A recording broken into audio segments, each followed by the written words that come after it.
And what are they going to do this year that maybe they weren't doing last year? Because I did catch a little bit of the Trajan Langdon interview, and they asked him what are the ceiling for those two guys, and of course he's not going to say what the exact ceiling is. Oh yeah, well they're all star. He said that they are guys that work hard enough to be able to reach their ceiling.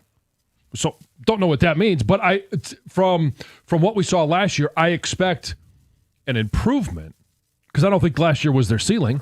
No, I mean specifically Ron Holland in his first year, right? And Asar Thompson coming back from that blood clot issue, right. He never really ramped up until they were at the end of the season, getting a full year under his belt. They're kind of these pit bulls for this team. Like they're defensive menaces. Mm-hmm. I don't know if they play together. You're gonna have to shoot well enough to play them together, but they're defensive guys, and they help establish the identity of who this basketball team was and wants to be. Yeah, and Isaiah Stewart.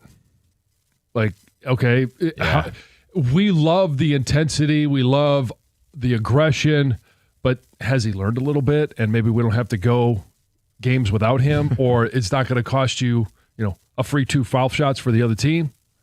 Yeah, it's all flooding back to me now as we're talking about like last year, late in the season. Like, do they win the series if he's healthy against the Knicks? Do they win the series if Malik Beasley can buy like one more three? Yep. Do they win if Jaden Ivey's healthy for that series? Right? And that's well within this team's grasp. Now that it's all coming back to you now,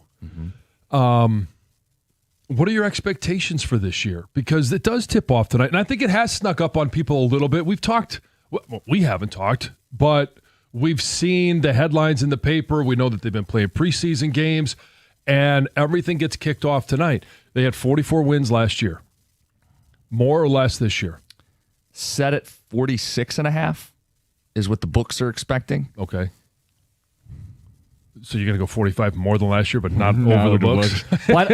What I want to be careful of is I do think they're going to miss Beasley, Schroeder, Ivy. Okay, but they didn't have Schroeder again until the trade deadline. But I want to counterbalance it with, does Cade take another leap? Because he was the thing that really vaulted them to another tier. And I do think there's an extra gear for Cade. Yeah, I would go over last year's win total, but I'm not going to get up to 50, which is kind of one of those benchmarks for NBA teams. I don't know if they will get enough to have a home playoff advantage, like a top 4 seed or something like that. Okay, so I'll go back to the original question. They had 44 wins. Do they win? Okay. More. All right. Now, more. So we've narrowed it down. It's either going to be between 45 and 49. Pick a number. I'm at 49. Conveniently just shy of 50. You're doing the same dance I'm doing. No, I didn't do the dance. I was hoping you would maybe get to a number quicker, and I could say, yes, I'm with you at 49, or I'm one over you. 46. Okay, there you go. I'll go 50 plus. Okay. And I think it's going to be right there near 50. But you got to realize 50 and 32 is kind of like a 10 and 7 NFL record. It's 50 wins a little over glorified in the NBA. There are less teams recently winning 60 plus. There seems to be a little bit more parity.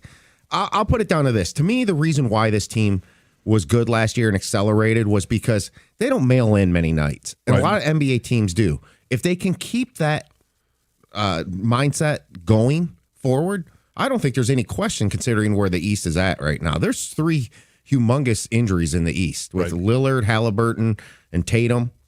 We don't know how that's going to play out necessarily. I would venture to say one of those teams will come close to not skipping a beat, and that's probably Milwaukee because of Giannis. Yeah, they still have their best player in Giannis. Yeah. So, look, they went toe-to-toe with the Knicks last year. The Knicks were East finalist. I mean, other than game 1, where you kind of threw that out as a wash because this team had never been in the playoffs, and they competed early in that game and stuff. But, I mean, their other 2 losses in that series are by 5 points. Right. I don't see, I get you with Beasley. I think, especially playoffs, if they don't do something, and Ivy doesn't be a pretty big part of this, that Duncan Robinson doesn't do for you in the playoffs what Beasley does. Beasley didn't do anything in the playoffs. Well, right. No, but no, what I'm saying is just the type of player. Like, to me, Duncan Robinson wasn't exactly playable in the NBA playoffs recently. Yeah, like, to me, okay, spot up shooter, 3-pointer. That's a good thing that you can get away. Like, contribute in regular season wins. Right. When it gets to the playoffs, man, defensive things tighten up. Yeah. Yeah, they actually start playing defense. Well, and they pick on guys who can't defend. Right. Like Duncan Robinson's playoff minutes have been shrinking. He has one very, very good skill, but he's going to have to make them. And like I don't know if people realize just how many threes Malik Beasley made last year. Like right. He was a volume shooter too. To make up that percentage of the offense is not something that I just flippantly expect. Right. So that's why I'm not above 50 right now. And again, I'm with you. I don't necessarily think that 50 is some huge number or landmark to get to, but I think ultimately they're better than they were last year. But I don't know that it's going to be how measurable that's going to be. They may be a more reliable 49 than the 44 that they had last year, and maybe it's just a more stout team, and so they get to the playoffs and they could win a series. Well, the reason I said the 10-7 comparison to the NFL, if you extrapolate out 10-7 to an NBA, it's 50 and 35. Right? No, it's 50 and 32. Yeah. So it's not like it's some huge, humongous accomplishment. To me, I still put it on Cade, like Jim said. I think he's going to be a superstar. Is he going to be a true MVP candidate? So let's extrapolate that even further. If we're going to use the comparison to the NFL record, you start to get 11 or 12 wins, and that's a pretty damn good season. Mm-hmm. All right? I don't know that they're there yet. That's why I didn't go above 50. Yeah, Tom, you said last year part of the reason that they made their jump. Cade, right? I also would put defensive identity. Like I remember that was a huge theme that shifted in season where we go, hold on, I know our listeners don't like the NBA. They think the product's bad. Nobody plays any defense. The Pistons did establish that that's the way they want to play. That identity was formed. So you got your star, you have your philosophy, and then the other big thing was if you're going to unlock Cade, you got to put shooting around them. I think the defense will travel from last year. I think Cade's still Cade. My question is going to be about reliable shooting around him consistently and some of those lineup combinations. I also think another question is who's the backup point guard on this team? Like, Cade can't play 48 minutes. It is a long season. I knock on wood and every surface in the studio. You don't want to put him in a position where he gets taxed, burned out, or injured. Who's the backup point guard on this team? Because I think they were gearing up for Ivy to take some of those minutes as the lead guard when Cade's out of the game. Dennis Schroeder played that role last year in the playoffs. I mean, maybe it is a bigger guard in Karis LeVert. It's just a little clunky is why I bring that up. I think that's something they have to answer early in the year. And some of it, I'll ask the question when we come back. What's the impact of JB going from year one to year two? Like of actually them understanding more the expectations. To your point, the defensive expectations, the style that they play. What's your expectation of year two in JB? Well, think about it. Year two, late in the year, Campbell's Lions really started to get going. Year two, Todd McClellan off to a good start. Year two, JB. We'll talk about it coming up next. 97.1. Hey Detroit, it's Heather here with some big news. Verizon, America's best 5G network, wants you to bring in your AT&T or T-Mobile bill, and they'll give you a better deal. If you think Verizon is expensive, well, think again. Not only does Verizon let you lock in your low price for 3 years, everyone in the family can mix and match their plans with My Plan. And everyone can get the same great phone deals when they trade in an eligible phone in any condition on My Plan. That means new and existing customers. That's more reasons to save, more reasons to switch. Bring in your AT&T or T-Mobile bill to your local Detroit Verizon store, and they'll give you a better deal. Rankings based on Root Metrics United States Root Score Report dated first half 2025. Your results may vary. Must provide a postpaid customer mobile bill dated within the past 45 days. Bill must be in the same name as the person redeeming the deal. 3-year price lock applies to then current base monthly rate. Additional terms apply to promotional offers. See www.verizon.com/switch-to-Verizon/.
if you're injured in a car accident, don't mess around. Call Lawrence KG and KG Law. KG Law is one of the few law firms in the country specializing in car accidents. Lawrence KG has won millions for his clients because he fights hard, he wins, and he wins big. So if you, a friend, a loved one, someone you care about is injured in a car accident, you need KG Law. 877-KG-CARES. Visit kgcares.com. That's KAJY, kgcares.com.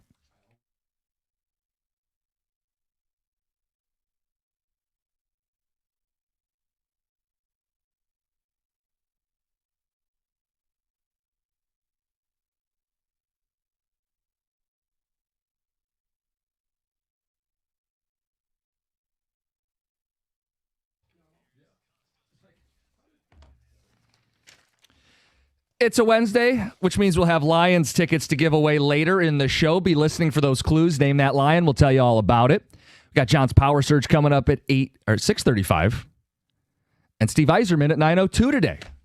General manager of the Detroit Red Wings. Excited about that. I am too. Great start for them. You got 5-1. Yeah, hoping for a good start tonight. Pistons Bulls.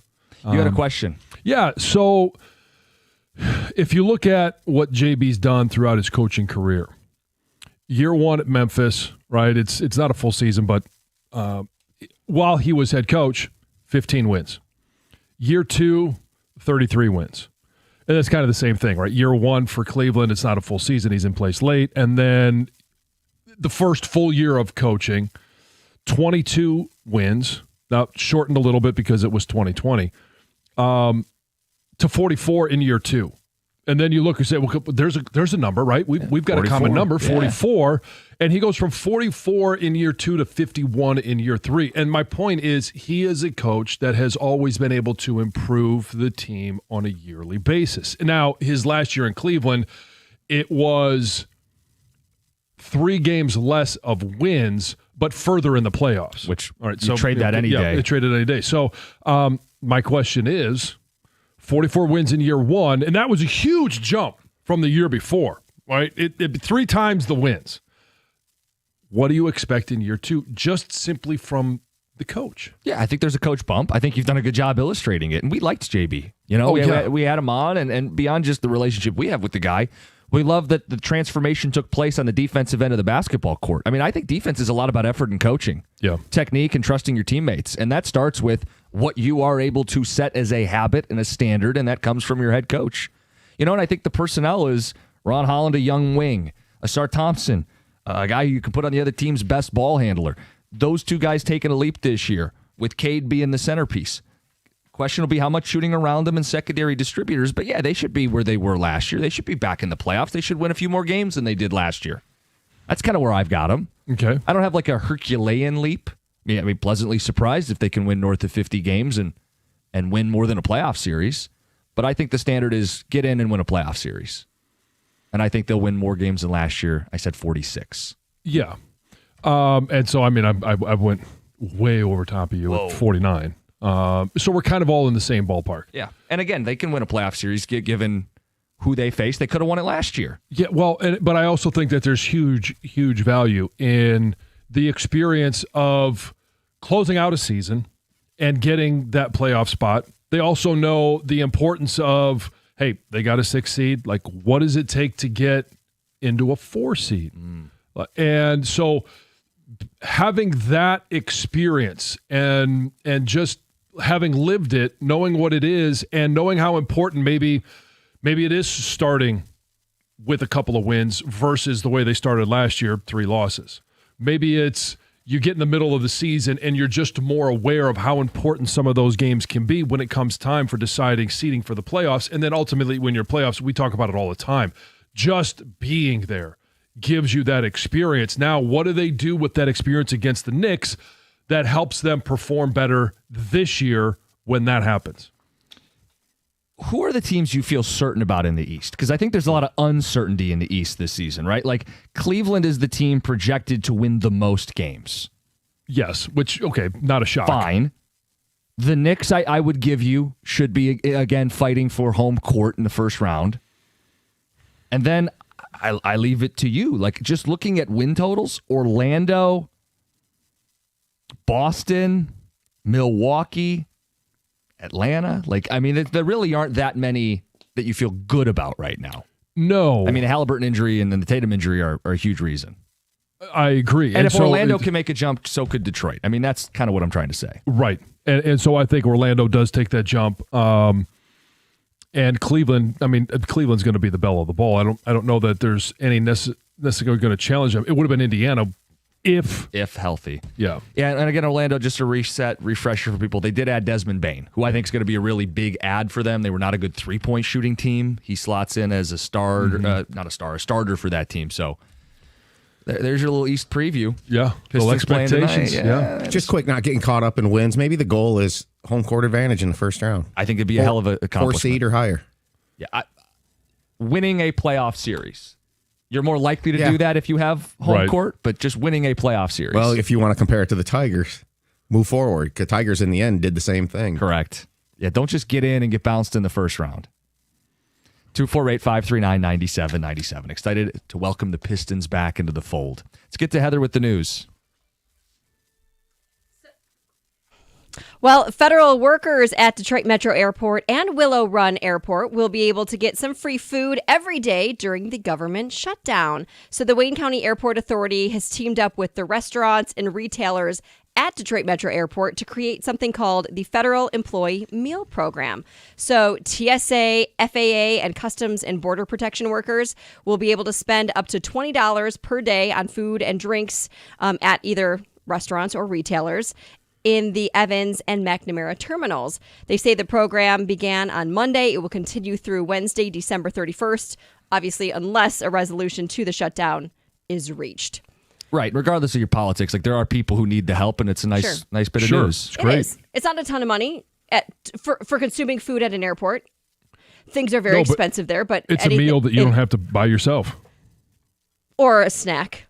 I'm just saying you can get a bottle of water and a bag of chips and maybe you got left. I'm just saying things are very expensive. $20 isn't going to get you far. Yeah, but I could get a meal for $20 at the airport. Sure. I've Fries? done it. Yeah. And a water. You can. And you can. It's a great gesture. I'm just saying it's not going to go that far. Heather said they should have gotten 35 on the per diem. Okay, we got it. That's all I'm saying. Yeah. Things are really expensive at the airport. They are. There's no question. You guys, it's now against the law to ingest any form of tobacco at Detroit sports venues. So the city council voted. So all forms of tobacco, nicotine products have been banned. So that includes the cigarettes. But now what's really included is the smokeless forms.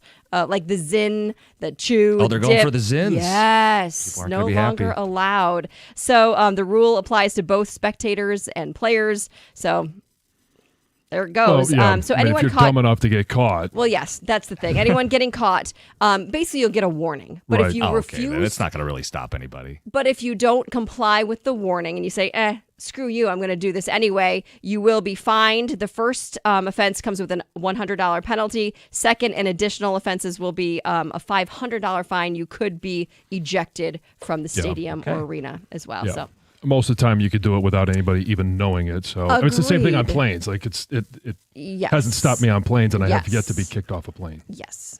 A 25-year-old Westland man was killed after his bike was hit by a rental truck on Tuesday morning. So the crash happened as the bicyclist was attempting to head south on Warren, crossing Wayne Road. And according to police, somebody in this rented Penske truck was trying to make a left-hand turn when it hit the bicyclist in the intersection. Police say the driver of the truck did stop, has been very cooperative with investigators, but I think everything is still under investigation, trying to determine who was at fault in this crash. A Detroit student is in some hot water after making a prank call about an active shooter at his school while inside his classroom. So he had a substitute teacher at the time, thought it'd be funny if he called into his school he was at to report this active shooter. Obviously, police and school officials say it caused panic, disruption, which is why authorities are now taking it seriously. The student was identified. The situation was handled quickly. I'm not sure yet what type of disciplinary action the student will be facing, but the school says he will be facing something. Let's see. Oh, it won't be long before snowflakes hit the ground. Get ready. So warmer temperatures are forecast for the remainder of October. So we shouldn't see any snow for the rest of the month, but basically it won't be that long after. So, according to a meteorologist in Grand Rapids, he says it's too early to anticipate what date exactly we're going to see the first snowfall, but based on what he's seen and what he's looked at, it may get cold enough in middle of November to support snow in some places. So, according to like the data in Detroit, the earliest we've seen snow is October 12th. That was in 2006. Okay. The latest we've seen snow, December 29th. Yeah. That was in 2016. But the average is November 19th. So right around the corner. So we got about 3 weeks of fall. Enjoy it. Yeah, we can have a white Thanksgiving. That's never a good thing. That's not a bad thing. I don't know. I mean, when would you ideally want snow. snowfall to start? Christmas Eve. The day after Halloween. So November 1. I'm good. November 1 through January 1. Let it snow, let it snow, let it snow. December 1st. After that, I don't need it. Just like I don't need any Christmas music before December, I don't need any snow before December. December 1, let the festivities begin. Come on. I would say Christmas Eve. I'm narking on John the next plane we take. For that comment. This guy, Yeah. he's got tobacco products. Get him out of here. Yes. It's Heather with the news. Yeah. That's the next trip out to Vegas. We got the Power Surge next, 97.1. Hey, it's NBA tip-off week. We've been talking about it. We get fired up tonight, and FanDuel is your home for live betting. So even if you miss the start of the game or you want to ride a hot hand, FanDuel is live bets on everything from who's going to score to next to fourth quarter comebacks. Plus, you can even combine live bets into a same-game parlay for a shot at something bigger. However you want to play, now's the perfect time to join. FanDuel is giving new customers $300 in bonus bets if your first $5 bet wins. Sounds easy, and it's easy to put it down. Winning, that's a different thing. Visit FanDuel.com/971 Detroit to sign up today. That's FanDuel.com/971 Detroit. Play your game with FanDuel, official sports betting partner of the NBA. Must be 21 or over and present in Michigan. First online real money wager, only $5 first deposit required. Bonus issued as non-withdrawable bonus bets that expire 7 days after receipt. Restrictions apply. See terms at sportsbook.fanduel.com. If you have a gambling problem, call 1-800-GAMBLER.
week-to-week league, they say. John, your power surge. Yeah, and the interesting thing about this is it is week to week, and this is a snapshot in time in the middle of the season, and it's hard to believe that we're in week 8.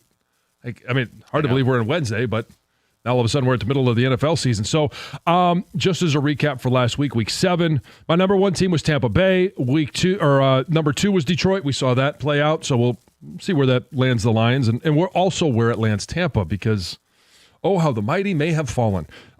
Indy was at 3, Buffalo at 4, Philly at 5, and Seattle was at 6. Now, just because you win doesn't mean you move up. Just because you lose doesn't mean that you may drop out. But the teams that I have huge question marks about and could be some of those, worst to first or at least maybe worst to wild card team. How about Carolina? 4-3? Hanging around. Let's see what happens. The Commanders on the other side of that thought they were going to be a little bit better. Now they're 3-4, and the quarterback may be out for a couple of weeks. Dallas at 3-3. What do we make of Dallas? Especially after the Micah Parsons trade, kind of thought they're going to be playing for a draft pick, but Dak's having a hell of a year. They only play one side of the ball. I know. Anyway, Jacksonville at 4-3. I think we all thought they were a fraud at 4-2. Yep. I think they're still a fraud and maybe going the right direction at 4-3. And then Cincy. I'm not sure what to make of Cincy. Will they be able to hang around in the playoff picture enough for the return of Joe Burrow? I don't know, but it's just those are some teams just to keep an eye on. Mm-hmm. The teams that are just on the outside looking in. We talked about San Francisco yesterday. They're 5-2, and they've done it with Brock Purdy, with Mac Jones. This is all Kyle Shanahan. They're not yet into the top 6, but they're kind of right there. Chicago at 4-2. Maybe I should have put them in the what do we believe or what do we think about category, but they're 4-2. They lost their first 2 games 4 in a row. They're rocking and rolling. The Chargers. This is a team that definitely needs to add at the trade deadline, and it's going to be on the offensive line. The hard part is that's one of those positions where you don't see a lot of trade deadline moves. It's usually receiver, edge, defense.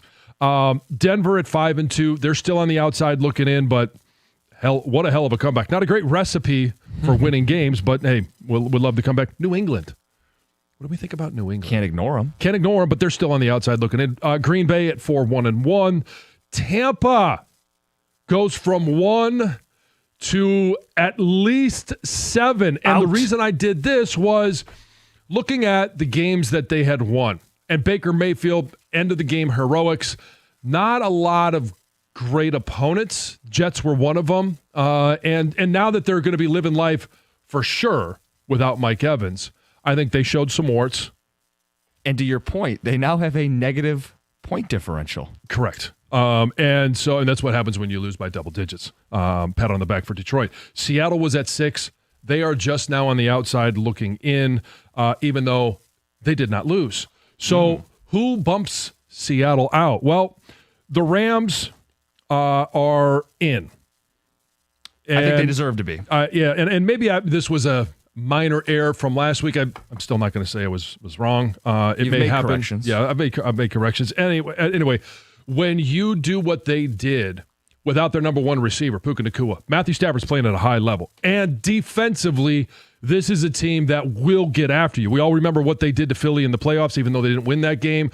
They were a team that were able to get after that offensive line and when it was playing at its peak. Number 5, the Chefs. They come in and you look at, get Rashee Rice back. We see what that means to that team. And it feels like, who did I reference yesterday as being the team kind of like, Philly, kind of being like New England was when they were winning their Super Bowls. I kind of feel like Kansas City is in that realm right now where not everything has to be hunky-dory in the first 5-6 weeks of the season, but they always seem to finally get it right at some point. Andy Reid, that offense, they're going to be right there. So they're at 5. Buffalo stays at 4. They're on a bye. I had them at 4 last week. No reason to move them up. No reason to move them down. I do have question marks about their defense, though. And this could be a team that is looking at the trade deadline to add defensively, maybe at wide receiver as well. And so we'll see what this bye week means to them. What type of corrections can they make, realignment. Number 3, the Philadelphia Eagles. And I know you guys, we all know that there's something that seems not right But when you look at some of their wins and the teams that I have in the top of my rankings or have been there, they've got a win at Kansas City, at Tampa, and they've got a win against the Rams. So I think they still belong here, and almost felt a little bit like they were starting to get right last week. I'm not going to sit here and say Brandon Graham adds much to the defense. That's a leadership addition. I don't know that there's much production there. Number 2, Indianapolis Colts at 6-1, and I'm a firm believer now that they're right. They got the offensive line. Defensively, this is where this team really excels, and offensively, they're putting up a lot of points. Number 1, then, obviously, is the Detroit Lions. They go from 2-1. That was a huge win, and they were able to do it when the offense didn't play their best, but they still came away beating the number 1 team from last week and a team that only had 1 loss by double digits. I expect that this team continues to be on the rise, and we all know bye week, when they come back, they've got Washington, they've got Philly, they've got some great matchups, and there'll be some separators. Run them through it again, 1 through 6. 1 through 6. 1 is Detroit, 2, Indy, 3, Philly, 4, Buffalo, 5, KC, and 6, the Rams. And just as a heads up, in 2 weeks, we will get a chance to see Buffalo and Kansas City go head-to-head. A couple weeks after that, we'll see the Colts and the Chiefs go head-to-head. Mm-hmm. So I did take a peek. You have the Lions number 1. I'm not surprised. They should be number 1. Mm-hmm. What did everybody else around the NFL landscape, media landscape think? ESPN put the Lions number 1. NFL.com put the Lions number 1. Fox put the Lions number 1. But The Ringer, PFF, Yahoo, and Pro Football Talk all put the Lions number 2. Oh. With Kansas City as their number 1 team. Oh, Kansas. Well, so Pro Football Talk yesterday had the Colts as number 1. Oh, excuse me. The other 3, The Ringer, Yahoo, and PFF all had Kansas City number 1. Yeah. This thing is so volatile right now. And, I've actually got the Lions at 4. What? And the reason is I'm going to respect what the Colts are doing at this point. I'm buying big time. It doesn't mean this is a little bit of this exercise is a right now exercise, right? Right. They got a plus 92 point differential. They beat the Chargers by more than actually what that game was the other day. But I also felt like Detroit beat Tampa by more than what that score actually was, I do too. And I'm not, look, in the end, I think the Lions will have more playoff success than the Colts. Is that what we're doing here, or are we doing a right now? And so for the right now, for what they've done, and we'll see when they play the Chiefs in a couple of weeks, how good the Colts are they for real? It's at Arrowhead, right? Yeah. So, look, I'm going to respect what they're doing now. I actually have the Eagles too. I think, again, the pissing match that is being put on this franchise for outside noise and chatter. Look at this team's record over the last 2 years. I mean, look, they lost 2 games in a row. They got exposed on a primetime game, so people overreact to that and don't look. This team is I think they're coasting a little bit. Yeah. And defensively, they've got to get better. But I just think they're more talented they have more talent on the roster than the Lions. I do. Ooh, I don't think they have more talent on the roster than the Lions. When you look at the skill positions for the Lions, and just a correction, you asked about that Buffalo and KC matchup. It's actually in Buffalo, so my bad. No, the Colts play at Arrowhead. Yeah, it's kind of a round robin with the big 3 in the AFC. I would say my big old mission right now, and some people think I'm a Josh Allen suck up around here, but the Bills are not on my list right now. I've made some serious adjustments to where I got KC 3 and I got the Lions 4, and strictly that KC Philly Lions thing. It's all about head to head. The Eagles beat the Chiefs. Yeah. The Chiefs beat the Lions, and you're nitpicking that apart a little bit. But also, I got the Rams 5, and I got the Packers 6. Packers have the second best win percentage in football right now. Yes. My question about them is, how reliable is it for them to be able to win on the road? And I know that Micah Parsons had the 3 sacks, and it takes every single play to count to win a game. But at Arizona, I just wasn't – I didn't feel like they deserved to win that game, even though they did. Look, I'd have the Chiefs ahead of the Colts. It was an overreact, Jims. I think if the 2 teams played right now, Kansas City would win. It's a snapshot about right now. I certainly would have the Chiefs ahead of the Eagles.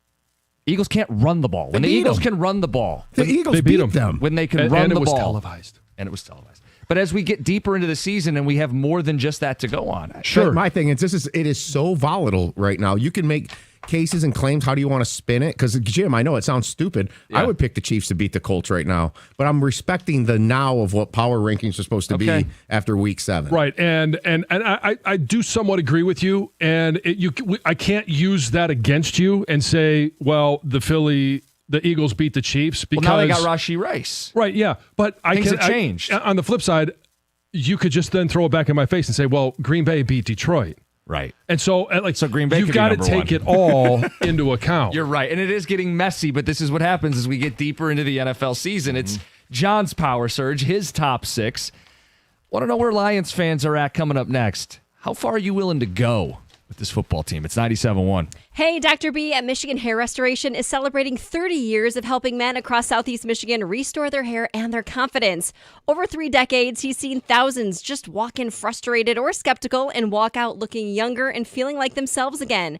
Dr. Berkowitz isn't just a pioneer in hair restoration. He's a patient as well. He's had the procedure himself and even performed it on his own son. That's how much he believes in the results and trusts his team. Every procedure is done by Dr. B and his full-time in-house medical team. There's no traveling techs, no rotating staff, just precision and natural results. He's the only physician in Detroit offering both SmartGraft and NeoGraft, these advanced minimally invasive technologies that deliver real permanent hair. There's no plugs, stitches, or scars. Just natural growth you can run your fingers through. Now, to mark his 30-year milestone, go claim the Confidence Package. It's a free consultation plus $1,000 towards your procedure when you mention 97.1 the ticket. If you've been thinking about doing something for yourself, this is your sign. Visit MichiganHairRestoration.com, where your confidence grows back.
7 o'clock hour, we'll tell you how to win Lions tickets with us today. It'll be Name That Lion. John's got the Lions as the number one team in the NFL.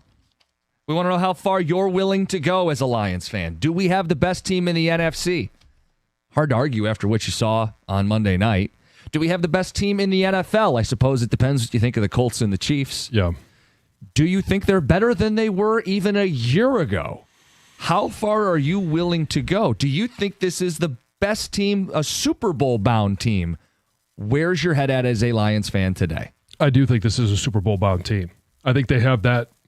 That's their obviously the ceiling. That's the highest ceiling you can have. Do they get there? Okay, we have no idea. When you start talking about, are they a better team than last year? You start thinking about position by position. Are they as good on the offensive line as they were last year? No. But I don't think there's a huge drop-off. Are they better up front will they be better up front through the entirety of the season? Yes. Linebackers, better. Jack Campbell's playing at a high level. Derek Barnes, healthy, high level. The secondary, I do think when healthy and now with some proven depth, I do think this is a better team than they were last year. I agree with you. I'm not going to fight you on this. John and I are going to be Showdown. arm in arm. Show's over. 97-1.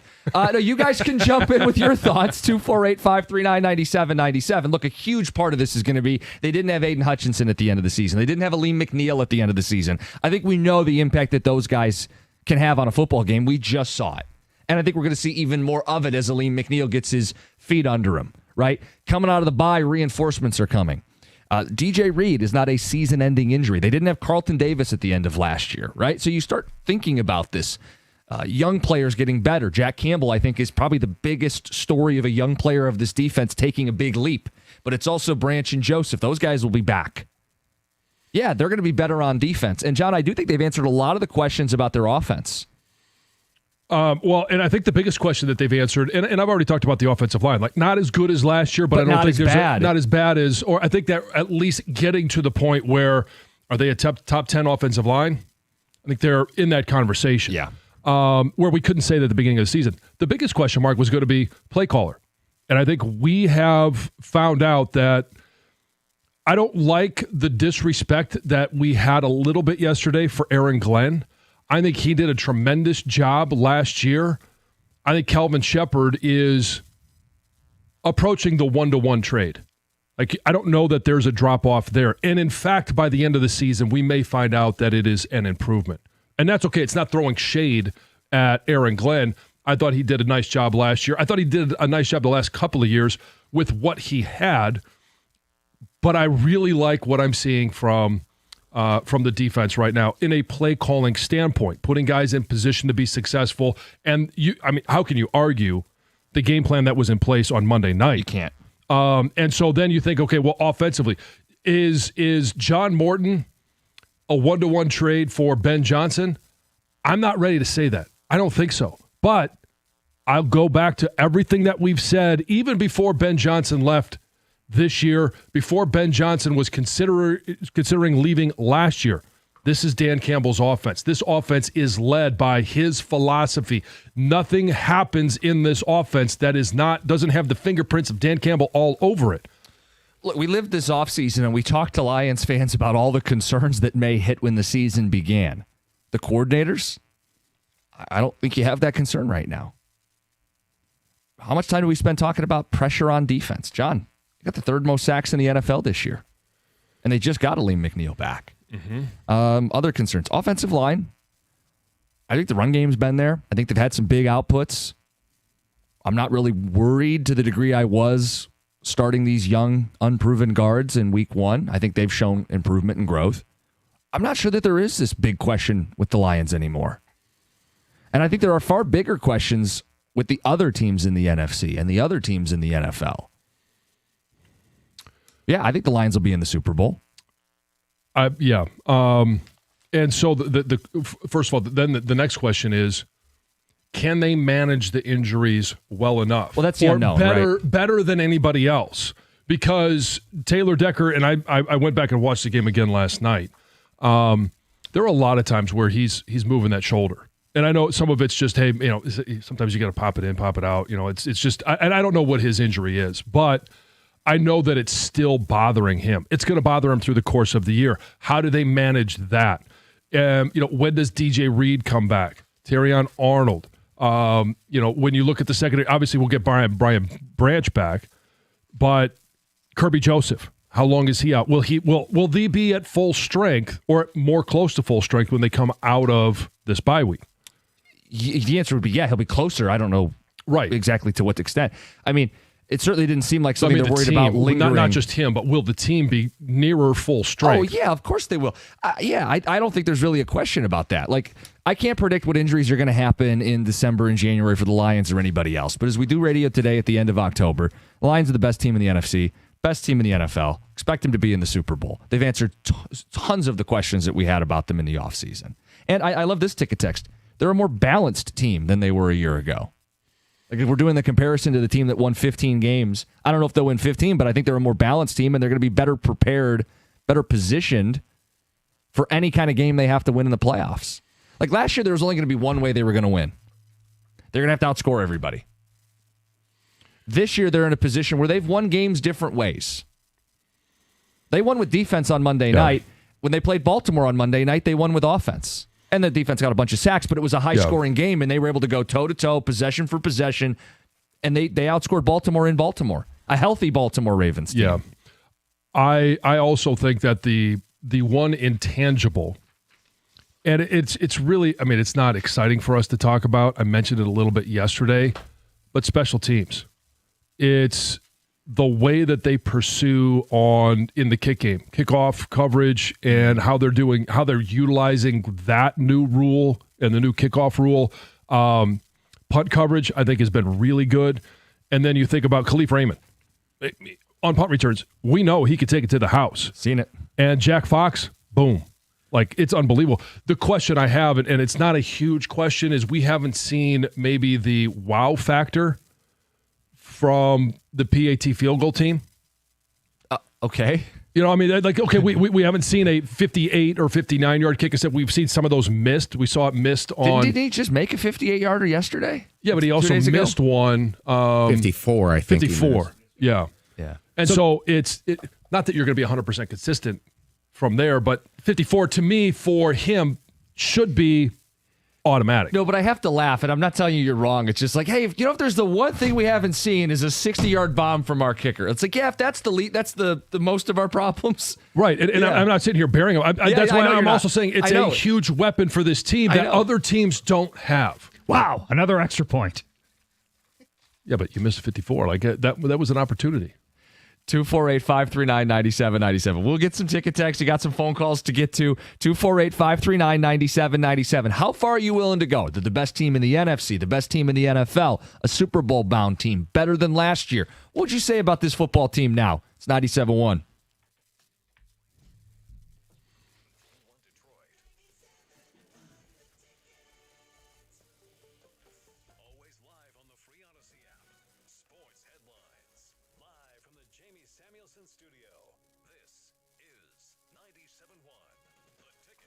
Brought to you by Northville Lumber. The NBA made its return last night, and it did so on NBC for the first time in 23 years, thus returning an ancient relic to our lives. Did you see any of the Jordan stuff last night? No. He was supposed to have there's some series throughout the course of the year. I didn't see it. Yes, Round Ball Rock is back, the real version, even if Jason Sudeikis and Tim Robinson did it better. The NBA on NBC got started last night with a thrilling double overtime game in Oklahoma City. The defending champion Thunder got past the Rockets in Kevin Durant's debut behind 35 points from Shai Gilgeous-Alexander. KD had 23 points in his first game in a Rockets uniform. Later in the night, the Warriors took down the Lakers out in L.A. despite a major opening night for Luka Doncic.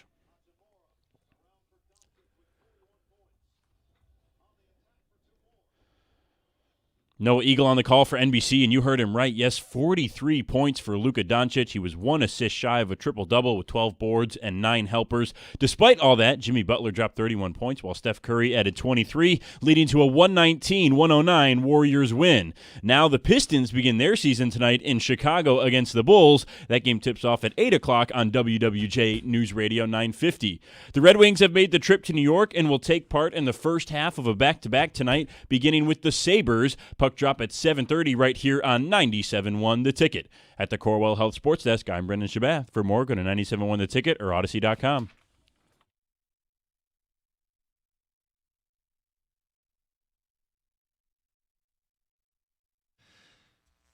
Lions going to the bye week with a lot to feel good about. A 5-2 football team, better than I think anybody expected at this point in the season.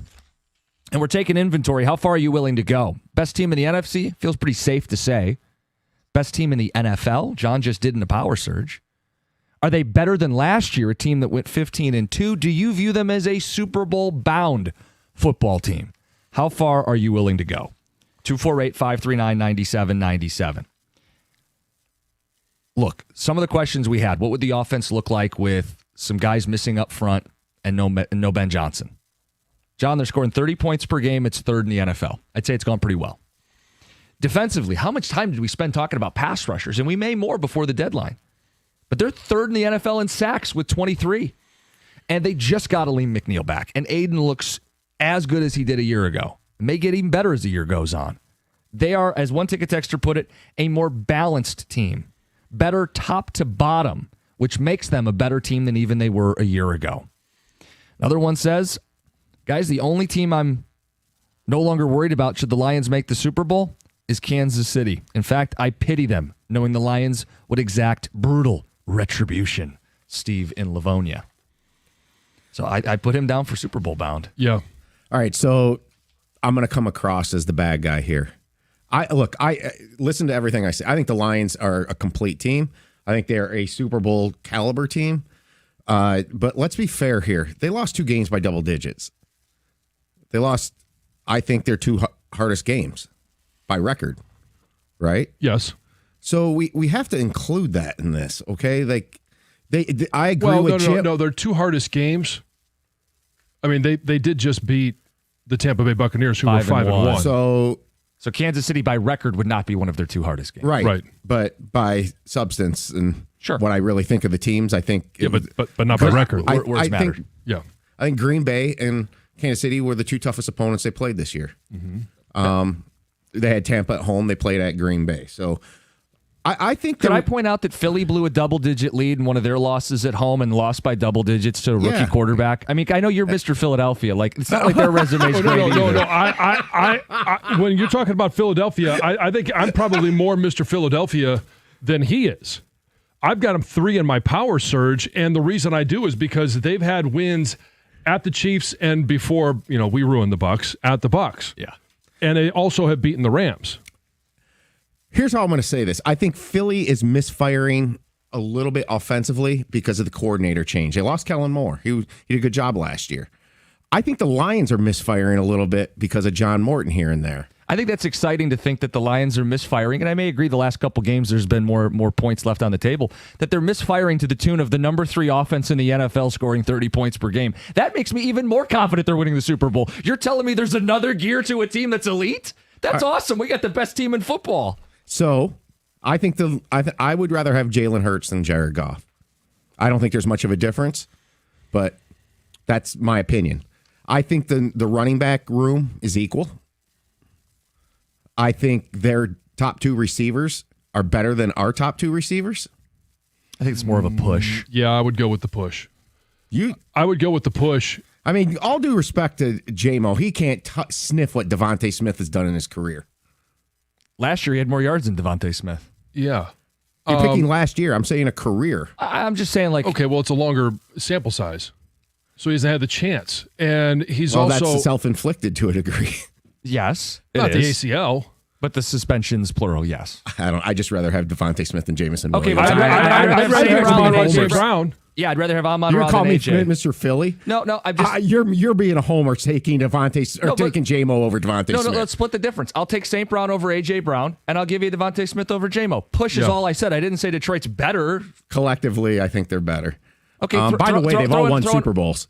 Well, yes, they're the reigning champs. I think Philly's offensive line is slightly better. On paper, but it hasn't translated this year. I'm saying their offense is better than Detroit's. I would say the way that they're utilizing their assets, not nearly as good as the way that Detroit is deploying theirs. You brought up kickers. I think their kicker's better. All right, that's all kidding aside. He missed one last week. I watched him boot one. Yeah. So Mr. Philly here, right? No, look, I think it's splitting hairs. I would just slightly favor the Eagles right now. When I say the word slightly, it's a hair. Okay, so one of my hairs, a very tiny one. Wow. Got a yeah, microscope there's not out on your head, so I'm curious as to which ones we're using. But here's the other thing, is you may give them the slight edge in Philly, and we'll get a chance to see that. If they win that one, even if they don't, if they play that game at Ford Field. That's why I think Monday night's win was so important. We talked about it. It could be a deciding factor in who gets that number one seed. They'll have a chance to take care of Washington, which, okay, they may even be without their quarterback. They'll have a chance to directly affect how they match up with Philly in the postseason and where that matchup is going to be. Well, you brought up Washington. I think that's the circle game this year for the Lions, and they are trending towards being healthy. To me, this is the Dallas game from last year. Yep. I think the Lions will want to go in there. Do we know when their owner's birthday is? Please say it's on that game. That would be incredible. The new owner? Yeah. Tom's got it shaping up. It's a couple weeks away. I know I come across as the bad guy here. I can't imagine what that text looked like. I don't even want to look at him. I guess a team that's been to 2 Super Bowls in 3 years. I think the Eagles get unfairly targeted when they don't look perfect. And I think there's some dynamic of Sirianni being a DB, and people don't like his face. You know who does it more than anybody, though? Their own fans. Yeah. I think that's where it permeates from. They're both simultaneously a Super Bowl contender and the worst team ever at the same time, if you listen to anybody in Philadelphia. So some of it is like self-inflicted in terms of perception. I don't think they're a team I'm willing to write off. I think that offensive line is too good to run the ball this poorly. But as we sit today, Detroit's been the better football team. So I have no issue giving Detroit their flowers. Where did you say Philly was in your power surge? I have them too. I did the whole Colts respect thing for what the power surge is supposed to be right now in the NFL. They're 6-1. I'm gonna even though I don't think they'd win the Super Bowl. And I put the Eagles too, so they're really my number one. Okay. Yeah. This text says the only NFC team I worry about, it's not the Eagles, boys. It's the Rams. It's the Rams. Yeah. It says Stafford isn't going away. He's not. And he proved that, he can be very effective without his number one target. Devontae Adams was a really good addition for them. He was a really good addition, but then you go back to they did it against the Vikings. What does that mean? I mean the Jags. The Jags. Sorry, again, what does that mean? Yeah. Through 5 touchdowns, they won cruise control without Puka Nacua. And again, we talk about Lions getting guys back. They'll get him back. They're going to be a problem. Yeah, I think they're the biggest problem in the NFC today. We did look at this. There's how many teams are 5-2 right now? 10 teams in the NFL are 5-2 right now. There's a lot of teams you can make a case for. There are, but the question is, circling back to our original question, is this a better Lions team than the Lions team that took the field and won 15 games? And we said this at the beginning of the season. They could be a better team, but have a worse record. I don't think they're going to be a 15-2 team, but do I think they could be 13-4? 100%. But if they're a more balanced football team, pick up a couple marquee wins as they have and more along the way, you're going to feel even better about them come playoff time. Yeah, and it may not take 15-2. In fact, I don't think it will take 15-2 to get the number one seed. Think about it. In a world where 13's the number and Tampa may get to 13, that's what you talked about, John. Having that head-to-head is going to make a big difference. It'll be a huge difference. It'll be the tiebreaker. We do have Lions tickets to give away on the show today. This hour is your hour to name that Lion. For those that have played before, you know how this works. For people who are new, who are excited about the possibility of winning Lions tickets, let's just give you a quick explanation. You're going to get 3 clues this hour. You can't call early. Don't do it. Greg's going to hang up on you. And Greg's a nice guy. He doesn't want to hang up on you. But you're going to get 3 clues. Those clues will help you name that lion. We're going to play a sounder telling you when to call in. You'll call in, you'll name that lion, you'll win those tickets. These tickets are for their next game against the Vikings after the bye week. Your first clue. I was drafted by a division rival. And if you're thinking, well, that doesn't really help me out much, that's the point of 3 clues. I was drafted by a division rival. That's clue number 1 for Name That Lion. It's 97.1. Hey, I want to highlight the great value your Metro Detroit Buick GMC dealers are bringing you this month. And maybe you need a new truck in the driveway. Get Motor City's hottest truck. It's the GMC Sierra 1500 Elevation for an unbelievable $199 per month. Another great option, thrilling option, is the GMC Sierra EV, built to exceed what you thought an electric truck could be with over 600 horsepower, and that comes standard. These deals are happening right now at any of your 20 Metro Detroit Buick GMC dealers. GM estimated horsepower rating based on due-it signing amount of $3,189. Must be a current lessee of a 2020 model year or newer Buick or GMC vehicle through GM Financial for at least 30 days prior to the new vehicle sale. Tax, title, license, dealer fees are extra. No security deposit required. Mileage charge of 25 cents per mile over 20,000 miles. At participating dealers only. Residency restrictions apply. Visit gmcofferinfo.com. That's gmcofferinfo.com for more details.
Let's talk about your teeth. Let's talk about going to the dentist. Might not be your favorite topic of conversation, but it doesn't have to be a painful experience with Brightside Dental. No lectures about what you're doing wrong.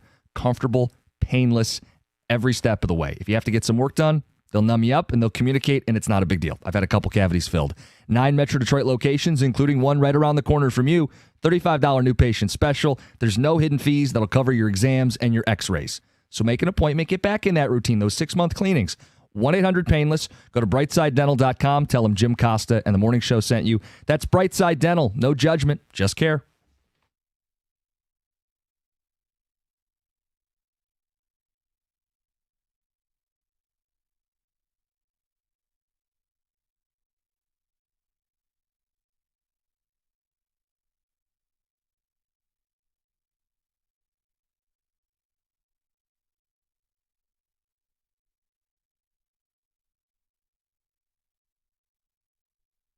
It's 97.1, 248-539-9797. Asking Lions fans how far they're willing to go after that win against the Bucs. Best in the NFC, best in the NFL, Super Bowl bound, better than last year. You fill in that blank. John, as we learned yesterday, the deadline's right around the corner. We had people calling in unsolicited, curious about what the Lions need to add. You have something from Diana Rossini. Yeah, and obviously the deadline is November 4. The Lions will have one more game after the bye week before the trade deadline. Most teams will have 2. And they'll know a little bit more about what moves they want to make, don't want to make. And you're looking at teams like, obviously, Miami, Tennessee, New Orleans, possibly Cincinnati. I don't know if we want to go down that road or not, but it'll be a name that'll come up, obviously. And Diana Rossini is the one that reported this. It happened about, 3 or 4 days ago. Her quote is, Detroit is making calls looking for an edge rusher. And we know what they've done. And you talked about it in the last couple of segments, right? They are a team right now that's 3rd in the league in sacks. Al-Quadin Muhammad has done well, started off pretty hot. We know what Aiden Hutchinson is obviously doing, but it's always going to be the question of, can you get somebody more effective opposite Aiden Hutchinson that can either take advantage of those one-on-one matchups on a regular basis or is going to take some attention away, and maybe you don't see triple teams on Aiden. Maybe there's a double team on one side, double team on the other. Now all of a sudden, Aiden Hutchinson certainly is going to win more of those battles instead of having to fight through 3 guys. Yeah, I think it's Carson Anderson that used the phrase screaming need. It might not be a screaming need because they've gotten so much production, and now Aleem McNeil's back on the interior should give him some upside through the middle. But it's still something like you can never have enough pass rush. I think Philly solidified that last year, showed us that in the Super Bowl. And, John, maybe it's a whispering need. I mean, it's still something this team could address, and it sounds like they're at least kicking the tires on stuff. Yeah, and so the question is going to be, are they talking to Cincinnati? And are they going to try and get Trey Hendrickson, whose contract expires after the season? All right, and I think that's kind of where they are. They're looking for just somebody for this year. And we all would love to see Trey Hendrickson. We'd all love to see him get an extension along with Aiden Hutchinson and create one of the great duos on the edge. I don't think that's realistic long term. But in the short term, it could be. Some other names. A couple of guys in Miami. Bradley Chubb or Jalen Phillips. Now, those guys, I think both of them fit the bill in regards to, you get some bigger bodies over there. Right now, Bradley Chubb has 4 sacks on the season where you've only got 2 from Jalen Phillips. But again, guys with pass rush potential that can win one-on-one battles opposite Aiden Hutchinson. There was another name that was floating out, Arden Key. We've talked about him now for a couple of years. I think he is a little bit redundant for this team because his body style, his type of play is more like a Jack Campbell, more like a Derek Barnes. And I don't want to take anything away from those guys. So I don't know that that's one that they're going to be talking about. Down in New Orleans, Cam Jordan, Carl Granderson. Yeah, Granderson's the one I would circle. 4.5 sacks. He has an out at the end of this year in his contract. So if it truly is just a, 1-year thing, we can't afford him long term, that would be part of it. Much cheaper would be Cam Jordan. Right. Cam Jordan, who's, I don't know, what is this 12th year? Whereas you're looking at Carl Granderson, who's right now in his 7th season. Yeah, he's 28 years old, kind of that prime peak pass rusher. And he's got the best numbers right now. Cam Jordan is sitting at 2.5 sacks, and you just mentioned Carl Granderson at 4.5. Mm-hmm. And right now for numbers, Trey Hendrickson is sitting at 4. So if you're looking at I think guys that fit the bill, two guys in either Miami, in New Orleans, or obviously, got to mention Trey Hendrickson. The whole Max Crosby thing, not going to happen. No, sorry. I'm not even really want to entertain that idea. I feel like if we're exhausted by the conversation, I can only imagine how some people feel about it. Yeah, but there's a cap on this conversation. It's 2 weeks, and it's a part of the conversation right now because, one, the Lions are on a bye week, and it's been reported from Diana Rossini, who is a trusted source, that Detroit is making calls looking for an edge rusher. So those are some good names to watch. Mm-hmm. And they only, like you made the point, they're only going to play one more game before the deadline. Right. So, I mean, this is the group you've got, barring some injury that week, that you're going to go into the deadline looking to upgrade. Yeah, and so I mentioned Cincinnati simply because are they going to look at this and say, well, we're going to hold on as long as we can to see if we can be close to making the playoffs and Joe Burrow returns? That is a question. Do they play 2 games before the trade deadline? I think they do. I believe you're right. Which will maybe nudge them in a direction. Look, if Burrow comes back in December, and I don't even know if that's going to happen. Right. If the Steelers aren't running away with the division, and the Ravens, who I think can go on a run here, are still a 1-5 football team, like that might be, if Cincy wins one of the next 2, or even 2 of the next 2, they're going to hold on to their dudes, I'd imagine. I would think. And they may just hold on to Trey Hendrickson just because. I mean, right. Because they're a franchise that you have no idea what they're doing. Keep in mind, their next 2 games are Jets and Bears, both at home in Cincinnati. Mm-hmm. So they very well could be wins. Yeah. And they'll be back above 500, keeping their head above water, trying to make a playoff run in a division where it's not a great division this year. And they've already beaten the Steelers once in terms of divisional tiebreakers. Like I could see a reason that they don't cash out, but it all hinges on, do they anticipate Joe Burrow playing football again this season? I think the bigger question is, and because I think we all believe, no matter what happens in the next 2 weeks, Miami, they're not turning things around. New Orleans, they're not turning things around. Correct. Tennessee, if you want to go Arden Key in that direction, they're not turning things around. So it doesn't really matter what happens in the next 2 weeks for those teams. It's just a matter of what's the market going to be like when we get to that November 4 trade deadline. And will Brad Holmes, is this going to be another waiting until the very last second, or will he be able to make this even during the bye week? Got another clue for Name That Lion. Clue number 2. I played football at Brigham Young University. Listen for all 3 clues. Don't call early. Greg's going to hang up on you. Listen for the sounder. Name that Lion to win Lions tickets today for their game against the Vikings after the bye. Later in the show, 8 o'clock. Is this a parenting fail? Traumatizing your kid with a haunted house? We'll get to it. 8 o'clock, 9:02. Steve Yzerman, you heard that correctly. The general manager of the Detroit Red Wings will join us at 9 o'clock today. Let's get to Heather with the news. Okay, so earlier this year, there's a jury that awarded $138 million to 6 women who accused a Birmingham business owner of sexual harassment and assault. Okay, so that was a great news for them. However, this business owner recently passed away and basically hid all of his assets. So now attorneys are trying to locate the money that he hid so that the victims can actually get paid. It's a crazy story. I mean, these women accused this owner. It was the owner of Science Beauty Tech, also known as Easy Sculpt, of like job offers that turned into coercion, being moved to Florida under false pretenses, involving threats that involved ties to the Russian mob. It's when you really read everything that was in this initial lawsuit, it's quite disturbing. Anyway, the guy's passed away. The legal threat is still ongoing. Attorneys say that they will dig up whatever assets this guy stashed away so these women can get at least something. The Wayne County Airport Authority has teamed up with restaurants and retailers at Detroit Metro Airport to support federal workers impacted by the government shutdown.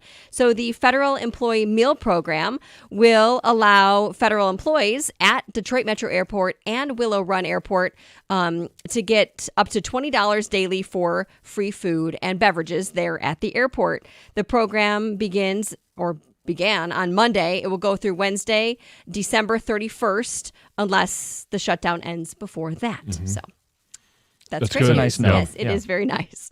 An officer-involved shooting in Detroit has left a man in critical condition. The shooting happened started at a McDonald's drive-thru after police pulled a vehicle over. The car was occupied by 2 women and an 18-year-old man in the back seat. While the man was asked to get out of the vehicle and was being removed, things got combative. The man actually took off on foot. So police started to chase him. The man pulled out a gun, and that's when an officer fired 1 shot, hitting the guy in the upper torso. The man was taken to the hospital in critical condition. Hey, if you're a fan of chicken, free food, or maybe just the rapper Drake, this news is for you. Dave's Hot Chicken is giving away free sliders to celebrate Drake's birthday. Oh. When's his birthday? Well, his birthday is October 24th, but you can get free sliders on October 23rd, the day before his birthday, which is What's tomorrow. The connection between Dave's Hot Chicken and He's Drake? a major investor in Dave's Hot Chicken. So we all get to celebrate his birthday because he asked us to. Yeah, I mean, well, hey, You're getting free a deal food. out of it, yeah. Why not? Do I have to sign up for their app? You do. Ah, come on. Of course you need the app. You have to show it or scan it for the offer, and it's 1 slider per person while supplies last. Do we all get the Drake curse if we eat a slider on slider, that day? yeah. Yeah, your team loses the next game they play. Yeah, or you lose every big bet you make. Yeah. Hey, if you've ever bought or recently bought a new car, you may have noticed that prices are super high. Yep. Things seem way more expensive than they were in the past. Well, you're not wrong. So the average new car price in the U.S. just hit a record $50,080. It's the first time ever it's crossed the $50,000 mark. There are several factors driving up new car prices. It includes tariffs, the end of the federal EV tax credit, the luxury vehicle segment remaining consistent in sales. Anyway, I mean, obviously it means the affordable new car is getting harder and harder to find. More people are hanging on to their current vehicles a whole lot longer, or they're going to the used market instead. It's not like the used market's great either, though. I mean, what you used to think you could get for like just a set of wheels to be reliable, Yeah. it's going up too. Quite expensive. It's Heather with the news. It's 97.1. Hey, what's up, Detroit? It's your girl, Heather, and I'm always looking for ways to stay on top of my game, right? So listen, you know how much I rely on my phone for everything. That's why I got to tell you about this insane deal from Verizon that'll help you be your best self, too. We're talking a low price on the best 5G in Detroit. Seriously, whether I'm blasting my favorite tracks in the morning commute or snagging those last-minute tickets to the hottest new flick. Check this out. You can switch today and pay just $50 a month for a single line. You heard me right. $50 a month for the best 5G in Detroit when you bring your own phone on the unlimited welcome plan with autopay plus taxes and fees. That's a no-brainer, people. Visit your nearest Detroit Verizon store today to lock in this incredible deal. $20 monthly promo credits applied over 36 months with a new line on unlimited welcome. In times of congestion, unlimited 5G and 4G LTE may be temporarily slower than other traffic. Domestic data roaming at 2G speeds. Rankings based on RootMetrics Root Score report dated 2H 2024. Your results may vary. Additional terms apply.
8 o'clock, is a member of the show guilty of a parenting fail? We'll get to that.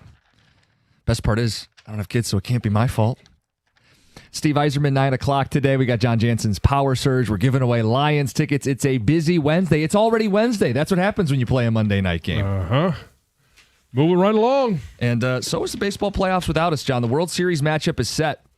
Yeah. Did you see any of the reaction from the Seattle clubhouse after there was some talking about the guy screaming and wailing? Yes. It's they're asking, I think, Brian Wu about like how you sum up the season, and then there's a pause, and you just hear this guttural screaming, and it's that's how I'd sum it up. That's about it. Yeah. But the two teams, the Toronto Blue Jays, obviously taking on the LA Dodgers, and it is, to put it in better terms, it's a $280 million payroll taking on a $417 million payroll. Is there a problem that they're two bloated payrolls? Again, after last year, we had Yankees-Dodgers. Right. And it's Dodgers won it last year. Dodgers, I don't know what the books say. Imagine they're probably favorite to win it again this year. And I don't know their roster, their contracts, but you got to imagine they're going to be one of the teams that are favored again next year. So do we have a problem in baseball here where it's pay to play and nobody, I mean, come on. No matter what the Tigers do, and we think, can they be a top half of Major League Baseball? Yes. Should they? Yes.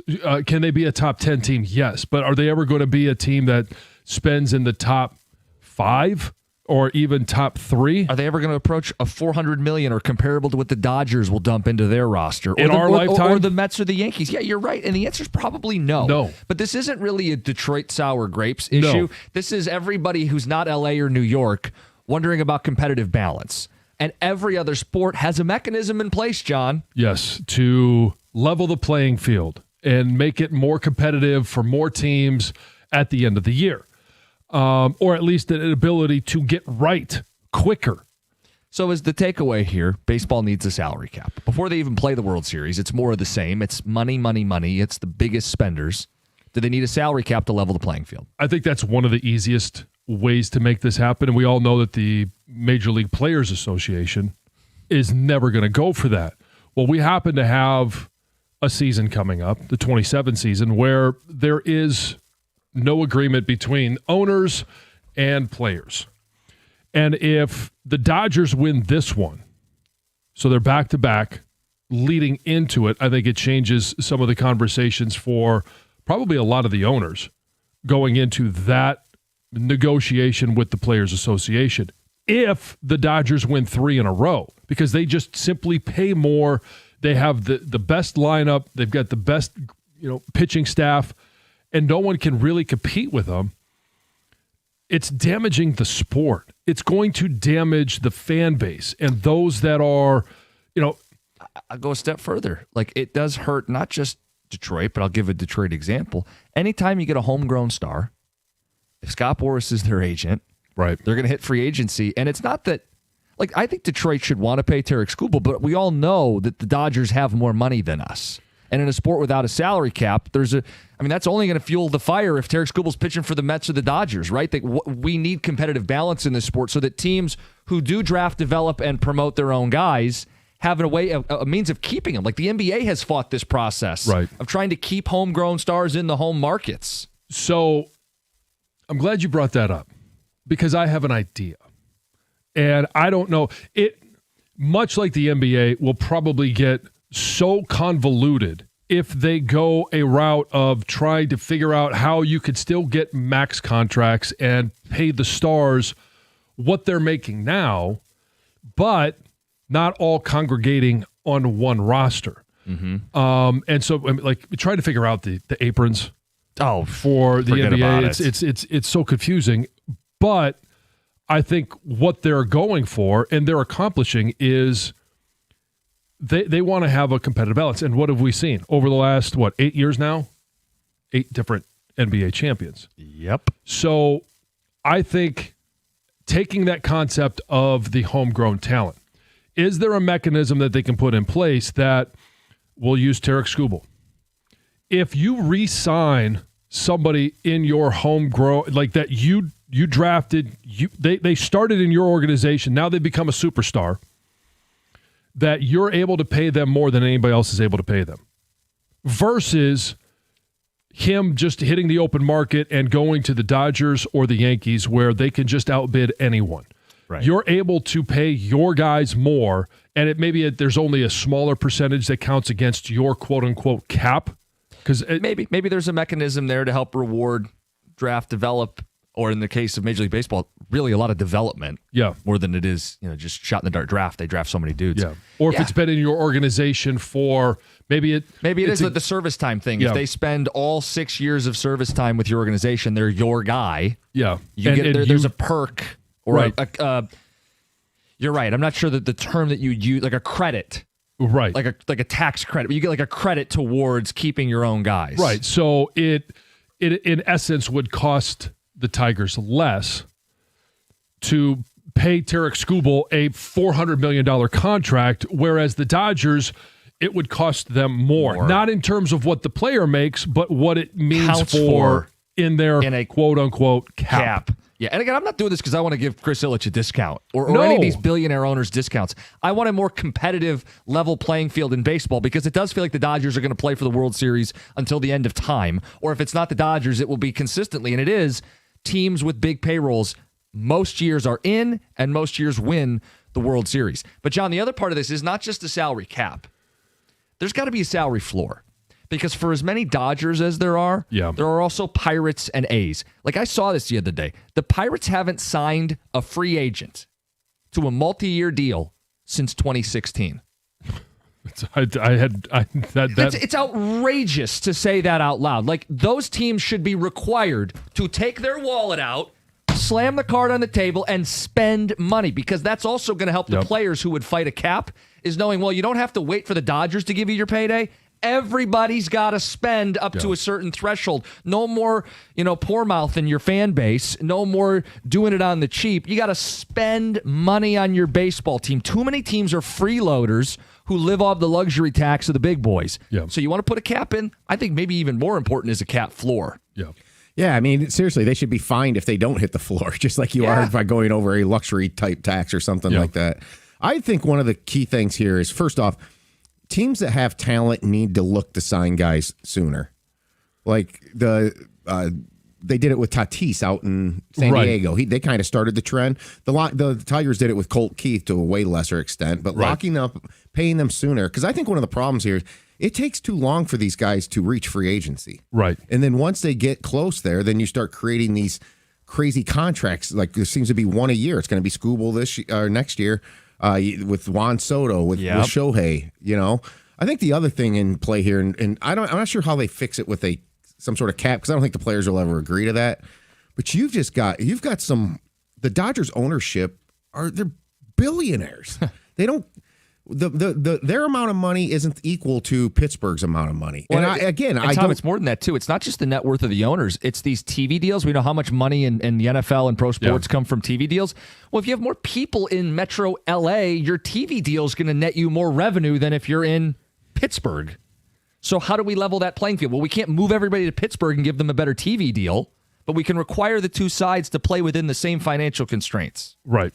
Yeah. So anyways, I think one of the big things here is to get these guys to free agency sooner somehow, or the incentive of signing, like you guys are talking about, signing guys sooner. Like Skubal, to me, never should have reached this point. Right. If you sign him to a longer term contract before he even wins his first Cy Young, right, you're not talking about having to shell out $400 or $500 million. But you understand, and I agree with you. But then you get the agents, and Boris is the most notable of the group that says, I'm not signing early because there's no cap, because when we get to free agency it balloons up or could balloon up. We saw with Shohei and we saw with Soto, and I think that's what Skubal and Boris are counting on. What is it, like the last 10 years or something like that? You've been the champions have been top 10 spending teams. I think when we did this with stat, it was like 13 of 15 or 14 of 16, and it's ridiculous. Well, it's hurting competitive balance. So it's like, if you're a Pirates fan, why even care? Well, you got Paul Skeens, for now. That's it. Well, for now, but for one of every 5 games, you get a chance to go see Paul Skeens. What are you going to do for the other 4? And John, what was the reporting this last summer? Well, they got to trade him at some point. Right. The guy's got several years of team control, but they already know how this story ends. He's going to get shipped somewhere else. They can't even enjoy him till his time ends because, you got to sell early. I do think the style of the game has hurt the game too, to a degree, in terms of like prospects are hitting less than they ever have simply because hitting is so hard in baseball right now. Yeah. So teams are probably unwilling to extend guys early like we were talking about there because, you had 7 batters this year hit 300? Yeah, which is, it's bizarre how much that number has decreased. You go back 20 years and you get 45 guys that are hitting over 300. You got, usually one per team. And, doesn't always play out that way, but you got more guys and to me, it's more exciting. I know everybody loves the long ball, but when you have a guy like Riley Green, who we think is a good baseball player, but he's changed his swing so much that it's all about the long ball, and you have 200 strikeouts in a season? Well, look, I brought up the Pirates a few minutes ago because I'm making the case, they're obviously, no matter how you do this, they're going to have to do it with prospects more than the Dodgers are. Right? Correct. But you get a guy like O'Neal Cruz, and he's hitting whatever the last time I looked during the season, like 212. Yeah. Right. Okay, the dynamic players there defensively and power, he was in the All-Star game. Am I going to extend a guy that's hitting 212? Right. It's just been something we've been discussing, and with the World Series set now, Dodgers and Blue Jays. Mm-hmm. Top 5 payrolls. Is the answer a salary cap, salary floor, or something else to help make this a more competitive product? 248-539-9797. I got clue number 3 for Name That Lion. Okay. There is a season where I led the NFL in rushing touchdowns.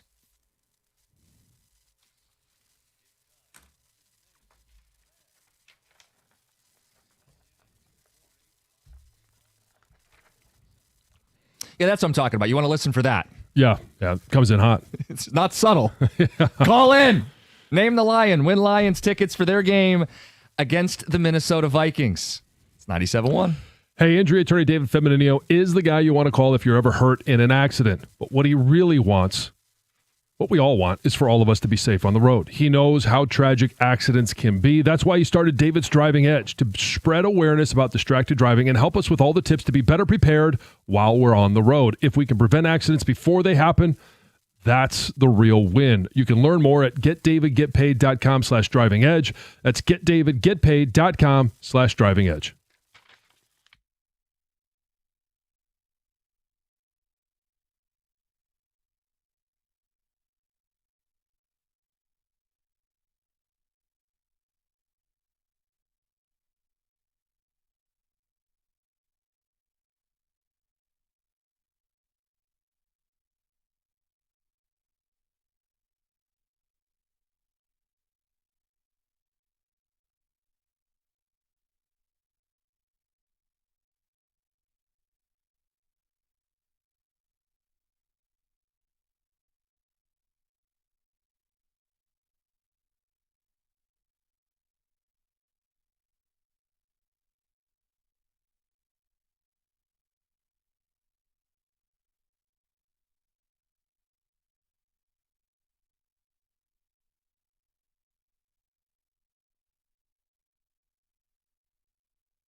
we have a winner.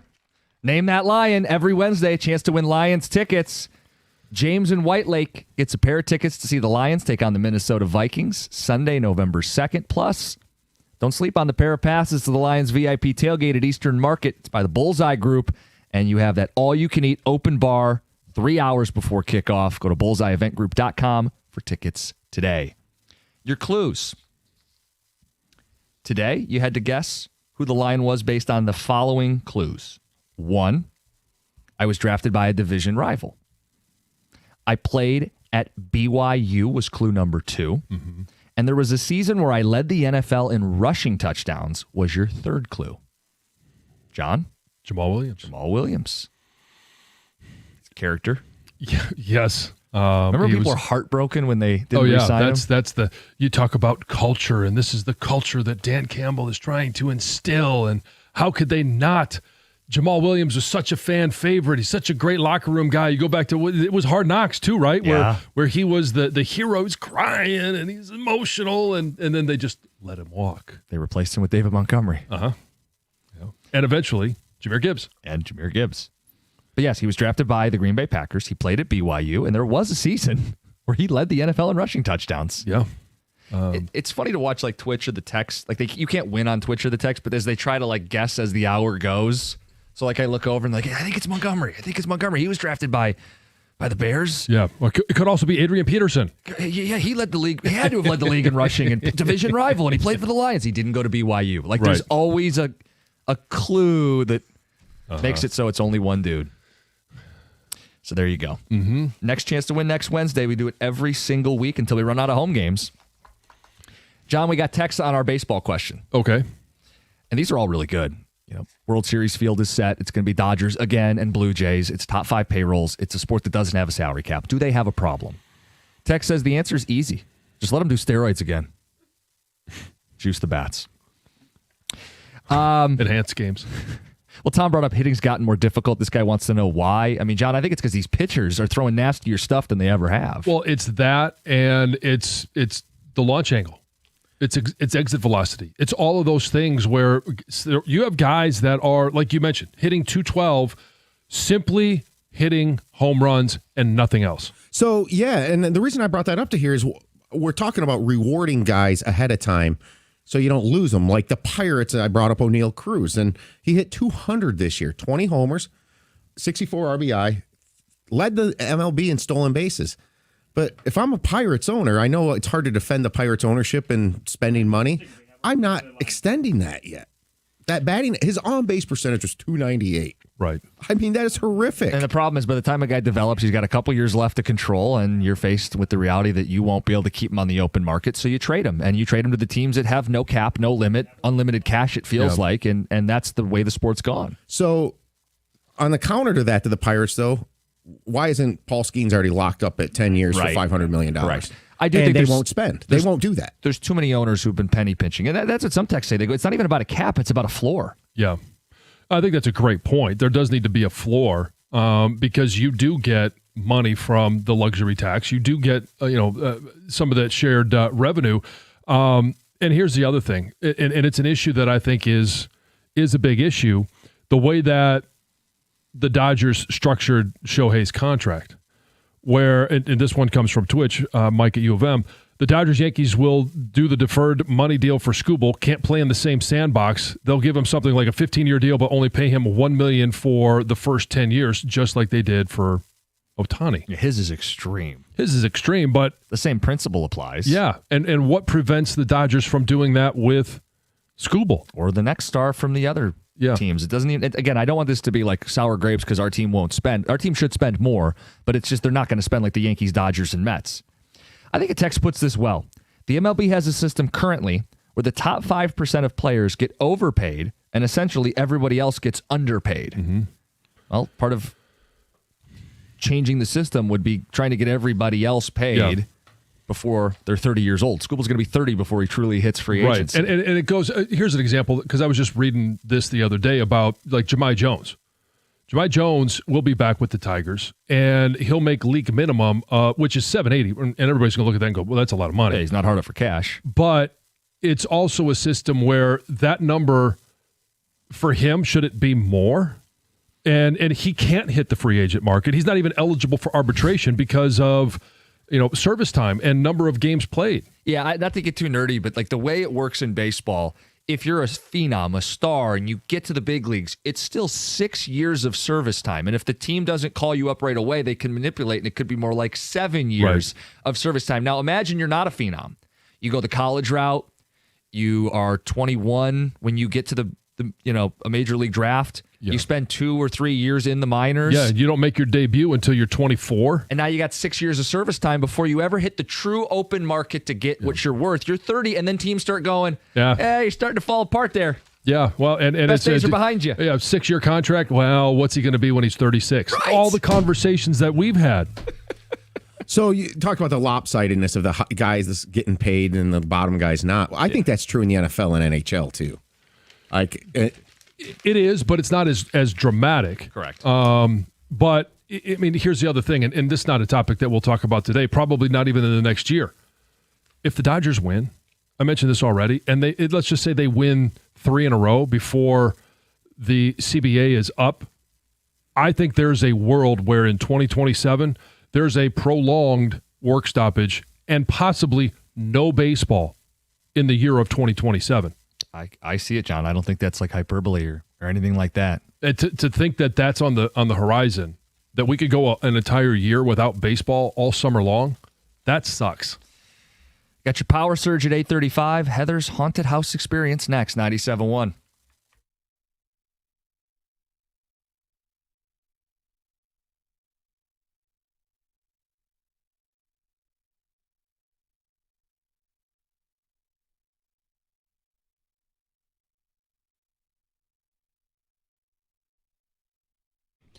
Brought to you by Founders Brewing. With an NBA doubleheader last night, the association is back, and thus the Pistons will return to our radios and televisions tonight. Detroit is on the road in Chicago to take on the Bulls at 8 o'clock. Head coach J.B. Bickerstaff talked to reporters yesterday about the team's identity after returning to the playoffs last season.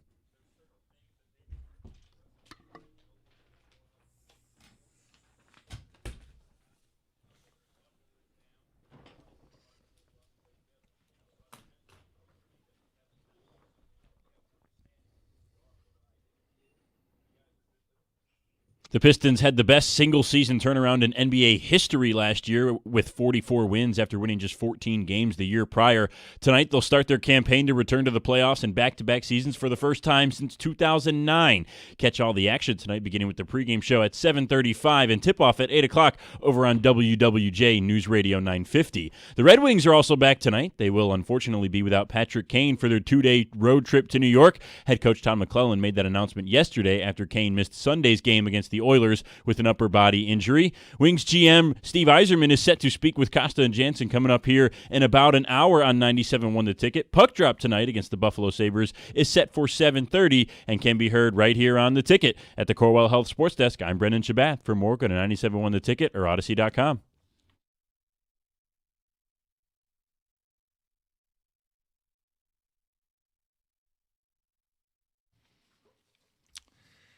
All right, spooky season. Halloween right around the corner. Heather, you got a couple young kids. Spooky season is here. Yeah, my kids are pumped for Halloween, specifically Emily. Brooks is still a little young to really even understand what Halloween is, right? Like what kid doesn't want to get some candy, but he doesn't get it, the right? concept of trick-or-treating. Knock on the door, trick-or-treat, thank you. Yeah. But Emily is super into it. We went away last weekend, and we did some Halloween events. The kids did their first corn maze, which they loved. Super fun. We did like the pumpkin picking. We did the apple orchard. And we also went to a Halloween event where the kids could do some kind of trick-or-treating, play some Halloween games, and they had a haunted house.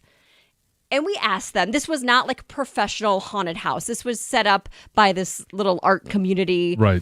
in a small home, right? So we asked them, we're like, well, what do you think? We've got an almost 4-year-old, an almost 2-year-old. Is it good for them? And they're like, well, we hear it's not quite as spooky as last year. I'm like, okay. Well, we saw this other little boy who was probably 4 there, and we talked to his parents. They're like, oh, he loved it. He's been going through because they're giving out candy at the front of the house and at the end. So he's going through over and over and over. I'm like, okay, well, if he's doing it, I think my kids could probably do Sure. it too. I didn't think it could be that spooky. So we all went. Colin was holding Brooks. I was walking with Emily, and it did spook her a little bit. Like, they've got the fog, and there's people, cackling and things popping out of the wall. But it was all still relatively Tame. very tame. Emily made it through, no problem. You could tell she held my hand a little bit tighter in certain areas. But Brooks, I think we might have broke him. He was a little traumatizing. Yeah, there at one point this little puppet popped out of the wall. Well, I'm going to go vampire. And The bun will suck your blood. Yeah, and he started screaming and crying. He was like held on to Colin very tightly, and we got out of there, and like his whole demeanor changed. Like he was no longer this like happy-go-lucky, cute little kid smiling and running around. He was very reserved, very quiet.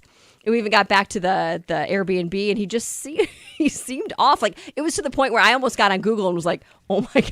You're like, can a haunted house permanently like scar a child? Yes.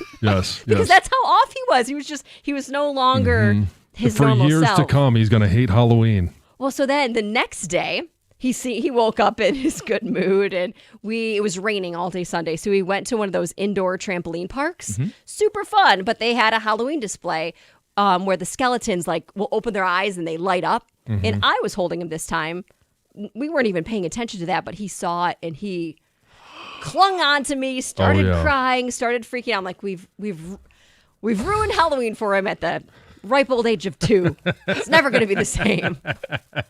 Yeah. So I do question, like, well, maybe it was. I don't think you've scarred him for life. I don't know. Because you have those moments too where, okay, whether it's the Easter Bunny or it's Santa Claus. That's true. And Teddy has never been a huge fan of anyone dressed up in costumes. Yeah.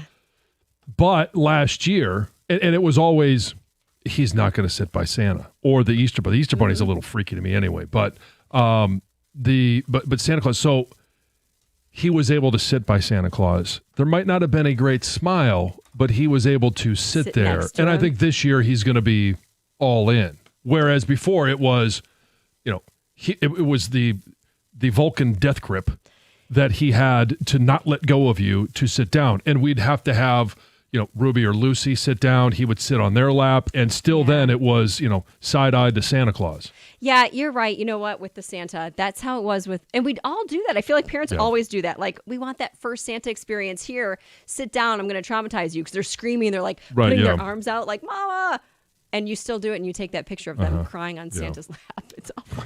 So My kids still won't sit next to Santa. We're working on that. Yeah. So I think what we want from people is, was this a parenting fail? Like, how old do you need to be to take your kids through a haunted house? But then just general parenting fails to help Heather feel a little better about this. 248-539-9797. Heather, Yeah, this was a fail. it was. Like 2 years old, they haven't been exposed to much. They don't even remember things. This is to go through an authentic haunted house with a 2-year-old is a fail. It was a tame haunted house. Like, Yeah, I'm not going to go that far. I don't think it was a fail. we don't have to be nice just because Heather's a girl. All right. no, I Colin felt like was it was there a fail. too, right? Oh yeah, he was holding Yeah. Brooks. You know Yeah, who holds the power? I felt like it was a fail when we got tallest one. out. Yeah, I think it's too young. It's too young. I don't know what the right age is. What would you say? 5, 6? Oh, no. I mean, I would take any of my 5 through when they were 2. Emily seemed to, she did it again. So we Right. went through the house. She was scared. She said, let's do that again. I said, Yeah. okay. So she did enjoy it enough to want to do it Yeah. one more time. And that one scared her more the second time. Even though she knew, maybe it was the anticipation. She knows what's coming, and she's like waiting for somebody to Right. pop out of the wall. Yeah. So we went to Halloween at Cedar Point, and they have haunted themed areas and stuff. So Yeah. Sam was 5 when we went. That's my youngest. And he kind of snuck away, not far, but enough to where he actually ran into one of these things. Yeah. And it didn't take 3 seconds, and he came out screaming, crying. And at that point, I was like, man, even 5 might be too young for this. So I think it's don't know. I think 7 or 8? yeah, I think easy. It depends on. I think 2's too young. 4-ish, I think easing them into stuff if they've done it throughout the years, but to just go to never been to seeing something like this. We talked to Emily a little bit about it before we went in, right? Yeah. Like it's all make-believe. Yeah. None of it is real. Like, and we talked about feeling scared, and we had a conversation with her. Mom and Brooks Dad will be right there. Doesn't understand. I mean, we can have a conversation with him, but he's not even 2 yet, right? So he's still pretty little. But So Twitch says he's not even 2. He won't remember it in 3 years. He'll be fine. But like, have we done psychological damage to a child whose brain is? He'll forever hate Halloween. Yes. And you Maybe. like Halloween, right? I like Halloween. I'm not like I don't dress up, but I enjoy the holiday. Yeah. I don't like Halloween, and I don't like haunted houses. I wouldn't choose to go through one myself unless, like Emily, there's candy at the beginning and at the end. Yes. Yeah. Now, okay, I might be in for it. Maybe it's a scoop Some of ice cream. motivation. Yes. What are they going as this year? Oh, Emily chose a witch. She is the little, if you've seen Hocus Pocus, the little girl, Danny Dennison, is a witch on Halloween. Yeah. That's the costume. She doesn't know. She doesn't know the movie. And then Brooks is a race car driver because he's Likes obsessed cars. with cars. Yeah. Wow. Super cute. Yeah. Yeah. Is he going to be in the car that you found in your attic? No, it doesn't. That doesn't move fast enough. No. We were thinking about maybe making the wagon into a car, so that when he's sitting in the wagon, Yeah. it looks like he's sitting in a car. All right. Some early verdict. Yes, epic parenting fail. 100% parenting fail. WTF, Heather? Hey, Heather, Brooks is now ready for movie night. Try Halloween, Scream, or Friday the 13th. Just prep, right? You've already done the damage. Just drop them into the Exactly. deep end. Yeah. Swim. And if people have their parenting fails to help soften the blow, let's get to Alan and Fenton. You're next up. Good morning, Alan. Alan? Hey, Heather. I'm trying to make you feel a whole lot better Okay. today. So my daughter Annika was born October 23rd. So her first Halloween, she was 8 years old. Had her dressed up as a beautiful little flower, cute little booties. Uh-huh. Mosquitoes were still out because it was a little bit warm on October 31st, 2008. I set her feet on fire because she was sitting on the porch with me. Actually, I'd make it sound worse, but that's why pajamas and all these kids' clothes, they'll smolder. They won't catch on fire. But I'm sitting there handing out candy. The next thing you know, booty starts to melt on her feet as I'm handing out Halloween candy. Oh, From no. what, the jack-o'-lantern?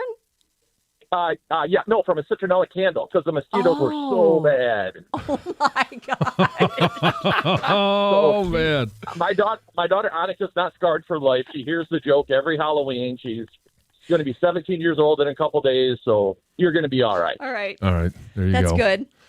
Yeah. Didn't set the kid on fire. So Yeah. that's Right. First things first, kid not set Yeah. on fire. Mm-hmm. And Yeah. not traumatized. So my parenting fail would have been when Lucy and Ruby were 4 or 5-ish.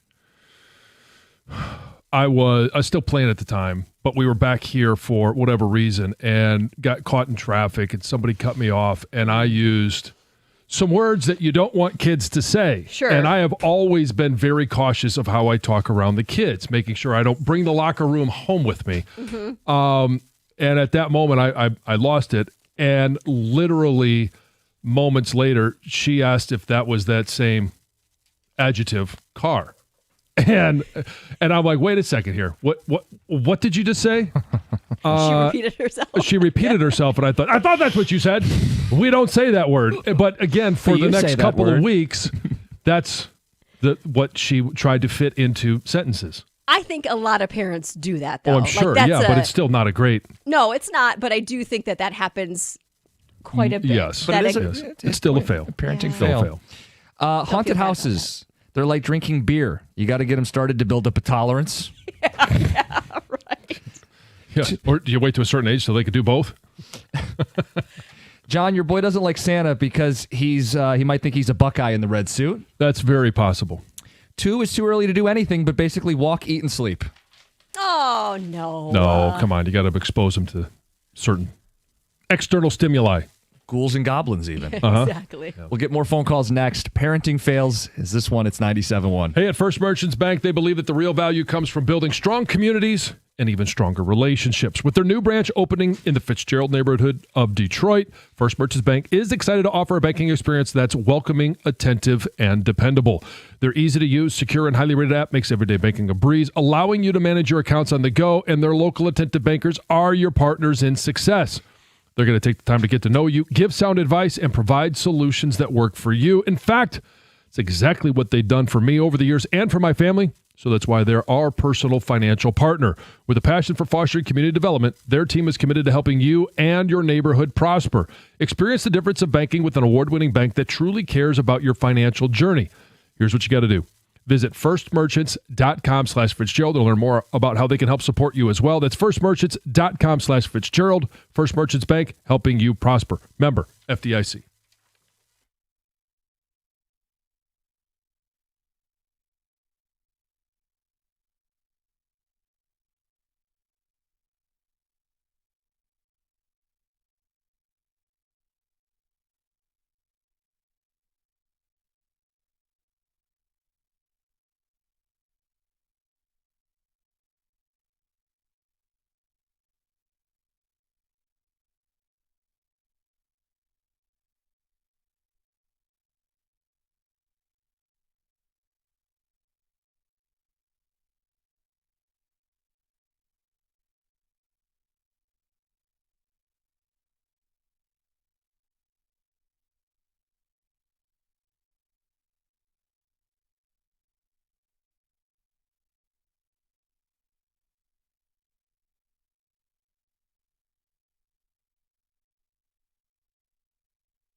Lions fans, it's time to roar louder than ever. The 2025 season is well underway, and the team's off to a great start. So is the ultimate way to celebrate.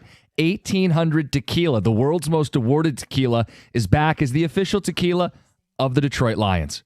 Where do you think I got that Axel Foley jacket? That's from 1800 Tequila. From pregame tailgates to postgame celebrations, 1800 Tequila brings you smooth, bold flavor to every moment. So you could sip it in a sideline margarita or enjoy it straight. Either way, you're raising your glass to a championship season. Make 1800 Tequila part of your game day lineup all season long. Victory never tasted so good. 1800 Tequila, proud partner of the Detroit Lions. Proximo, 1800tequila.com. Please drink responsibly.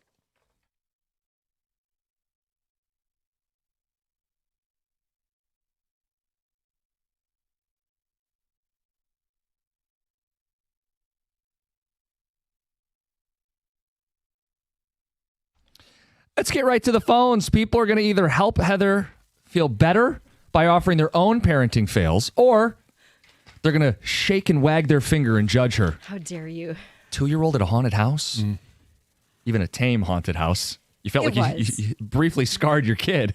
I mean, he totally wasn't himself for like the whole night afterward. It was just very reserved, kind of. Can you imagine quiet. him going to bed by himself at night, thinking that something's going to jump out of the wall? Where is mommy? Skeletons. Ghosts. Oh my goodness. All right, so I took my shot at you for the fail. Yeah. Now I will let you know what my fail is, which I think is far worse. So Anna, when she was, I think, 1.5, the way my schedule was then, I would get home and my parents were watching them, and then I'd take over. She'd be napping, and then she'd get up from her nap. You always have to change them first thing after that, right? Yeah. Yeah. So the changing station with that little cushion thing, that's kind of where they're locked in, you would think, that sits on top of the dresser. There was no more wipes. So I had to run and get wipes literally 10 feet away. And when I came back, she had rolled off. I let my kid roll off the dresser. How old was she? Oh, Like 1.5. Yeah. It's better than 1 month. Yeah. It is. Yeah. Let's get to the people. Nate and Westland, you're on 97.1. How's it going, y'all? I just kind of want to chime in here. I work at a haunted attraction/trail in Romulus, and Heather, I would say don't feel bad. We have people who bring kids as young as 2 and 3. And we actually have this one 3-year-old who's been coming back every year for the last 8 years. So she seemed to love it, but Okay. I wouldn't blame yourself. But yeah, there's people out there, and there's quite a bit. As I said, I'm one out of Romulus, and we see a little bit of everything. So we just had a 78-year-old lady who's never been to one come last weekend, and then we just had a 2-year-old on our Classic Monsters night. So they're all our ages go there. Nate, what's your role at the haunted house? Are you the guy with the chainsaw, or are you just taking tickets? I used to be the chainsaw guy. I hung up the chainsaw about 2 years ago. Just too much running for me nowadays. But yeah, I'm more of like operations and security. So I do all the rules and, harass people in line a little bit, lighten up the mood just so they get a nice little pop as soon as they walk in. Okay. There you go. Yeah. Thanks, Nate. Well, that's good to hear. I'm not the only one out there. Yeah. Just keep There are other bad exposing parents, them. too. Yeah. What? I said there's other bad parents, too. Exactly. Let's get to Joe in Bloomfield. You're on 97.1. Morning, guys. Yeah, so it was a little older child, 16 years old, right? Somehow I had the bright idea to take her to the movie Borat. Oh, boy. And I just remember Very sitting nice. there in the theater, like, should we leave? The scene at the dinner table when he's showing that picture, and then the rolling around in the bed with the naked big guy. Remember that one? Unfortunately. Oh, God, that was horrible. That was so awkward. Did you know what you were taking them to? No, I mean, I knew the actor, right? I thought he was funny. It could be a way for me to bond with my daughter, and it turned out I think it scarred her. That's awkward. Yeah. It's awkward. Yes. Parenting fail. I shared mine. What was that stupid show that I was sitting there watching Lucy recently? Oh. It scarred me for life. The White Lotus? Right. Yes. White Lotus. Lucy's fine, but I can never sit there and watch a movie with her again. Oh, man. All right, guys. Have a good day. Hey, thanks, Joe. These are great. Yeah. And literally every time we sit down when she's home and I'm like, do you want to pick a show? I have flashbacks and I'm like, No, I'll pick it. Yes. We'll watch a cartoon. Exactly. Mike and Warren, good morning. Hey, how's it going? What's up? Good morning, Mike. I just wanted to say happy Torture Your Child Day. Yes. I used to have a Halloween setup when my son was like a year and a half, and he was afraid. The way to get around it is you have to show him that everything is fake. Yeah. Ask someone that has a Halloween setup in your neighborhood, say, can we take a look at it? Lift up the shirt or whatever and look at the plastic that's holding it together. And if you show him that all this is fake, telling him it's fake is not going to work. Right. You need to show it to him, and he'll get over it. Yeah. Someone's wearing a scary mask, lift it up and see it's just a regular guy. It's just a mask. Should have done that before the haunted house. Yes. Unless what's under the mask is scarier than what's on top of the mask. He has not been scared of. We have a Halloween, like we've got the skeletons coming out of the ground and the hand. Like he's not scared of that, but it's the things that pop out of the walls. Yeah. Right? Yeah. That's scary. Mm-hmm. Thanks, Mike. Every time he closes his eyes at night now.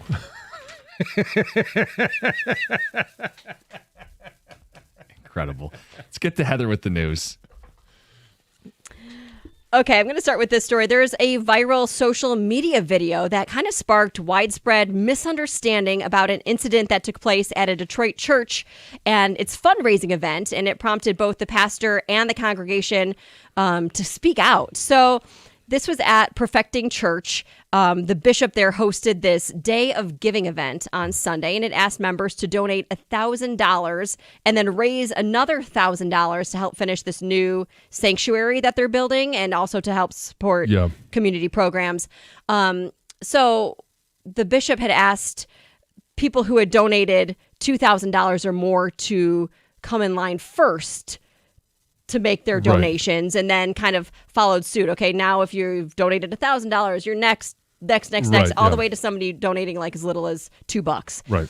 Anyway, there was one woman in this video that went viral that she went up to make her donation, which was less than $2,000, and the pastor kind of like dismissed her in this video, and it kind of went viral, and people are making a big deal out of it. Now she's saying, well, wait, I was in the wrong because I didn't get into the right line to make my donation. And the pastor's also saying, I was trying to do this. Taken out of context. Yeah, I was trying to do this in an order to make it go smoothly and also to ensure that certain people didn't have to stand for a long period of time. Yeah. The elderly, the parents with all their kids. And anyway, so they're kind of downplaying it and saying that it was just kind of a big misunderstanding.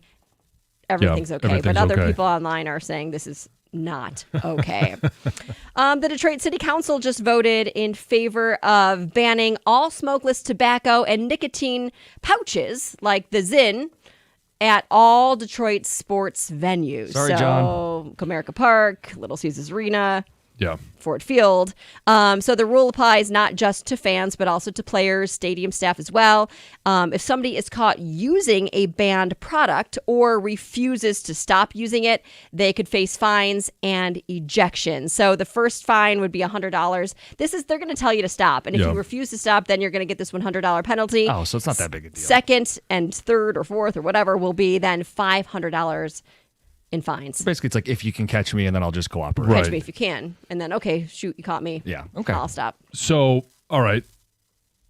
Comerica is a part of this? Yes. And, I mean, we all know baseball players. Yeah. So, are you telling me that they're going to fine a baseball player from the city $100, or they're going to eject them from the stadium if they don't stop? Well, of course, they're not going to eject a player from the stadium. But yes, that's what I'm telling you. Apparently, they want to eliminate that stereotype that you just said, baseball players and chewing tobacco. They want to eliminate that. They want to make everything family friendly. All right. Good luck. There you go. Yeah. After more than 30 years, Texas Tech fans have to say goodbye to one of the college's quirkiest traditions, tossing tortillas onto the field. So the school's cracking down because officials warned that it could lead to penalties during the game. And they're saying it violates new conference standards. So they're saying you got to be done with it. So the tradition actually started back in the 90s. It was kind of like a lighthearted prank, and then it turned into this like beloved symbol of team spirit. So they're saying kids go out there and find a new way to show that team spirit. No more throwing things onto the field. Yeah. Tortillas. I don't know. I get why they're trying to do it because it does stop the game as they got to clean up the field. Yeah. I've never But I like that they had their own cool thing like that. Yeah. It's a cool visual. An American Airlines flight made an emergency landing in Nebraska shortly after takeoff because the pilots heard some mysterious banging on the cockpit door, and they mistakenly thought that somebody was trying to break in and hijack the plane. So they said, we're landing this thing right now. Turns out it was just flight attendants trying to get their attention because they had lost contact with them because there was like a glitch in the intercom. Oh. So it was just the flight crew trying to get their attention. Apparently, the pilot said they heard like the static sound over the intercom. And because of the static and the banging, they said, whoa, we better land this thing. Law enforcement immediately boarded the plane once it landed. And then the pilot did apologize to all the passengers for the misunderstanding. Probably terrifying for those pilots, though, for sure. Sure, yeah. Could have been somebody in the bathroom just trying to fit into the bathroom that's right behind the cockpit door there. Yep. If you're just too exhausted to get all dressed up for Halloween, or maybe you don't really want to get dressed up, but you want to look like you did, you want to look like you're, part of the crowd, there is a new app for that. It's called Endless Summer, and it will create fake photos so it looks like you went to a Halloween party. Oh, it's just a filter on Snapchat. It's all AI. Yeah, but it's more than just a filter. But it serves the same purpose. It's all AI. It creates fake photos of you in costume with other people, partying around you. And it's not just for Halloween. It's actually meant for like making it look like you're on vacation when you're just, sitting on your couch at home. Here's the thing. How about you go out and do things?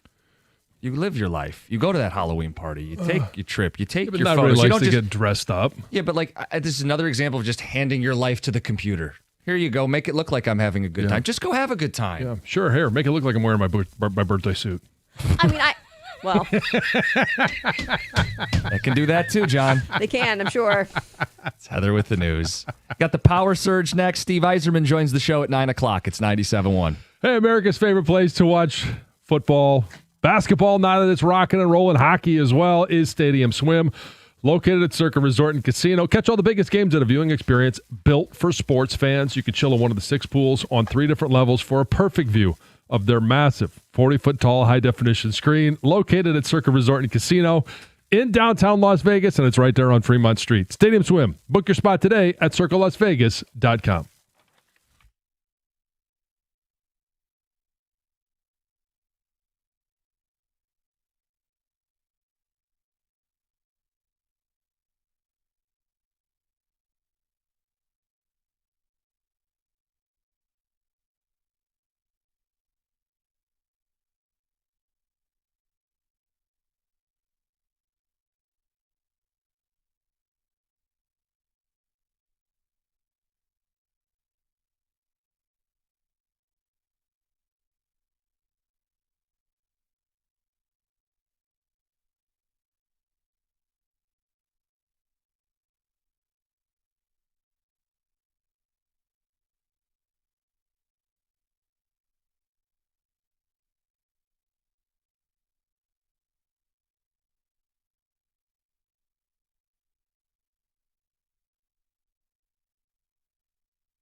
Hey, there's nothing like Michigan. The pride, the grit, the game day energy. There's a beer that gets it. It's Founders Michigan Pilsner, brewed right here in the heart of Michigan. It's crisp, light, and built for those who go all in. Whether you're tailgating in Ann Arbor or kicking back after a long day, as proud sponsors of Michigan Athletics, we're raising a cold one to the maize and blue. Founders Michigan Pilsner, brewed for Michigan, built for you. Find Michigan Pilsner at a store near you. Founders Brewing Company, Grand Rapids, Michigan. For 21 years old or older, please drink responsibly.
Steve Yzerman set to join the show at 9 o'clock. Vibes are high in Hockey Town. 5-1 start. Got some cool events coming up. We'll talk to him about all that, plus some questions that linger about the rebuild. Yeah. That and more top of the hour. John, we're talking Lions football. And Power Surge, you put the Lions as the number 1 team in the NFL. We want to know how far people are willing to go. Best team in the NFC. Best team in the NFL. Mm-hmm. Better than last year. Super Bowl bound. Fill in the blank. How far are you willing to go with this football team? Because they're 5-2 going into the bye week. I think this is better than anybody expected. And I think a lot of the questions we had have largely been answered. You know, how much time do we spend talking about a pass rush? Right. They're third in the NFL in sacks with 23. How much time do we spend talking about losing a couple offensive linemen and losing Ben Johnson? They're third in the NFL in scoring with 30 points per game. You know, I think both coordinators have stepped up. I think the offensive line, there's more work to do still. But if this is where they're at right now, the idea they'll get even better out of the bye and healthier out of the bye, John, they look like a deeper, more balanced, can win more ways than they were at this time last year. And it's all 3 phases. It's offense, defense, special teams. And when you look at the ability to go out there and win against a team that had a lot going for them in Tampa Bay, when you don't play your best game. Now, defensively, that's probably about as good as you would expect that version of the Lions defense to play. Yeah. But offensively, it not close to what we expect from this offense, and you still go out there and you win by double digits. I think this is a team 100% that could be a Super Bowl team. I don't think there's any doubt about it. And I do think, I know we all realize what happened week 1. I still think they're the best team in the NFC North. I think they're the best team in the NFC. I mentioned their ceiling is the Super Bowl. I think they're right now, they are, as I've said in my Power Surge, the best team in the NFL. Yeah. I don't fight you on it. It's more fun if we argue and disagree. But, John, I see it the same way you do. And, look, things can change. They're going to play more football games. Injuries we've learned can pop up and become problematic. But as we're sitting here today, like, the markets agree with this, by the way. The Lions are the betting favorite to win the NFC. I mean, as it sits today, it's Kansas City and Detroit. And wouldn't you love a chance at retribution for Sunday night in a Super Bowl? But, yeah, I'm willing to go as far as you're willing to go and say they're the best team in the NFL, and I expect them to play in the Super Bowl. And so the question is, because we thought they were a Super Bowl contender last year, is this a better team than they had when they went 15-2? And it's, okay, projecting injuries we can't do. We don't know. You're getting Aleem McNeil back and to a pass rush that is already third in the NFL in sacks. That's a positive. I don't think they're as good up front offensively as they were last year at this time of year. Doesn't mean that they're not going to be a top 5 offensive line by the time the year's over. There's certainly that possibility, and you see glimpses of it throughout the course of the first, 7 weeks. So, yeah, I think going into the season, the biggest question was, I think for a lot of people, the interior of the offensive line. And that, I think, has largely been answered. Coordinators, Kelvin Shepard answered every single question about this defense and him as a defensive play caller. If you didn't learn about it in his adjustments that he's made, whether it was the second half of the Green Bay game throughout the course of the first 5-6 weeks, you certainly saw it with the game plan that they had in place to empower the secondary, but to also protect it at times. 248-539-9797. We get to the phones. Joe in Madison Heights. Joe, good morning. Good morning. I mean, what can be said about this team to say that they're the deepest in the NFL? I mean, when you have Shepard has done a phenomenal job. When you have all your backfield out and you don't miss a beat, it's incredible. And this is a Dan Campbell system. I agree with my brother on this. It's the Dan Campbell system. Look at the assistants he's got in place, the system. Wouldn't you agree with that, John? Yeah, I think in large part it is a great system that was in place offensively when Ben Johnson was here. It's still in place right now with John Morton, the one calling the plays on Sundays, and it feels like there's great continuity. And the skill players, I mean, you can't argue. They might have the best skill group in the NFL just by themselves. Oh, absolutely. When your second tight end, Dan Wright, is catching balls and very well in the system, My gosh, I mean, me and my buddy always have this argument about Dan Campbell. What have you seen? They are 13-3 in prime time games. 13-3 when the lights are the brightest. Okay, so he made a bad fourth down play in the San Francisco game. Let's not go there. They still have to win the Super Bowl. I think they're going to win the Super Bowl. I really do, as long as they stay healthy. Mm-hmm. Yeah, there's going to be more injuries, but it's a measure of how healthy can you be at the most important time of the year, and that's when you get into the playoffs. When the schedule came out, 5-2 at the bye was optimistic. I don't know if anybody expected it. Right. And they should get healthier, right? DJ Reed will come back. Terrion Arnold will come back. Kirby Joseph will come back. And Brian Branch was only suspended one game. Your entire secondary is coming back, and you feel even better about the depth. Aleem McNeil's got a game under his belt. Should be even better down the stretch in the second half.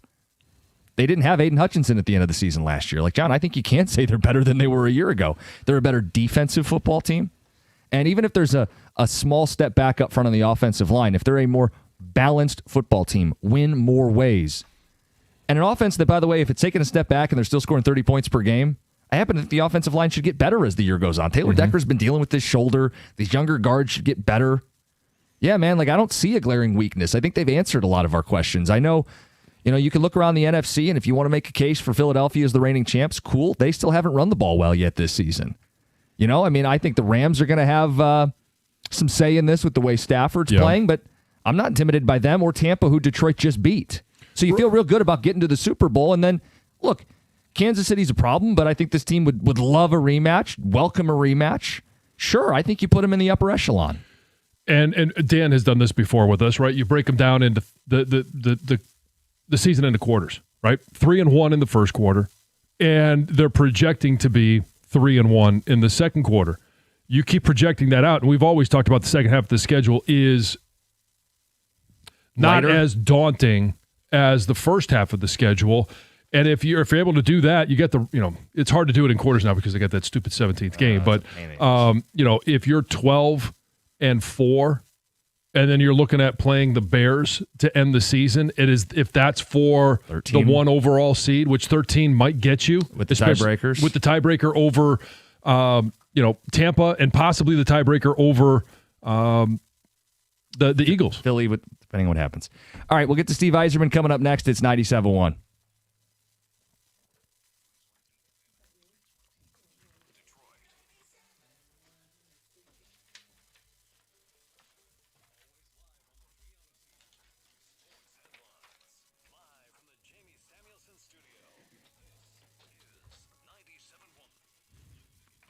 Brought to you by the Sam Bernstein Law Firm. Red Wings and Pistons are both in action tonight. The Wings have the Sabres on the road. Should they win that game, they will extend their win streak to 6 games, tying the longest win streak in the last 18 years in franchise history. However, some have mentioned the term trap game when referring to tonight's showdown against the 2-4 Sabres. Todd McClellan told the media yesterday he doesn't believe in those. Every team in the NHL is good, and his team just needs to go out and perform. Costa and Jansen will speak with Wings GM Steve Yzerman in just minutes right here on 97.1 The Ticket. Puck drop in tonight's game can also be heard right here on The Ticket at 7:30. The Pistons begin their season in Chicago tonight. People already talking about an MVP possible season for Cade Cunningham after the year he had last year and the preseason he had in the last few weeks. We'll see just how good Cade looks tonight at 8 o'clock in United Center against the Bulls. Tip-off can be heard over on WWJ. The pregame show starts at 7:35. Michigan and Michigan State football renew the battle for the Paul Bunyan Trophy this weekend. Kickoff is set for 7:30 in East Lansing. Both teams mentioned to the media this week that they're just hoping for an incident-free game after many drama and extracurriculars have taken place in the other iterations of the recent games in that rivalry. At the Corewell Health Sports Desk, I'm Brendan Shabath. For more, go to 97.1 The Ticket or Odyssey.com.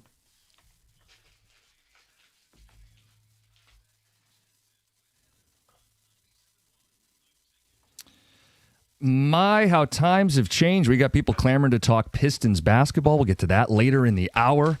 Red Wings off to a hot start, 5-1 this season. And I don't know if you've heard, they're celebrating a century of Red Wings hockey. They've got their Fan Fest event coming up November 6th through the 9th, Motor City Casino Hotel. Meet and mingle with over 50 Red Wings legends, Hall of Famers. We're talking Sergei Fedorov, Nick Lidstrom, Steve Yzerman, who's set to join us here in a second. Tickets are going fast. DetroitRedWings.com/FanFest today. Steve, good morning. It's going to be nice to get everybody back into town.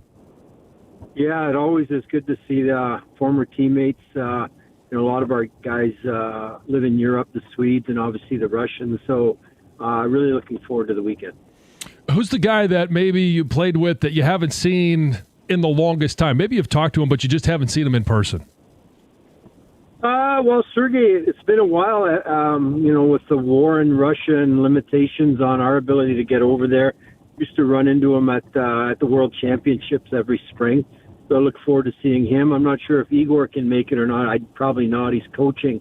But we'll get a chance to see Sergey and then see him again when we retire his jersey in January. I'm going to put you on the spot. Steve Yzerman's starting 5 of all-time Red Wings, 100 years to pick from. Who would you go with? Well, Gordy, obviously, on the wing. That would be one. Center, Pavel. But you couldn't be wrong with any of the choices. Other winger, Ted Lindsay. Mm-hmm. On the back end, it would be Nick Lidstrom, Red Kelly, and in net, Terry Sawchuk. All right. Sure, people will debate that endlessly. A lot of names to choose from. When you look at this, yeah, you could pick like 3, and you could name Sergey in the middle. You could name Pavel, Alex Delvecchio. Steve, you could be in the middle. Many good choices. Steve, you could be in the middle. Yeah. Well, you asked me to pick my team, so okay. if I'm on your team, thanks. But I picked my team. Yeah. So let's talk just a little bit about this team. Obviously, it's a great start. What are you seeing on the ice that makes you believe this is truly who this team is and it's sustainable more than just the 5 or 6 games that we've seen to this point? Well, we've played 5 out of 6 at home. We got 6 out of the next 7 on the road. I think that'll give us a little bit more indication of where we're at, where we need to improve on, or what our strengths are. Obviously, we like the 5-1 record is great, but I like a lot of the little things we're doing well. Our penalty killing seems to be on the right track. The goaltending has been solid. Game 1 for John Gibson was more about our team's poor play than it was on him. It was one-timers and 2-on-1s and breakaways. So I think our goaltending has been excellent. But like I said, we're going 6 to 7 on the road now. You don't necessarily coach doesn't get his matchups on line changes, the visiting or the home team can put their top guys out and see if they can get an advantage that way. It's important for our guys to respond, but I don't think we've played great. I think we can play better. I'm expecting us to get better, but I certainly like the 5-1 start. People are highlighting some of these young guys too, right? Pelican nets his first career goal. Finney gets his first goal. A lot of these guys making an impact. What are you seeing from the young guys? Yeah, and the new faces in Brandsig Nygaard as well. They're skilled and they're fast. And actually, all 3 of them are pretty strong. Although Axel Sandin Pelican would be like 5'11 and a half, not considered big for a D-man, but they're skilled, they're fast, smart hockey players, and interject that speed and skill into the lineup. One player can have an impact, and I think all 3 of them, they've scored a little bit, but I think they've played very well and created opportunities for us. And just again, I like the skill and the speed that they play with. I guess maybe a 2-part question here. When you have these young guys, and especially as many young guys as you have, pairing them with the veterans, how have you seen the young guys influence the veterans and vice versa? How are you watching and seeing some of those veterans have an impact on the young players? Yeah, well, new face like Mason Appleton, kind of a smart, a little bit of a jack of all trades. He's gone with the injury to Patrick Kane. He's moved up. He's a solid defensive, a good checker, good penalty killer, and he's chipped in a couple of goals early. So that's been a nice impact. But we're being led. Dylan, our captain, named first star of the week in the NHL, has performed really well. He sets an example with his work ethic, professionalism on a daily basis. So, I'm trying to think on the back end with Ben Sherratt. We got a pretty young decor all of a sudden, and with Ben Sherratt, a veteran, being asked to do a lot, him and Mo together, they steady the ship a little bit and keep everybody calm, and they go out in a lot of difficult situations and perform well. A lot of your draft picks on the team, I think I count 9. When do you consider the rebuild to be over? When we're a consistent playoff team. For me, or maybe more generic or broadly, when we're trading future assets potentially for players that are going to help us immediately. Older guys, maybe that's when. But I'd like to think we're done rebuilding when you're hey, now we're talking about playoffs and advancing in the playoffs. Are playoffs a fair barometer for you guys for this season? I mean, some of it's the hot start, some of it is coming up short the last couple years. A barometer for what? Sorry. Judging progress. Like, would the playoffs be a fair barometer for progress? Well, if we made the playoffs, I'd certainly say that's progress for us, yes. Because we look at teams in the division, like 2 years ago, Ottawa, Montreal, not every situation's the same, but 2 years ago, they're dead last. Young teams, they've expedited the process, they've made the playoffs. I think we've seen other teams do it quicker. Is that a fair criticism that the other teams in the division have been able to do that quicker than you guys? I'm not sure I would agree with that. Every situation is a little bit different, as just pointed out.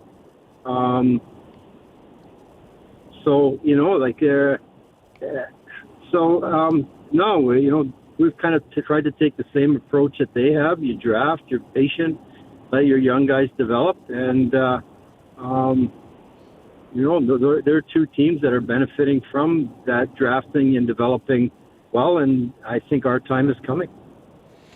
You've been in a playoff position, in the start of March, the last couple of years. March has been a tough month. Do you see in your team the ability to overcome that obstacle? Do you have what it takes this year, the components in place, where you think you can overcome at least that month of March?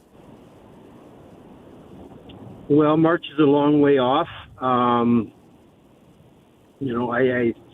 We'll see how these young kids continue to perform. We'll see the health of our team. I like to play, of the core of our team. I think with, Dylan, Alex DeBrincat, Patrick Kane, you have Lucas Raymond, Mo Seider, who are both in their 5th year now and have been around and they've gained valuable experience. So I think that will help our team come March, but we got a lot of work to do before we get to that point, and we'll assess where we're at. But I think we're better equipped here. We're a little bit deeper, a little bit more talented. That along the way here, I hope we win more hockey games, and I expect us to win more. Joined by the Red Wing general manager Steve Yzerman. You're beloved in this city, like for the performances you had on the ice, and certainly the cachet that your name brings. As the rebuild has dragged on, I know you hear this stuff and this criticism, whether you're engaging with it or not. On a human level, what is that dynamic like to have fans who feel very strongly about you and want it to work, but at the same time are growing impatient? Well, I'm not the least bit surprised. I don't have issue with it. Rebuilding is a challenge, and I knew this was going to be a challenge when I accepted the position. I'm confident in the process. I'm excited about where our team is going, the players we have in the system, and the prospects we have coming. Being the general manager of any professional sports team, is challenging. You have to, expect criticism, expect to be second guessed, and I don't have an issue with it. So that comes with the job, and we'll continue to stick with our process, and I believe we're getting there, and our fans will be rewarded for their patience and support, hopefully sooner than later, obviously. I know that obviously there's a lot of events going on this year for the 100 years celebration. And at the Fox Theater on November 8 at Hockeytown, or at least celebrating the 100 years of Hockeytown, hosted by Ken Daniels and Mickey Redmond, there's going to be you, Fedorov, Lidstrom, Zetterberg, Bowman. There's going to be a lot of guys that are going to be sharing stories, telling stories about the glory days and their playing days. Give us a story you might consider sharing, or one that maybe is just underneath the story that you're going to share at that time. What's a memory that you have as a player that stands out to you?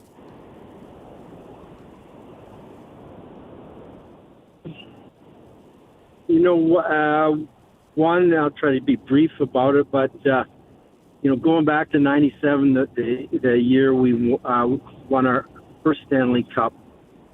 We had, let me think here, we had won Game 4 against Colorado. It was in the semifinals. I think we won 6-0. And the game ended, it was pretty violent. We went into Colorado for Game 5, and they beat us 6-0. We come home right before the game. Scotty wasn't big on real, kind of coming in and giving motivational speeches or whatnot. He was very methodical.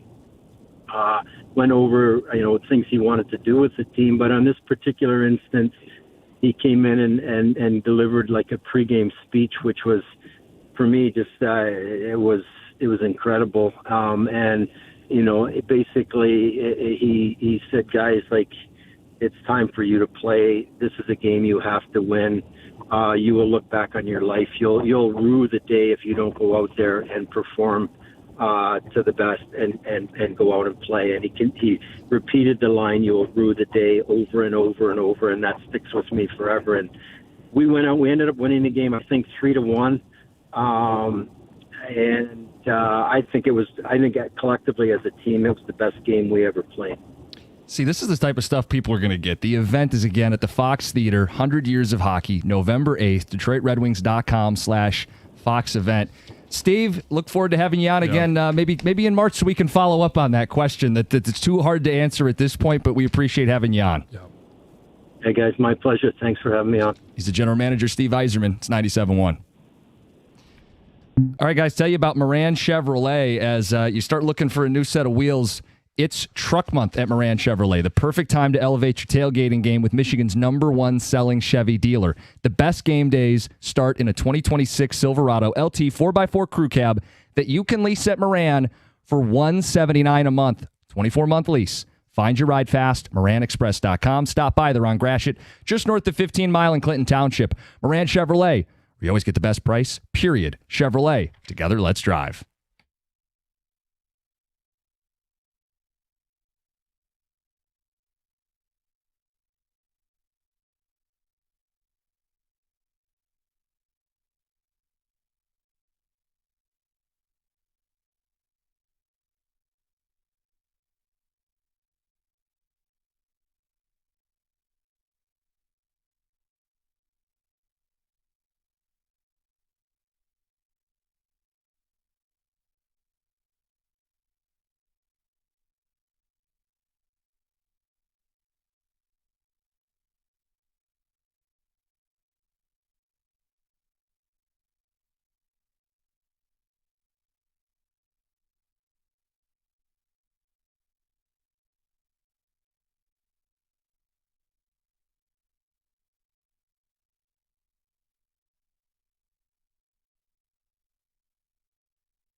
Hey, I've got your tailgating must-have this season. Surfside iced tea and vodka and Surfside lemonade and vodka. They're absolutely delicious and available in convenient variety 8-packs. Now, each can of Surfside is only 100 calories, 2 grams of sugar, and my favorite part, 0 bubbles. That's right, no carbonation, so you can tailgate like a champ all day long. Look for the can with the sunset stripes and ask for it at your local bars and stores. Must be 21. Please drink responsibly.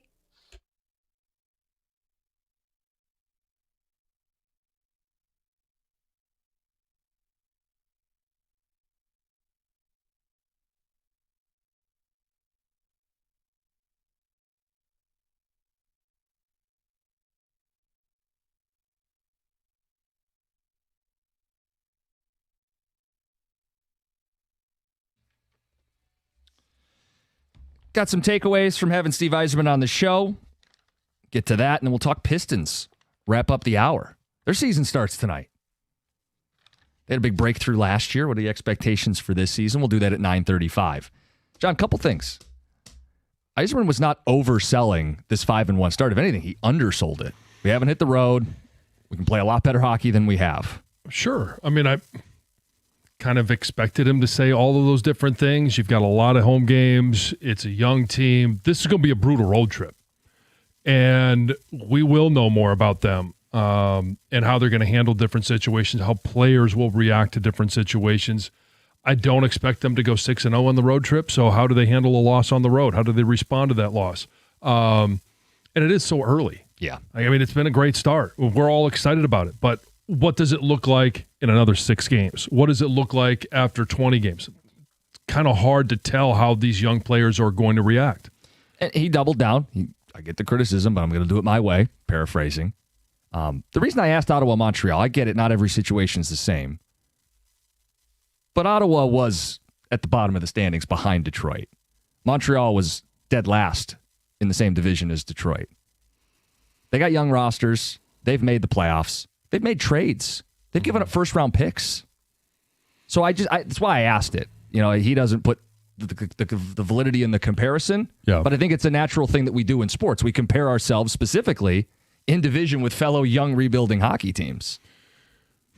Sure, and you're trying to figure out how do you fit in? Is this going to be the year? Which is why I asked him about March. And I know March is a long ways away, too. I mean, there's a lot to still be determined right now, as he talked about. So I didn't take it as, you know, was it a downer? No, he's just non-committal because that's what he does. You're right, but dude. I would expect that at this time of the year. It's been 6 games. Yeah. Just reading between the lines on that and kind of listen to that answer about Ottawa Montreal. My assumption here is that he thinks they're on par with them, but they imploded in March and Montreal took off. And Ottawa played well too, but I just kind of, it's just a speculation by me. I would buy that he views them in a similar tier, but the difference is those teams have made the playoffs, and those teams have been willing to give up picks for players. Players, by the way, that complement the core. So Montreal added Noah Dobson this last offseason, gave up 2 firsts to do it, right? Ottawa had traded a first to get a goalie the year before, traded at the deadline for Nick Cousins. These are people that they anticipated not being rentals, but multi-year players.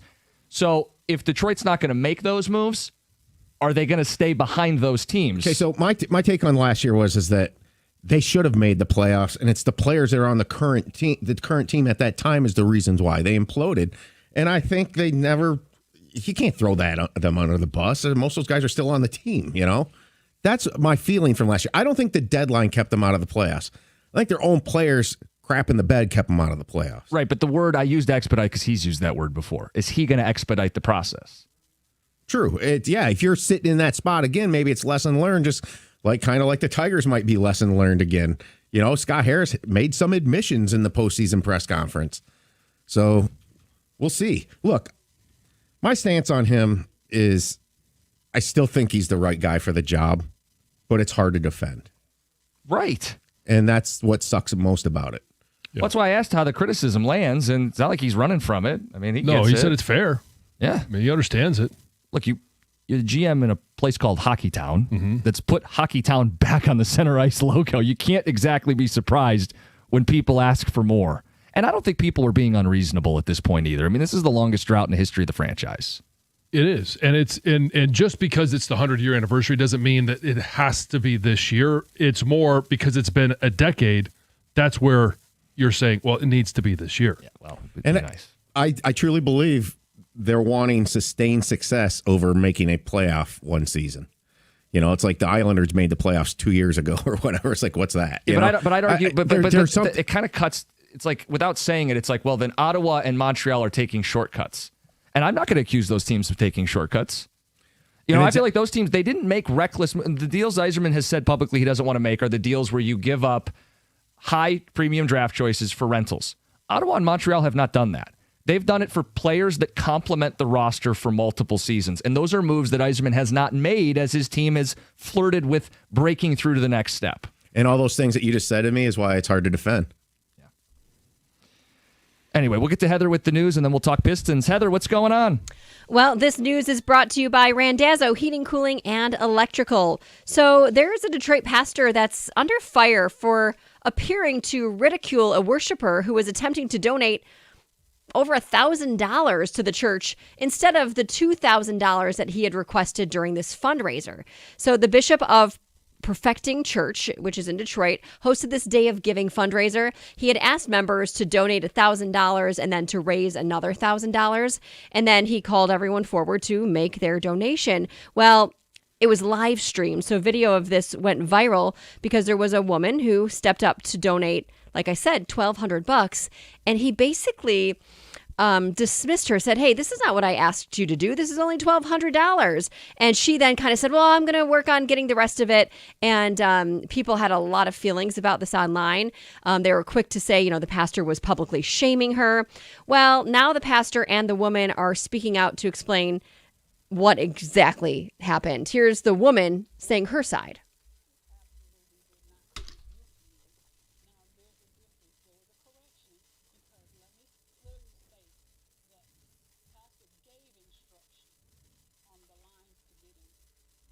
So apparently the pastor had said, hey, I want the people who are donating the most to step up first and then followed by smaller donations. So she's saying that, she was out of place in line. And here's the pastor.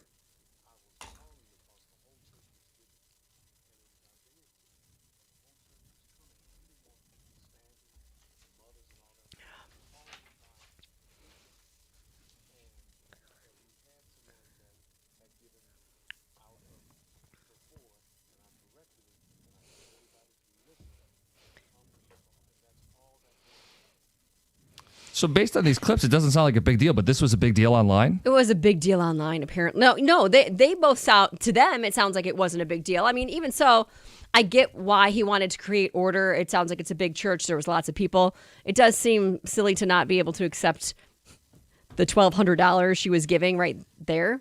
Yeah. Okay, so you're out of line. You didn't get in the right place. But, I mean, it's a huge donation this woman is making. Yeah, and of course. You could have just said, okay, thank you, and moved on, and no one would have thought any different of it. I'm just very confused by the whole thing. Anyway, it went viral. You had to see it online. People had a lot to say about it. Anyway, most U.S. adults are worried about healthcare becoming more and more expensive. According to a new poll, nearly 6 in 10 Americans are extremely or very concerned about their health costs going up in the next year. And this worry isn't just for those who are uninsured. It extends across all age groups, income levels, and like I said, people with or without health insurance. The poll found many people are uneasy about not being able to pay for health care or medications when they need it, not being able to access health care when they need it, and losing or not having health insurance altogether. I get it. I get it too. Mm-hmm. A 2-time Super Bowl champion is unretiring. Former Michigan defensive lineman Brandon Graham will be returning to the Eagles. The 37-year-old spent his 15-year career with the team, and he's agreed to a 1-year deal to suit up for his 16th season. He does say that he has no expectations for his comeback, but is excited to get after it. John, how do you feel about it? Is it hard to come back, you think, taking some time off? Or no, I mean, he just retired after last year. But you got to stay in shape. Like football shape's a whole different level. So he was at the Big House on Saturday, and he looks like he's in great shape. Okay. So, I mean, football shape, Does it take a couple of weeks? Sure. But he's a vet. I'm sure he's been staying in shape. Maybe this was all part of the, I don't want to say the Eagles' plan. Maybe but he had his mind open the whole time, like, hey, see how I'm feeling. And as soon as Zadarius retires, he says, okay, I'll accept that phone call. Yeah, because that's going to be my question is how much production can they expect from the guy? There's 10 weeks left? Yeah. I think by the time they get to, the final 5-6 weeks of the season, he'll be in the same position he was last year, just hopefully healthy. Should the Lions have made this phone call? 2485. Right. He's a Detroiter. Bring him home. Right. Thank you for getting out in front of that, Greg.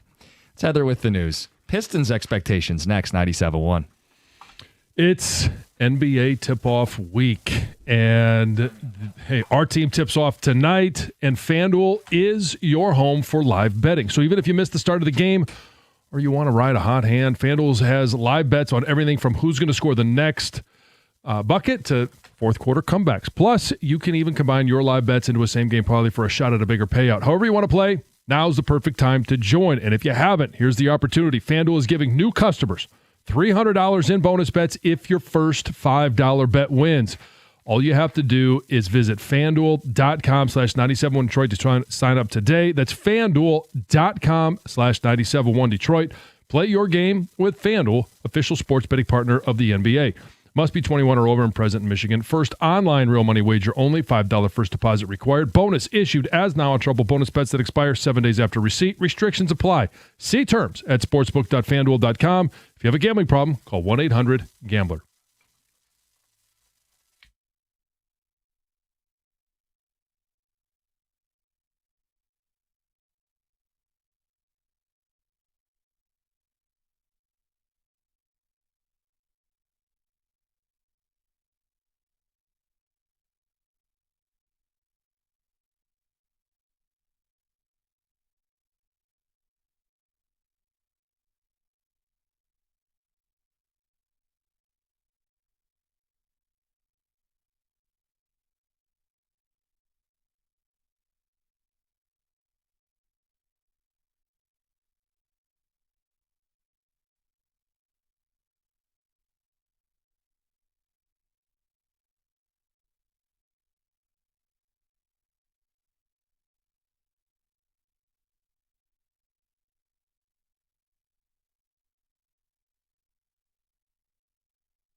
Oh, you couldn't ask for a better intro.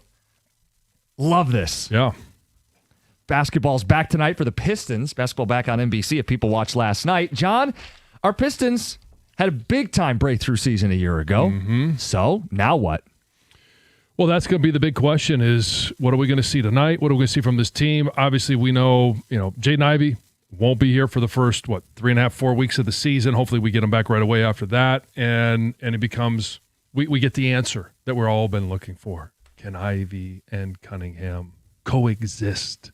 Because it all starts flooding back to you how the season ended. Right. They could have beat the Knicks in that playoff series if any number of things go their way. If Ivey's healthy, if Stewart isn't injured, if Malik Beasley could make a 3-point shot. I know people weren't happy about officiating at the end of one of the home games. Like, they were close to not only getting in the playoffs, John, but winning a playoff series last year. And I would say that should be the expectation this season, is to not only get in. I think that now is a given. Mm-hmm. But the opportunity that exists in the East, and Trajan Langdon talked about this with Carson Anderson this week, that there is a sense of an opportunity in the East. Doors open with Tatum being injured, right? Lillard is gone and injured anyway. And I'm missing the other one, Halliburton. Yeah. So there's going to be some teams that fade back. Pistons needed one of the teams that vaults forward. So what do you think the win total is this year? It's kind of the easy question, right? Yeah, we do that. We do that for almost all of our teams before they, either take the field or take the floor for the first time. And last year, 44 wins. So I think more, but I'm not willing to go up to 50 is a big milestone number in the NBA. Yeah, I'm not there. Give me 46. 46 wins. That's improvement. But ultimately, I care more about winning a playoff series. I think they'll be in. I'm going to go with 49. And so you're saying they're 2 games better. I'm saying they're 5 games better. So the reason I say that is because I think instead of waiting until, what was it, January last year where they really started to take off, I think they get a few more wins early on in the season and they end up, it's a more balanced year and it's right around that 49. I won't be surprised if they hit 50 or go above that, but I will be surprised if they go really less than 45, if they're about the same as last year. Note on JB Bickerstaff, some of the leaps they took. Well, yeah, teams that have been coached by JB Bickerstaff in year 2. So you look at Memphis and you say, okay, well, not a full first year in that first year of Memphis, but they had 15 wins. Second year, his first full year there, 33 wins. So they doubled things up. Cleveland, again, the first year he didn't get the head job until interim late in the season. So let's look at 2020, and we know it was weird, COVID year, yeah, and only 72 games, but they had 22 wins, and then the second year, 82 games, 44 wins. Pretty big jump. So he's seen some pretty big jumps, and we saw kind of a culture take foothold with the way they played on defense. Yeah, I think so much of defense in the NBA. You're left looking for it most nights. Comes from effort, coaching, buy-in from guys. They got a young team that bought into defense last year, and I think that got them a bunch of wins where other teams would slough off, and the Pistons were more than comfortable playing 48 minutes and trying to win all those games. I think that mentality stays, and you build on it with the second year of your coach. I think the biggest leap is, it was Cade last year. Does Cade have that next year from all-star to even bigger superstar? Right. The questions I'll still have. Shooting and backup point guard. Do they have enough shooting? Duncan for Beasley. Mm-hmm. And what are they doing replacing Dennis Schroeder, who we can laugh, did have a significant role down the stretch where they were making their move. Is it Karis LeVert and kind of this hybrid, bigger guard, off guard, on ball guard? I don't know. Right. I think those are questions that you can ask right now. Sure. And even going one step further with JB, 44 wins was his second year in Cleveland. We had 44 wins last year. They ended up going just above 50 at 51 in that next year. And now that was the first year that they had made the playoffs. When did they add, I'm sorry to do this to you, did they add Donovan Mitchell at that point? I don't know. I know. Yeah, it was in there. I think Mitchell's been with them for 2 years. Okay. Going on his third, yeah. So it would have been that 51. So we didn't add a Donovan Mitchell. We did not add a Donovan Mitchell, but he inherited a Cade. Yeah. And so what is he doing? What does he provide this team? And what does this team already have inherently with Cade, with the guys that are back, understanding what it took last year? And, how introspective were they in looking and saying, okay, we were a 44-win team. This is how we got there. Here's how we can be better. Some new cast of characters, but how can we be better? What do we have to do in, November, December to put us in a better position so we're not sitting there counting wins at the end, trying to figure out, are we going to be in the play-in? Are we going to be that 6 seed? Are we going to be possibly a 4 seed? Can we get to that point? Yeah, it's good to lay this out before the season starts, and everybody has the right to change your opinion, and expectations can shift. But I think you want to avoid the play-in. Sure. You want to be in the playoff proper and win a playoff series. You'll have a better chance to do it if you have home court. I don't know that I think they're going to be one of the top 4 teams, but it is a wide open East. East. Space available. There's real estate available. I think the certainty will be Cleveland at the top of the East, right? Orlando is a team with a high win total because they went out and added Desmond Bane, who I think made a lot of sense for them. And then it's, I don't know, maybe Jaylen Brown keeps the Celtics afloat. Pascal Siakam, can they keep the Pacers in the mix? I might be missing somebody. Milwaukee with Giannis, I should mention them. But then the Pistons are right in that mix around, 5 or 6? Yeah. Which is where obviously, which is where they were last year and where they should be again this year. And do we hope that they overachieve? Sure. Yeah. And I think getting in those top 4 would be overachieving this year. So the unknown here for me is just, can Robinson and LeVert offset Beasley and Hardaway, right? And Schroeder. I'm with John, what he said a little bit before in terms. Schroeder was important. I get that, all that. But he wasn't added until the deadline. Yeah, they turned the corner in late December last year. Yeah, but he was a big-time secondary ball handler. We talked a lot about getting pressure off Cade so he doesn't have to play 48 minutes with the ball. Yeah. Who's that guy this year? If Ivy's hurt, and he is. Schroeder's gone, and he is. I think Holland could be important. I'm excited to see what he does in year 2 because I saw elements of what could be a really good player potentially down the road.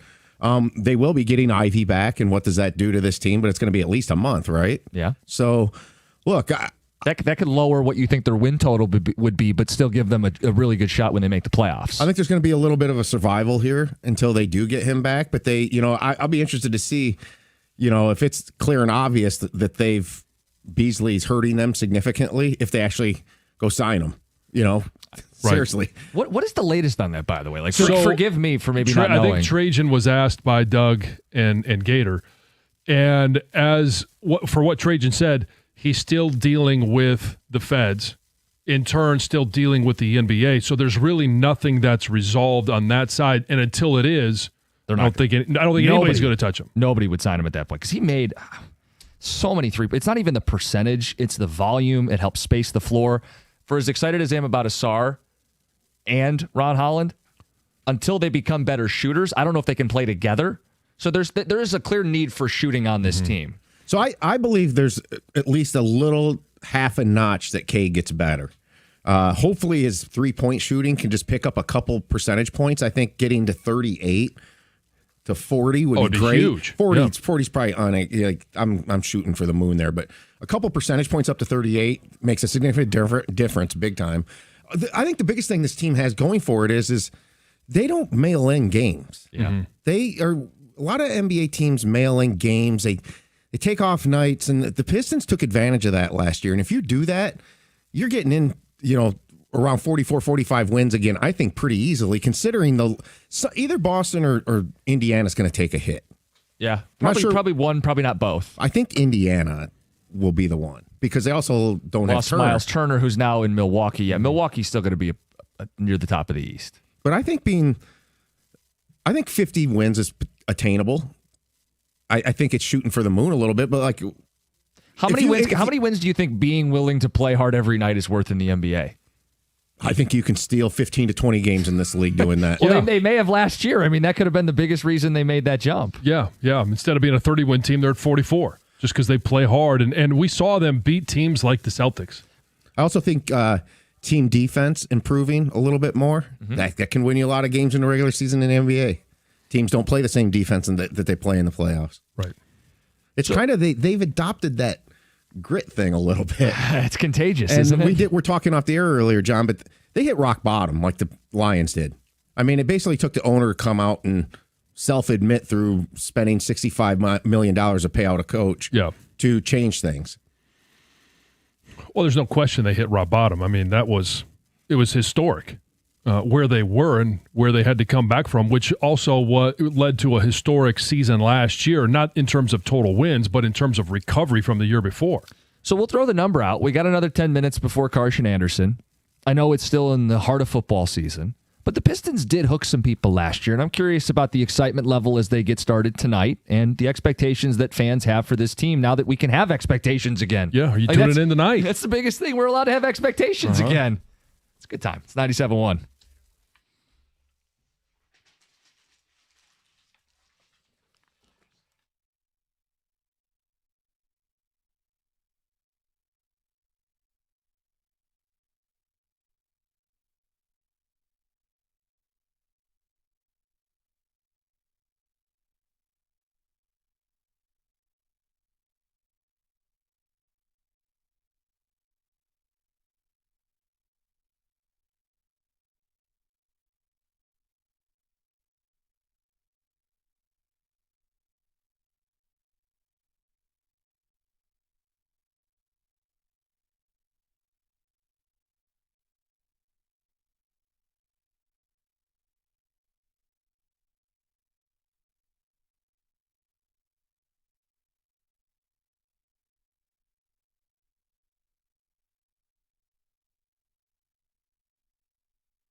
All right, guys, replacing a roof isn't something most of us are looking forward to. It's a big investment, and it always seems to happen at the worst time. You don't have that money set aside. That's why choosing the right company matters, and for over 30 years, Michigan homeowners have trusted Shaner Roofing. Local experts, proven track record, and every roof they install comes with a lifetime transferable warranty. That means the investment is protected for as long as you own the home, and even if you sell it. It's peace of mind. Shaner Roofing has earned a 4.9-star Google rating. That's thousands of happy customers. It's built on decades of quality work and customer care. So if you're in that unenviable position, you got to replace your roof. It's aging. It's leaking. You're looking for that peace of mind. MyMichiganRoof.com. MyMichiganRoof.com, powered by Shaner Roofing, Michigan's trusted roofing experts.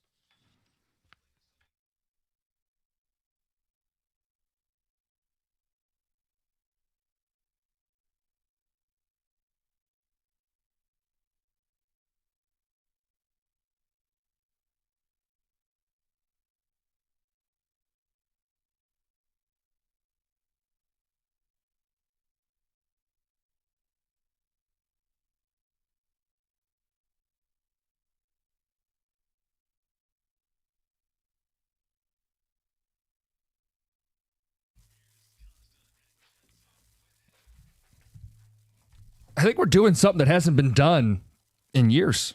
What, Talk Pistons? Talk Pistons in October. Outside of obligatory, hey, they're back. Right. They made the playoffs last year. They won 44 games. Mm-hmm. There are expectations now that the team acknowledges and embraces, and they think there's an opportunity this year. So we asked you guys, you tuning in tonight? I mean, you got a chance to take a look and see. What are your expectations for this team? And maybe some lingering questions you have. Ticket Texter says Cade has to show up late in games, unlike the playoffs last year. Gary at work. Maybe that's the next step for him. Could be. By the way, he still had a damn good series. Oh, he did. Yeah, but I mean, we kept talking about, who's going to make that big basket at the end of the game. And Brunson made a huge basket at Little Caesars Arena. They'll win 50 and make the Eastern Conference Finals. Jerry in Garden City. Wow. Very optimistic. I said, who's the backup point guard while Ivy's out? Combo of Sasser and LeVert from the Ticket Text. Mike in Detroit says, hey guys, I know essentially zero about basketball strategy, but I find this team entertaining and will probably go to a game or two for the first time in forever. I might actually go to watch them in Cleveland or Indianapolis. Okay. I mean, you got the bug. Sure, I got it. Yeah. He's interested. And they're going to start off. It's a tough schedule. All right. After tonight's game at the Bulls, they're at Houston. Then they got a 4-game stretch at home, but it's Boston, Cleveland, Orlando, a team that we had talked about is right there. And then we get a chance to see Dallas visit. Cooper Flag. So, yeah, I mean, it's not an easy 5-6 game stretch to start the season. We also got a Ticket Text that just random, unprompted. John, have you ever run like Sewell did? Gary at work. I mean, maybe before I was 320 pounds. I mean, maybe I felt like I was running like that, but I don't think it necessarily looked like that. What's your fastest 40 time? Do you know that? Yeah, I mean, at one point in my life, I did run just under 5. Wow. What was Sewell's 40 time? I don't know. I think it was just over 5. But the thing about that is... It's not real. The 40 time for an offensive lineman is such a dumb number. It really is. Yeah, but I'd run with this. I'd say you're faster than Penei Sewell if your 40 time was better. Yeah, no, Come on. So 5.09 seconds for his 40. John, you're faster. There's one thing. My 40 time at the combine was not that fast. Oh, what was it at the combine? I don't think it was like 5.1. Oh, okay. Never mind. Sorry, he's faster than you. Yeah, but there's one thing about. I mean, there's game speed, and his game speed is as good as anyone else. Did you ever have a play like he had the other night where you were trucking down the field like 50-plus yards? Oh, yeah. What was the play or who were scoring? Well, so we used to have we'd have a whole bunch of plays where we would, pull the tackle and I'd get a chance to, block a corner, which was awesome until they started cutting you. And it just, it kind of takes the fun out of that one. But, yeah, that we had one, it was called 18 Ram. 17 Ram, once it was 18 was my side, 17 was obviously Chris Samuel's side, and you get a chance to get out there. And if I can remember right, too, I want to say it was the game where Brunell set the completion record that we had talked about when Goff was doing it as well. There was a Houston DB that the game did not go well for him, at least at that play. A Houston defensive back? Yeah, corner. I just want to clarify. Well, I mean, okay. There was a lot of games where things didn't go well for the opponent, but. So you were looking like a blur, like Penei Sewell getting to the third level, because that's what that is. That's third level. Yes. Again, I don't know that any would classify me as a blur. Probably not. All NFL scouts and NFL general managers would not classify me as a blur. But you were huffing and puffing. You were going down the field. Oh, sure. Yeah, there were. I used the term, he had both smokestacks rolling. There were times where I had both smokestacks rolling, getting downfield. And the thing about getting downfield is, okay, that one was front and center because that's where Gibbs was going. A lot of the times, you're backside of a play and you're trying to pick off a safety. And you're, huffing and puffing and getting downfield. And the reason you want to do that, because a lot of times those safeties aren't looking for a backside offensive lineman. All of a sudden, a Stephen Davis would cut back, and then defensive back would try and put the brakes on and turn around, and all of a sudden you're right there. Bam! That was fun. And that's when you could decleat people. Yeah. Mm-hmm. He's so fired up right now. Oh, it's awesome. You wear that helmet out there home in the car? No, I got my own. Oh. Who says it's not in the car? Just in case I get that phone call. We did get a text, John, that says that they put a little bit of money on Cade to win the MVP this year, Chad in Midland. What do you think about that? Hey, if he's playing at that level, I don't know what the numbers are. It might be one of those good values because he could have one of those years where he arrives and he arrived last year, but at that level. Now he's known. Now you get a little more credibility. Sure. And so when we're talking about the wins and losses as well, does he get enough credibility this year to where one of the conversations we had last year was he's not getting any calls? Like, does he start to get some of those quote unquote superstar calls? And it gets a little bit more protected by the officials than he has been through this point in his career. Greg, you kind of threw your hands up when I read that text. Do you think like it's kind of ridiculous to suggest, no, or why I think not? Hey, that's fun. Why the heck not? Like Haynes King to win the Heisman bat. Right. Yeah. So I did pull up the odds because now it's got you thinking. Like nobody thinks Cade's a favorite or anything. Shea Gilgeous-Alexander's plus 160, which I mean, he may do it, but why would you bet plus 160 for something like that? Right. Especially with a field. Jokic is plus 300, Luka plus 400, Wembanyama plus 1,000, so that's 10-1. Cade checks in with the 7th best odds to win the MVP. You get paid 50-1. Why not? Now the Pistons probably got to win 55 games. Who's the highest ranked player from the East? Giannis? Giannis at 1,400. Cade's the second highest. There you go. Odds in the East to win the MVP. So to John's point about getting calls, the East needs star power this year with Tatum out and some people even still like he is a superstar, but this is interesting. He's got better odds than Brunson, Mitchell, and Banchero to win the MVP. So, I mean, it's not out of the realm of, it's not out of the realm of possibility, but I think there is something to be said for, is he going to get a couple of more calls? Will he be a little bit more, quote-unquote, protected this year? Gator, we had a guy text in, they bet Cade to win the MVP, and we didn't know what to make of it, so I wanted to look at the odds. 50-1, but only one guy in the East has better odds to win the MVP than Cade Cunningham. It's Giannis. That kind of speaks to a certain leap that's expected of him. Yeah, I think there is a leap. I think people saw that he took a big jump last year. And now it's okay. It's year 2. This is your team, and we talked to JB Bickerstaff about the leap that Cade needs to make the other day, and he sees it. So it's there.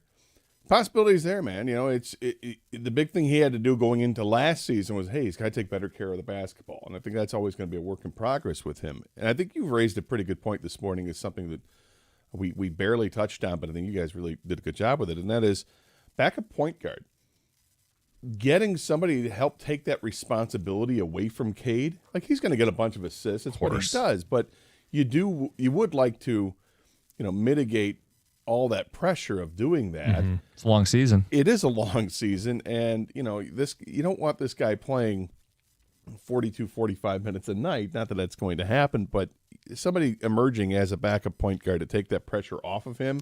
We had a text that said Sasser, LeVert. I mean, eventually when Ivy's healthy, you can stagger the minutes and he can run the show. Yeah. But it's a vacuum or a void that they have to fill early in the year. Yeah, but I don't think it's also this major thing they have to do. It's something that's there. But I am excited about the jump that he can take. Does he take it or not? There's nothing wrong with being, a star player in the league. But if you can be a superstar, then that's a whole different level because you get calls. You're elevating everybody else, and he does a lot of that stuff. But superstars can go off for 50 points any night. And that's kind of an exciting thing if he can get to that threshold. We finally are one of those markets with one of those players. Changes how you view your team. Yeah. John, you said 49 wins? Yeah. I said 46 wins, both improvements. Have you guys done that? Well, are you hold on. do We'll do it. We'll do it. Yeah. Okay. So we don't want to gonna jump do the a gun lot. there. We got an onion to unpeel here, friend. Oh. I see Kang's rocking his Pistons gear today. All right. So a little Pistons talk. Yeah, What well, else? Kang's the NBA guy. We got the college football questions at 10:30, and we will. Are you going to eat that in the 11 o'clock hour? But a lot of Piston talk today, and Love that Lions one. and Red Wings. John loves all food radio. I think. Well, I when I listen to that one, sometimes I get upset with Gator for the reasonings more so than the food. And it's kind of one of those where I'm like, because I have some damn it, I stubborn should call takes in. on I got to tell bacon. you, the idea that John gets upset with Gator during "Are you going to eat that?" Really, not you. Yeah, I can't believe I like this. You can rename it. Is Doug ever going to eat well, that? I mean, we share a lot of love for food. Yeah, but I think bacon's the part where we have an issue. We I part like ways. bacon a lot. I just don't like it on things. I Yeah. like a side of bacon. So there was. That one. That's See if he yes. likes Can that I one. have many more? Yes, There see was if one last week where it was the milk flavored or root beer flavored milk. Flavored milk. Yeah. And I was surprised because to me it's just a root beer float. And don't you love root beer floats? I do, but root beer floats are with the viscosity. You can tell that it's a shake or there's something. Sure. I guess float's different than a shake. I'm more of a shake guy than a float guy. So Okay. One of these weeks, you should call in to cross-examine Gator. Well, I literally whenever I do hear it, there's always one item where I feel like I've actually dialed the number before and tried to, but then I withhold. sometimes Doug will just start off a sentence by saying, "Taco Bell has." I'm like, "Yep, Yeah. 100%. Let's go." What did Taco Bell got now? What are those crazy kooks got going there? Carson Anderson's next, 97.1.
Hello, Scott. Hello, Doug. How are you? All right. That's good. I'm nowhere close to ready. Sorry. Oh, neither am I. I'm just getting the computer set up. A huge 2 cuts maybe needs to go to 4 cuts. Yeah, right. Get us a little extra time. How was your Tuesday night? It was all right. I went to my mom's for a little bit and subjected to watching Dancing with the Stars for a little bit. That show is still on, Gator? You didn't enjoy that, huh? Yeah, still on. Do you watch that and go, how is this popular? I get it very, very. Look, Yeah, I guess everybody likes their own thing. It's no big deal. Yeah, and it's interesting to see who the contestants are. Yeah, I was just going to ask you that. How far down the celebrity list are we?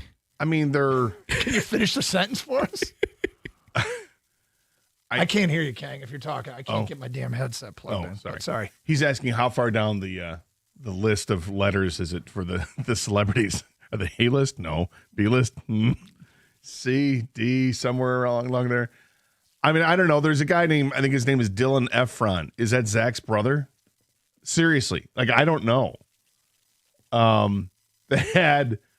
Are we doing like stand-ins for the real celebrities? I'm not sure how this is working. Like, okay, they had, the other one was Steve Irwin's kid. Crocodile Hunter's kid. I forget what his first name is. Is he Steve Jr.? I don't even know what that is. But Crocodile Hunter Jr. Yeah, but he's fine. He's a good guy. I like Crocodile Hunter back in the day, and I root for the kids. I think his sister was on it years ago. I think, I don't know. And then there's like some smoking hot chick is on there. Like, whoa, who is this? I Google get on my phone, and my mom's like, I don't know who that is. And I said, I'm gonna guess she's like an influencer of some kind. And as I'm looking it up, sure enough, she's a social media influencer at the age of 22. With a net worth around $20 million. I'm like, what? Yes, she gets people to wake up every day and get makeup tips and how to get ready for your day and dress. And she lets people know about her personal life. I'm like, wow, and that pays her that much. Okay, all right, cool. Hook 'em. Good for her. But no, I don't know who the hell it is. Is that going to become a college major? I think it is. Social media influencing. I think it, dealing with social media is probably something that's taught at some schools, I'm sure. Yeah. Yeah, but I watched like an hour of it. I said, that's enough. I got to go. So I finished Escape at Dannemora. You finished it? I finished it. Way to go, Doug. Okay, now I'm going to say this, and it's embarrassing. It's quite frankly humiliating. Oh. I finished it, and it ended, and I was like, Oh, you put all that time into it, and in the end, it kind of sucked.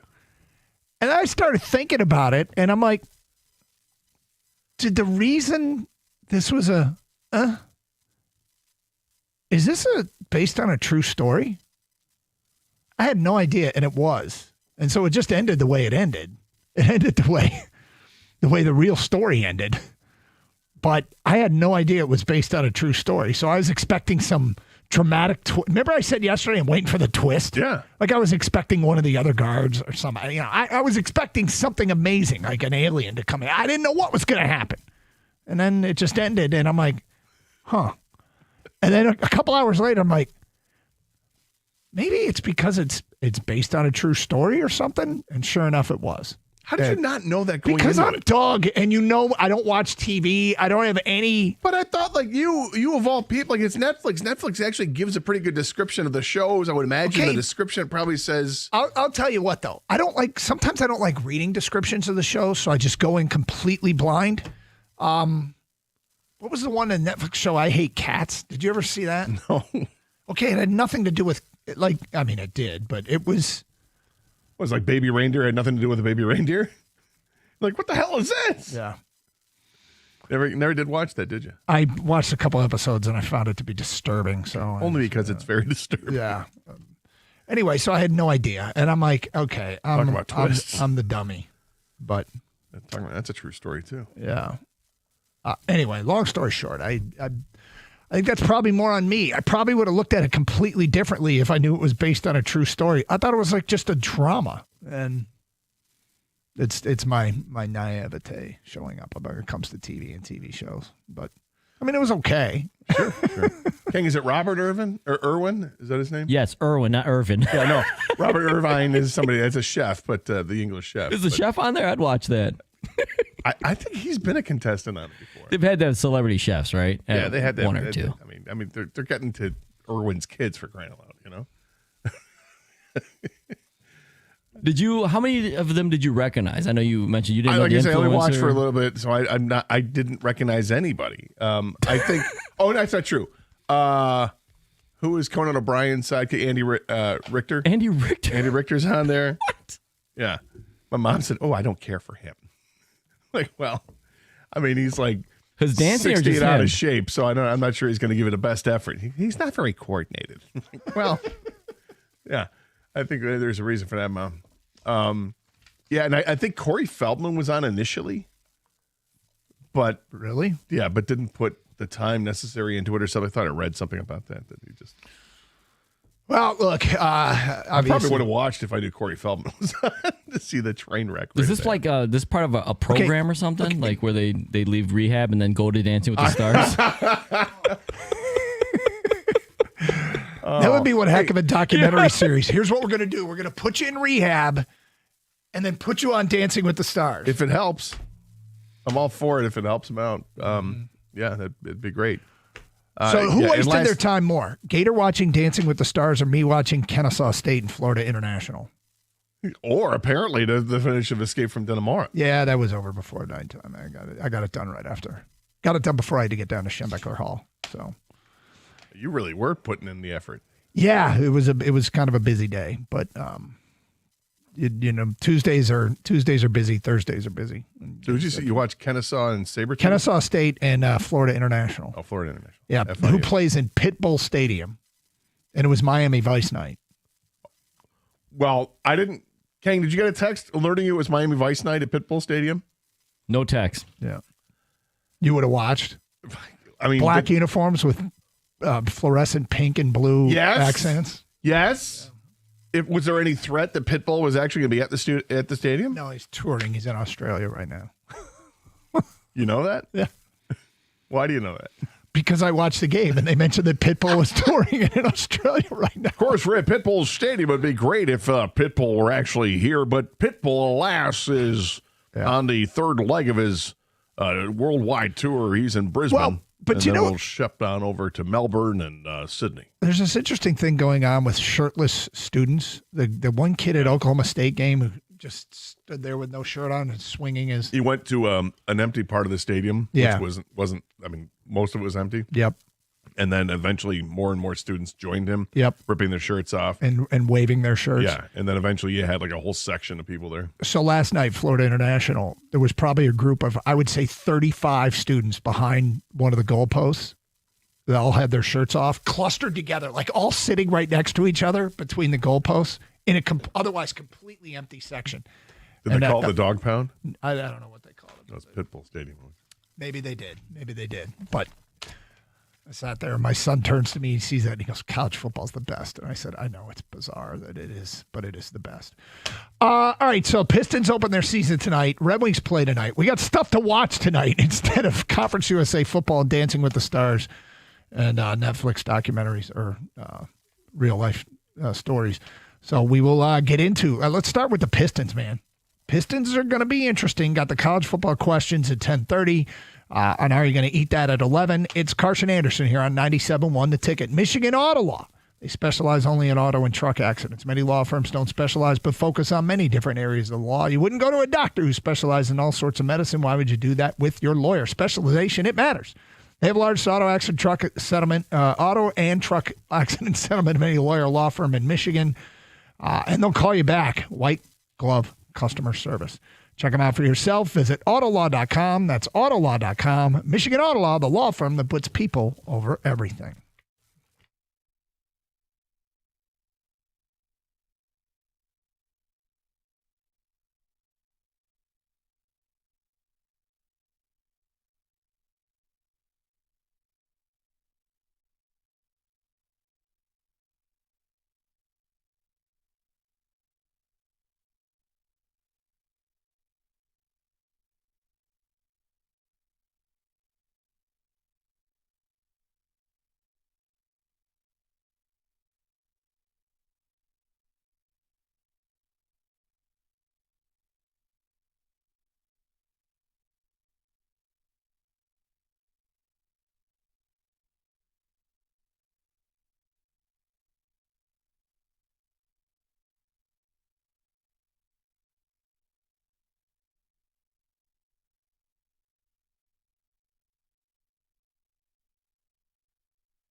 Doug Harsh, Scott Anderson, 97.1 The Ticket. Feel like we'll have all the food groups today as it is a busy, busy day in Detroit sports, including the Pistons opening their season tonight at Chicago.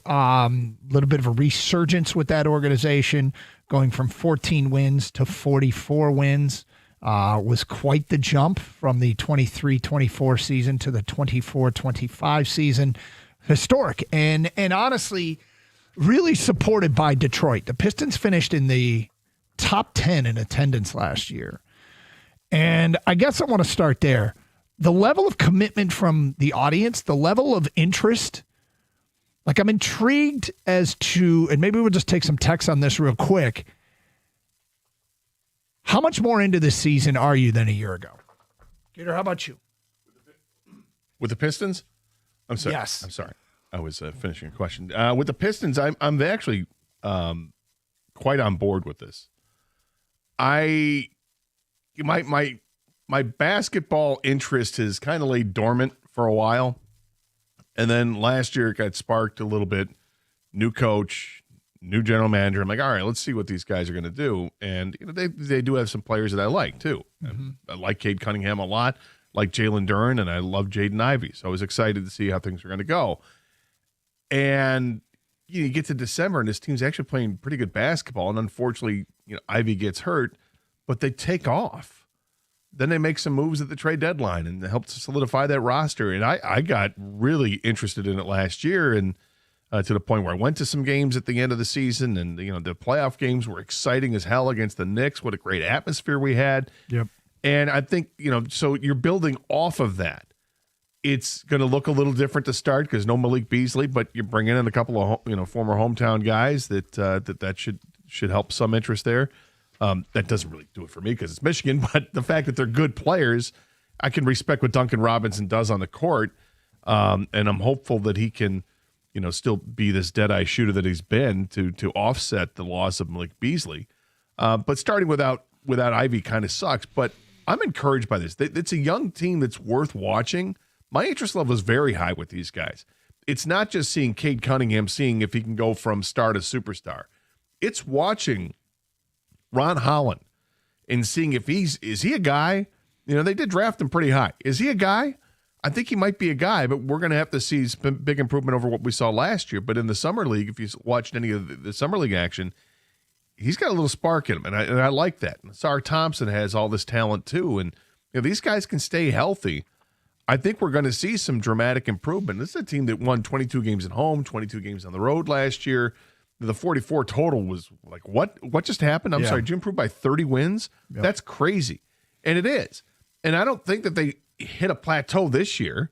I think they're raising the bar higher. I know that, John and Jim were talking in the morning about win totals, and they were both a little cautious with it, thinking they're going to win more games than they did last year, but neither one of them had them topping 50. I think with the landscape in the East, that adds more interest to all this because of some key players being out for some really good teams. I like the Pistons' chances this year to very much improve on what they did last year. I have a number of concerns. The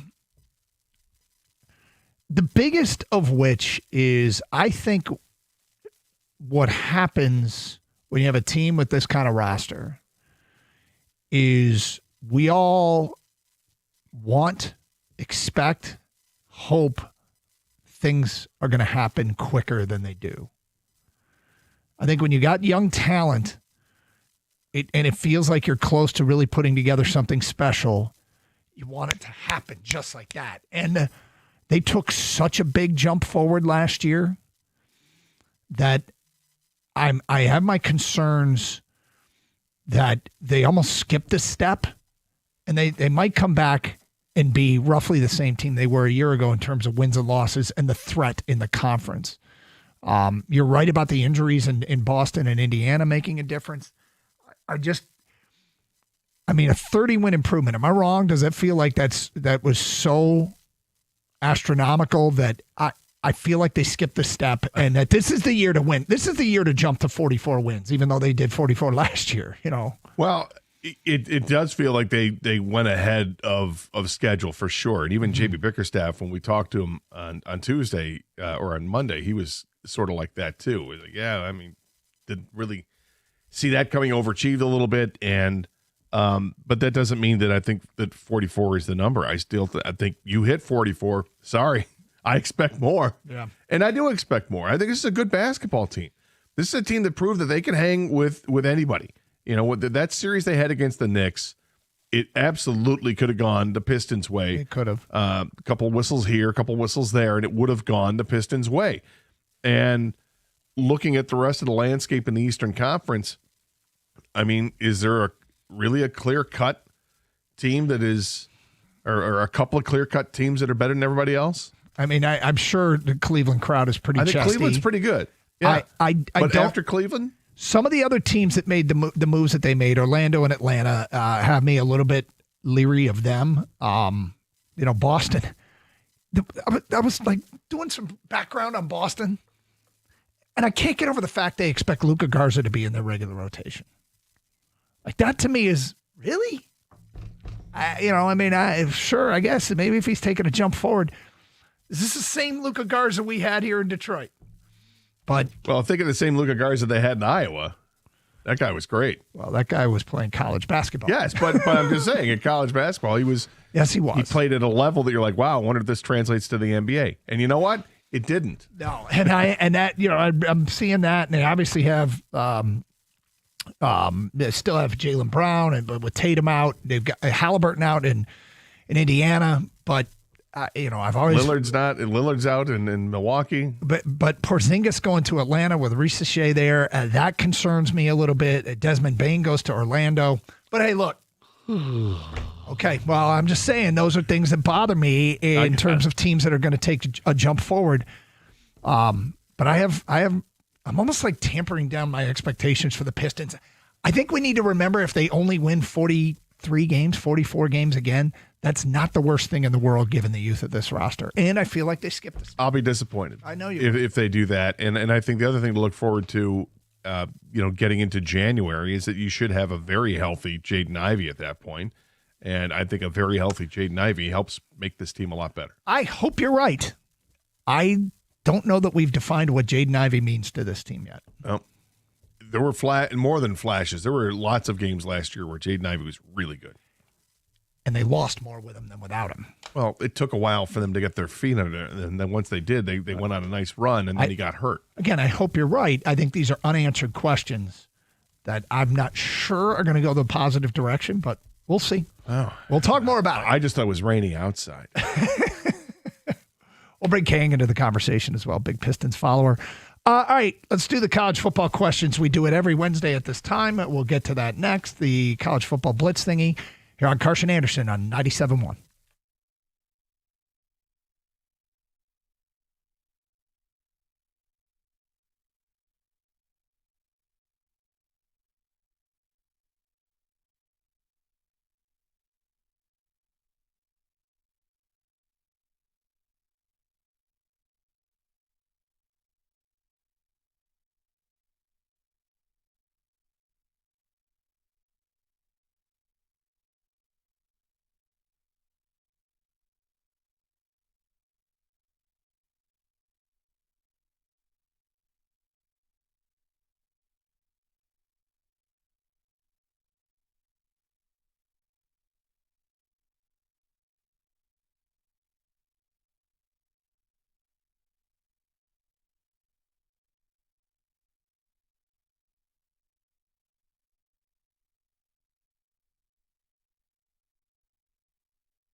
Doug Carr, Scott Anderson, 97.1 The Ticket. It's Wednesday, and it's time for the College Football Blitz thingy.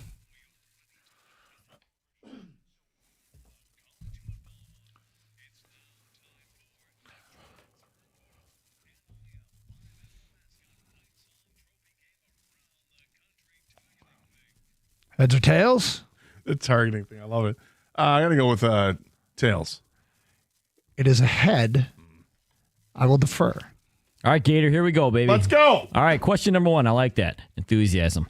All right, will Indiana regret giving Curt Cignetti a sizable extension? No, I don't think they will, because I think that they have big-time donors that are willing to keep funding this program. I think Curt Cignetti's a heck of a coach. I do agree with Doug and a lot of things he said about him and with doing things the right way to build the program quickly, with rating those smaller schools and bringing all the talent that he had when he was at the lesser level. But I believe in his coaching ability. So the big donors like Mark Cuban and others, they'll step up and keep funding that program. He'll do just fine. I think the one thing they have to worry about is, him leaving for greener pastures. This is a great contract. You're getting, $11.5 million a season. That's awesome. But in today's landscape, somebody else can come in and offer more money. So I'd be more worried about them losing him than him not doing a good job. Yeah, this extension, I don't think they'll regret it, because I don't think this extension has anything to do whatsoever with year 4, 5, 6, 7, and 8. It has everything to do with this year. They wanted to put a bow on and wrap up speculation that he was going to leave this year. They have a shot to win the national championship. They're paying a price tag to keep it locked in and focused on this year. Do I think he can repeat the success he's had when he rated the group of 5, because he was a group of 5 coach? Can he repeat that moving forward? I'm not sure, because a lot of those guys are about to cycle out. But it has nothing to do with the length of the contract, whether the losses come down the road. I actually expect them to take a step back. But this is 100% about eliminating distractions and making a run for this year's national championship, so I don't think they'll regret it. Yeah, I'm happy that Indiana got to keep him, because a lot of times these smaller programs that don't care about football as much as other programs, they lose their guy, and they were able to keep their guy. So I really hope they don't regret this. They get, I guess, forced into these big extensions, but like you said, Doug, I mean, that this is maybe for the short term, and you can always renegotiate moving forward. I'm glad they stepped up and did it, though. If he continues to do what he's doing, I root for non-traditional schools to crash the party all the time, and Indiana doing that, I'm all for it. All right, of all the coaches who have been fired so far, who will resurface and do the best job when they come back? Please don't have the same answer. Two of the fired coaches had winning records. James Franklin at a power program, Penn State, and Mike Gundy at Oklahoma State. And at Oklahoma State, they were lacking in NIL. His quarterback got hurt this year, which made a bad situation worse. I think you put him in a supportive program, and he will take off. He went 170-90 at Oklahoma State. I think Mike Gundy, somewhere else, could kill it. He's no longer 40. No, he's not. But he's also, it's not like he's 60. No. I'm going to go with Billy Napier. He's only 46 years old. He's got a career record of 62-35, albeit because he coached at Louisiana before that. But that's important, because I think he ends up back in the Bayou taking over for Brian Kelly when he gets dumped at LSU. I think they're going to welcome him back, and he did some great things over at Louisiana. He had some really good seasons there. He went his last 3 years. He went 11-3, 10-1, and 12-1 his last year there, winning the West. Actually, won it all 4 this seasons while he was in the Sun Belt Conference. So that's who I'm going to go with. So my answer, I don't know if he'll do the best job, but he's the one I'm kind of rooting for, and that's former Colorado State head coach Jay Norville. And I just liked what he did versus Deion, trying to get in that rivalry going a little bit. Obviously, they lost, and he couldn't keep up. He only had one winning season, which was last year, and then this year they had the short leash with him, so they moved on. I think he just is one of those guys, though, that needs to stay in a smaller conference, smaller school, and do well there and stay there. But and then build that back up, and just I don't think he'll resurface as far as like a powerhouse or anything like that anywhere in one of the Power Fives. But I think smaller school, smaller conference, he could do well again. All right, Minnesota beat Nebraska last Friday night. This is PJ Fleck's 9th year at Minnesota. Will he ever make the college football playoff with the Gophers? I think that's amazing when you say it's his 9th year. It feels like it was just yesterday that he left Western to take the job, and yet now it's 9 years later. He's a I think it's safe to say after 9 years at Minnesota, he's a hell of a coach. He really is a hell of a coach.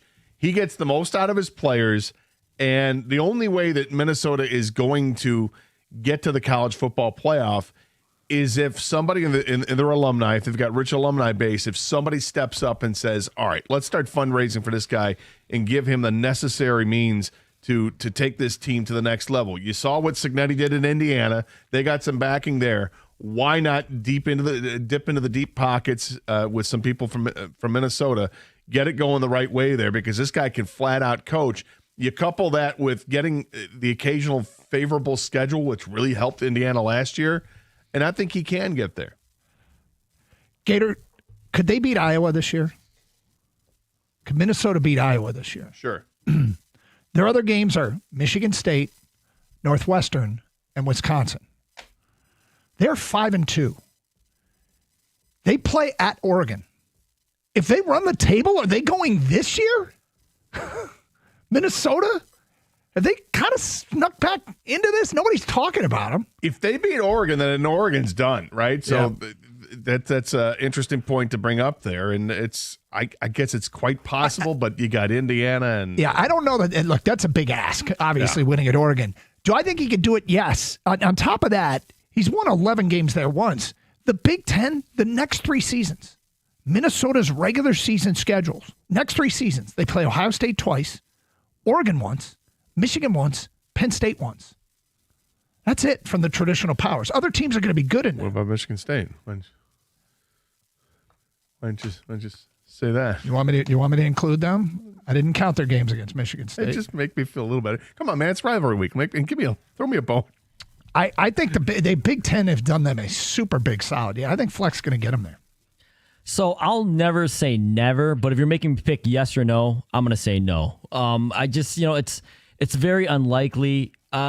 Someone does crash the party, it seems like, and if they keep continuing to expand the playoff, obviously that's going to help their chances. But like I said, I go back to my original answer. If it's a yes or no question, I'm going to say no. Rutgers, they play Purdue Saturday, which begs the question, what's the least desirable Big Ten school to be a fan of? Okay, look, at least at Purdue, you got a basketball program, and I think it's kind of an underrated place. I've hung out at Purdue a little bit. And I used to think very little of West Lafayette, but I've had some fun in West Lafayette. I mean, it's Rutgers. Rutgers doesn't look anything like the rest of the Big Ten schools. They've had a little bit of success in football. They're having problems recreating it now under good old what's-his-face who's back there on campus, Schiano. You can make a strong case for Maryland. Think of a Maryland glory day. Boomer. Yeah, right? But I'm going to go Rutgers. Full disclosure, my dad went to Purdue, so I have to eliminate Purdue from the list. Purdue's it's an excellent school. I mean, sure. If you want to be an engineer, you go to Purdue. It's a great school. But the football program has been bleh for a long time. It's been a while since Drew Brees was there when they had a couple of really good years. But they were also once known as Quarterback U. It's got to be Rutgers. Come on. Nobody goes to games in that place. They've never been relevant in football and basketball or in life. I mean, their most famous alumni is Tony Soprano. It's a fictional character. That guy's the most famous alumni. Nobody cares about Rutgers. The Scarlet Knights, have you seen that guy? Their mascot? Please. At least Purdue Pete could kick some ass. Yeah, so I was going back and forth between Rutgers and Maryland, to be honest with you. And then with Maryland, it's like, I don't even believe they're in the Big Ten still. I just don't, right? They're a basketball school, not in the Big Ten, though. And no one cares about football, obviously. That's what this question is about. Rutgers, I feel like they should be playing community colleges. They are not a real school, let alone a Big Ten school, right? Big rivalry, Rutgers and Monmouth. I don't want to rip on community college. Community college serves a purpose, but Rutgers, when I was on the campus, I'm like, this feels like a community college campus, and I think community colleges are fine, but it's in the Big Ten. The Macomb Monarchs are going, hey, whoa! Yeah, sorry, about that. So I'm gonna go Rutgers. Shots fired. All right, Utah and BYU both wore their home uniforms this past Saturday night.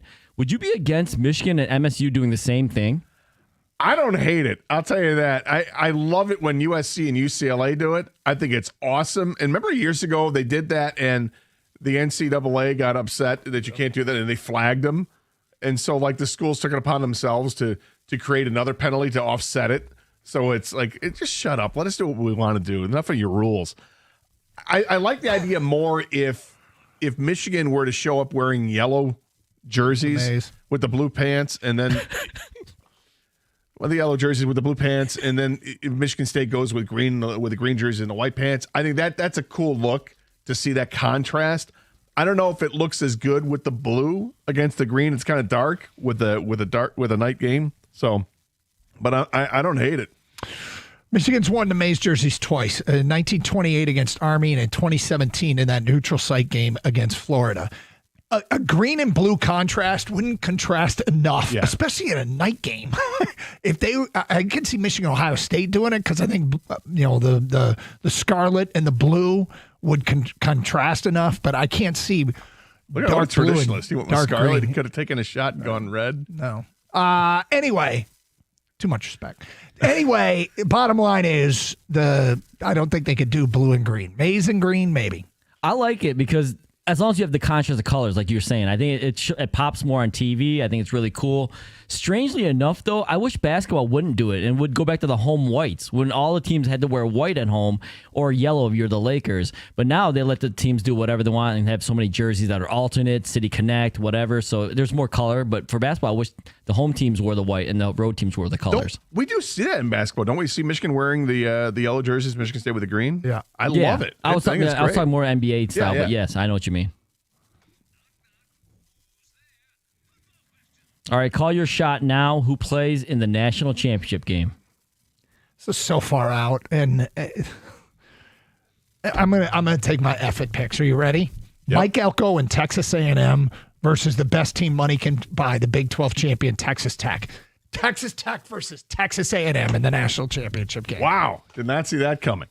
Although I saw half of it coming because I predicted the Texas A&M part. The Aggie schedule is very favorable the rest of the way. I don't know if they're a great team or not, but their schedule sets it up for a showdown against Texas, basically. I think they play Missouri, but Missouri. But they'll take on Texas, and that's going to be a big game. But because it's the playoff was really difficult to figure it out. Like initially, I wrote down that it was going to be Alabama. By the way, Ohio State's the other team. I initially had Alabama in there, but I'm like, they still have a gauntlet to go through with their schedule, even though I think they might be one of the best teams in the country. So I'm not sure if it's going to set up for them to be there. I'm going to go Ohio State and Texas A&M.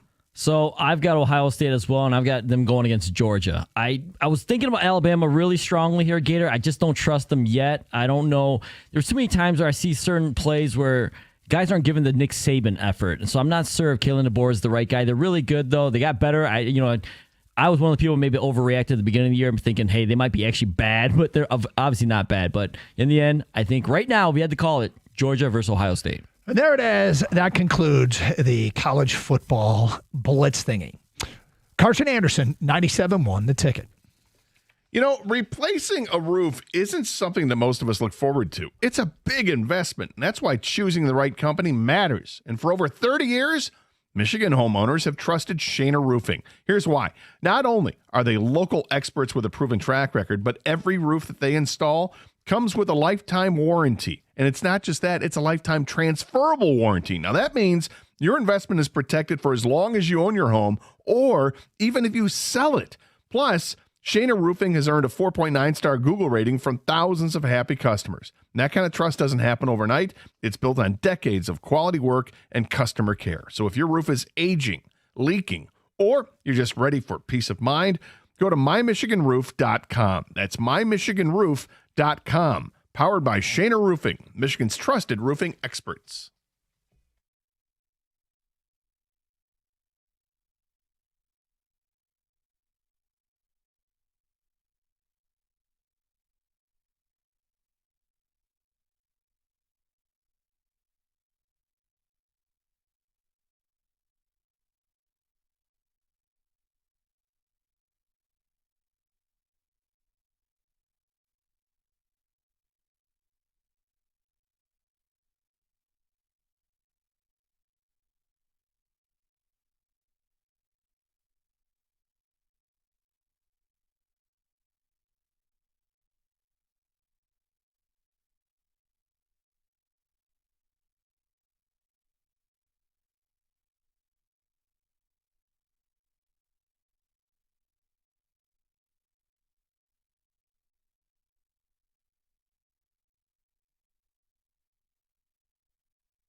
Doug Harsh, Scott Anderson, 97.1 The Ticket.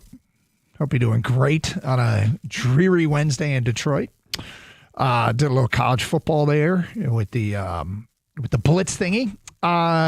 We got a lot of feedback here coming in at the beginning of the show. We were talking about the Pistons, so I'd like to get caught up on some of that because they open their season tonight, people. And look, Detroit, you kind of gauge the interest of our market with everything. And you try to make sure that, you are building the show out with the, where we touch on what we think are the hot stories in Detroit. And then we let the listeners take it and run or go a different direction or whatever. Ultimately, if the phones start blowing up against, about Highlight, we're going to be talking about Highlight here in Detroit. But whatever.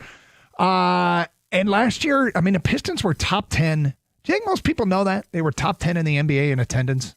No, I don't think most people know that. Kang, you think many people would know that fact? No, I don't think so. Yeah. I think they got a monster push, the last couple of weeks of the season. Of course. That place was rocking the last couple of weeks of the season. It really was cool to see. And it's been so you go into this season with far more of, an expectation. And I'm kind of tamping down my expectations a little bit because I feel like they skipped the step. I think 14-44 is such a big jump. And, their off season feels a little bit to me like the biggest thing they're investing in is that their young players are going to get better. And I think they are going to get better.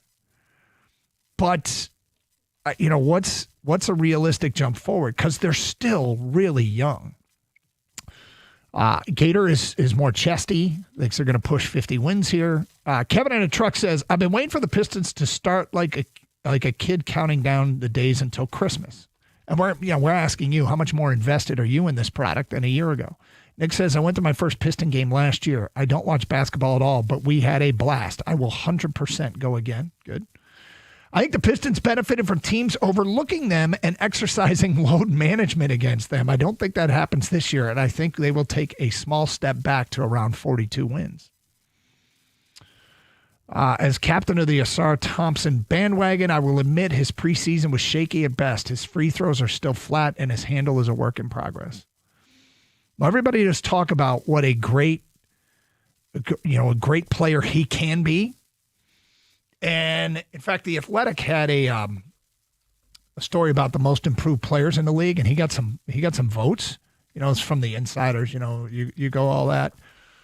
But am I wrong? Does it feel like their biggest investment is just basically waiting for their players to have more birthdays?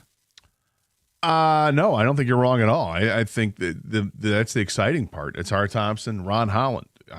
How much they're going to improve and what is their ceiling. And these are two incredibly athletic young players that feel like they have really high ceilings. Even I think Jalen Duren still has a high ceiling. Yeah. If he develops a shot, which is something we've been saying for a couple of years here, but he's still very young. But if he can develop that intermediate shot, he could really take it to a different level.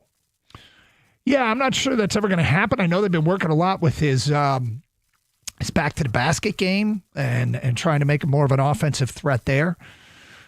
And I guess if you're going to tell me that some of their guys, like if Ron Holland is going to shoot it at a high level, if Jaden Ivey's going to return and shoot it at a high level, I'm talking about 3-point shots, then yeah, I could see how this team has the makings of taking a big step forward. But like I said, I feel like we want things to happen typically faster than they actually do. Kevin in Advance says the NBA is fourth for me with sports, but I will say this, the Pistons have definitely piqued my interest. I might even be a bit excited. I think people forget that West Coast trip that Ivy was a part of. It was literally after that trip they found their footing and broke his leg. I don't know what that means. They started playing really well right before he broke his leg, and then unfortunately he broke his leg. But that's when they really started to hit their stride, and they still use that as a jumping off period. They continue to play really good basketball without him. I am underrated disappointed that Ivy's hurt again.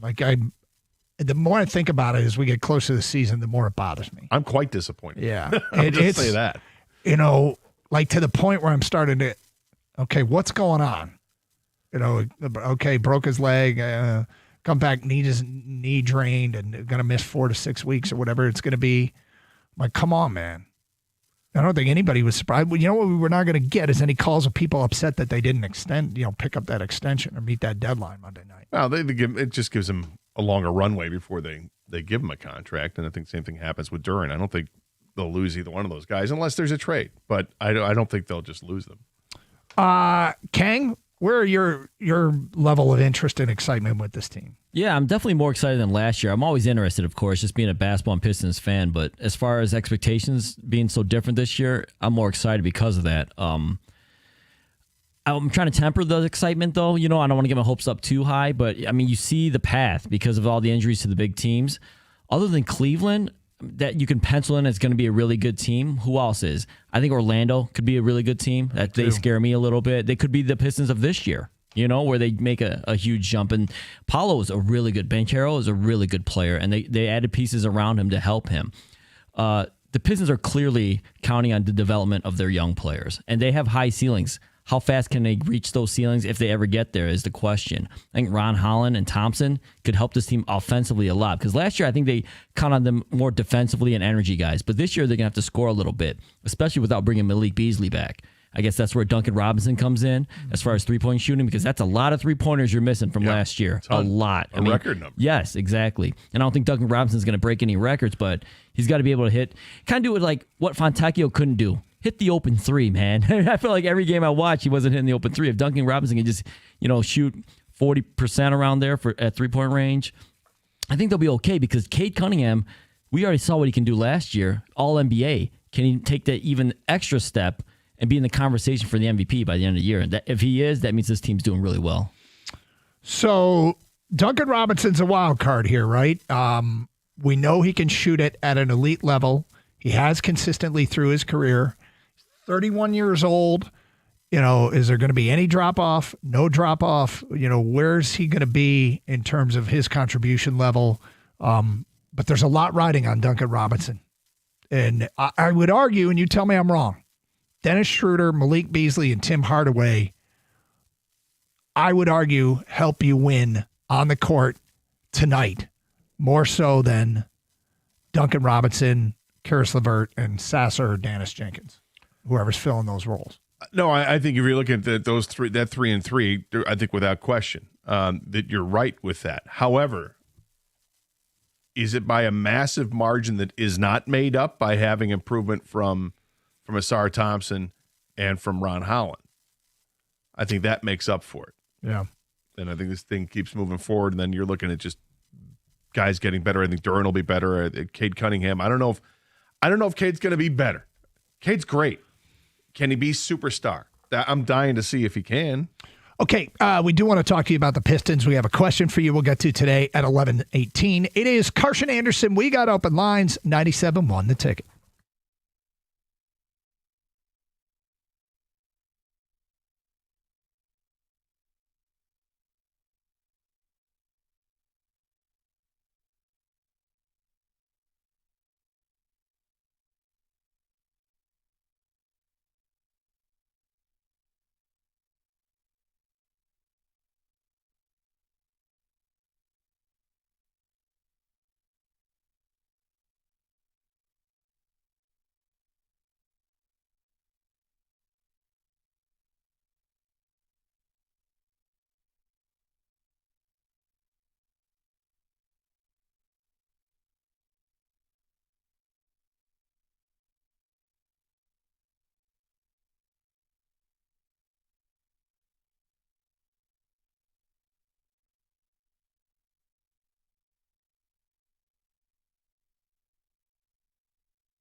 Brought to you by Twin Peaks. The Red Wings take on the Sabres tonight in Buffalo at 7:30 p.m. Detroit is looking to extend its 5-game win streak, but will be without Patrick Kane tonight as he's out with an upper body injury suffered last Friday. The pregame show starts tonight with Jeff Rieger right here on 97.1 The Ticket. Puck drop is scheduled for 7:30. Pistons are also in action tonight to open their season. They will take the floor at United Center in Chicago to face the Bulls at 8 o'clock. Chicago will be without Colby White and Zach Collins, while Detroit will miss Jaden Ivey and possibly Marcus Sasser. Karis LeVert is also questionable. Tip-off can be heard on WWJ at 8 o'clock. JB Bickerstaff spoke with reporters yesterday and discussed what his team needs to focus on in order to get back to the playoffs.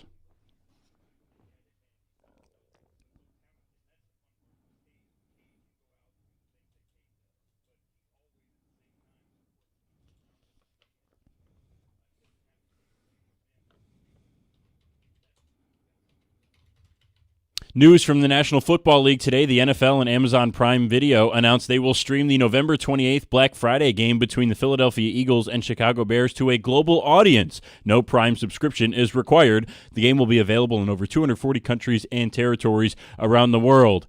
And yesterday, the Detroit City Council voted 7-2 to ban the use of smokeless tobacco products at stadiums such as Little Caesars Arena, Comerica Park, and Ford Field. The ban applies to both fans and team personnel, and anyone failing to comply could face a misdemeanor and a $100 fine. Detroit Mayor Mike Duggan will now vote on the ordinance. If approved, it would take effect immediately. At the Corewell Health Sports Desk, I'm Brendan Shabath. For more, go to 97.1 The Ticket or Odyssey.com.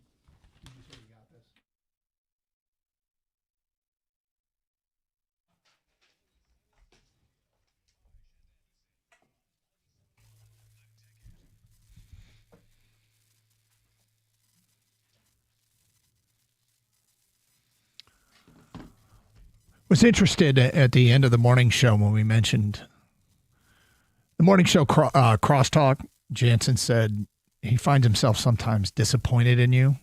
Yeah. Not me. And I realized he has no expectation for me. No, he'll be mad at you, but I mean, he treats me like family, so it's yeah, he doesn't care about my opinions. No, it's with me. It's disappointing. Well, there's a brotherhood, definitely. Yeah. A bacon-based brotherhood, but it's not even bacon-based. It's just there's something else there, Doug. Yes, bacon. All right, let's get to another edition of Are You Going to Eat That?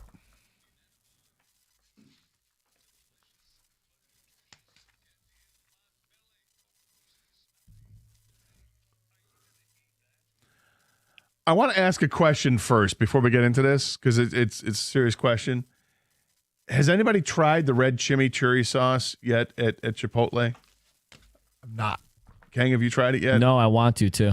I want to try. I want to know. Okay. I want to know what it's like. So my kids eat at Chipotle on weekdays and weekends, but that's it. Just days ending in Y. And I'm going to find out if they've tried it. I'll do some recon. Find out if they've tried. Doug, do your kids get the exact same order at Chipotle every time? Or I think so. Okay. Yeah. I think people do that all the time with Chipotle. It's the same order. Well, it's not much. I mean, what's the variance? I mean, it's going through the line and you like what you like, and it's not like they've got a bunch of items that you're going to choose from.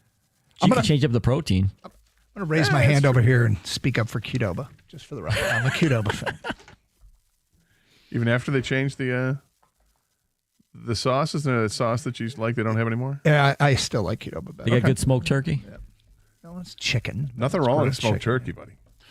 All right, Sonic has broken out the Pretzel Bacon Smash Burger. The Pretzel Bacon Smash Burger, as described, features hand-smashed Angus beef patties with crispy edges layered with a melty American cheese, bacon, crunchy fried onions, and a creamy mustard on a soft, buttery pretzel bun. Gator, sometimes you don't like burgers with too much on them, but the Sonic Pretzel Bacon Smash Burger. Are you going to eat that? This doesn't sound like it's too much, and it's a smash burger. And I think it can all go together. And look, I know my stance on bacon is I'd just rather have it on the side than to have it with stuff. But when it's selectively done, and this isn't some giant ass burger, it sounds like this is tastefully done, as they would say.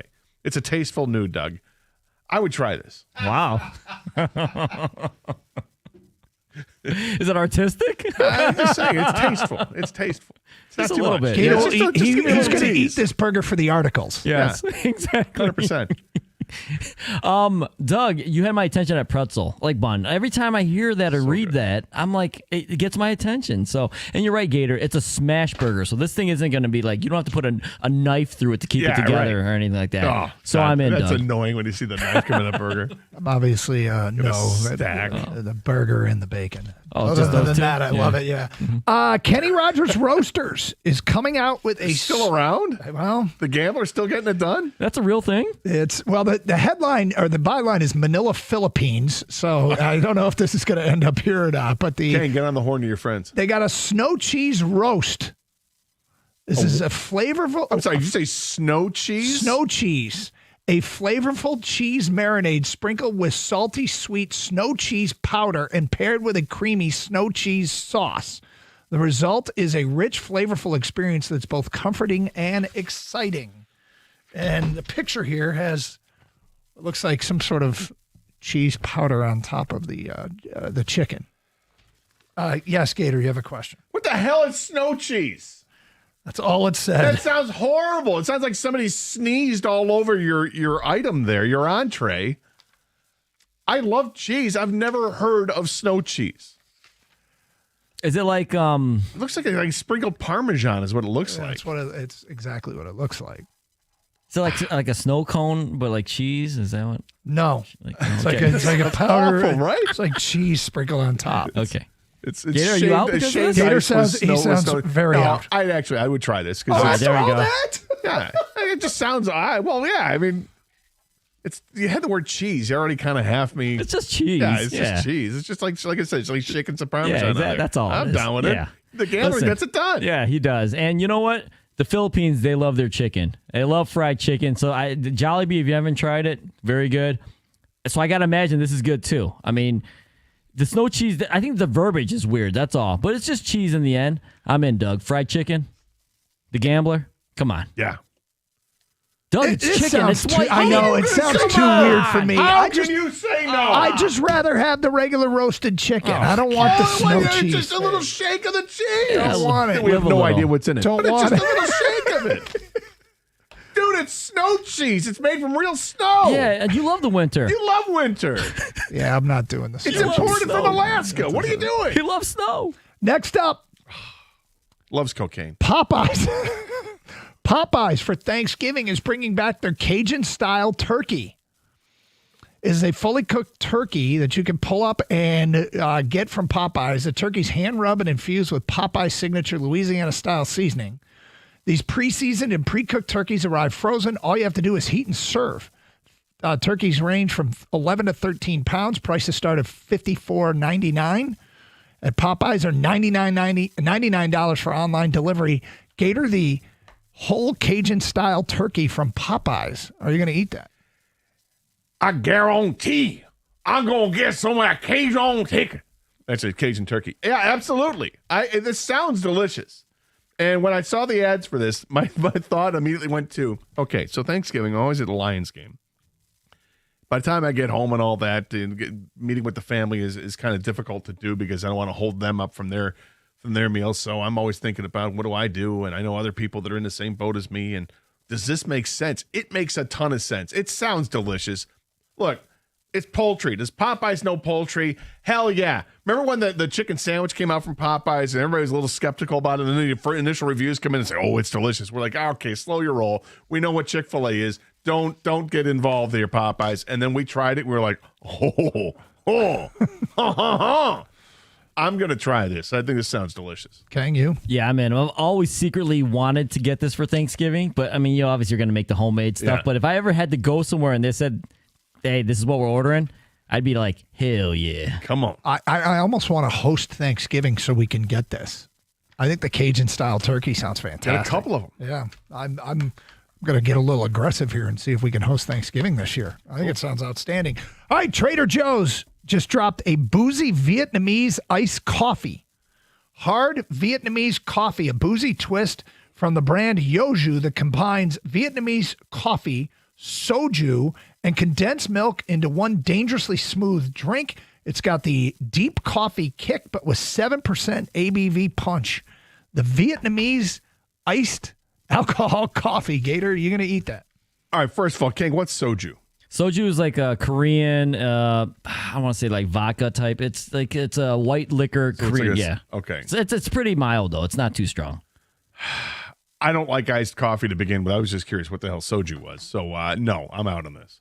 Okay. So I don't mind soju. I love Vietnamese iced coffee. Very strong. As long as the flavor is still the Vietnamese coffee, I'm in. Sounds like they want you to stay up all night and get drunk with this drink, right? So you just don't want it too boozy. Yeah, Yeah, exactly. I don't want it too boozy.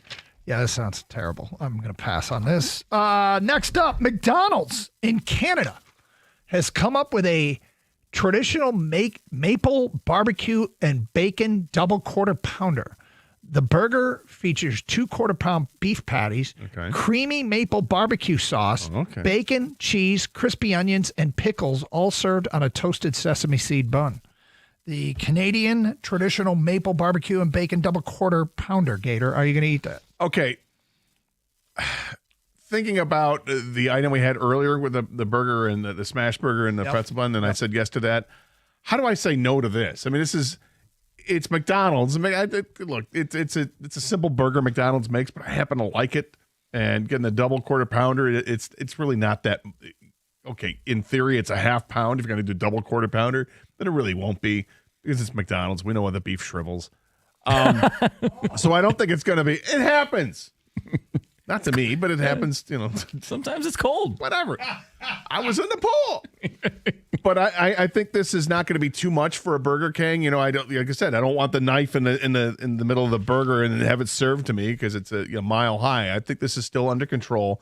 That barbecue sauce is what sells me. When you say maple, I'm usually in. And the only item I'm a little question about is again the bacon, but I'll put up with it. Okay.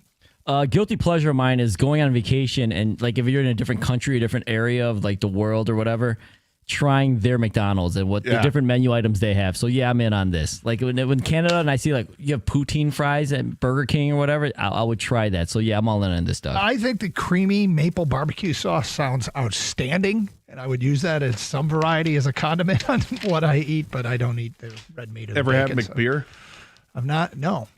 Had a McBeer in Germany. And it was hysterical. That was, it was in high school. Took a trip to Europe. I was 16. We went to a McDonald's, and I'm sorry, does that say McBeer? Sure. Give me the cheeseburger meal deal or the McBeer. Finally, Fruity Pebbles has teamed up with Liquid Death for a bold, rebellious crossover. Liquid Death Cereal Criminal, a first-of-its-kind mashup. Tastes like the cereal milk left at the bottom of your Fruity Pebbles bowl. Gator, Liquid Death Cereal Criminal. Are you going to eat that? I'm not sure what the hell it is. It's like is it a drink? It's like, yeah, it's a flavored water. No, I'm not going to do it. I is it carbonated? I don't know. I mean, it just sounds weird. I love Fruity Pebbles. But part of the reason I love Fruity Pebbles is I like the transition where it goes from initially crunchy to eventually soggy, and it feels like you're in a race against time to get it done before it gets too soggy. This takes out all that fun. This is just the flavor. No, I'm out. That is fun indeed. Kang? Yeah, part of the part of the milk leftover or whatever is eating the cereal part. I don't want just the end. It's weird. Yeah. I almost feel like I'm drinking somebody else's cereal milk at this point. I don't want that. You got to earn it, Killer. Yeah, exactly. Yeah, I'm out on this. Not a chance in hell. And there it is. Another edition of Are You Going to Eat That? It's Carson Anderson, 97.1 The Ticket. I know you see them, the red, white, and blue trucks. They are everywhere. So do you know if your furnace or your boiler are ready to fight against the crisp fall air? Well, the team at Birmingham Plumbing, Heating, and Cooling are going to help you stay warm this fall with the most up-to-date and efficient equipment on the market. Listen, they came to my house months ago to check on the AC, and they said, well, they're going to check out your furnace too. I'm like, okay, sounds good. I was glad they did, because when I kicked on the heat a couple weeks ago, it came right on just like that. But don't just take my word for it. You can check out their A+ rating they have from the Better Business Bureau. Or how about some of those 5-star reviews that they have on Google? So whether it's your furnace or your water heater, boiler, or water filtration, schedule an appointment online at birminghamplumbingco.com. Birmingham Plumbing, Heating, and Cooling, your Metro Detroit boiler experts.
All right, so Gator and I are in different places. I want to get Kang's impression, and I really want to talk to the people. With the Pistons opening their season tonight, Gator, you expect them to get better this year. I feel like in the arc and the timeline of this youth movement and the great job they've done repopulating the roster with good young players, and they've done a really good job. They kind of skipped the step last year and took a huge jump forward. And I think the veterans they brought in, I don't actually expect them to be as good as the guys that they've lost. I'm not against it because they're investing in their young players getting better. But because of that, I actually don't expect them to win more games. But I won't be that disappointed, and I want to explain. When you look at their key guys, they're still super young. Cade is 24. Duran's 21. Ron Holland is 20. Jaden Ivey's 23. You know, I mean, we're talking about a core of players. Isaiah Stewart's 24. Sada Thompson's 22. A core of players that are super young.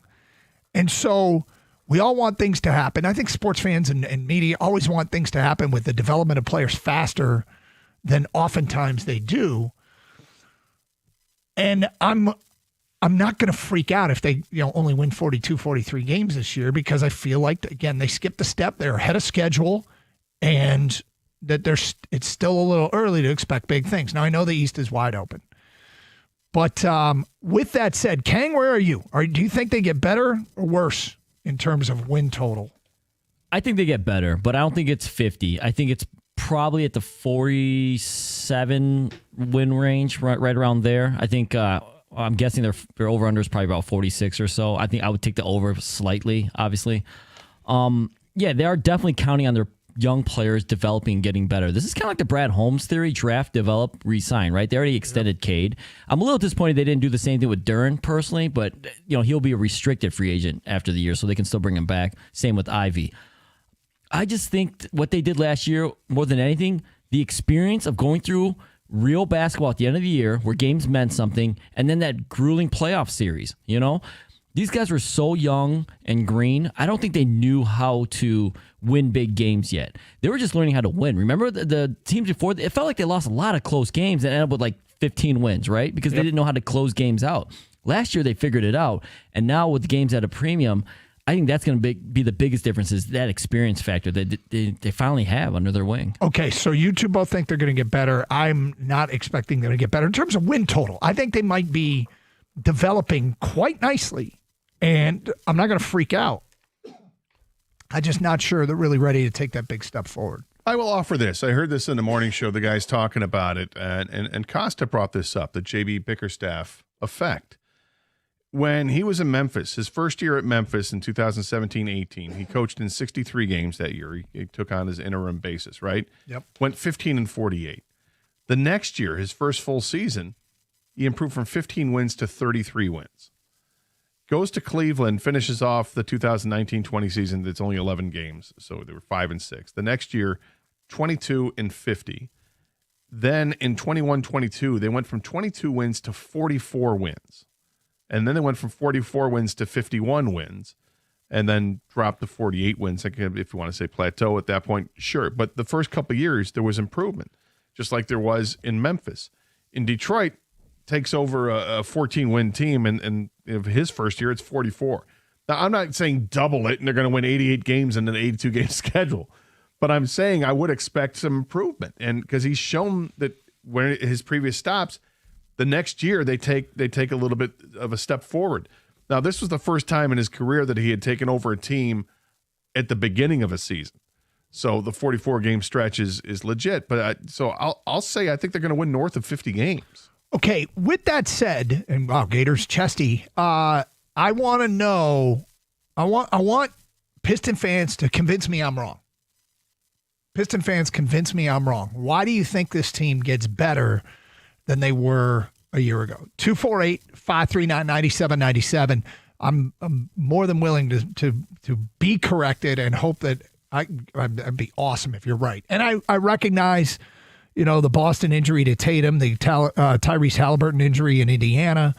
The Cavs are a top 4 seed, and then somewhat the last 3 years they've been a top 4 seed and hysterically have only won 2 playoff series.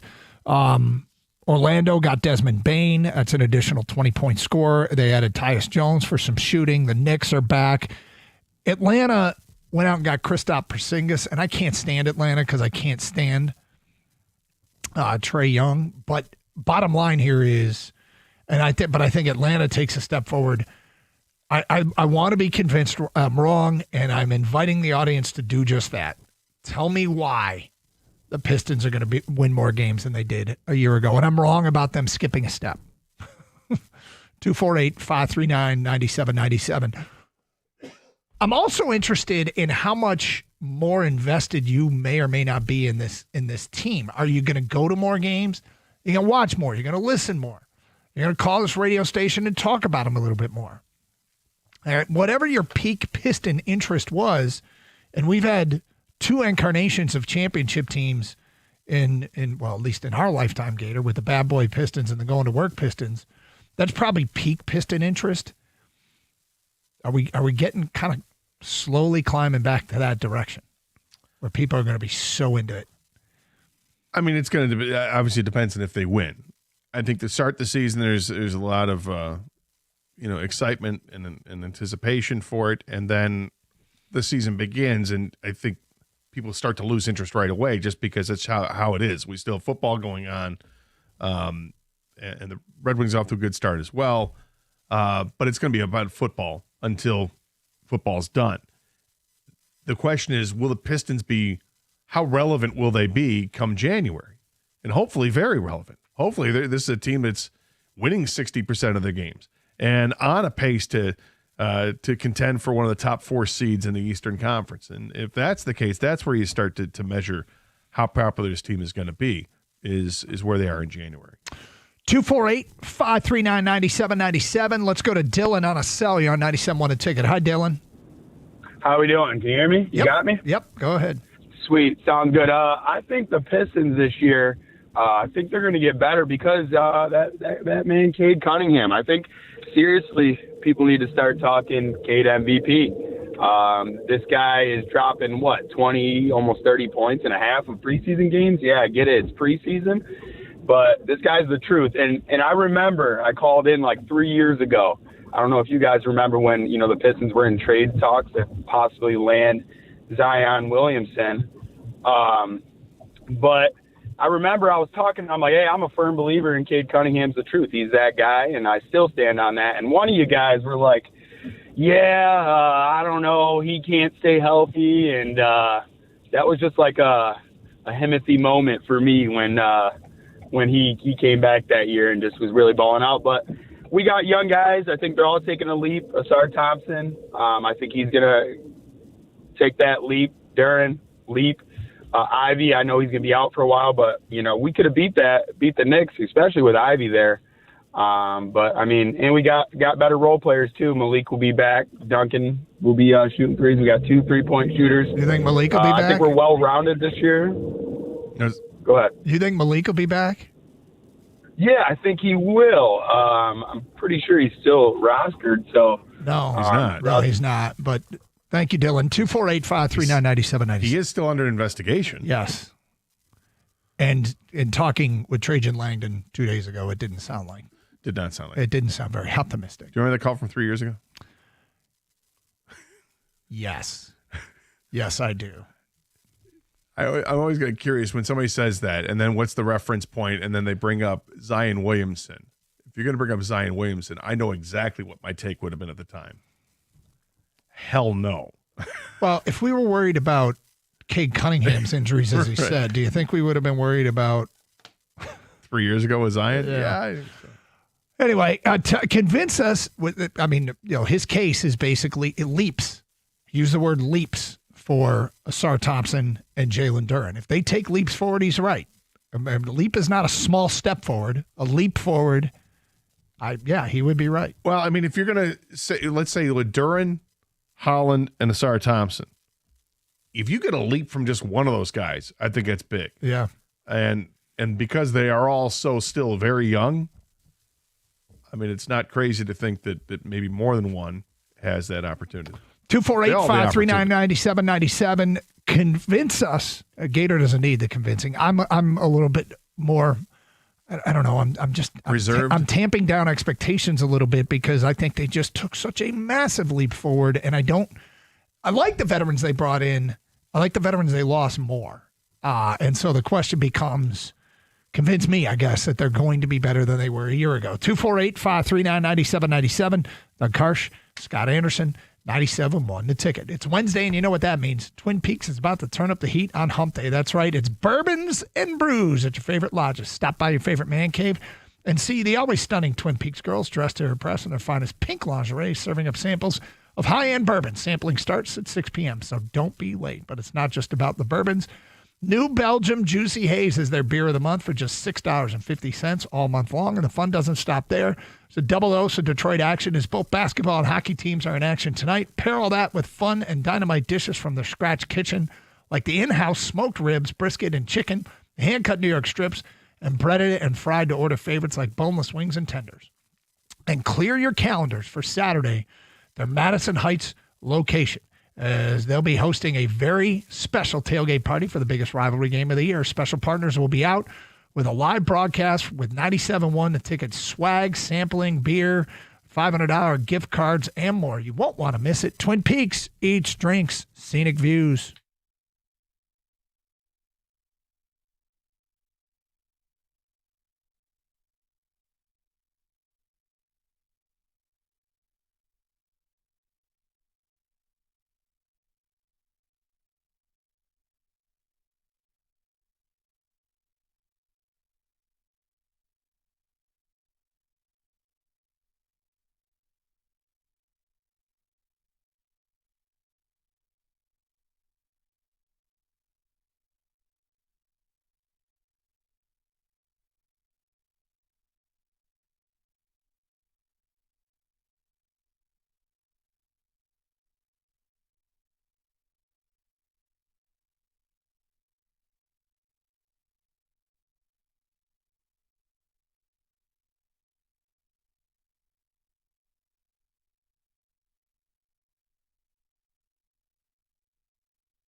Doug Karsch, Scott Anderson, 97.1 The Ticket. Open lines, 248-539-9797.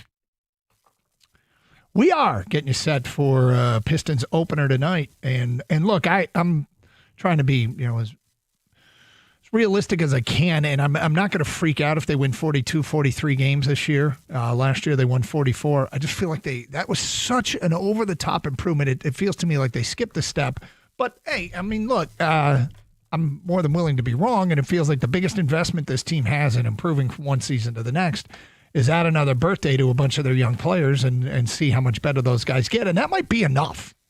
Look at you getting creative to not say hang another year on them.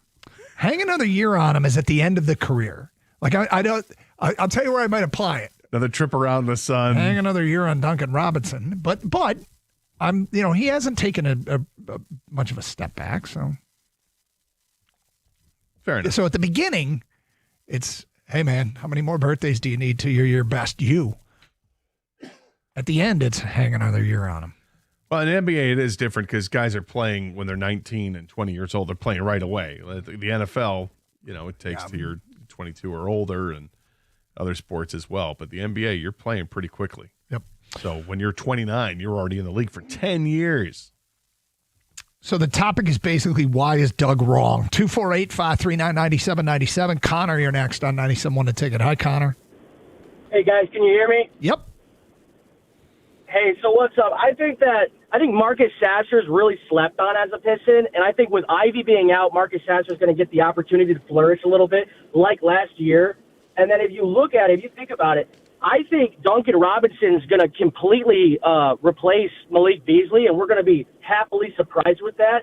And honestly, I think we're going to get better defensively having Karis LeVert instead of Tim Hardaway. But then even talking about points, I think that Karis LeVert's going to attack the basket a lot more. I think he's going to score a lot more. And I think we're going to see an even bigger jump for Jalen Duren in the paint as well. Well, I mean, Duren has all kinds of upside. Thompson, Ron Holland, even Cade, right? We're talking about players who aren't defined yet. So there's a lot of hope pinned on that. Now, your point about LeVert over, being an improvement defensively. If Duncan Robinson, can shoot it. Beasley was I think he was better by how many percentage points? Beasley last year shot 41.6 from three, and let me see what Duncan Robinson was a year ago. And these aren't apples to apples in there, but Duncan last year was he's slightly more. 39.3. He was a little worse. Oh. Yep. Oh, okay. Yep. But it doesn't mean he can't come out and 39's great. I'll take it. Yeah. He'll be look, if they need a three, he's the guy I want taking it. But Beasley was a little bit better of a shooter. Not a ton, but a little bit better. So we'll see. Oh, I think that was like a unicorn. That's not going to happen again. What? Beasley having a season like that if he came back. Well, whether it is or it isn't, it's isn't the point. The point is, if Robinson's the same, he's not as good as Beasley was last year, and we're trying to make this team better.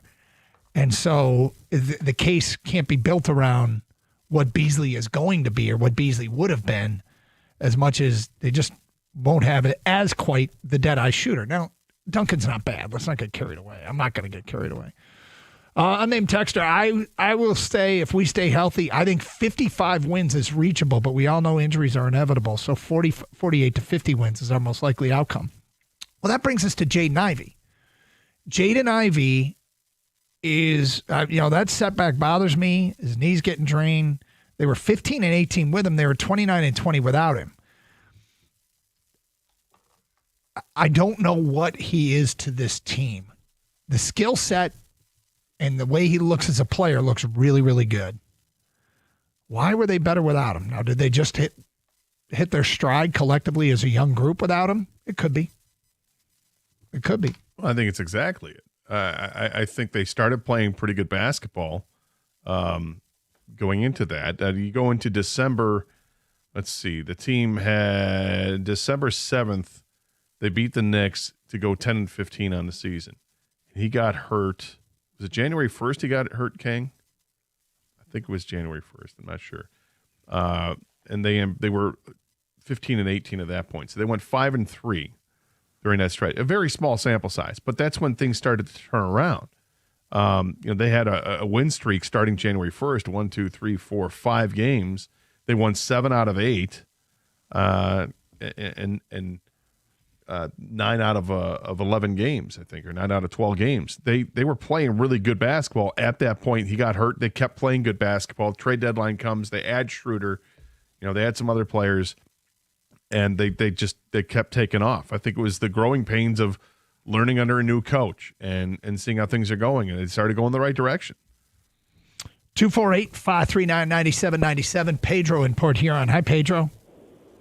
Hey, so the Robinson and Beasley conversation, actually, I was just having this with someone else, but I feel like Robinson's a better player just because he's been more consistent throughout his career, where I feel like Beasley has ups and downs every year. Like, you don't know what you're going to get, where Robinson's consistent.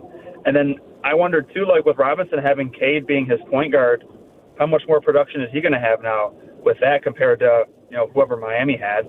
So I feel like I just like that idea better. And then in that preseason game, Robinson's chirping at the refs because, Cade's not getting the fouls he should be getting. So I like that from him, too. Well, I got to tell you, if Duncan Robinson is an improvement over Malik Beasley, all bets are off. I'll just say, wouldn't expect it, yeah. The last couple callers believe in Duncan Robinson more than they believed on Malik Beasley. And if you guys are right, then they're going to take a step forward. Look, in his career, he's a great three-point shooter, just under 40% for his career at 39.7. He's been at that mark the last couple of seasons.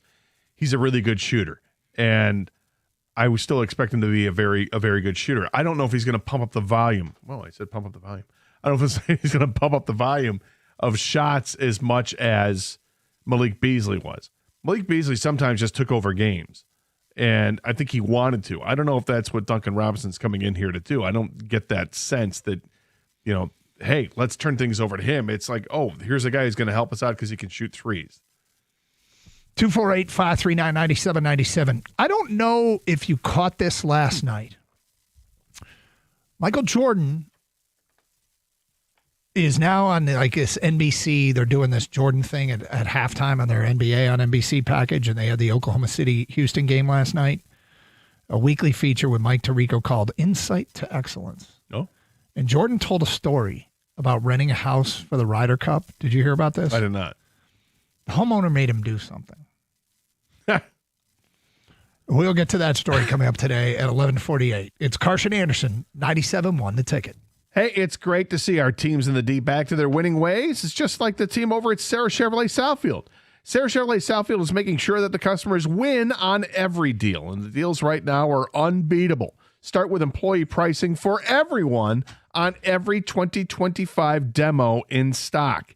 You get a 2025 Silverado or a 2026 Equinox for only $299 a month with zero down. No games, no gimmicks.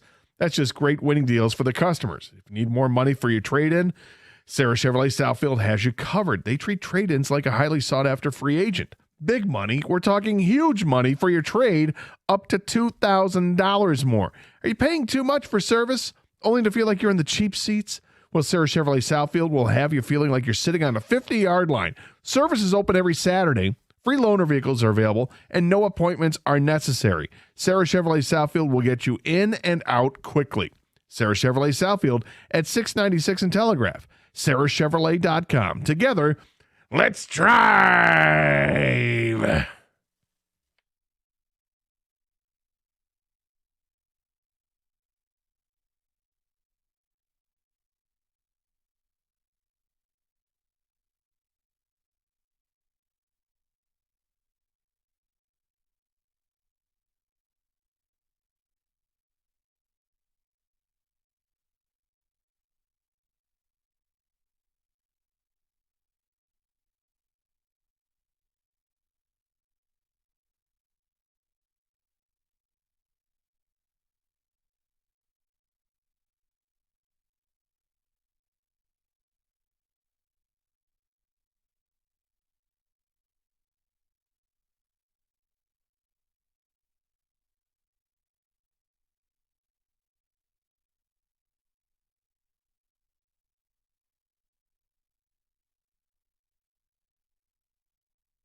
All right, Doug Carr, Scott Anderson, 97 won a ticket. Feedback coming in on the Pistons.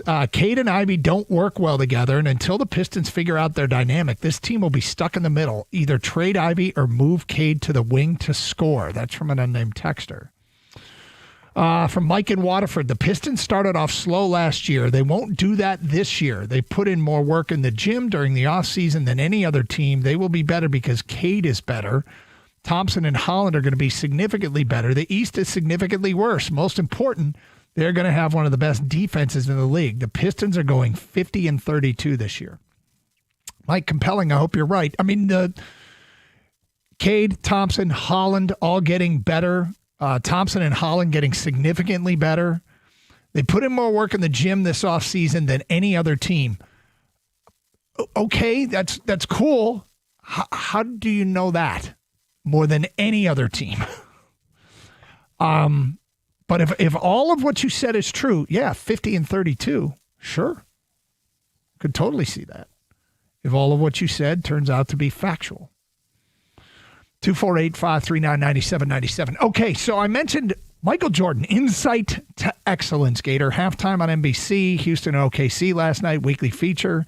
I'm going to assume NBC just went out and said, we're going to pay big money to get Michael Jordan on our broadcast, and we'll have this little package feature with him at halftime. And does that work? Does that turn people like? I think it absolutely gets some interest in it. And you've got the NBA, the big non-NBA, I guess the non-game stuff that captured people's attention was having NBA on TNT and seeing what Charles Barkley and Shaquille O'Neal and company were going to say about things. But, I mean, this is the greatest player of all time. Yep. And I think when they released that whole Michael Jordan special that they did a couple years ago, that 7-part series, I forget what that was called, but when they had that whole 7-part or 8-part series, whatever it was, 9-part series, it was compelling. It was worth watching. Even if you don't like Michael Jordan, if you watched it, you were entertained by it. It was pretty cool. Okay, so he tells a story last night about how he rented a house for the Ryder Cup, and that the owner. This is this past. Yes. Okay. The owner made him do something. Now, if you had Michael Jordan say, I want to rent your house, would you ask him to do anything? Yeah, I mean, I'd pose for a picture, to sign an autograph or something like that. He did all that. They brought like the grandkids over and he posed. They took pictures. I would also want maybe play a round of golf with them. Okay. That'd be it. But I recognize that could be maybe too much. Or, have a dinner with him, something like that, spend time with him. So, Kang, we actually have the sound. Is that correct? All right. Here's what Michael Jordan had to say about when he rented the house for the Ryder Cup.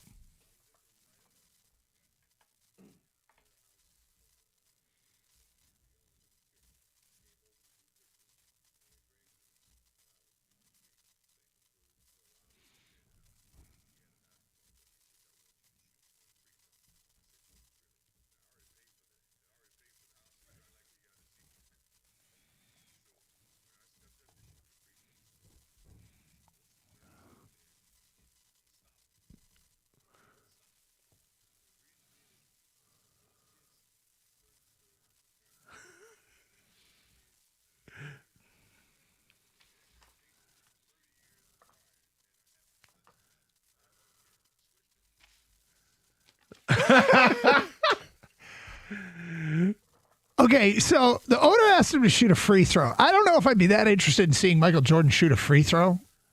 Like, what's the point? Like, can you jump to the free throw line and dunk? That's what I'd ask him to try to do. Yeah, you want my 60-year-old ass to try to do that? Oh, sure. Can I try and defend you one time? I'd ask something like that, but he asked him to shoot a free throw.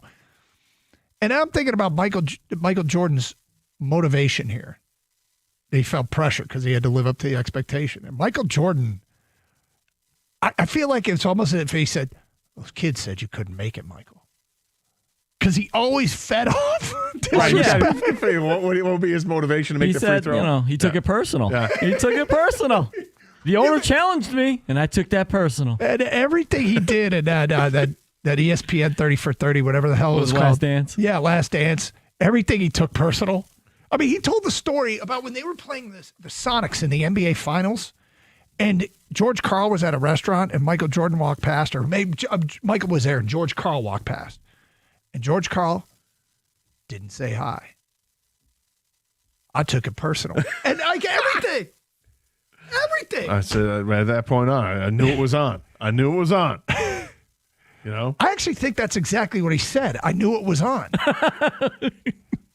Because George Karl, they were playing each other in the NBA Finals. Same restaurant. George Karl doesn't say hi. I took it personal. But it goes the other way, too, because he made up stories to create motivation. He totally right? made up stories. I think, hey, Michael, you're the greatest of all time. I take it personal. What do you mean, of all time? Don't you mean longer than that? Michael, nobody can cover you. Who's nobody? And why can he cover me? Like, I just feel like everything he took personal. If I don't make this free throw, these kids, they got no chance. No chance in life. But he was worried. Like, these kids are going to private school. What do you He was worried. They're very well off. Dad's got a house at Bethpage Black. Right. You're renting their home. Yeah.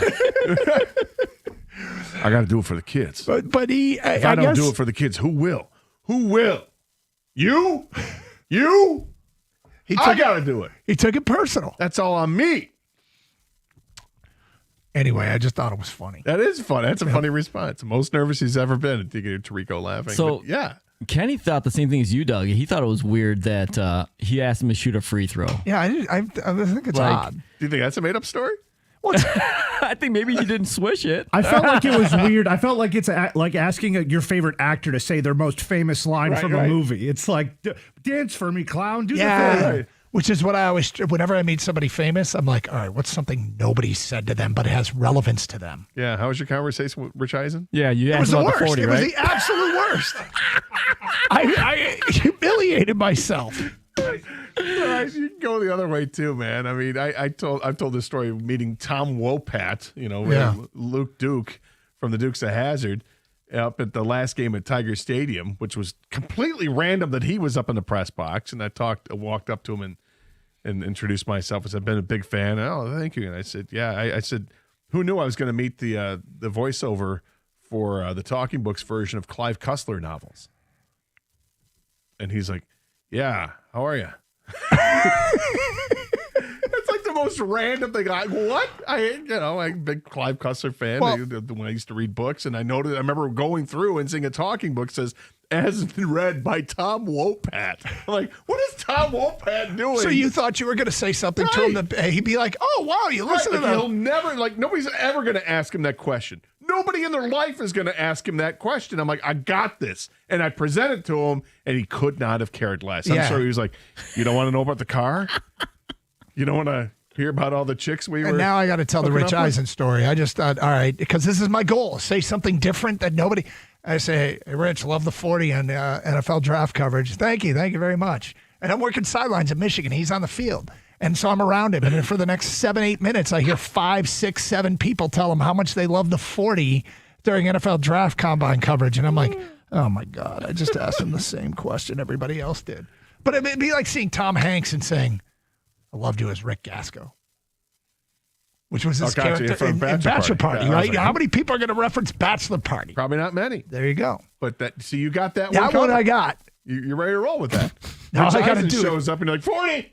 But 40 time. But I think making Michael Jordan shoot a free throw. That's weird. Proves nothing.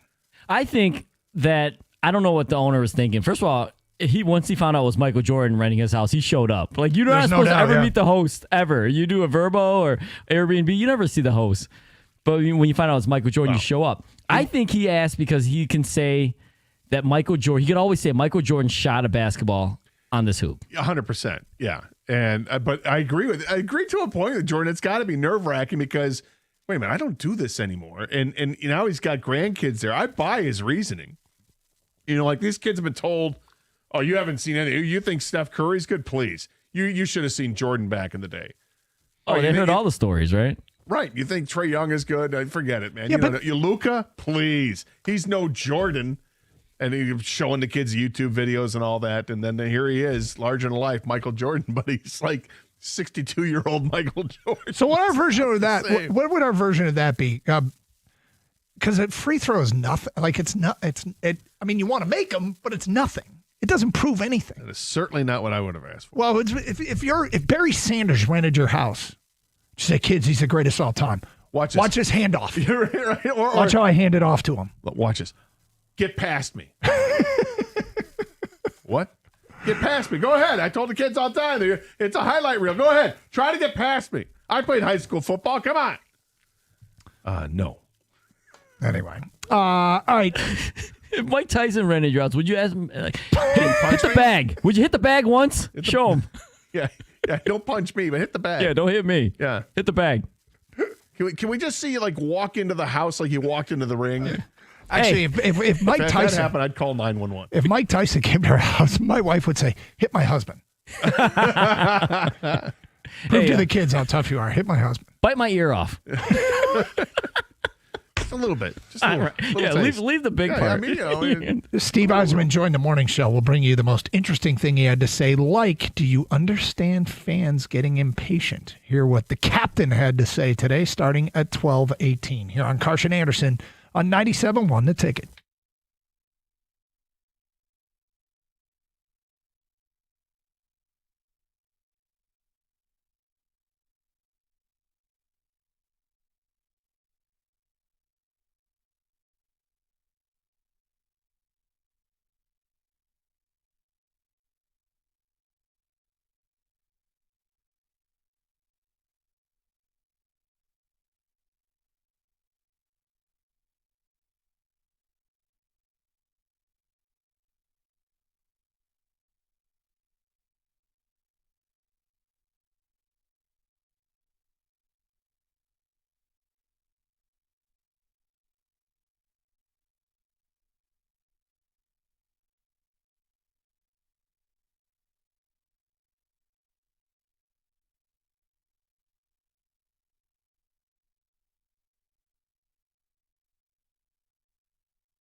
Brought to you by Mother Waddles. The Red Wings take on the Sabres tonight in Buffalo, 7:30 p.m. puck drop. Helene St. James of the Free Press says John Gibson will start in net tonight for the Wings. Defenseman Mo Seider told reporters yesterday what Detroit will have to do in order to extend its 5-game winning streak.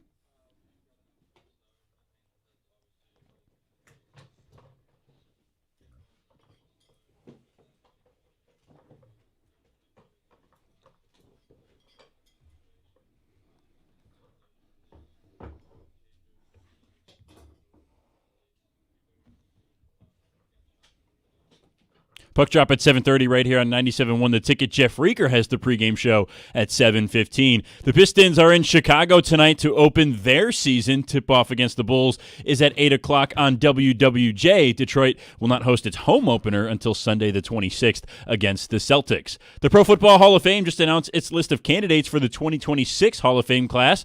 Lions offensive lineman Lomas Brown is a candidate. Brown played for 11 seasons in Detroit from the late 80s to the mid-90s and is still involved today with the franchise as the Lions radio color commentator. Michigan and Michigan State football is set to kick off in East Lansing at 7:30 p.m. this Saturday. And with the NBA season returning, college basketball is almost back in the state of Michigan. Both teams at Michigan and Michigan State have exhibitions this week. The Spartans take on Bowling Green tomorrow, while Michigan heads to New York to take on St. John's on Saturday. Both regular seasons will start the first week of November. At the Corewell Health Sports Desk, I'm Brendan Shabath. For more, go to 97.1 The Ticket or Odyssey.com.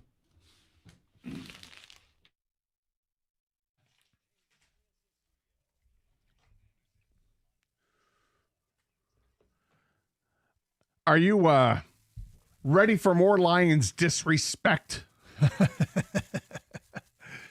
Am I? Running back 1 runs for 129 yards, has 72 receiving yards, and 2 touchdowns. Mm-hmm. Running back 2 has 136 yards rushing, 82 receiving, and 2 touchdowns. Which one gets NFC Player of the Week? Running back 2 has better numbers. And played a better opponent. I didn't know about that, but okay. I'm assuming running back 2 is Jahmyr Gibbs. Yeah, he should win NFC Player of the Week. Did he? No! Christian McCaffrey. Come on. I mean, come on. What are you afraid of, NFL? What are you afraid of? Interesting.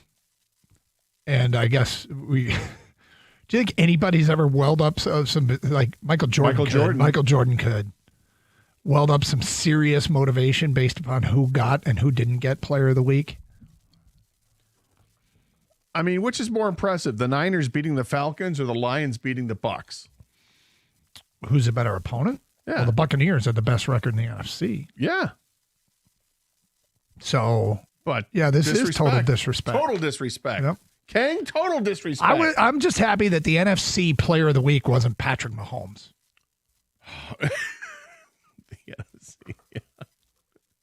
That's. I'm just happy for that. He finished third. Yeah. I mean, ridiculous. Yeah. So anyway, yeah, I'd well up some real good old fashioned disrespect. Shine it up. Mm-hmm. Gator's finding that chip on his shoulder. There it is, right there. Chip on his shoulder. Chip on his shoulder. All right, so look, it's Pistons opener. We've had a lot of Pistons discussion today, and I'm optimistic for where this organization is. I'm not as optimistic that this team's going to take a huge step forward. And this logic, my reasoning is I think they skipped a step last year. I think they caught lightning in a bottle. They got hot. They just really played for much of the season as the best version of themselves. And I liked their veterans off the bench a lot. I really like Malik Beasley and Dennis Schroeder, to be specific. I like that. If I was trying to win a game tonight, would I want last year's Pistons roster or this year's Pistons roster? And I'd probably take last year's Pistons roster if it all came down to one game only. The biggest investment in this team getting better is another year. But Gator, you think this is a 50-win team? We've had 50. Well, you said 49. You said pushing 50, or did you say? No, I said they're going to win 50 games or more. Yep. Kang, you got a game or two better than last year's 44 wins. I think it's about the same thing. Maybe even a game or two worse. And I know the East.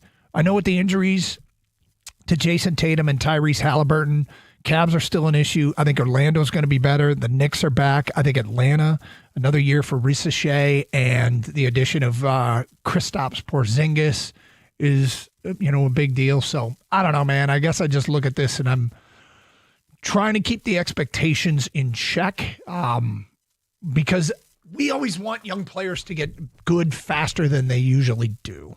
So, I think the young core is very, very encouraging, and I'm not going to be that mad if they win 44 again or 43. Yeah, I would be disappointed if that were the case. I think this team needs to show that they're going to take steps forward, and that includes the win total. And I think because the landscape in the East has changed with some of the top teams losing some players, some really significant pieces for long stretches of time, it opens up a window to be even better.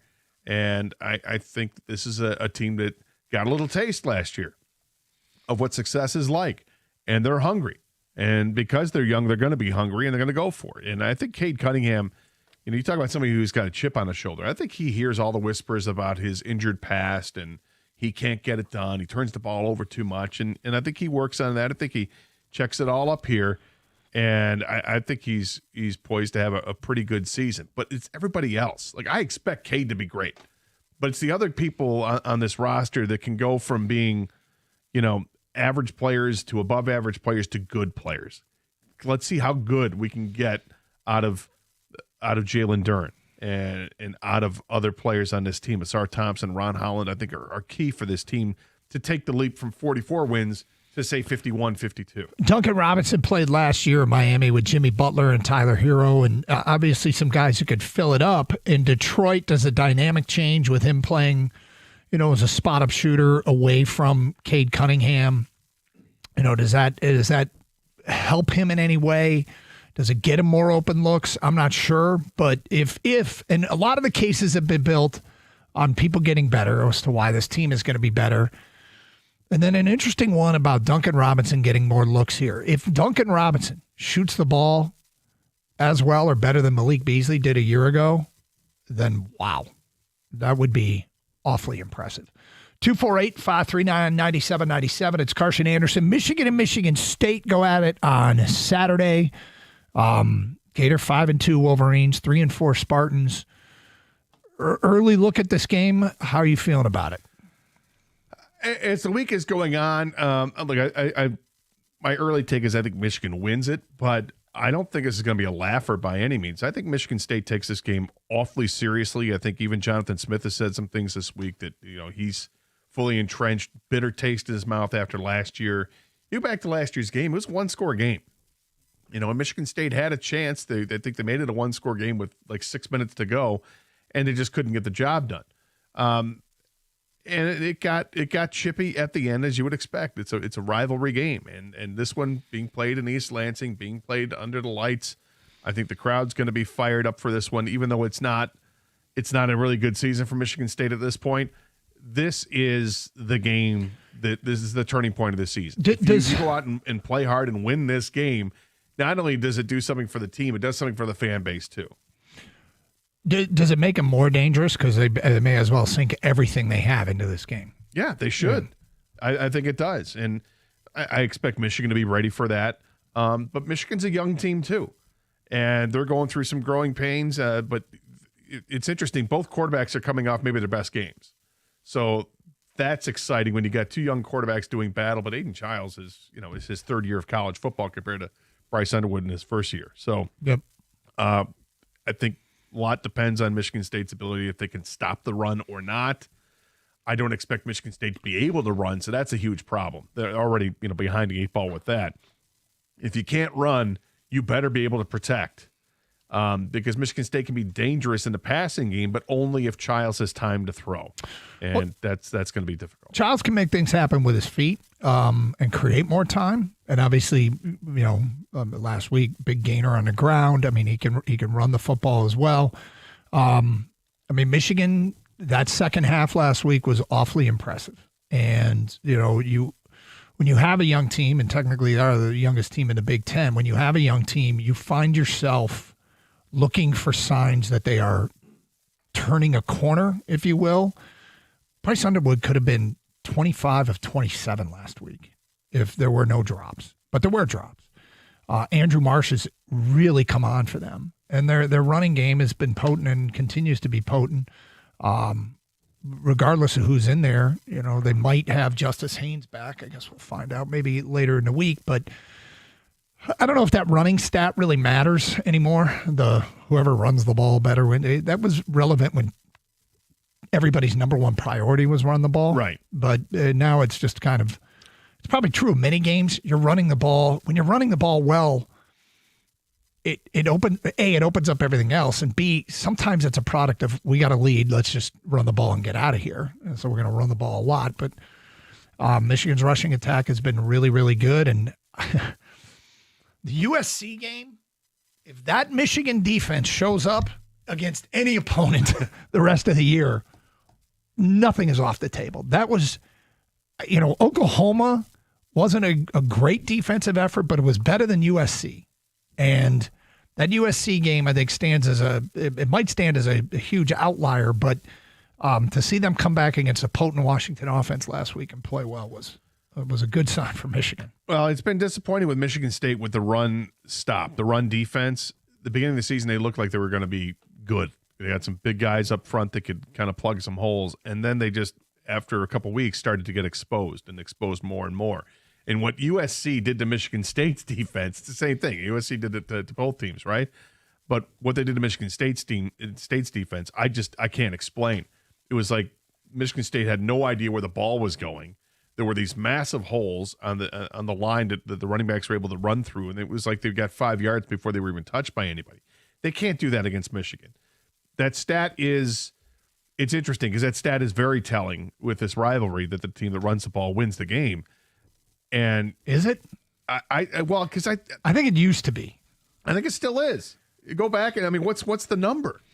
I mean, you may think it's just arbitrary, but I don't know if it is. And when you got a team like Michigan that can run the ball and a team like Michigan State that cannot run the ball, it's even more pronounced. Well, I guess I'll tell you why it doesn't matter as much to me in 2025. I think when offenses were built around the running game, when more and more offenses, and now I think teams are okay with throwing it for success. But I guess typically in any series, I bet you look at it, the team that runs the ball better probably wins those games. But well, you got to have the players. I mean, it's not that long ago. I mean, it was 5 years ago, 4 years, the 5 touchdown game from Kenneth Walker. It mattered then. And I just think if you have the guy, it's going to matter. Michigan's got a guy. Michigan State doesn't have a guy. Michigan State has a group of players that they just rotate in and out, and whether if Frazier and Tolliver and Tullis are the 3 guys that get these carries, and nobody's special. Michigan's got one guy who's special and another player who's pretty good in Marshall.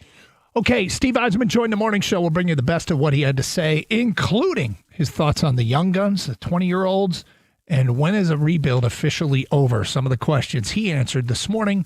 Start to hear that today at 12:20 here on 97.1 The Ticket. Hey, are you in the market for brand new garage doors? Let me help you out. Talk to the great folks over at Precision Garage Door Service because they know exactly what they're doing when it comes to garage doors. In fact, they've got a warehouse that's chock full of brand new doors just waiting to be installed. So in some cases, they can install a brand new garage door in your house in less than 24 hours. They offer the industry's leading warranty. It's called the Precision Promise. Weekends, they are available at no extra charge, and they offer same-day service, and emergency repairs are available as well.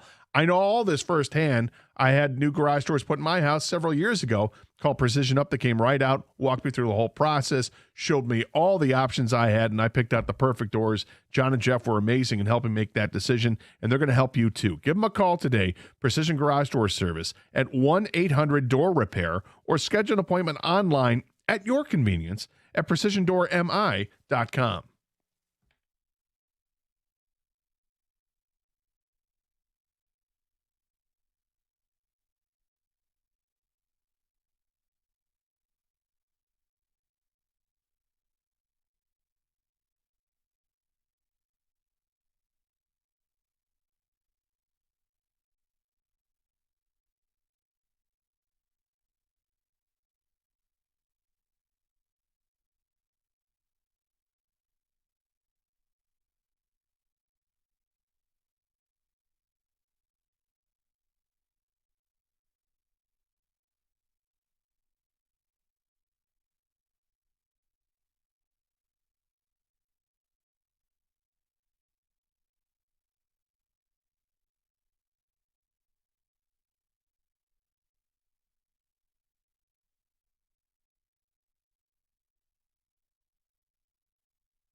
Doug Harsh, Scott Anderson, 97 won a ticket. Open lines. Got a lot of feedback coming in on the Pistons and Michael Jordan shooting a free throw at dude he rented's house.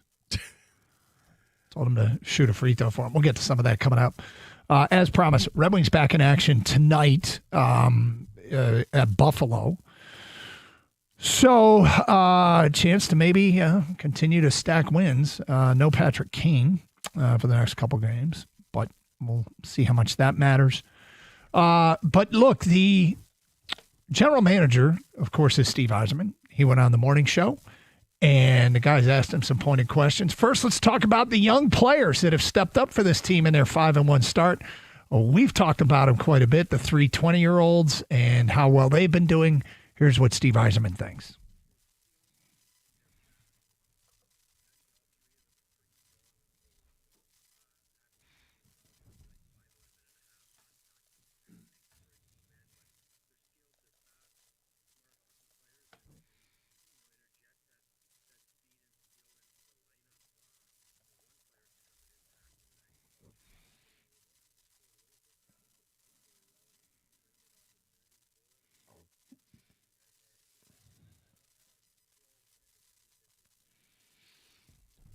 Yep.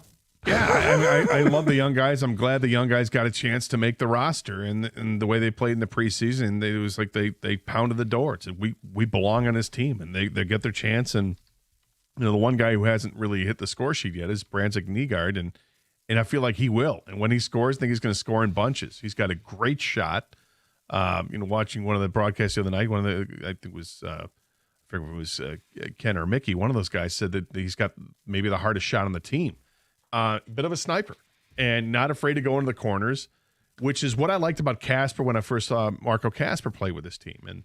And so these young guys have been infiltrating the lineup each of the last several years with this team. And this is the I think what Yzerman envisioned, and the Yzer plan, if you will, was, we're going to have to rely on guys we draft. And hopefully it's more than just a first round pick. Well, Emmett Finning is an example of that. This guy was a 7th round pick. And he's making his mark. Had a 3-point game on Sunday. I like what these young guys have done, and there's more young players that'll be on the way over the next couple of seasons that should really be able to impact this team. But right now, these 3 guys are impacting it in very positive. Well, one of those younger players has 4 goals in 4 games up in Grand Rapids, and Carter Mazer. Now he had 3 in the opener, and then has had 1 since, but whatever. And he's also got like a couple assists, so he's got 6 points in 4 games. One of the strangest things ever is I was there at his NHL debut last year. For the one shift? It was 2 shifts. It was 2 shifts. It was 1 minute and 10 seconds. So sad. And, the game starts, and there's Carter Mazer. And then, when you're sitting in the stands, you don't always know what's going on. And then I'm like, where's Carter Mazer been? I've just been missing him. He's obviously not standing out. As this game goes on, I'm like, I'm not seeing him on the puck at all. It's because I wasn't seeing him at all because he lasted 2 shifts before he got hurt. But there's another guy that probably, had everything gone well last year, would he be part of this? He might be. Yeah, he might be. And Nate Danielson, if he didn't get hurt in the preseason, the thought was that he really had a great shot of making this team. But they've added the free agents they've added to this team. We'll see, how good they can play in the long term. But Mason Appleton has looked like a really nice pickup so far. He's got a few goals already, which I think is a bonus. Don't expect that, but he's a responsible player too. And guys like Bernard Docker on the back end, the defenseman, just be better than the guys that were on the team last year. And I think that's what we've seen is these guys have taken that step, and having a full year with Todd McClellan as your head coach, going through the whole training camp with him and starting the season as opposed to changing coaches midway through the season, that helps. Getting stronger in goaltending to solidify that. It's not going to be great goaltending, but it should be good enough. And every once in a while, these guys will show some greatness. Gibson's in net tonight. That's the guy they acquired. Let's hope that he continues to play better than what we saw opening night against Montreal, when it was just a terrible effort all around. Goaltending, defense, and the forwards. Nobody played well in that game. So I like where they're at. I like where they're going. I think it's great that they have these young players, but the big number there for me is 76. They have 76 games to go. They call it the men's league. It is a grind, and when you're young and you're maybe not fully developed for the wear and tear of the NHL. I always worry about what that's going to look like at game 50, game 60, game 70. You know what I mean? Yeah. All right, more from Steve Yzerman from this morning on fans getting impatient. Does Steve Yzerman understand why some fans are getting impatient? Here's what he had to say.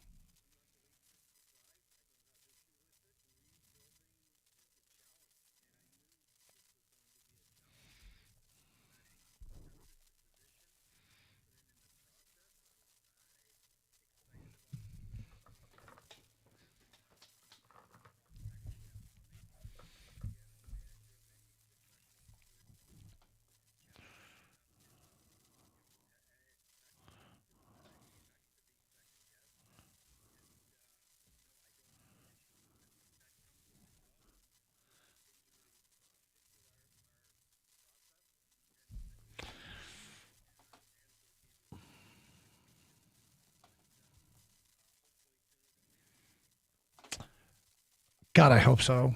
Right. Well, and if not, I mean, then that seat warmer stays on 3, and who knows how long the tenure is going to last. But I mean, it's a great start, but it's only 6 games. Football's wildly popular, and in football, we have recent examples of guys that maybe organizations weren't patient enough with that have reinvented themselves.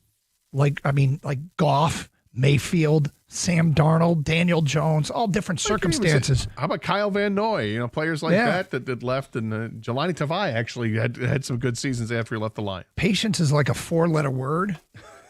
I really want to see the patience pay off. And people, the critics will say if his name wasn't Yzerman. Well, his name is Yzerman, and maybe because his name is Yzerman, he will get just the amount of time, and the patience will pay off. Still got to see that superstar. Right now, Dylan Larkin's playing like one. He's got 11 points in 6 games, 5 goals in 6 games. He is playing like one right now. And in fact, he's playing like the Dylan Larkin we saw in the Four Nations Cup, who moved up from being on the 4th line to being the top player on the Team USA. He's playing great. Well, let's hope that he stays playing great and can stay healthy. All right, when will the rebuild be over? One of the questions they asked him. We will get to that today at 12:33. It is Carson Anderson here on 97.1 The Ticket.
Doug Hurst, Scott Anderson, 97.1 The Ticket. Open lines, 248-539-9797.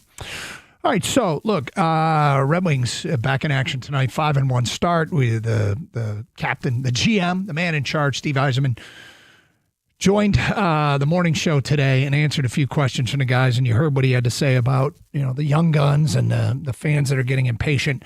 What about the question of when is the rebuild officially over? And, you could probably think about what your answer to that is, but here is the way Steve Yzerman sees it.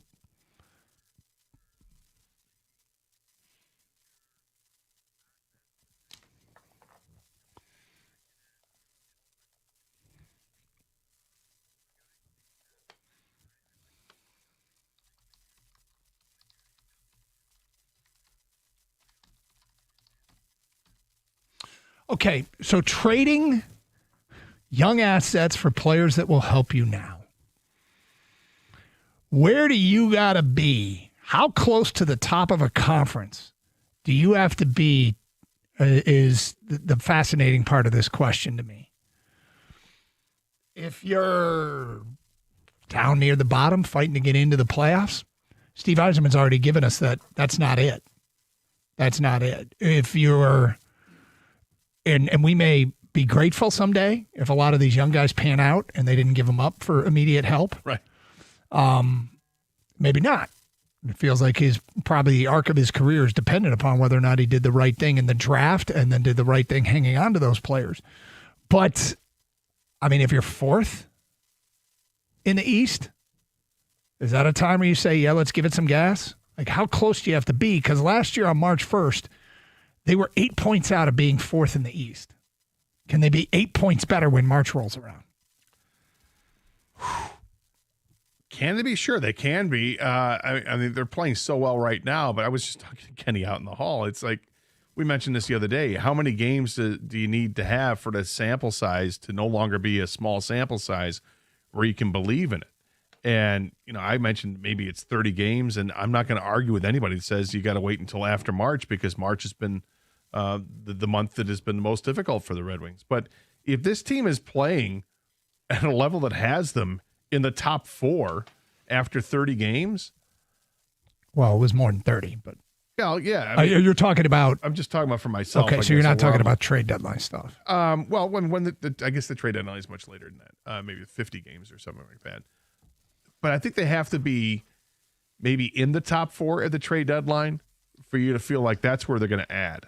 That's where they give up on a guy like, Dmitry Bakelnikov, the Russian player who's in their system, who's playing the KHL right now, who they really like. Is it something like that where I got to have some sign that we're really in good shape to give up one of those players? And maybe they don't. Maybe they really like their guys and it just doesn't happen. But maybe it happens with a guy that has high upside but isn't like as highly as thought of as the Bakelnikov. Maybe it's the aforementioned Carter Mazur. I don't know. But I think you have to be really, really good at the trade deadline to commit to giving up one of those top prospects to acquire a player. So it's 63 games last year. The Red Wings were 63 games at the trade deadline. Yeah, I'd love to see it. But it feels to me like a realistic goal, being 8 points better than you were a year ago, top 4 in the conference now. Some of these collapses they've had after the trade deadline make you think that 8 points better isn't going to make a damn bit of difference if they collapse again. Which has been weird. But what they can do is give up draft picks. Yes, they can. As opposed to the prospects. But if you do some sort of combination, you can always turn something that you have in-house into something special. When you get to the trade deadline, look, we'll worry about that when you get there and see what players are going to become free agents, who are the rental players. Is there a realistic shot at getting somebody who's not a rental that you can have long term? A lot leads up to that, but I think to make a big acquisition at the trade deadline, I think you've got to be in a really good spot. Kenny, what did you make of the interview? Well, I was actually thinking along similar lines of what Gator just said. And I look at the past seasons of us being in the playoff mix on the fringe leading into the deadline. And if we go based on past results, which is all we have, is if you're on the fringe of the playoffs, Steve has been reluctant to add. And that's based on just the past, which is fine. And I think that would be my predictor. But now it's different because the young guys are up. The Pelicas are up. The Nygaards are up. The Finney is up. I mean, guys, and that's a guy that nobody saw coming, which is fine. But it seems like every other year, when those guys were not up, he's been reluctant to add. So I wonder, my biggest question mark is, now that that's the case, if they're in that playoff mix again come the deadline, is it any different? It shouldn't be. I don't think it should be. And the reason is, that will feel to me like he's doing it to save his job, not doing it for any other. If they're not in any different position at the trade deadline and he decides to add this year, that tells me I'm desperate. I might be in trouble. I'm going to shift philosophy and GM for the short term instead of what I've always done, which is the long term. See, I actually have the opposite perspective because I think he's like, all right, this is my plan. My guys are up. Now it's time to insulate these guys and go full throttle on my plan. Whereas before they weren't up. It's not ready yet. Now they're here. That's my perspective. And I could be wrong. So you think the same record, same place, he's a buyer this year, not standing pat. Young guys are up. My plan is finally working out. Now it's time to insulate. That's my only logic, and maybe that's a little bit of hopium, and I fully cop to that. But I think that's I think now that his plan has finally come to fruition, and these young guys he's been touting for all these years, I'm not going to move past these guys. Now it's time to support them. Well, I guess we'll find out in due time. You know where I get the hopium from? The hoppy fields. Hopium. You happy with that one? I'm happy. You like the term hopium? I like the term hopium. I like that. Feedback coming in here. I mentioned earlier. All I'm saying is, if Barry Sanders rented my house, I would 100% indeed ask the man to take a handoff from me. Imagine being able to say, "You handed a football off to Barry freaking Sanders." That's from Jody and Taylor. I would say, you know what, with Barry, walk on the concourse with me and follow me, Barry. I will lead block for you through the concourse of this sea of people. So there have been a couple of occasions, John, that when I was doing... Just call me John. I did. I was going to tell a story about John Jansen. Sorry. Been a couple of occasions, Scott, where I've been with John Jansen. Yes. On the road when I was doing sidelines. And we'd have to fight through the crowd to get to a post-game locker room. And John leads. Mm-hmm. And I'm just for a second there, I'm behind him. I got like a ball tucked under my arm. I got my hand up like I'm following the lead blocker. This guy was an all-pro. Brady hands off to Karsh. Karsh goes right side. And running right behind Jansen. He's up to the 50, the 45, the 40, the 35, 30, touchdown. It's like he's at section 23. He's at section 22. He's got the proper credentials. He's in the tunnel. He's in the locker room. I'm not a Michael Jordan fan, but it'd be a cool story to say he shot at my rim. That's Rick and LP. That sounds like a bit of a... Sounds dirty. Yeah. Shot at my rim? Come on, man. Come on. I don't think I'd ever stop saying it. Maybe you don't need to say it again. I mean, it just gets worse the more you think about it. All right. It's Carson Anderson. Anderson. Right then it was on. He definitely took that personal. Gross. It's Carson Anderson, 97.1 The Ticket. It's NBA tip-off week, and FanDuel is your home for live betting. So even if you miss the start of a game and want to ride a hot hand, FanDuel has live bets on everything from who will score next to fourth quarter comebacks. Plus, you got the same game parlay thing where you can combine a bunch of bets and get better odds. Harder to hit, but better odds. But here's the thing right now. If you have not done this yet and you want to get yourself involved and you're new to FanDuel, that first $5 bet, if you're new, can net you $300 in bonus bets if your first $5 bet wins. So, recommend you go find yourself a heavy favorite and bet them on the money line. That way you don't get a big return on the $5 bet, but you do get the $300 in bonus bets, and you've got a week to then play those bets and turn them into actual real money. So visit FanDuel.com/Doug to sign up today. Play your game with FanDuel, an official sports betting partner of the NBA. Must be 21 years of age or older and present in Michigan. The first online real money wager only. $5 first deposit required. Bonus issued as non-withdrawable bonus bets, which expire 7 days after receipt. Restrictions do apply. See terms at sportsbook.fanduel.com. Gambling problem? Call 1-800-GAMBLER.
Doug Harsh, Scott Anderson, Kang behind the glass, Kenny on the phones. It is the Carson Anderson radio program. Hope everybody's doing great on this Wednesday, hump day. Scott, interesting stuff regarding our Lions. As we head into the bye week, a moment to reflect a little bit. All right. A moment to do some fine-tuning. And we talked a little bit about it yesterday. Things are pretty good. Doesn't mean you can't fine-tune, right? Correct. And we're all about some fine-tuning. Understanding that most of our problems, well, they pale in comparison to other people's problems. Let's start with this. Dave Burkett, Lions Insider, wrote today, I've been pretty this is Dave speaking, quote, I've been pretty steadfast in saying the Lions are the best team in the NFC, and Monday's win over the Tampa Bay Buccaneers cemented that in my mind. Do you think they're the best team in the NFC? I think they're absolutely in a discussion. I think, it's interesting to see some teams bowing out of this, right? Washington, out of the discussion right now. Their quarterback is going to miss another game. There's no Jaden Daniels, and that's a 3-4 football team right now anyway. Philadelphia, they're 5-2, but Philly's getting healthy again. But there's a disconnect there with what's going on with Saquon Barkley averaging less than 3.5 yards a carry. That's kind of strange. You still got the wide receiver seems to be upset or a little cryptic in some tweets he's got out there about his usage with the team. I think it's interesting when you look at the NFC West. They got 3 teams that are 5-2 out there. Someone had a bold-ass prediction about that. Oh, look at this. Yeah. But San Francisco just keeps doing it. They keep getting it done with backup players, and are they going to get healthy and make a run? Seattle, I don't know if I buy them long-term success. The Rams at 5-2 you kind of shake your head like, wow. I mean, Stafford is taking his career to a different peak with the Rams. Obviously, he'd already won a Super Bowl, but I mean, he had 5 touchdown passes on Sunday. And that's a team that has a great pass rush. And it's not just Jared Verse. Their team is led by, I think it's a 29-year-old linebacker who's got like 9 sacks on the season already. So I think they're in that discussion, but I couldn't say definitively that they are. What I'm encouraged by is that they've gotten it done with a 5-2 record here, and they're nowhere near healthy. That they really put a stamp down defensively in the game against Tampa Bay, who is a good team. Now, albeit Tampa didn't have their full complement of players, but Ibuka and Mike Evans played, and Mike Evans couldn't finish the game, broke his collarbone, and then Ibuka is completely shut down by guys that were pulled off the street. Mm-hmm. So they did a nice job with that. So I like what they've done, and yet they're going to get healthy. We're going to see Terry and Arnold back. We're going to see Branch and Joseph back, and we're likely to see DJ Reed in a few weeks as well. All that is going to bode well for that defensive side, let alone some other players. So I'm just hesitant to say that they are the best. I think they're in competition with Philadelphia and the Rams. Hey, Kang, do you think the Lions are the best team in the NFC? I kind of feel a lot very similar to what you said, Gator. I cannot count out the Eagles. I just can't. On paper, and I know the game's not played on paper, but on paper, they have a great lineup. They have so much talent on both sides of the ball. And by the way, they just won the Super Bowl. You know what I mean? And it's not like they made some humongous changes. Remember that? Yeah. If anything, they lost their coordinator, but we see how you could do well with new coordinators right here in Detroit. They lost Kellen Moore at least. They still have Vic Fangio, which I think he'll turn on the defense a little bit too. The Lions, it's the injury bug thing for me. It's still there. I mean, I did a great job this past week, but there's a reason why these guys aren't starting. Consistency, right? Can they continue to do it every single week? It's one thing to galvanize the troops for 1 week, but to keep doing it. And we found out last year, next man up mentality is great until you run out of next man up. And they kind of almost did that this past weekend. But with that being said, or this past Monday, they did it. They won the game versus a 5-1 Bucs team. You got to give them their credit. I think they're right there, like you said, Gator. I probably give the Eagles a slight edge right now just because they're still the Eagles. You want some crazy stats, some crazy numbers? I'll give you some crazy numbers. Let's go. Philadelphia Eagles lead the NFC East. They're 5-2. Their point differential is +5. Wow. You look at the Packers, who lead the North, they're a +33. The Lions are +64. You look at the NFC South. The Buccaneers lead the NFC South now with a 5-2 record. Their point differential -1. Look at the NFC West. San Francisco is atop that group. They're at +7. That's it. The other two teams there are +57 and +58. But it's just wild that teams have these good records and some of them are just barely getting by on a week-to-week basis. You know what that tells me? That tells me that if you watch the Lions-Buccaneers game and you were a little concerned about some things here and there and do believe in some fine-tuning, that's fine. If you watch the Lions-Buccaneers game and were disturbed because they only scored 24 points and only won by 15, you're out of your freaking mind. Oh. Because everybody else is dealing with winning games by smaller margins, right? At least in the NFC, yeah. Okay, tell me if this makes a difference to you at all. And that is, Lions are the favorite in the NFC now. Like, that Green Bay game is such a distant memory. Lions are +360 to win the NFC. Green Bay's +400. Does that make a difference to you at all? No, I don't really look at the odds so much and look too much into that. I think that a lot of that is just manipulation of a fan base and see what you want to do. So I don't know. I have a hard time really kind of reconciling what the numbers truly mean. Yeah. I wouldn't. It doesn't surprise me. I think people look at the Lions and still think what a great offense they have, and it's probably the most prolific offense in the NFL when they're going. So. Maybe that's just a reflection of that. Kang, does it mean anything to you? Lions now the Vegas favorites to win the NFC? It just means that everyone's back on the bandwagon. I don't know, right? Like, you're right about week one being a distant memory. I think that's where the money's going. I think it means they're playing the hottest football right now. Is probably what it means. They look the best right now, but it's still early. All right. 248-539-9797. Yeah, the Burkett thing, and I think, Gator, I'm not sure if you mentioned these verbatim about the injury updates when you were going through who's coming back. He wrote, Arnold, Joseph, and Branch should all be back after the bye for the Lions division game against Minnesota. So there's 3 of your starters back in the secondary. DJ Reed will follow soon after. Here's a forgotten man. Yep.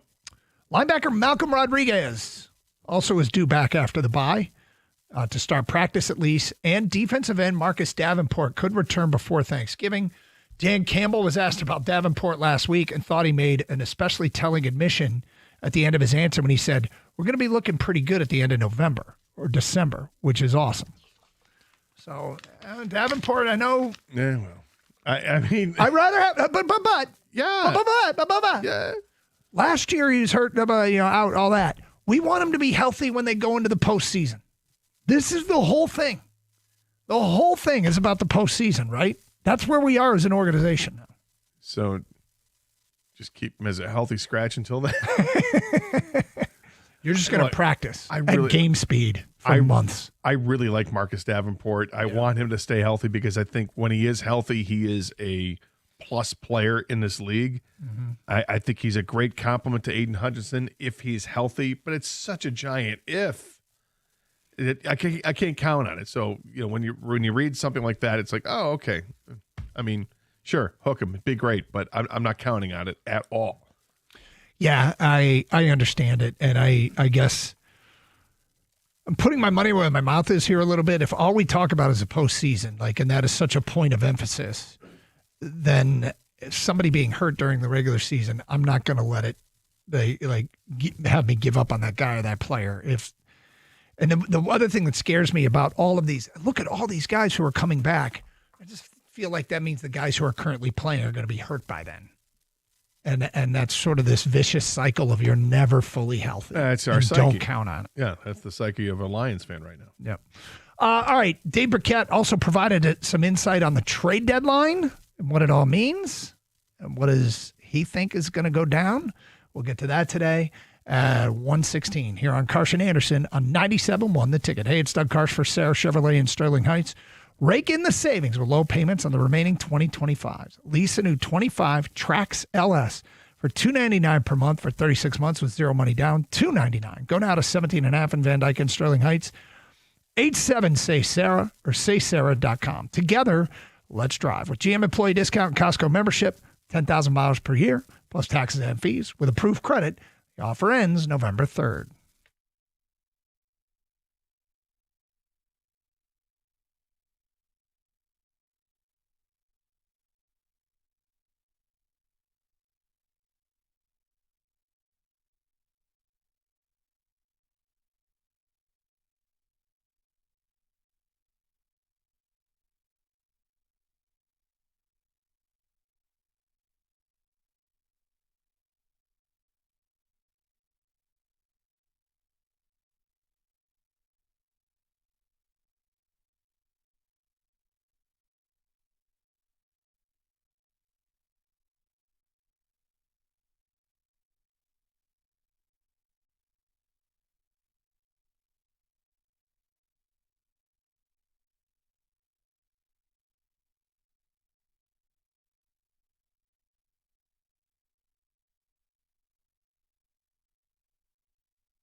Doug Harsh, Scott Anderson, 97.1 The Ticket. All right, so we were talking about this Dave Burkett story that he did in the Free Press today. Was it four questions or 4 things we know? Whatever. He did 4 points about the Lions as we hit the bye week, which is, it's a good time to take a step back and do a bit of analysis as to where you are and what's ahead. And he talked about the trade deadline. This may disappoint some people because he wrote about how he still thinks they're the best team in the NFC, but the Lions have enough reinforcements coming, in fact, that I don't expect them to be major players at the November 4th trade deadline. What do you make of that? To be major players, I mean, so that's you're talking about like a Trey Hendrickson type thing, or a major. Max Crosby's name is out there now because there was a story that they were interested, that the Cowboys were interested in Max Crosby. I would guess I would be a little disappointed if players of that ilk are available and the Lions are just going to say no. I think that could be a misstep, but I think there are plenty of players available that might be available to them that don't cost nearly as much. That could also be upgrades in the on the roster. The other thing is, as the season is going on, the priorities may change. It may change significantly of what the need for this team is. We only have one more game to play before the trade deadline. That'll be the Minnesota game after the bye week, and then the bye week I think is that Tuesday after. So, or the bye week, the trade deadline's the Tuesday after. Right now, I'm not sure what that number one priority is. Like, they're getting a pass rush, a reasonably consistent pass rush. We saw that the addition of Lee McNeil to this team, now that he's back, getting pressure up the middle is big. I think that's going to help out, El-Qadim Muhammad and others, and we'll see. But I'm not saying don't go after a rush end, but that may not be the number one priority because you played without your starting 4 secondary. I'm thinking, what about solidifying that? Well, you are going to get Arnold, Branch, and Joseph back, and then hopefully DJ Reed comes back a few weeks after that, or a couple games after that. So do they need to add to that? I think you can't have enough corners in this league. You just can't. And if you can upgrade, you always try to upgrade. But here's the sneaky one. What about a tackle, an offensive tackle? I didn't think much of it because I thought, okay, they're just being careful with Taylor Decker. And when he comes back, he'll be ready to come back when he's ready to come back. And he comes back and he plays. And afterwards he says, yeah, I don't feel great. And now does that cast concern about his future long-term for the rest of the season here? Do they need to find another offensive lineman that would be considered an upgrade over what they have? And what they have is Dan Skipper. Do they need to take a look there? And help protect against the thought that Taylor Decker may not be able to finish the season? Well, the needs that they are likely to address feel different than the marquee needs that people want them to go after. There's a story that started to circulate during the show yesterday, and we didn't even bring it up. And maybe that was a failing on our part, but it was on the fly editorial decision. Oh, the Cowboys are talking to the Raiders about Max Crosby. Right. And as soon as I saw that, I thought, BS. And 24 hours later, less than 24 hours later, reports out there that the Raiders are not trading Max Crosby. They met with him to tell him not to buy into that. They're not shopping him around and will not trade him. Was it Trey Wingo that had the story, I think? I think it was Trey Wingo, and then I think it was Ian Rappaport was the first to say, yeah, I'm Tom Pelissero, okay. They met with Crosby to inform him they weren't shopping him on the trade market and won't part ways with him, is the wording. And it goes back to trade rumors are so much fun, but I'm starting to get hostile towards them because I think they do more damage than good. Because I'm sure there's some people that saw that story yesterday. Ooh, Cowboys might get Crosby. Why don't the Lions? Right. And then they'll trash Brad Holmes. And maybe it doesn't matter if they trash Brad Holmes, but they'll trash Brad Holmes because he should have got Crosby when he could have. And I don't know where this started or why it started from Wingo, but Yeah, I don't know. But we go back a year ago and the same stuff was circulating. And then what happened? Oh, he wasn't traded. Yep. You know. Well, what about Myles Garrett? Yeah, he wasn't traded. Yep. Oh, what about Trey Hendrickson? Still hasn't been traded. Still hasn't been traded. The one that was traded was Micah Parsons. Micah Parsons did get traded. And he is a difference maker. It's a big deal. And Parsons was a little different because it came with a huge price tag financially that I don't think the Lions wanted to commit. And, they obviously are probably going to have to deal with Micah Parsons. And we'll see if they made the right call or not. You go get Micah Parsons because you're trying to win a Super Bowl. And if Green Bay might be right in the end of all this, I don't think Trey Hendrickson is getting traded. I think Cincinnati's doing enough to dissuade him. And teams just don't give up those kinds of parts very often. But that also, the Parsons thing is why you always keep an open phone line to Jerry.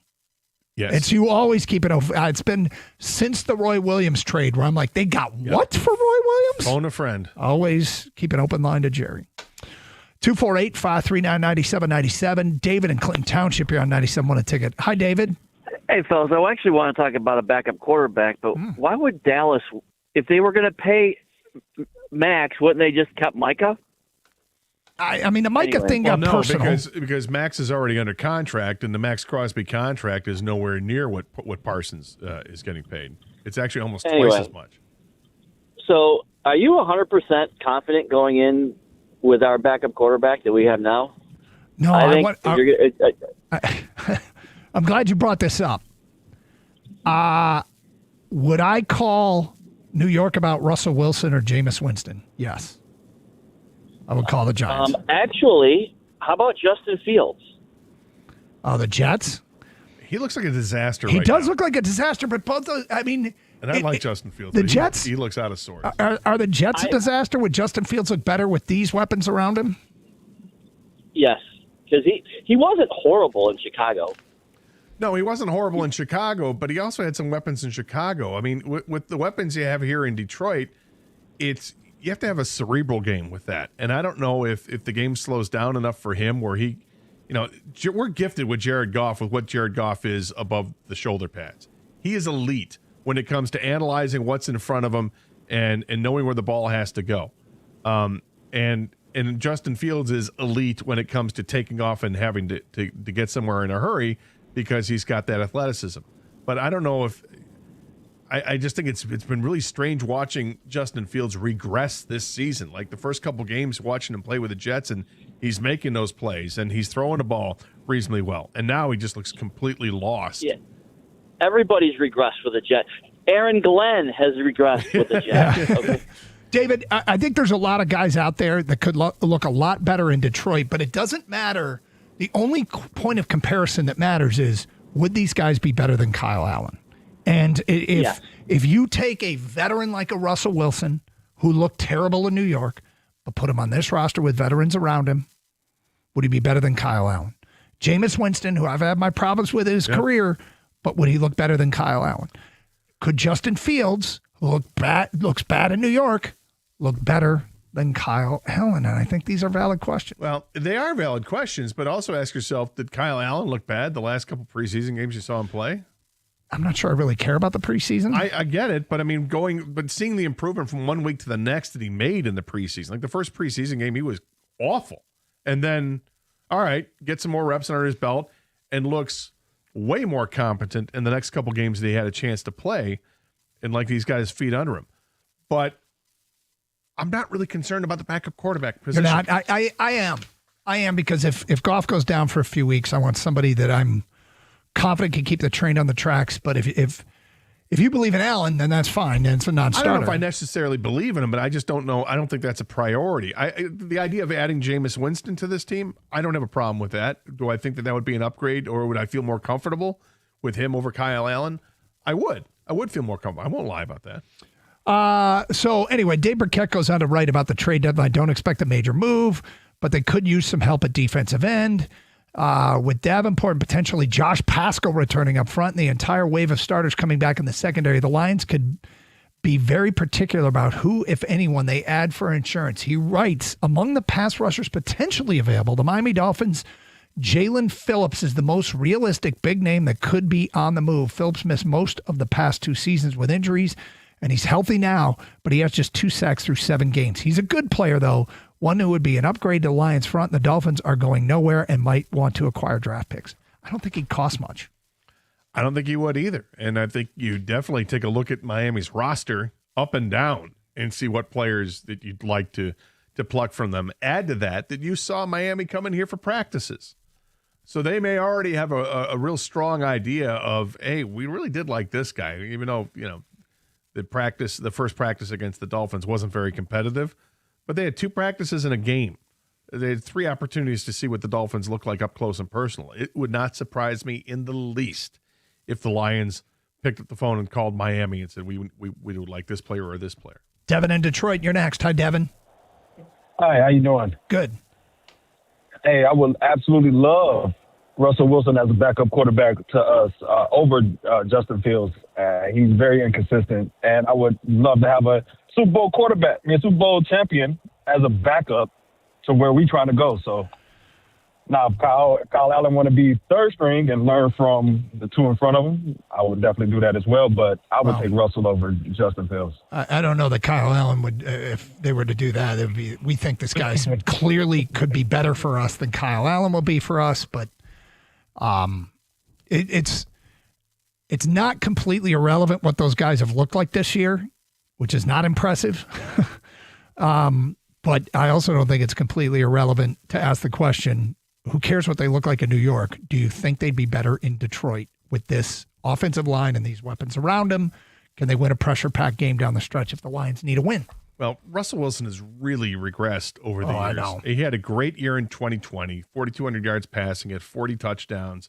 But then his numbers have dropped since then. Fields look terrible. Yeah, he looks terrible now. Sure, but I mean, I'm still talking about when Russ was in Seattle still. And his completion percentage is nothing to write home about over the last 5 years.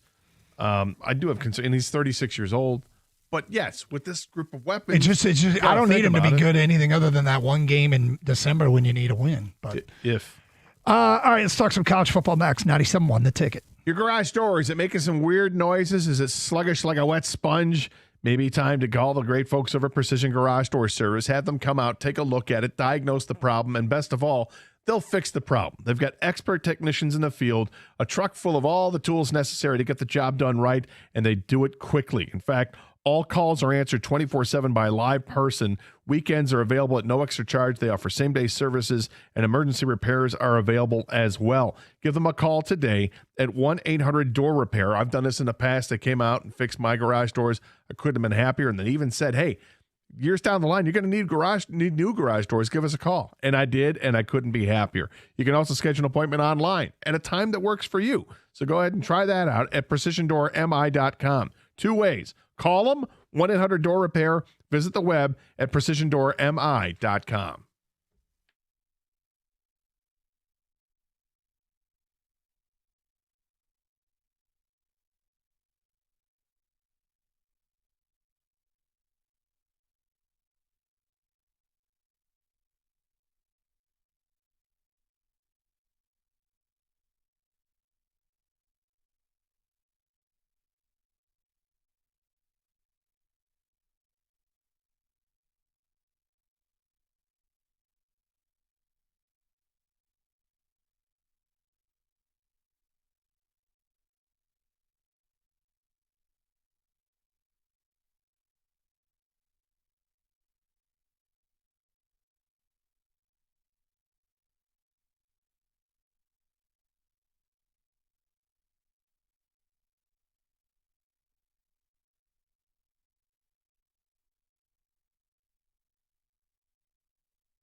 It's NBA tip-off week, and FanDuel's your home for live betting. So even if you miss the start of a game or want to ride a hot hand, FanDuel has live bets on everything from who will score next to fourth-quarter comebacks. Plus, you can even combine your bets into same-game parlays for a shot at a bigger payout. However you want to play, now's the perfect time to join. But here's the thing. If you join right now, avoid the parlays or any long shots. Because new customers, if your first $5 bet wins, you get $300 in bonus bets, which you have a week to play with. So go ahead and make that $5 bet on a heavy favorite on the money line and get your $300 in bonus bets. Visit FanDuel.com/Doug to sign up today. Play your game with FanDuel, official sports betting partner of the NBA. Must be 21 years of age or older and present in Michigan. First online real money wager only. $5 first deposit required. Bonus issued as non-withdrawable bonus bets, which expires 7 days after receipt. Restrictions apply. See terms at sportsbook.fanduel.com. Gambling problem? Call 1-800-GAMBLER.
Doug Karsh, Scott Anderson. It's 97.1 The Ticket. Oh, let's get back to your open line calls. Matt is in St. Clair Shores, and he is next. Hello, Matt. Happy Wednesday, boys. What's up, man? Before I start, have you guys heard the nickname for the secondary yet? The Legion of The Whom? Legion of Whom? The Legion of Whom. That's just fantastic. I love it. But I don't know where it started. I just saw feel it on social media Monday night. It's great. So I just feel like we have recent case studies that if we have a good defensive line and average secondary, we can win. But if we have an average an injured defensive line and a good secondary or above average secondary, we can't. I think that's why we have to go pedal to the metal and bring in somebody like a Trey Hendrickson, a top line guy. We should not have a first round pick at the end of this season. There's more recent reporting on this. Okay, The Athletic just had all of their guys give an analysis of where their team stands. Cincinnati, okay. Their insider, Paul Denna, writes, there's a groundswell to trade Trey Hendrickson from the outside. It won't happen. They will never trade away a player who can help them win that season for future assets. So I think that it's Brad Holmes and any GMs as much to create a market than it is to, develop and whatnot. So if we want that parade, we need to just go and find out what that Cincinnati will do or some team will do, because we sat on our hands last fall and we brought in Zadarius Smith. You know who they did more than? They did more than Philly. Philly won the Super Bowl. The Lions did more than Philly. Philly got ripped for standing pat at the trade deadline. They won the Super Bowl. But we have a history of not doing enough. We just did this with the Tigers. Before that, we did it with the Lions. Has nothing to do with the Lions. We need an all-in move. There's no reason for us to have a first-round pick. I would say this, Matt. If there's an all-in move to be made, I mean, if Cincinnati is unwilling to trade Trey Hendrickson, then what's the all-in move? You got 4 guys on the Giants right now on their defensive line. Kayvon's going to be a restricted free or a free agent. You got Dexy that could use somebody. There's plenty of guys that Brad Holmes can go find and give a small. Well, the call might be Miami. Miami's got a couple of guys. The Giants are probably, their record isn't good, but they're invigorated over these young kids. The loss on Sunday didn't help, but they're invigorated over these young kids. There is some speculation with the Giants. I mean, because you're talking about a younger player in Kayvon Thibodeau. Dexter Lawrence might be the one to get out of there, but their defensive tackle spot might be okay. Matt, I'm okay with them going after a big time move. I just think we need to be a bit more realistic. This whole Trey Hendrickson, Max Crosby, Myles Garrett talk, which is starting up again, it feels wildly unrealistic. Things got personal in Dallas, and the player got mad at the organization. The organization was mad at the player, and Jerry, Jerry's being Jerry. And that came with a massive price tag as well as far as financial commitment. But I think is an all-in move Bradley Chubb? Is that an all-in move? Is an all-in move Jalen Phillips? That's not an all-in move, but is it a move that improves your roster? And I think that question's answered with yes. That would be a move that would improve the roster, but it's not all-in. But I don't know if all-in's available. Is Brian Burns available? Is Kayvon Thibodeau available? You can make the call, and I encourage making the call and go ahead and check it out. But, I said to you during a break, I'd pick up the phone, I'd call Houston. They're 2-4 right now. They're not going anywhere. It doesn't look like they're going anywhere fast.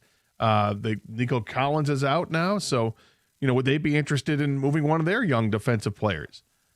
Probably not. When you use the term young, I think that's where you. I get it, but those are the players that they're worth getting on that team. But do I make the call and do I talk to them and say, hey, any interest in building up a stockpile of picks because you're ready to move on Will Anderson or Stingley? Even though I know the answer is probably no, but like Jerry, you've got to at least make the call and throw it out there and say, hey, we're interested if you'd be willing to move. It's just the Crosby song and dance that took place yesterday. Everybody in Cincinnati says the same thing over and over again. They're not trading Trey Hendrickson. I feel like this is almost. I guess it's not the same. Well, they're not. That's what they're saying right now. Now things can change in a couple weeks when you get closer to a deadline and have an open line of communication. But don't be disappointed if they don't get. I don't know. But the Bengals have the Jets and the Bears coming up on their schedule leading up to the trade deadline. Jets are the worst team in football. They're not even telling anybody who's playing quarterback this week because they don't know who's going to play quarterback yet this week. Are they likely to beat the Bengals? Not likely. So Cincinnati can go to 4-4, even up their season, and then I don't know if they win or lose against the Bears, but the Bears playing good football. But even if they're 4-5 going into the trade deadline, that's good enough to compete, at least in their own division, to try to win that division. The Steelers are on top at 4-2.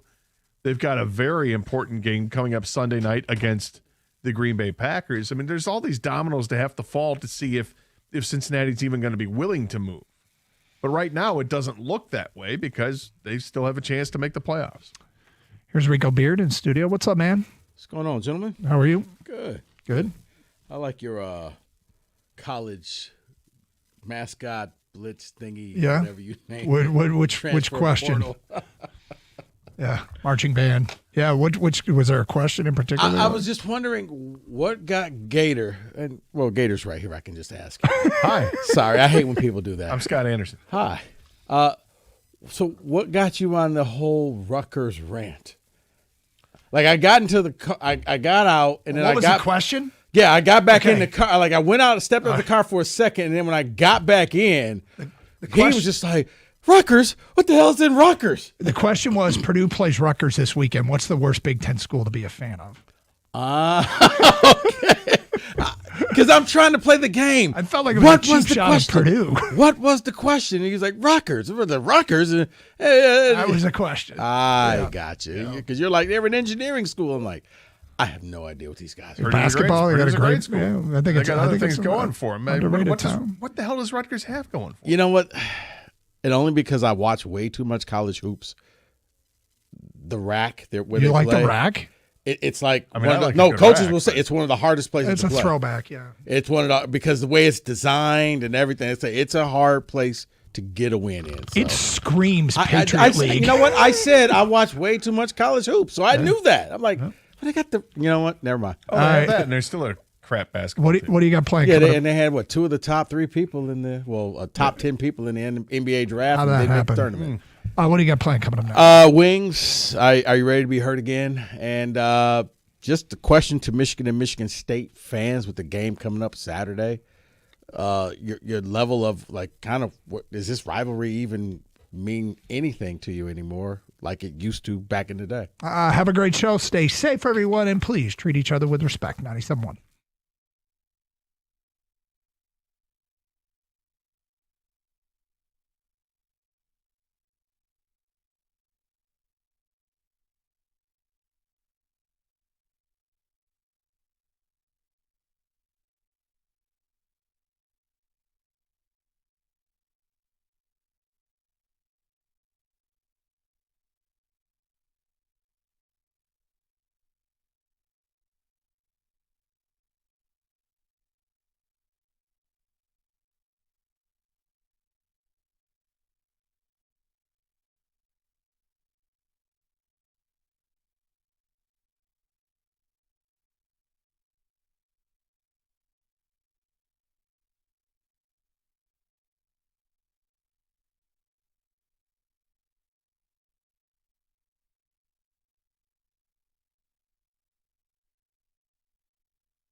Brought to you by Mother Waddles. The Pistons start the regular season tonight against the Bulls. Pregame at 7:35 over on WWJ News Radio 950. Karis LeVert is probable with right knee soreness, while fellow guard Marcus Sasser is doubtful with a right hip injury. Amari Sankofa, the Free Press, says that Dennis Jenkins is with the team along with the rest of the two-way players. Former Lions offensive lineman Lomas Brown has advanced in the voting for a Pro Football Hall of Fame nod. He's now one of 52 modern-era players in the mix. The QBs are moving on include Drew Brees, Eli Manning, and Phillip Rivers. The NFL moving back to Pro Bowl, the Super Bowl this year, or Super Bowl week this year. It'll take place at the Moscone Center Convention Center in San Fran on Tuesday, February 3rd. The Red Wings are riding a 5-game winning streak into their matchup with Buffalo tonight. The Sabres off to a 2-4 start. Detroit will be without Patrick Kane for at least the next 2 games. They'll start John Gibson in net tonight. Hear that 7 p.m. face-off right here on the ticket. The Giants have named Tennessee coach Tony Vitello as their manager. He's the first college skipper to go straight to the bigs without any pro experience. At the Corwell Health Sports Desk, I'm Jeremy Otto. For more, go to 97.1 The Ticket or Odyssey.com.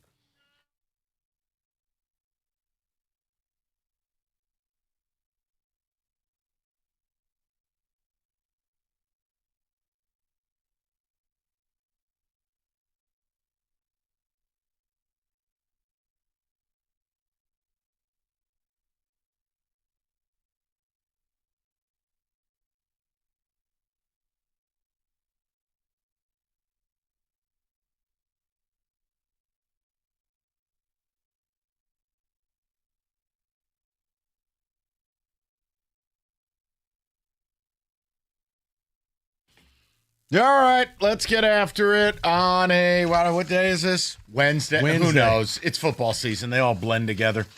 Why are we going to intervention during Jeremy's update? We're not. Oh, this? It's just one of the greatest pieces of Yzerman audio in history. The only one that would be better is No and No, but the audio quality's not as good as this thought-provoking response. So that's not the guy from Intervention? Nope, definitely not. For context, we have the original back here. If you want to hear what led to that, I think it's important. I don't care. I just know if they didn't win 5 in a row, he sure as hell wouldn't have been on our air today. Can we just get into that right now and get this out of the way? Yeah. Kenny, are you ready to be hurt again? What do we do with the Wings? They had the disaster opener, then they're clubbing good teams like Baby Seals. They're underdog to Buffalo tonight, but are you willing to get excited? Because I feel like we've seen the movie before, and my reaction is very similar to Yzerman's. I'm just like, I'll see at the deadline. I can't do this again. You guys like to hearken. I will hearken also back to what we saw with the Tigers. Precisely, is them getting hot, them beating a bunch of teams, and then them fading down the stretch. We've seen this story with the Red Wings. It feels like for the last, 3-4 years now. So I'm at the point where I'm going to start believing when I see that little X next to their name in the standings that says clinched playoff spot. So you're waiting for an outright they have clinched a spot. Yes, because what reason do I have to believe otherwise?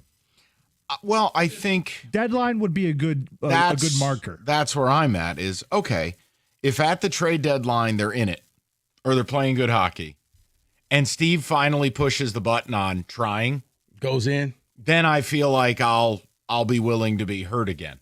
I can't do another collapse. I can't do another, hey guys, the Red Wings are really worth your time. We've done those shows. And it just ends up with a cartoon piano falling on our head. Say falling flat on your face. Yes. It works too. It's the human embodiment of that drop. Okay. What was he answering there? I was only half kidding about not caring. I mean, I don't care because these interviews, they don't say anything, but what was the question?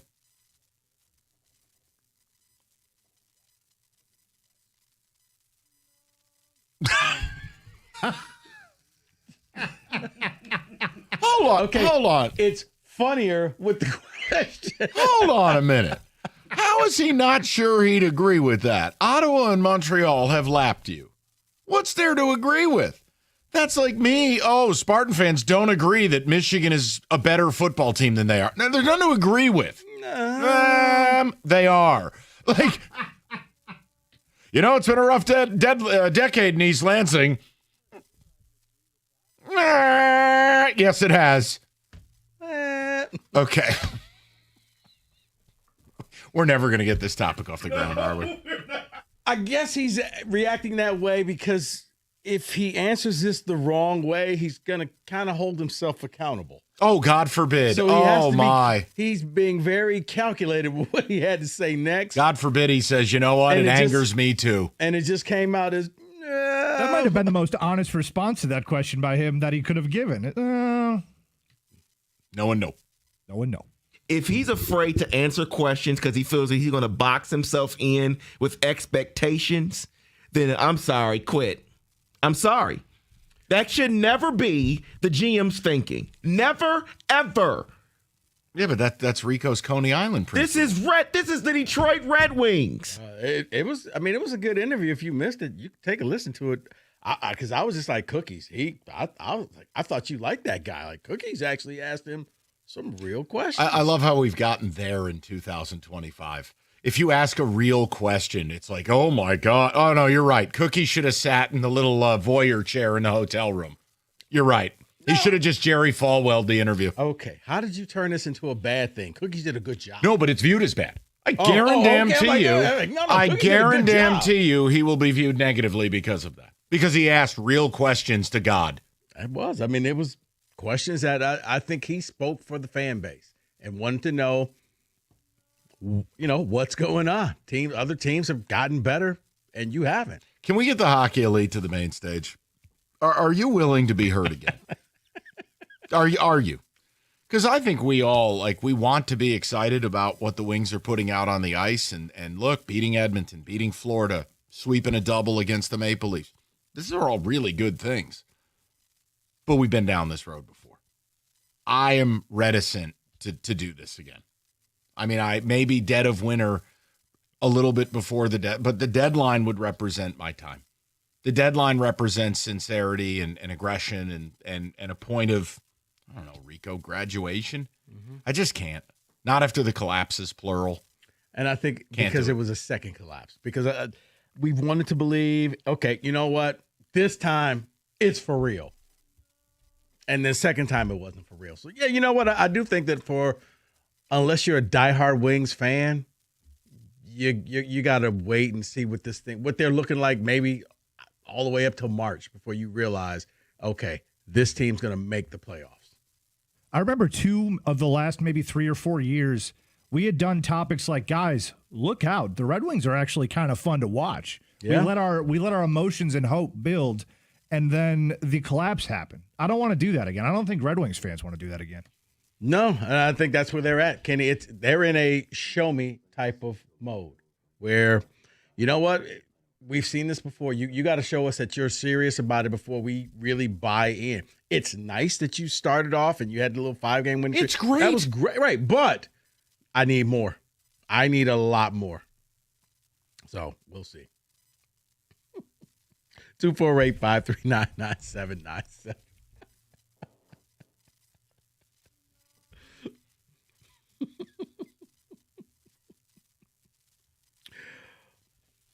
What? No, I didn't say anything. I'm waiting for the Hockey Elite. Maybe they don't believe. I don't know. And I don't care. If we got a stream of people calling in saying you must believe, I'll just go on the flow chart to the last couple of years. It'll be the same people saying the same stupid stuff and looking stupid if this team does what they always do.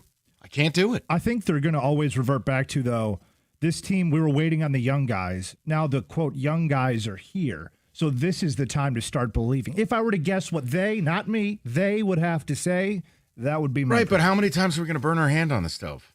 I agree. I'm with you. Kenny, by the fact that you, who wants it more than anybody else, there's no bigger Wing fan. There's nobody who desperately wants this to work with Yzerman more than you. By the fact that you're not willing to get hurt again until or unless you see they've clinched a playoff spot. We always talk about it. When you do the philosophy of bring up the young guys, they're going to do young guys things. They're going to make mistakes. This is professional hockey. This isn't the AHL anymore. This isn't the OHL. This isn't the Q. This is the big leagues. The Q? Yeah, the QMJHL.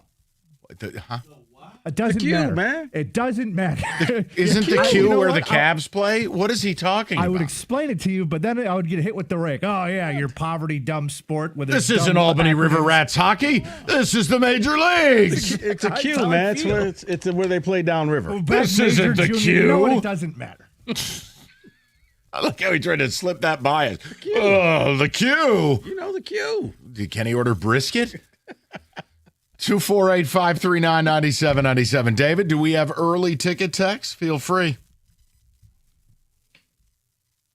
I'll buy in once the streak hits 81. So that means he is not buying in.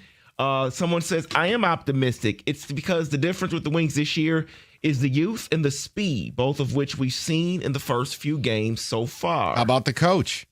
You didn't wait X amount of games to fire a dead man walking like Lalonde or I don't know. Maybe it is time to believe. It's very difficult after multiple collapses. Show me the deadline. Show me you're going to get serious. And then it's like, all right, to hell with it. Let's go. Right. You're right. Even though it's a different coach, it's still the same wing. So you deem it as the same product and you don't want to get hoodwinked again. Plus, you feel like you do a topic like this where a bunch of people are going to call in and believe. And then the Sabres kick their ass tonight. It's like, what the hell were we doing? Go ahead, David. Red Wings will be the Tigers 2.0, except they'll actually miss the playoffs. So that person is not believing. Wow. I just tuned in. What is the new drop? It's amazing. I mean, you want to play the question? Go ahead. Here's the context. I don't know what happened here, but you can't make noises like that on our airwaves and not have it be a drop.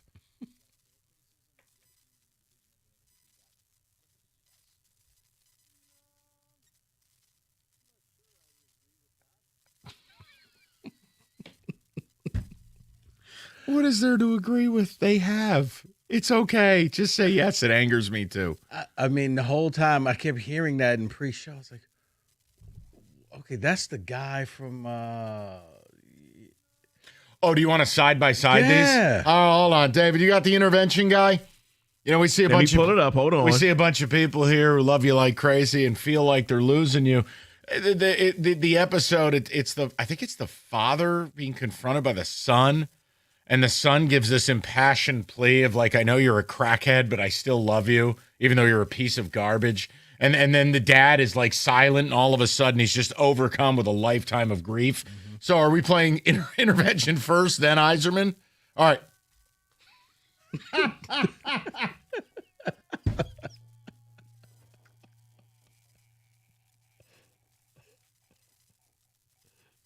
I think that's sufficient. I gotta be honest, not far off. What do you think about the rebuild? Right, I'm like, okay, is David doing a new open for something? Like he keeps adding the intervention guy in there. And I'm like, what? Oh, no, okay, no, it's pretty good. That's not terrible. 248-539-9797. We'll get to. Got to talk a little Pistons later too. Unfortunately, they tip off tonight. Not about the team. I just mean the NBA just clueless. You can't tip off in October anymore. No one cares. Double overtime. Ooh, 7 people saw it. Ring ceremonies. Right. We'll do Steph hitting the night. Great. Did they win? Yeah. I don't have time for it. Here's he hit the night while I was night. Well, he did. All right. You guys, you've heard me talk about Matrix Basements, and I love what they did for me. Actually, I do agree with that. I know what they did with me. They could do this. Mike, would you please stop it? Thank you. Let's be adults. They could do the same thing for you like they did for me because they're offering a build now, pay later program that's no interest, and no payments for 24 months. Why wait to get your dream space started when you could get it going on right now? There's no reason to wait. You can build right now and you can pay later. Stop dreaming and start enjoying your new basement. Whether it's totally unfinished, you're adding an extra room, or you're adding a bar or anything like that, Matrix Basements can get the job done for you. Right now, just go to matrixbasements.com to get started. It's 24 months with zero interest and zero payment. Build now, pay later. Enjoy your new basement with Matrix Basement.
Wait a second here. The IRS collectioner audit Abraham and Rose has successfully resolved all types of tax problems for over 30 years. Their extensive experience means when you're facing an IRS collection, you can rely on them.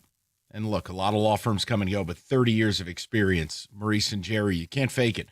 Their experienced team ready to evaluate any underlying federal and state income tax or payroll issues. Visit abrahamandrose.com or you can call 248-539-5040 and you will never have to deal with the IRS again.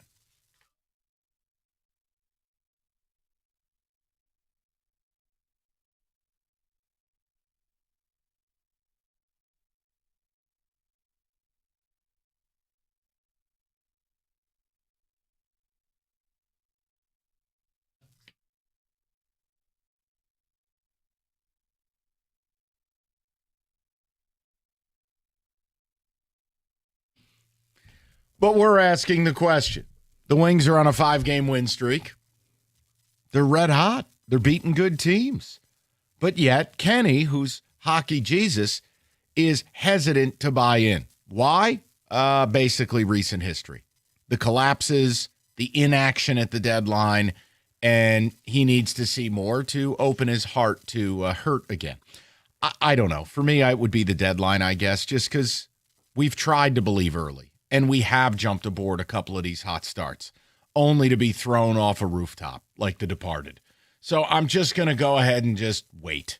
But is it good? Yeah. I mean, hell, we've waited how long to make the playoffs? Do they look like a playoff team, albeit in the infant stages of the 2025 campaign? Yes. Mm-hmm. But I can't. I got to wait. And I'm going to let Kenny be the guide. Kenny is our Moses. Kenny will shepherd us through the valley. I think you make a good point when you bring up the deadline, because I think that's going to be the data point considering where this team is going to have to go. I'm sorry you feel that way, because that's how you've acted the last 2, 3, 4 deadlines. Is I'm not sure I agree with this team being a good team. Good enough, maybe? Question mark. All right, let's go to the people. Well, poor Cookies. He has several good questions, but the only thing we care about is the sound effect. I thought he did a great job. We're fixated on the drop. Right. It's just the problem is the answers aren't great, so we can't play them. Let's go to Steve, 97.1. Stevie, how you doing? What's up, guys? Good to talk to you again. I tried to actually call you before the season started to predict that they would make the playoffs, but unfortunately, I know it's a business. I had to wait on the line for a while. I had to drop for a call for a job interview. Good thing. I think you made the right choice. Yeah, okay. Good luck. I hope you got it. Boys, I got that job. So anyway, Let's move on to other business. So, Mike Rico, I'm bought in. I never got off this train because it's exactly what Yzerman said from day one in his presser. He's going to construct a team through draft and youth. And, Mike, I've been calling you guys about youth for years. I've been calling you about one guy in particular, and I'm ready because he's in North America and he plays the Red Wings. Mike, I want my Sandine Pelican jersey. We've been Wait, Steve, I got to ask you a question because I'm being totally sincere. What is the genesis of this when you call in and say this? Because I don't remember what the hell this comes from. You know, I think it started over a Winter Classic jersey, and then it morphed into me talking about prospects, and now it's Sandine Pellica. But don't worry, I got the new job. I'll buy the Sandine. No, I feel terrible because when you call in, and I've looked at the guys before, and I'm like, he wants his jersey. Right, but what did I say that? Like, and I'm not saying he's a liar. I just don't remember. We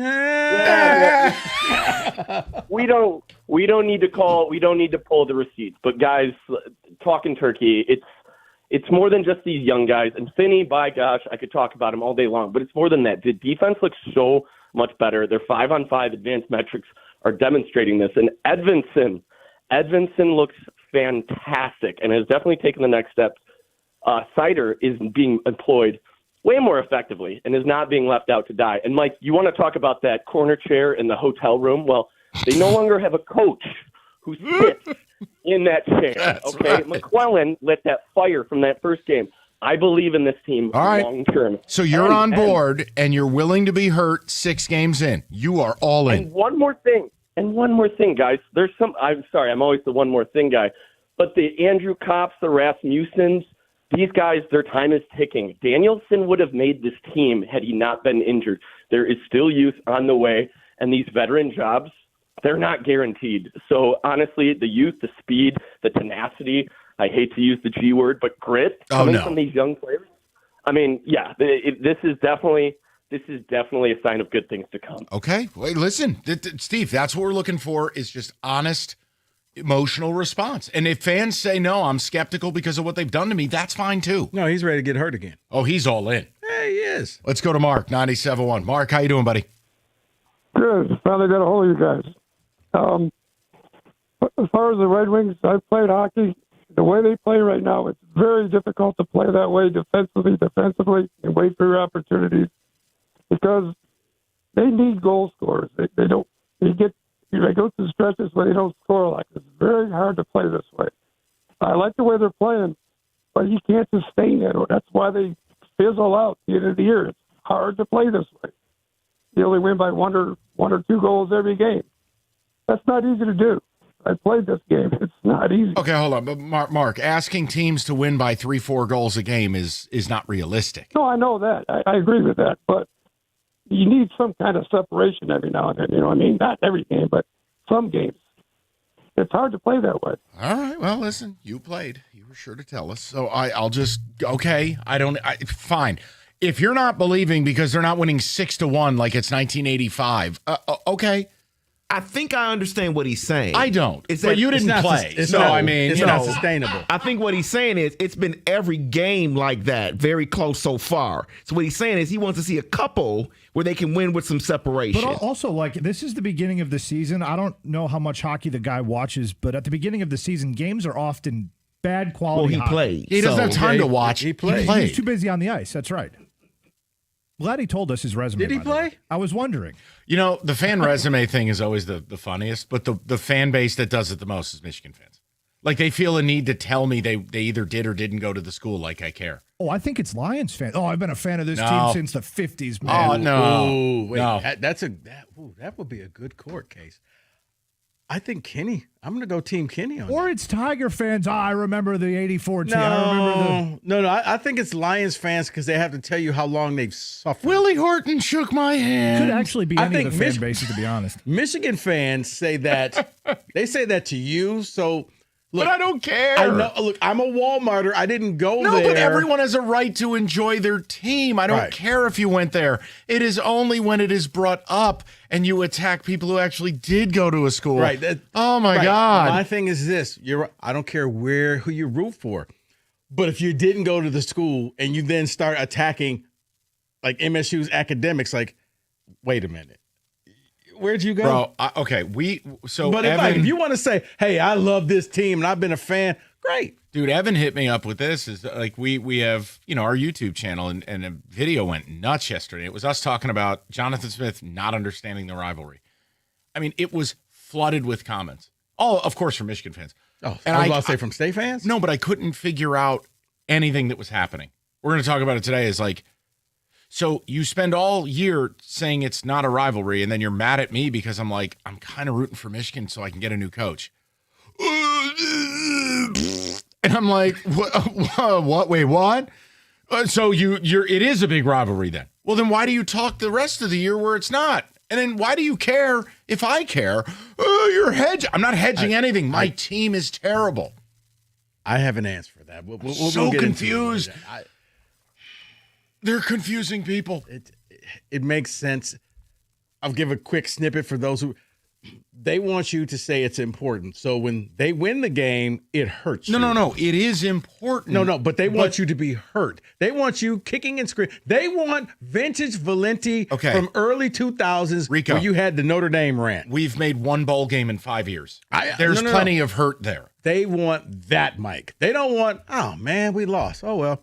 Well, you got to change the sport. And then I'm going to go play with the dogs. They don't want that. Okay, they want you. I'm sorry, I have a life. Coming in on Monday, fire everybody, get rid of this guy. I hate basically how you were for the Giants. Wait, they want that. From didn't MSU. I did that 2 weeks ago. But no, it wasn't for them. But they didn't break your spirit. No, Jonathan Smith being like 3-10 in Big Ten play did. What do you want from me? No. I want to compete in this game. Right. But my school sits in the eunuch chair in the hotel room. We can't even participate. Michigan's up on the bed with a 10. We're sitting in the corner holding a boom light. I mean, what do you want from me? My team is trash. We're terrible. They want you to be upset that 3 o'clock, fellas. Okay. 3 o'clock, You know fellas. what? You're not the boss of me. You didn't play. Hell is going on here? You know what? That was pretty good. Football season elevates your tailgating with a new ride from Moran Buick GMC, the 25 Sierra Crew Cab. Right now, started at $179 a month, $999 down, or the 25 Buick Envista, $259 a month. Both deals 24 months. Inventory rolls in every day. Just go to MoranExpress.com.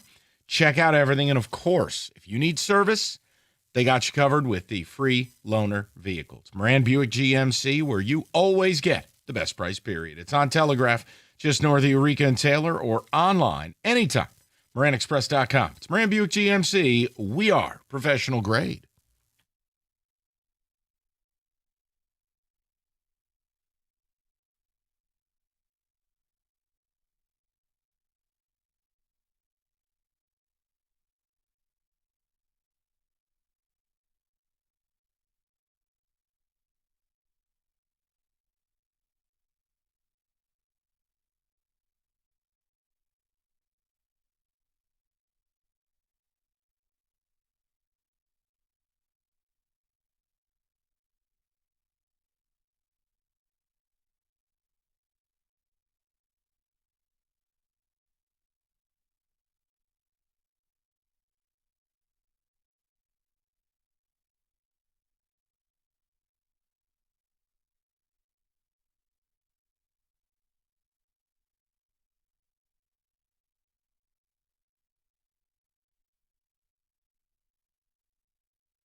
Straight to the people. We'll wrap up some Red Wing conversation. They're in Buffalo tonight. They're off to a red hot start after the opener that just was like, oh, not this.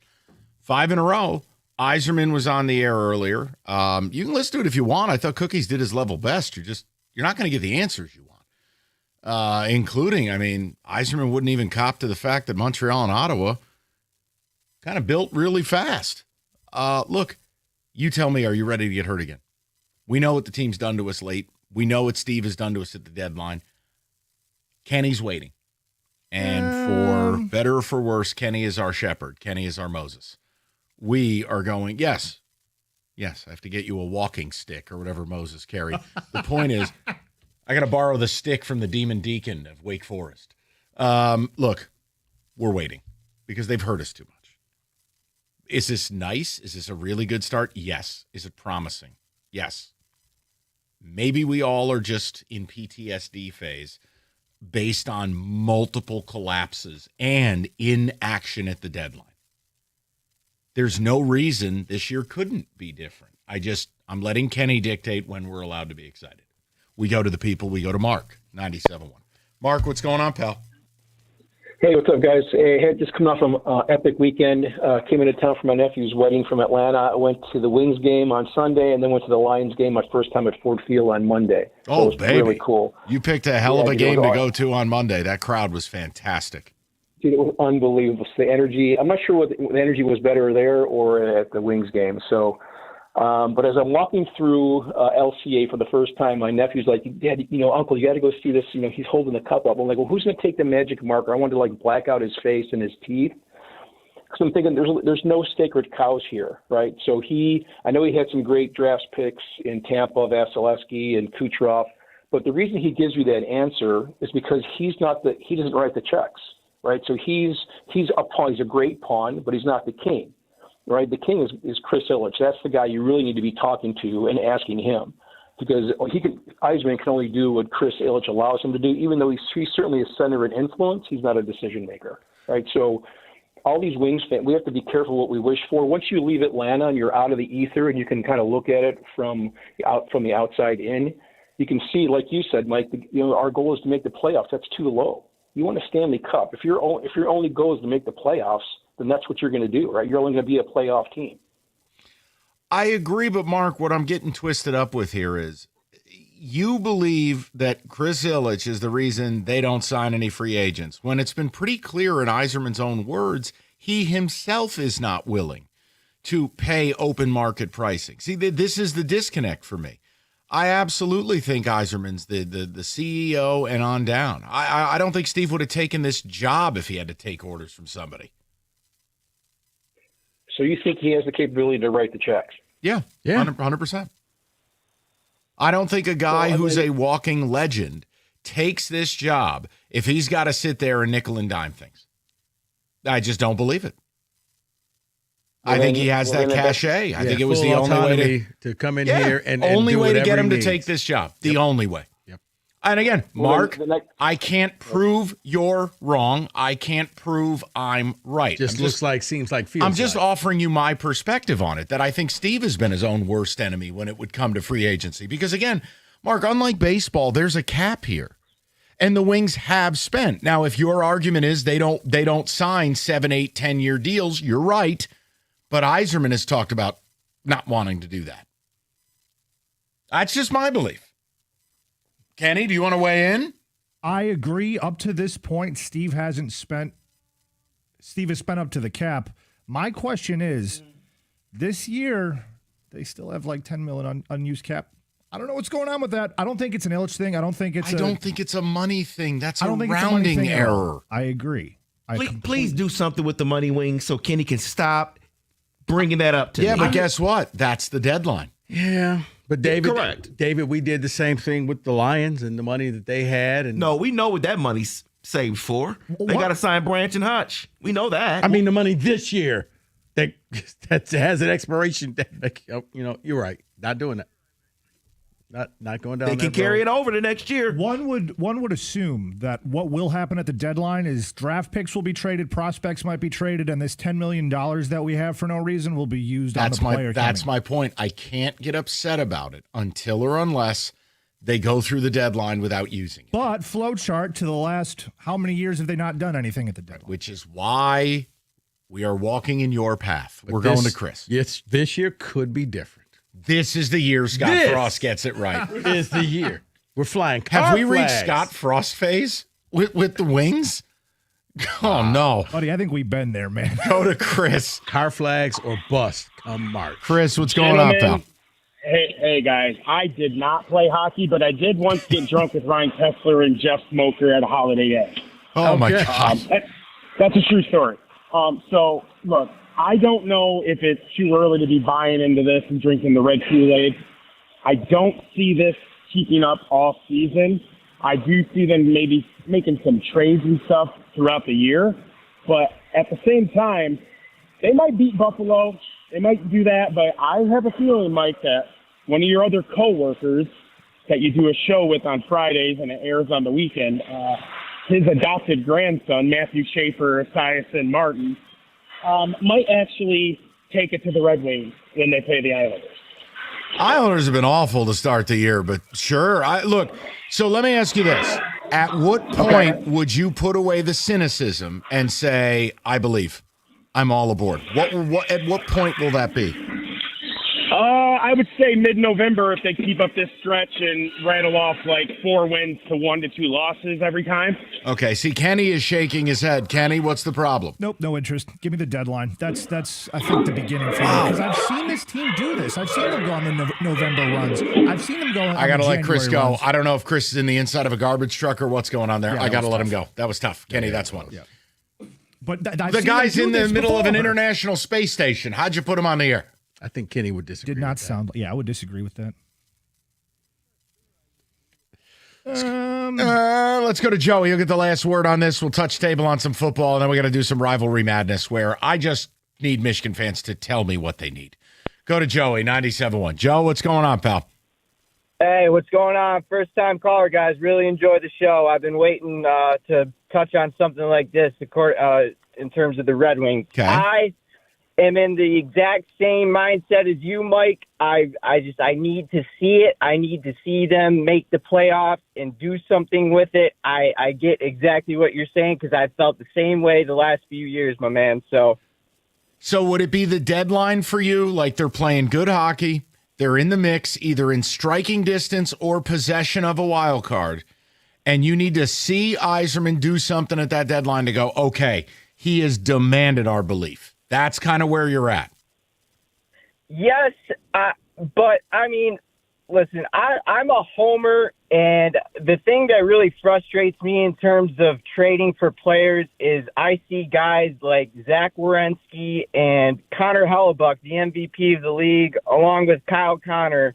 I see these guys, doing their thing in these other cities with other teams, and man, it really pisses me off. And I really think if we went all in and somehow got Zach Werenski, I really think that would change the team significantly, because I really do think that the defense has been our biggest problem the last few years. I think we've tightened it up a little bit, especially with adding Gibson too. But, I really don't think that Alex Lyon should have gotten any blame last year, because I think the defense was just, not up to par. But when you look at it, we were 22nd in goals for and 21st in goals against. I think we solved a little bit of the offense with, adding some of the youth. But You just need to see it carry. You need a few months of play. You don't want to get too high. You don't want to get too low. I'm not mad at anybody who says it. I was surprised. I thought Kenny was going to be cracked out and ready to roll, and he's just like, nope, this team has hurt me, and I need more time. Very level-headed. David, ticket text, and we'll go to football today. Full season with Todd will make the big difference in the final stretch. I am all in right now. All right, year 7. This is the year.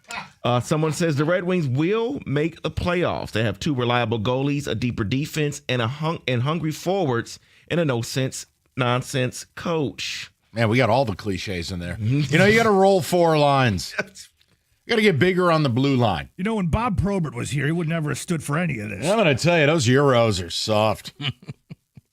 2 small reasons for hope for the Red Wings is 1, the best start since 2011, and 2, the kids are here and actually they hustle, which is a breath of fresh air. Is the kids being here actually, for year 1, the best thing that we can hope for? Because, Kids are going to do this. They're going to have highs and lows. You said highs and lows. Kids are going to make mistakes. This isn't the Q, you know. Bro, when you dropped the Q reference, you left all of us speechless. Like, what is he talking about? You're like, oh, that's the QCIHL. And I'm like, what? QMJHL. Right. Up next, Kenny on Sault Ste. Marie Greyhounds hockey. 248-539-9797. I mean, come on, man. All right, football season is rolling. Your TV should be ready for every big play. It's Paulson's Audio Video in Farmington Hills. You're not just buying electronics. You're getting the experts, you're getting the knowledge, and the pricing, let's be fair. TV, sound system, smart home setup. Paulson's delivers, installs, and makes sure everything works perfectly. Dedicated service department. They don't outsource. And the best part, anything ever needs attention, you've got real support, not a 1-800 number. It's Paulson's, best in class, Paulson's Audio Video. Your technology partner in Farmington Hills, 248-553-4100, or go to paulsonsav.com. That's paulsonsav.com.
All right, let's touch table on some football. David Music.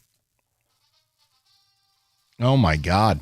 old school right here. Good for you. It is old school here. And since it is old school, you kind of inspired me, you guys, earlier in the week when you were talking about the Lions and the Packers from week 1 and the narrative. So I kind of went back to go to some of the narratives and some of the conversations happening.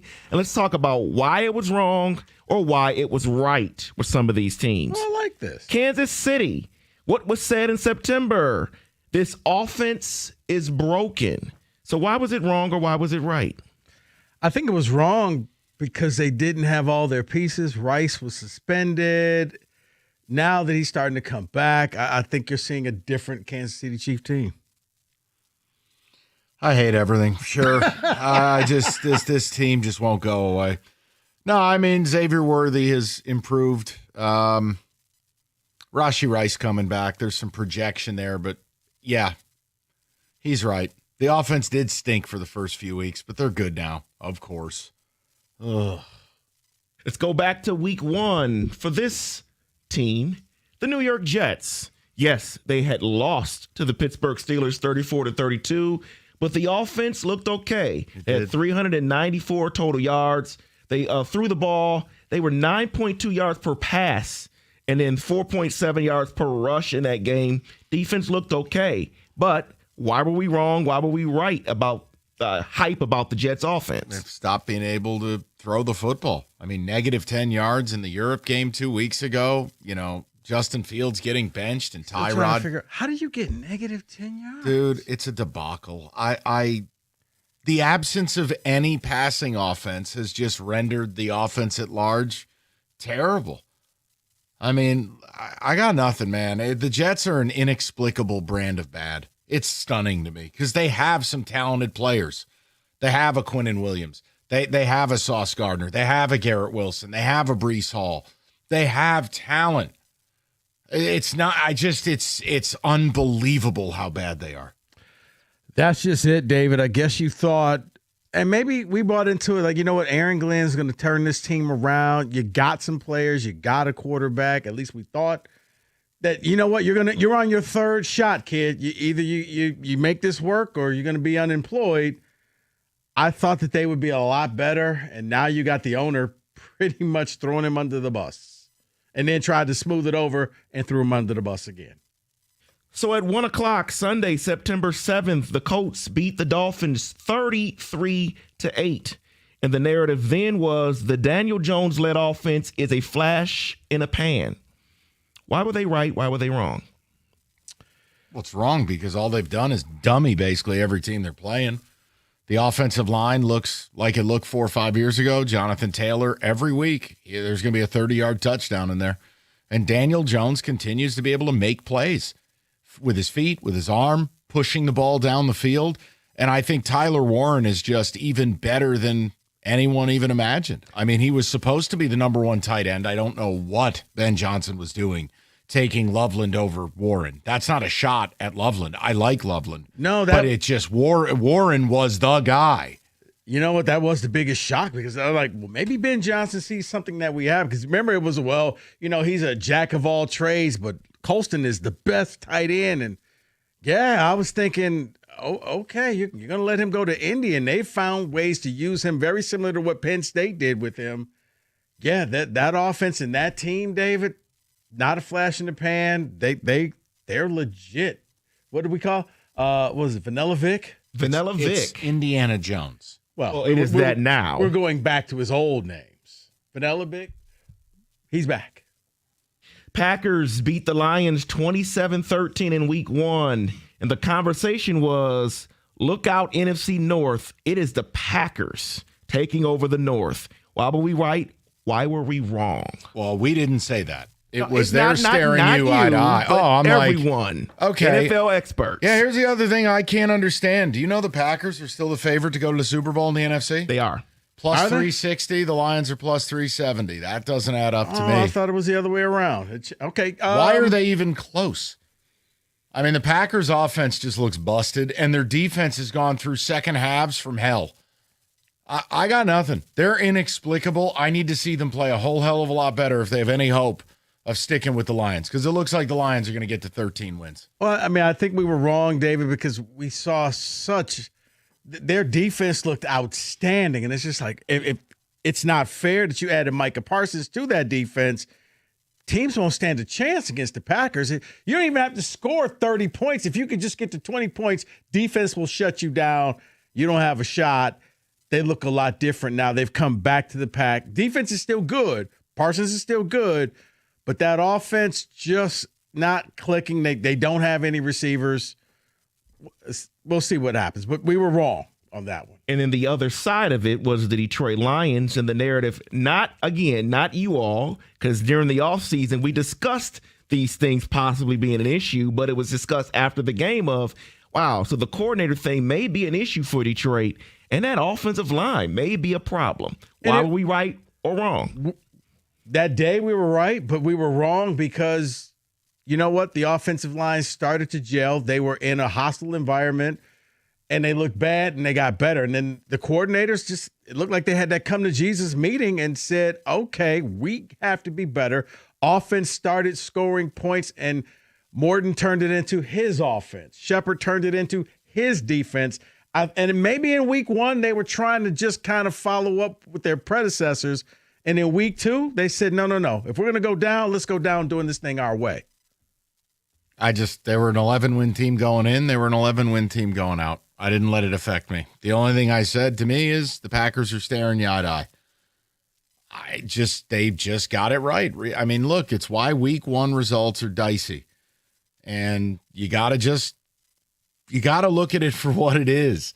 What has happened since is the Lions comprehensively have been the best team in the NFC.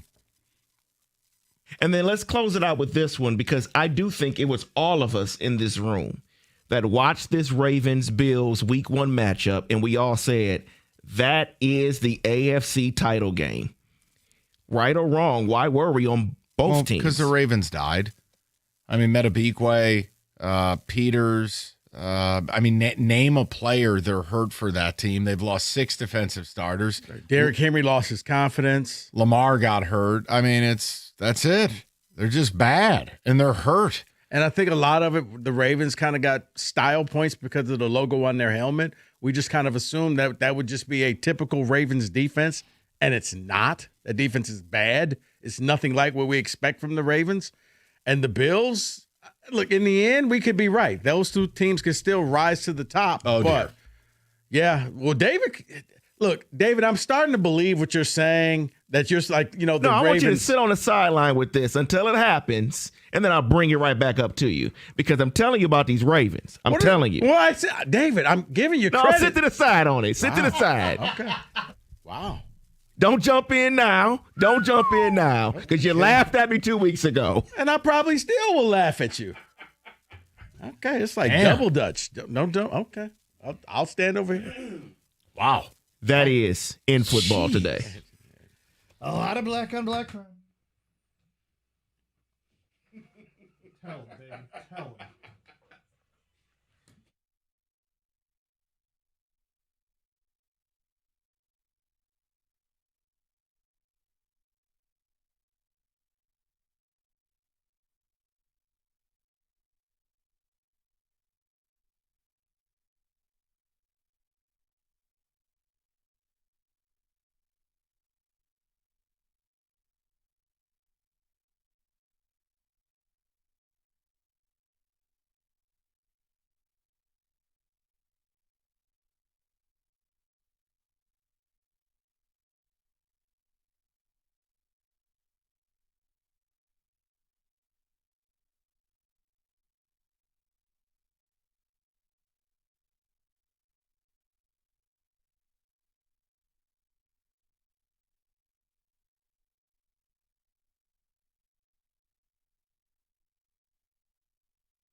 Brought to you by Precision Garage Door Services of Southeast Michigan. The Pistons tip off the regular season tonight against the Chicago Bulls, who will be missing 20-point-per-game scorer Kobe White. It's likely Marcus Sasser will also be out for Detroit. Hear the 8 p.m. start over on WWJ. The Red Wings will put their 5-game winning streak to the test tonight on the road against the Sabres. Today will begin a stretch of 7 of 8 on the road for them. They'll be without Patrick Kane for the next 2 games as well. 7 p.m. puck drop right here on 97.1 The Ticket. Steve Yzerman joined Constant Jansen earlier. He was asked what fans would know the rebuild is over.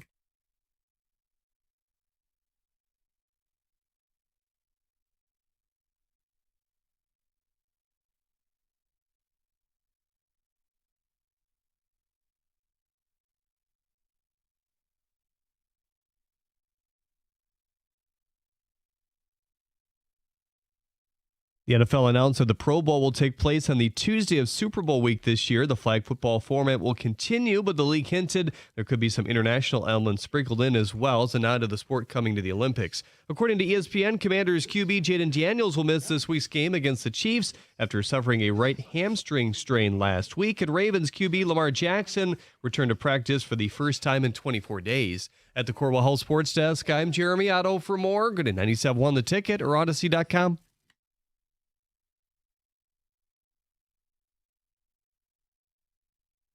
All right, 3 o'clock. So we're going to have some fun. So let me offer just a light backstory to something because I'm genuinely confused. So yesterday we did a topic, a Michigan State topic about Michigan State and Jonathan Smith and the game coming up this weekend. And again, it sucks that our school hasn't held up our end of the bargain. So we do these things. Right? We do a show every day. So the business model now is basically everything we do gets chopped up and put on video. So YouTube, you know what YouTube's going to do. They feed you whatever you like. So long story short, one of the videos really popped yesterday. And, in like 12 hours, 20,000 views, whatever it is, like that's a you're going, what did we say that was like so provocative? We were blasting Jonathan Smith and talking about, look, if it means he's gone, then go blue. I've had enough.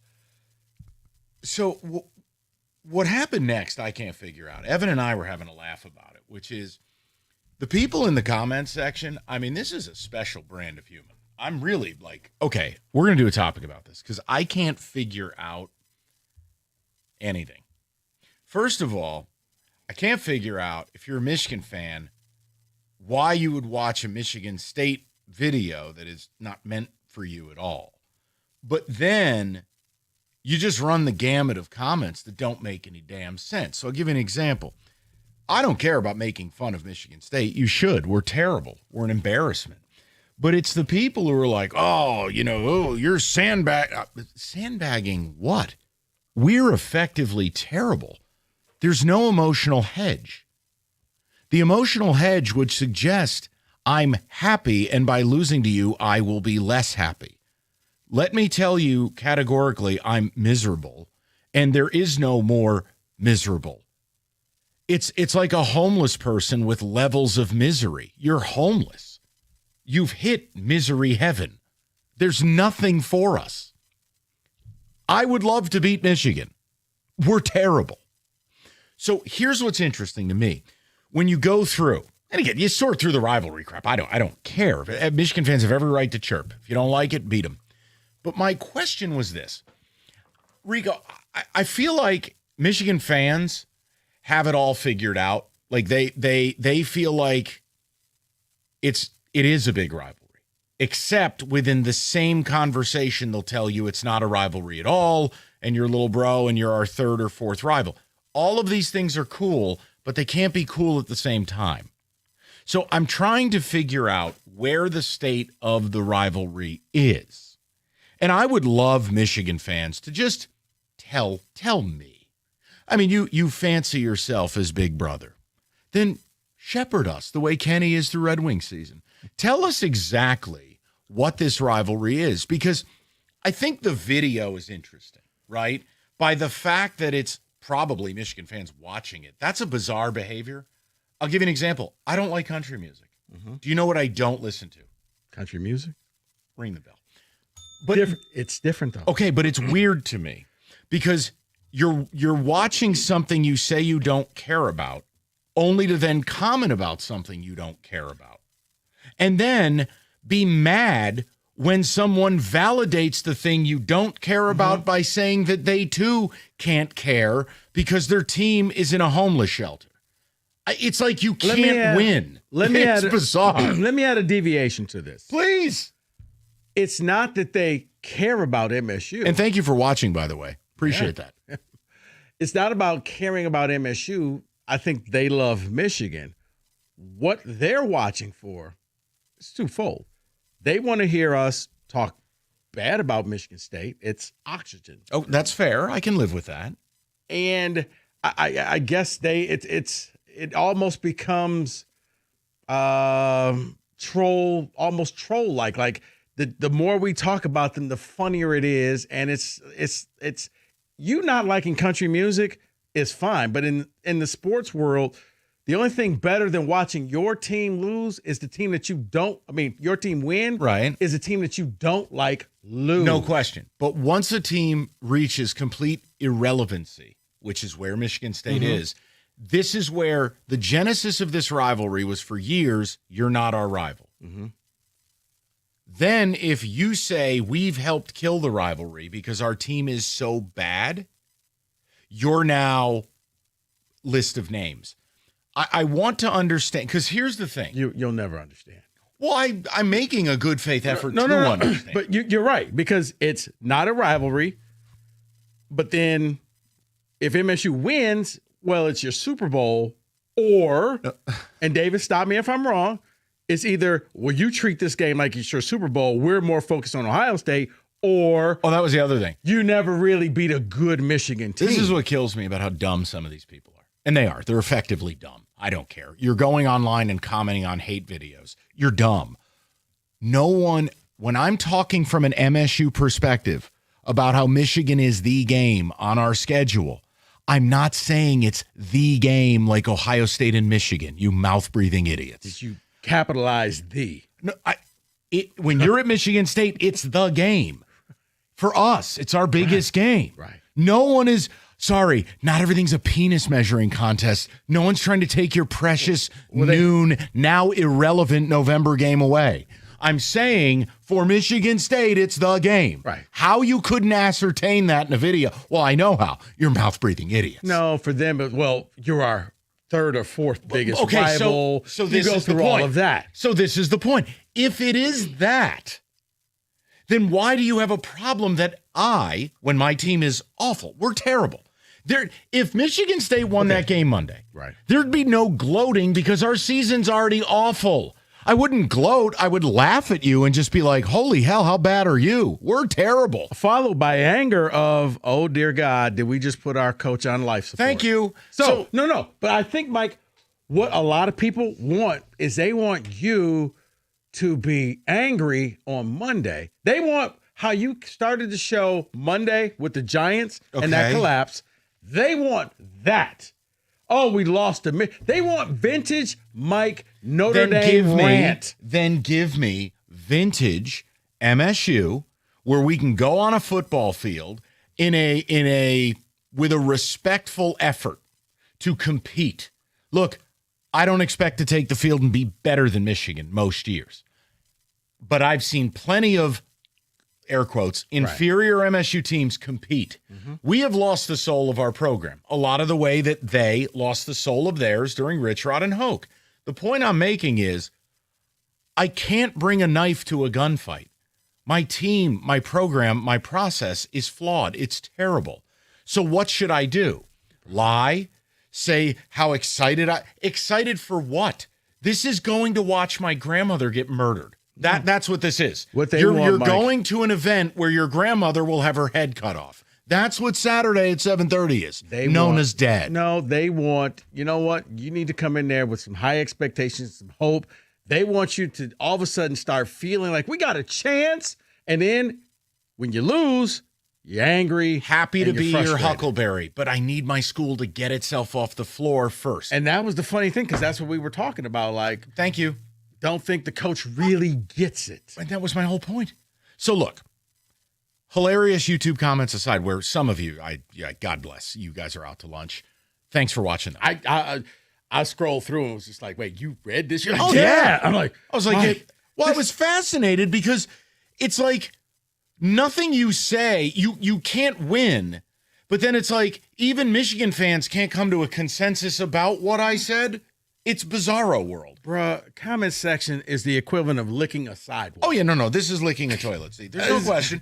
And I wanted to make it part of the topic, which at large is, how has your view of the rivalry changed from both sides of the fence, of the river, of the railroad tracks?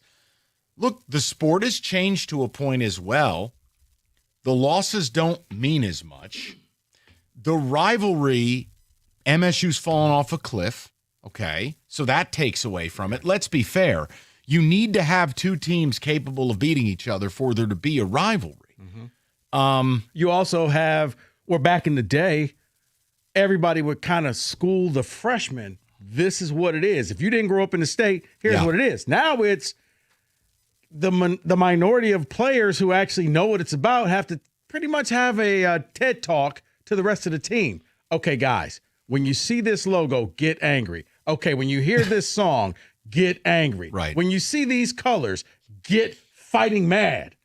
Oh, why? Trust me on this, okay? We don't like each other. Really? Why not? I want to throw the number up because I don't know what the state of the rivalry is. I don't think there's any juice to it. Now, if you're saying that that's sandbagging, you can tell me where the juice is. Tell me. Find me a Capri Sun. Please. I would be happy to. But there's nothing to this. And I know John will do some fake hype video on Friday on the morning show like this is some huge thing. It's not. We're gum on the bottom of a shoe. We're trash.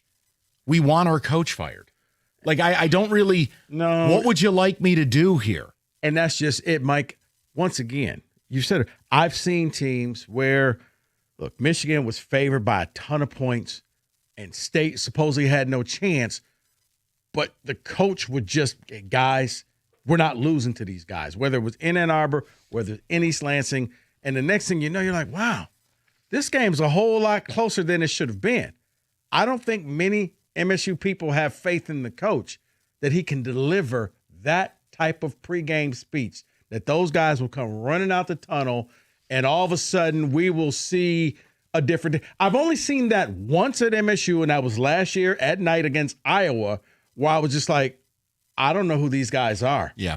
And in theory, we kicked like 7 field goals in that game, scored 2 touchdowns, but you won. So what is the state of the rivalry?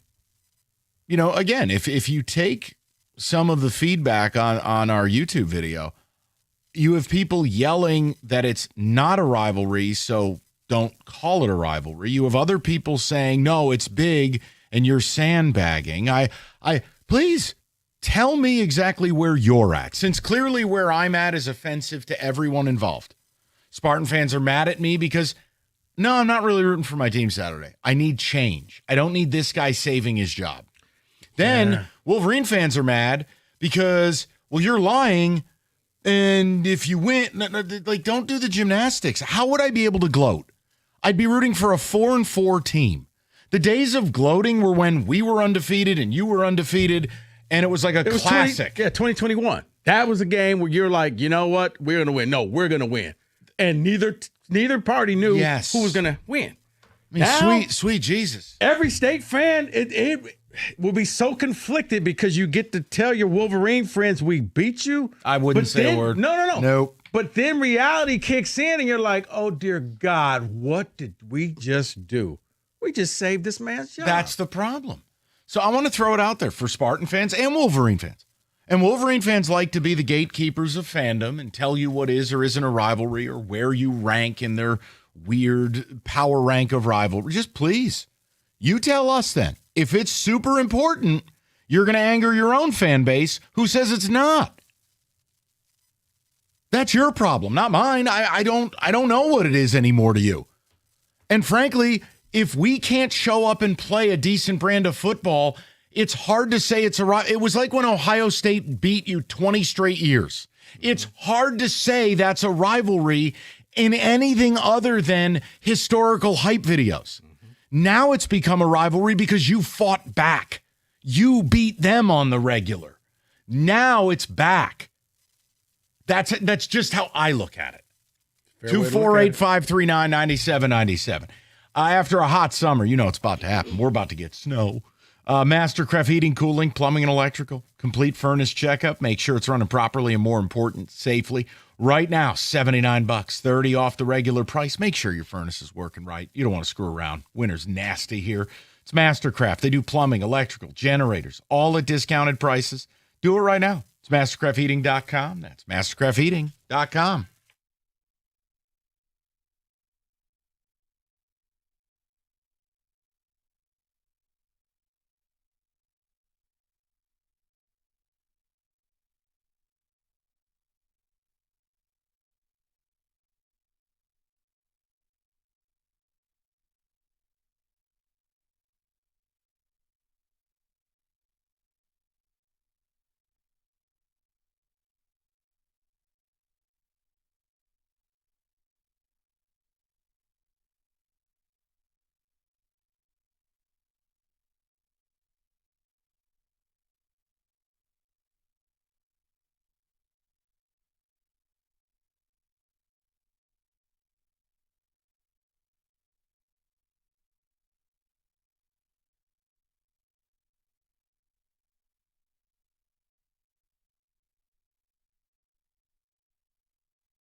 All right.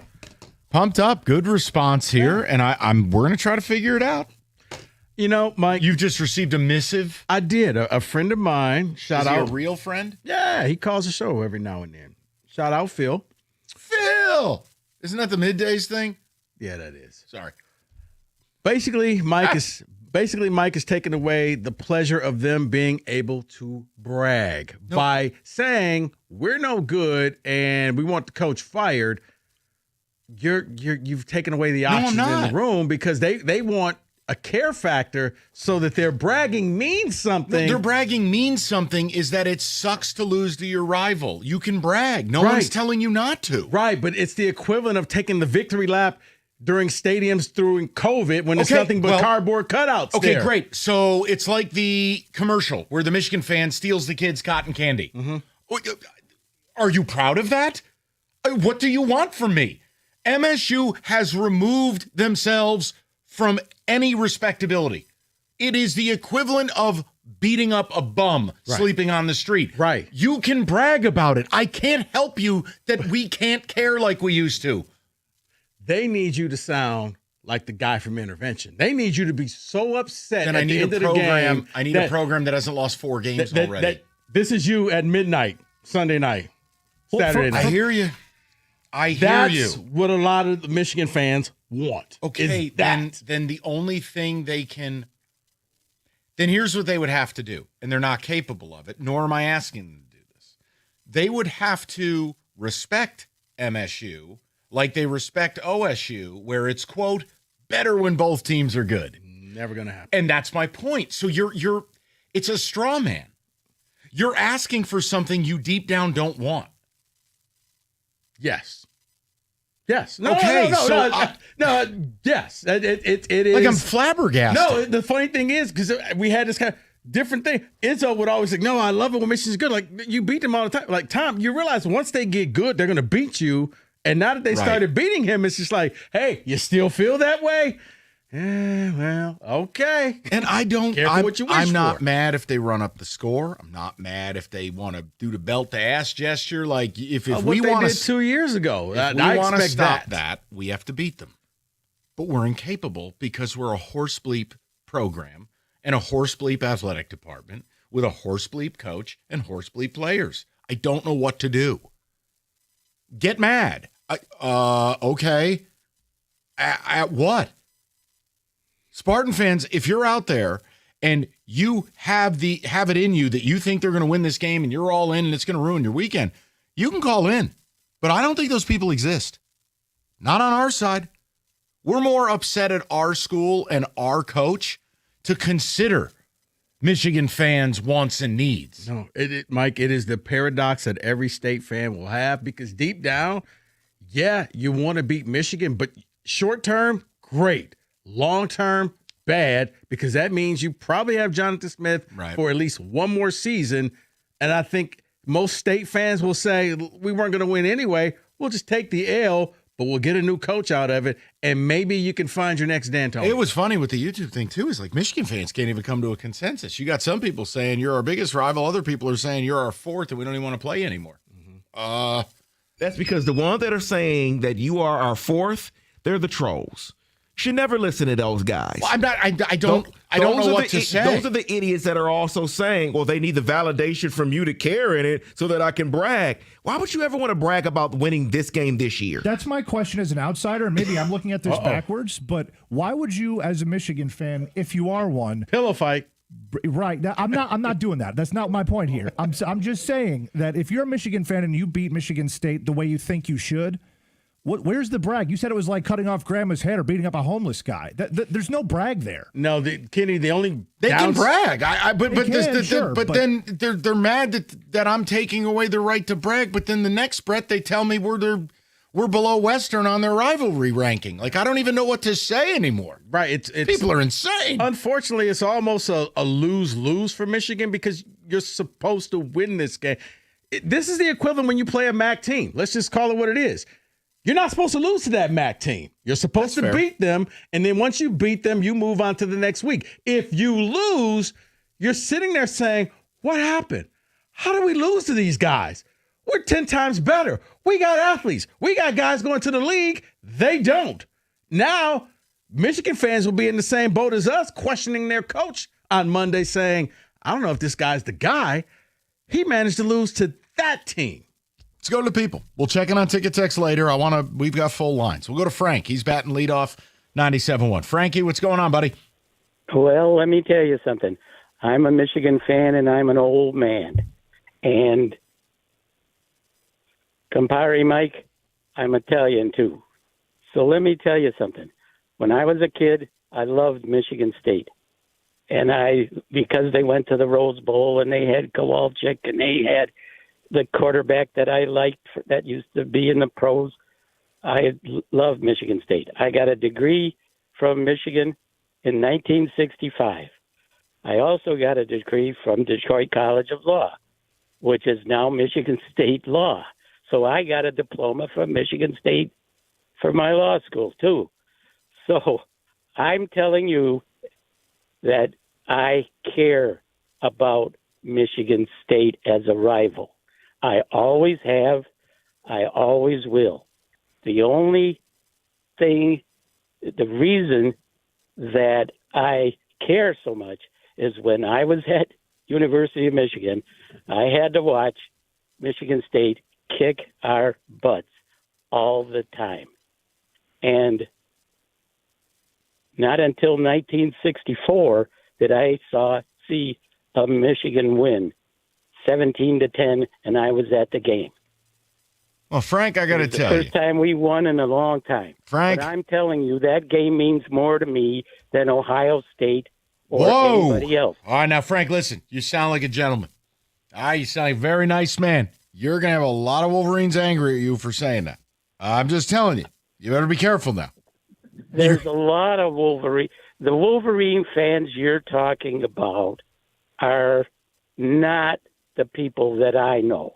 There is not a Michigan person that I know that cares about anything but beating Michigan State in basketball, in tiddlywinks, in anything. Okay. Hey, look, that's from the word of Frank. You guys got 70 years in it. Frank, I hate to break your heart, but like a lot of Michigan fans do and should care greatly about the Ohio State rivalry. I'm not interested in the power. The power rank thing is a Michigan fan thing. I think, and David, maybe this also, the power ranking thing for the rivalry, I think it's how close a Michigan State fan is to you personally. Like if there's one in your family or your neighbor or your brother or your father or your sister, your mother, then it becomes the top rivalry game. If you don't have a Michigan State person that close to you, it is Ohio State. So I can kind of see where that goes. If, your brother is like, no, he's go green, go white. Yeah, you want to see him miserable. We're going to get with the people. Frank took his time there. I apologize. We will get personal growth on your part. I'm just letting you know. Thank you. I don't even know who you are this week. Listen, the guy you used to know died when the Denver Broncos scored 33 in the fourth quarter on his team. Mike, you know what the beauty of the NFL is going to be another week next week. I thought you were going to tell me that it ends. 248-539-9797. Here's Rico. Oh, man. Ever wonder why Fanatics Sportsbook is America's fastest online growing sportsbook? I can tell you why personally. Monday night game, I had Mike Evans in a parlay, and Mike Evans goes down in the first half, and thanks to the Fanatics first half guarantee, that leg of the parlay was voided, and the rest of my parlay went on as planned. You only get that from Fanatics Sportsbooks. Anybody else, I would have lost that thing instantly and been angry because he didn't score a touchdown. I didn't have to worry about it because he was already gone. Also with Fanatics Sportsbook, you can get up to 10% fan cash back on your wagers, whether you win or whether you lose, and you can use your fan cash to unlock the world of Fanatics, from profit boost to exclusive merchandise to game tickets and whatever's in the Fanatics world, you can spend your fan cash on. Go switch to the sportsbook that always has your back. Go check it out for yourself. Download the Fanatics Sportsbook app today. Winning, it hits different here. Got to be 21 or older. Gambling problem? Call 1-800-GAMBLER.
Brought to you by National Benefit Plans. The Pistons take on the Bulls in Chicago to start the regular season. Tonight, Chicago will be without key piece Kobe Jones. Hear that 8 p.m. tip over on WWJ. The Wings are back on the ice tonight in Buffalo. No Patrick Kane. Pregame at 7:15 right here on 97.1 The Ticket. Former Lions offensive lineman Lomas Brown is advanced in the Hall of Fame voting, and NFL Commissioner Roger Goodell says the league is looking into how AI could help officiating. At the Corwell Health Sports Desk, I'm Jeremy Otto. More at 4 at 971theticket.com.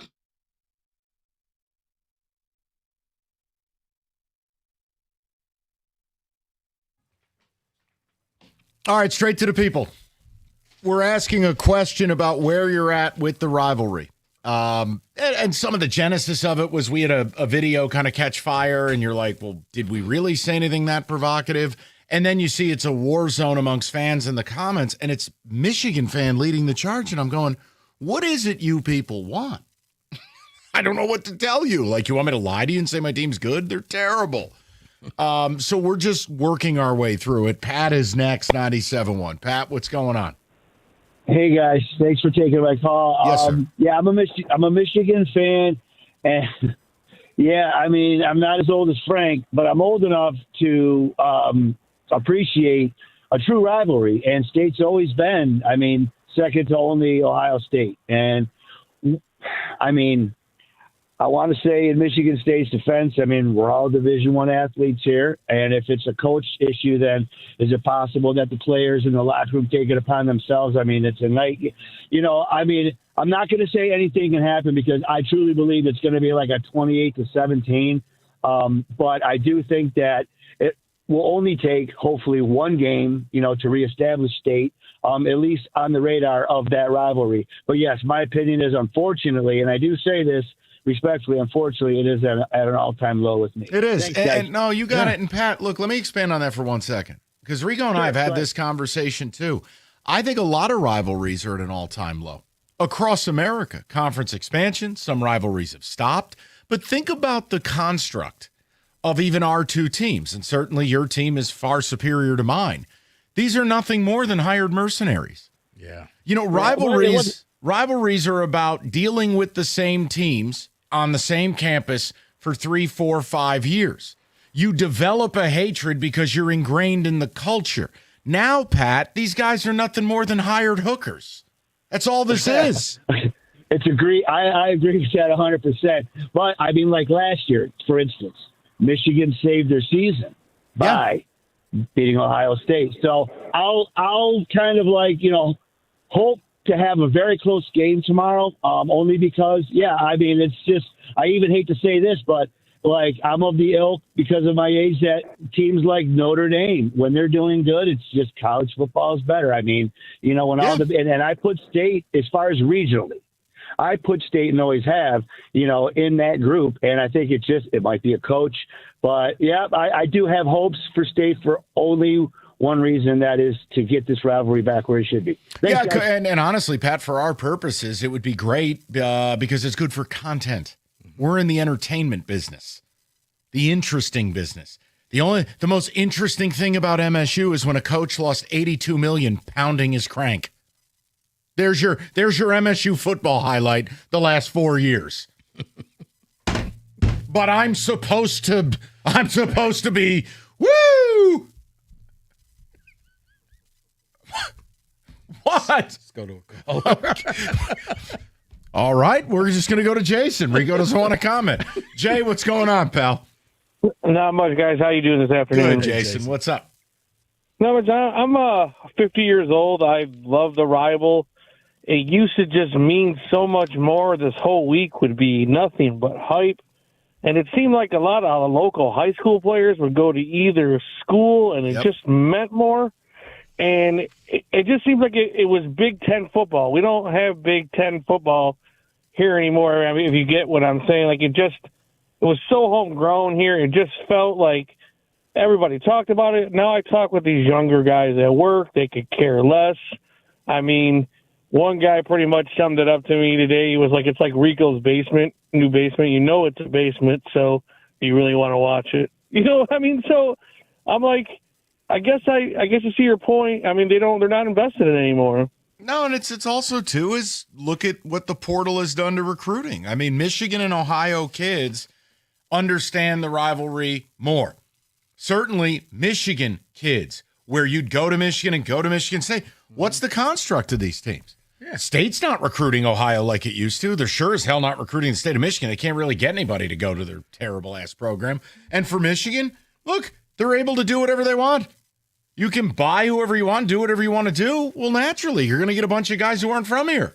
Well, that's just it. A lot of kids grew up wanting to play in this rivalry games, and now it's just, oh, okay. You find out as the season goes along, which one's a regular game, which one's a rivalry game. I forgot. Can you star that for me? Right. Okay. All right. And that's rivalries across the country. All right. It's not just Let's be Michigan clear. State. Yeah. 248-539-9797. Go to Kyle, 97.1. Kyle, what's going on, buddy? What's up? How are you guys? Good, Kyle. What's going on? Good. So I guess we're all prefacing our calls with our history behind things. So I'm 37 years old. I didn't attend Michigan or Michigan State, but I was part of Cedar Fest. I burnt a couch, kicked a beer at a cop, and you guys said this was for entertainment. So I ended up. Thank you for your contribution, Kyle. Yes. You got to. It's like the military. Thank you for your service. Thank you for your service. I'm doing the best I can to support just having fun in college back in the day.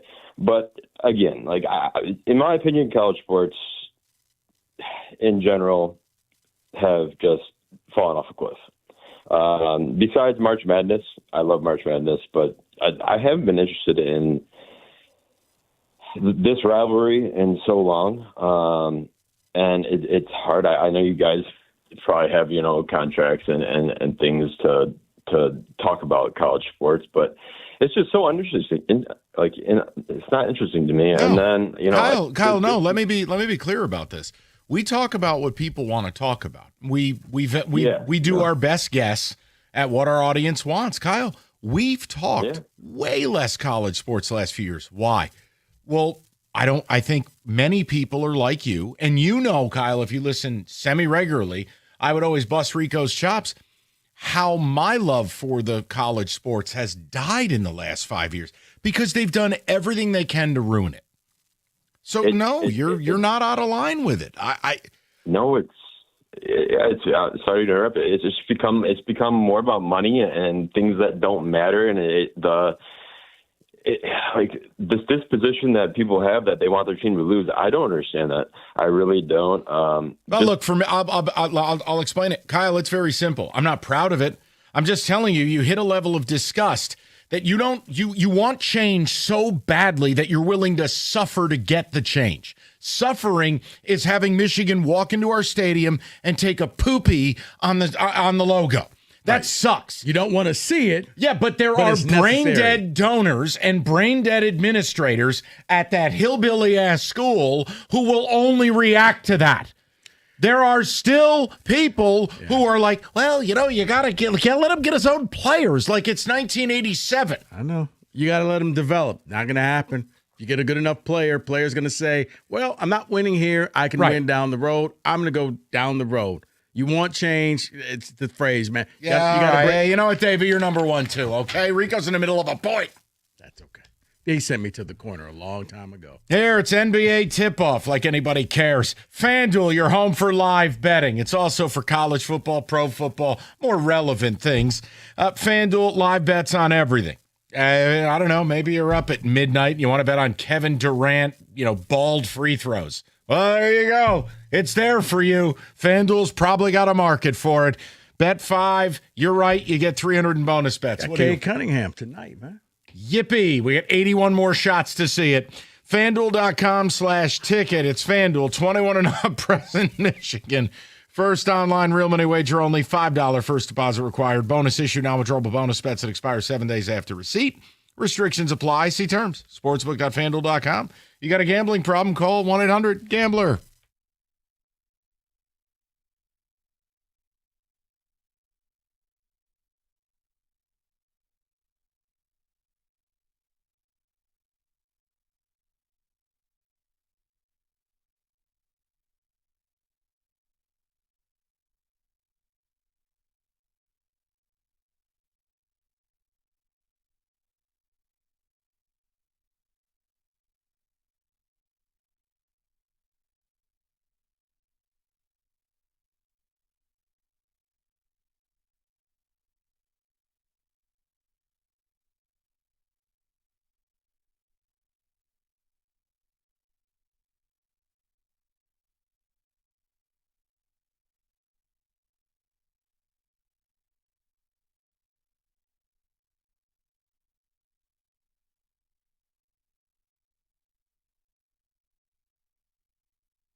All right, before we get to the calls, David, let's check in on Ticket Text. Well, I can only imagine the scene.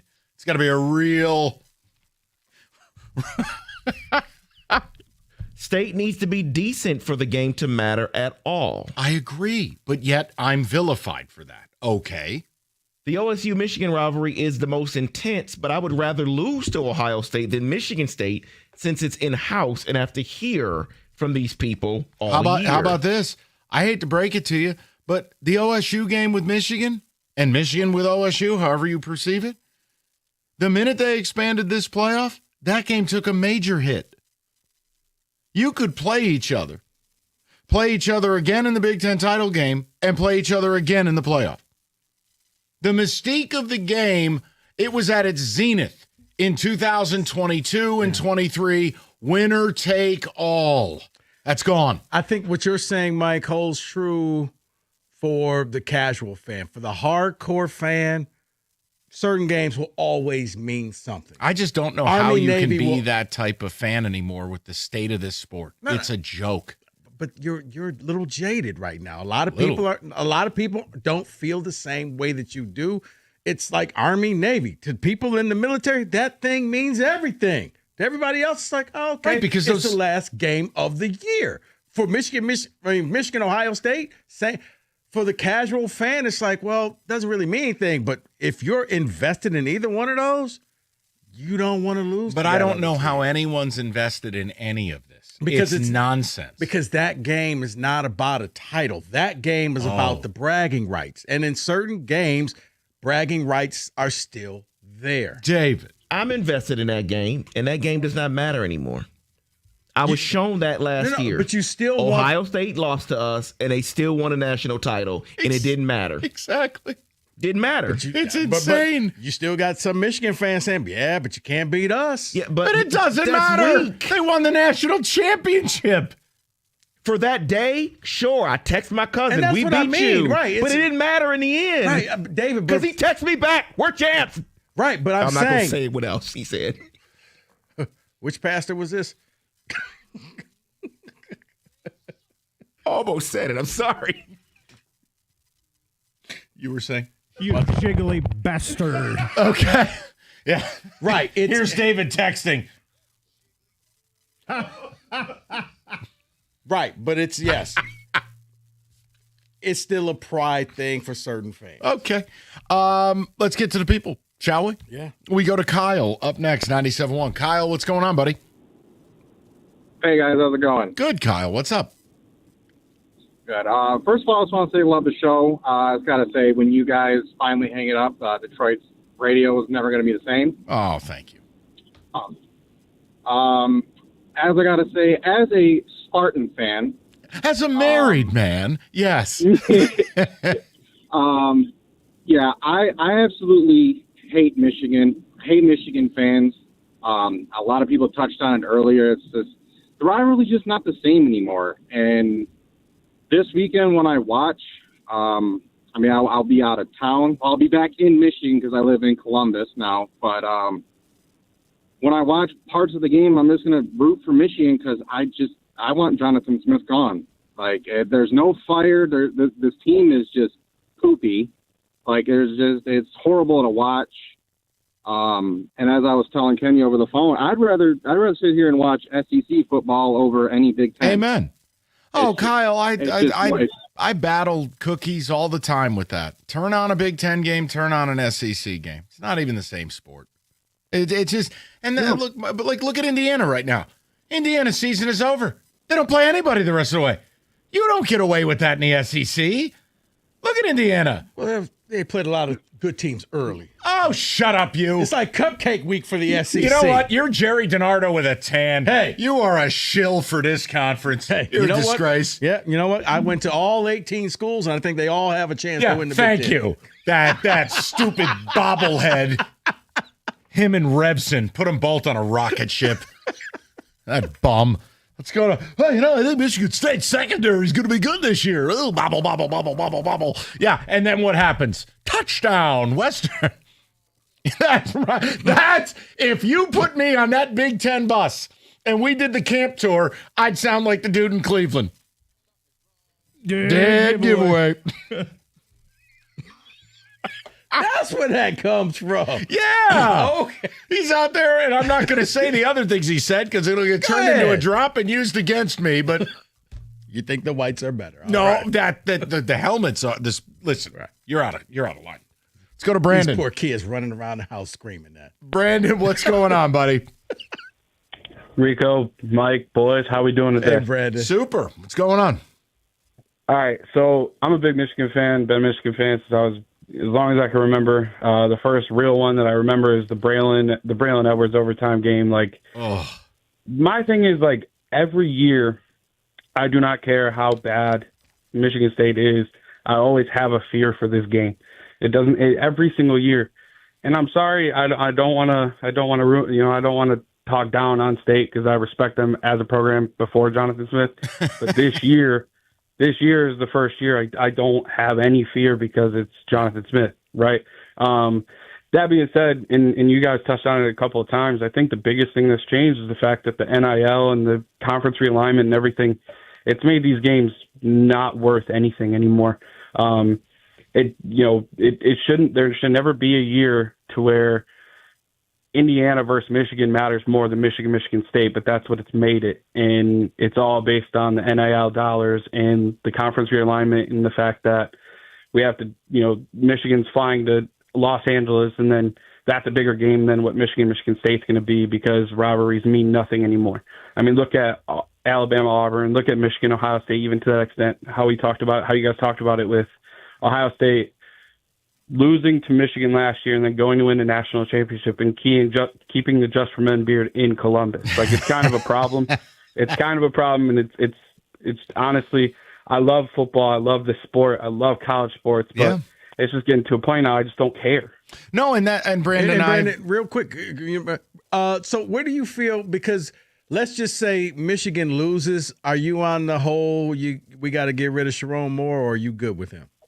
I was on the get rid of Sharon Moore the first time we let Bryce Underwood use a kindergartner playbook. I mean, you got to let the kid make mistakes. You got to let the kid develop. And if you do that by protecting him and using the dumbed down coach's suggestion on Madden, then here we are, and we have a kid who's 7, 8 games into the season and has barely progressed into anything other than, wow, he can run a little bit and he has a cannon for an arm. Like, Bryce Underwood should be a staple to this team, and yet they're doing everything to make him seemingly the most useless part of that offense.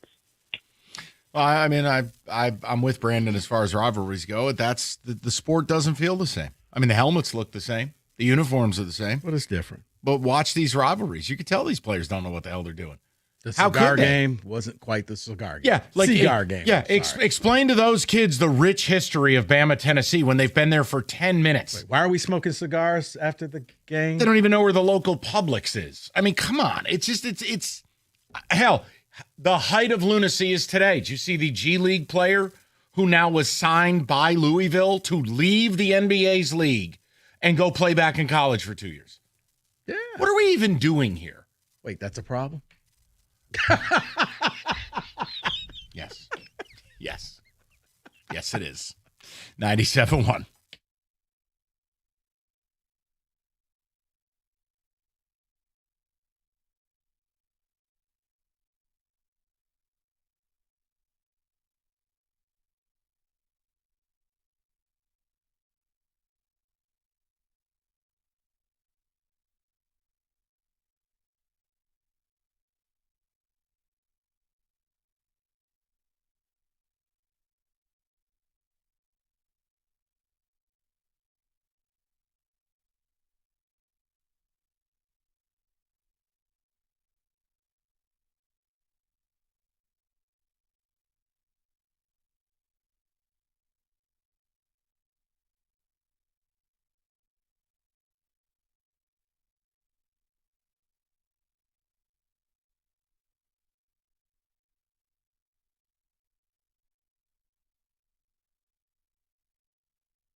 Brought to you by Moran Buick GMC. The Pistons start the regular season tonight against the Bulls. Pregame at 7:35 over on WWJ. Karis LeVert probable with right knee soreness, while fellow guard Marcus Sasser is doubtful with a right hip injury. Mari Sankofa, the Free Press, says that Janice Jenkins is with the team along with the rest of the two-way players. Former Lions offensive lineman Lomas Brown has advanced in the voting for a Pro Football Hall of Fame nod. He's now one of 52 modern-era players in the mix. The QBs that are moving on include Drew Brees, Eli Manning, and Phillip Rivers. The NFL is moving back the Pro Bowl to Super Bowl week this year. It'll take place at the Moscone Center, a convention center in San Fran on Tuesday, February 3rd. The league has also announced a multi-year extension with EA Sports to license the Madden football game. Red Wings are riding a 5-game winning streak into their matchup with Buffalo tonight. The Sabres are off to a 2-4 start. Detroit will be without Patrick Kane for at least the next 2 games. We'll start John Gibson in net today. Here, that 7:30 face-off right here on the ticket. At the Cornwall Health Sports Desk, I'm Jeremy Otto. For more, go to 97.1 The Ticket or Odyssey.com. All right, we are going to take a quick timeout. I'm being told Rico has something prepared and Evan's coming in. So this is guaranteed to be a complete disaster. What are we doing and why is this happening? Oh,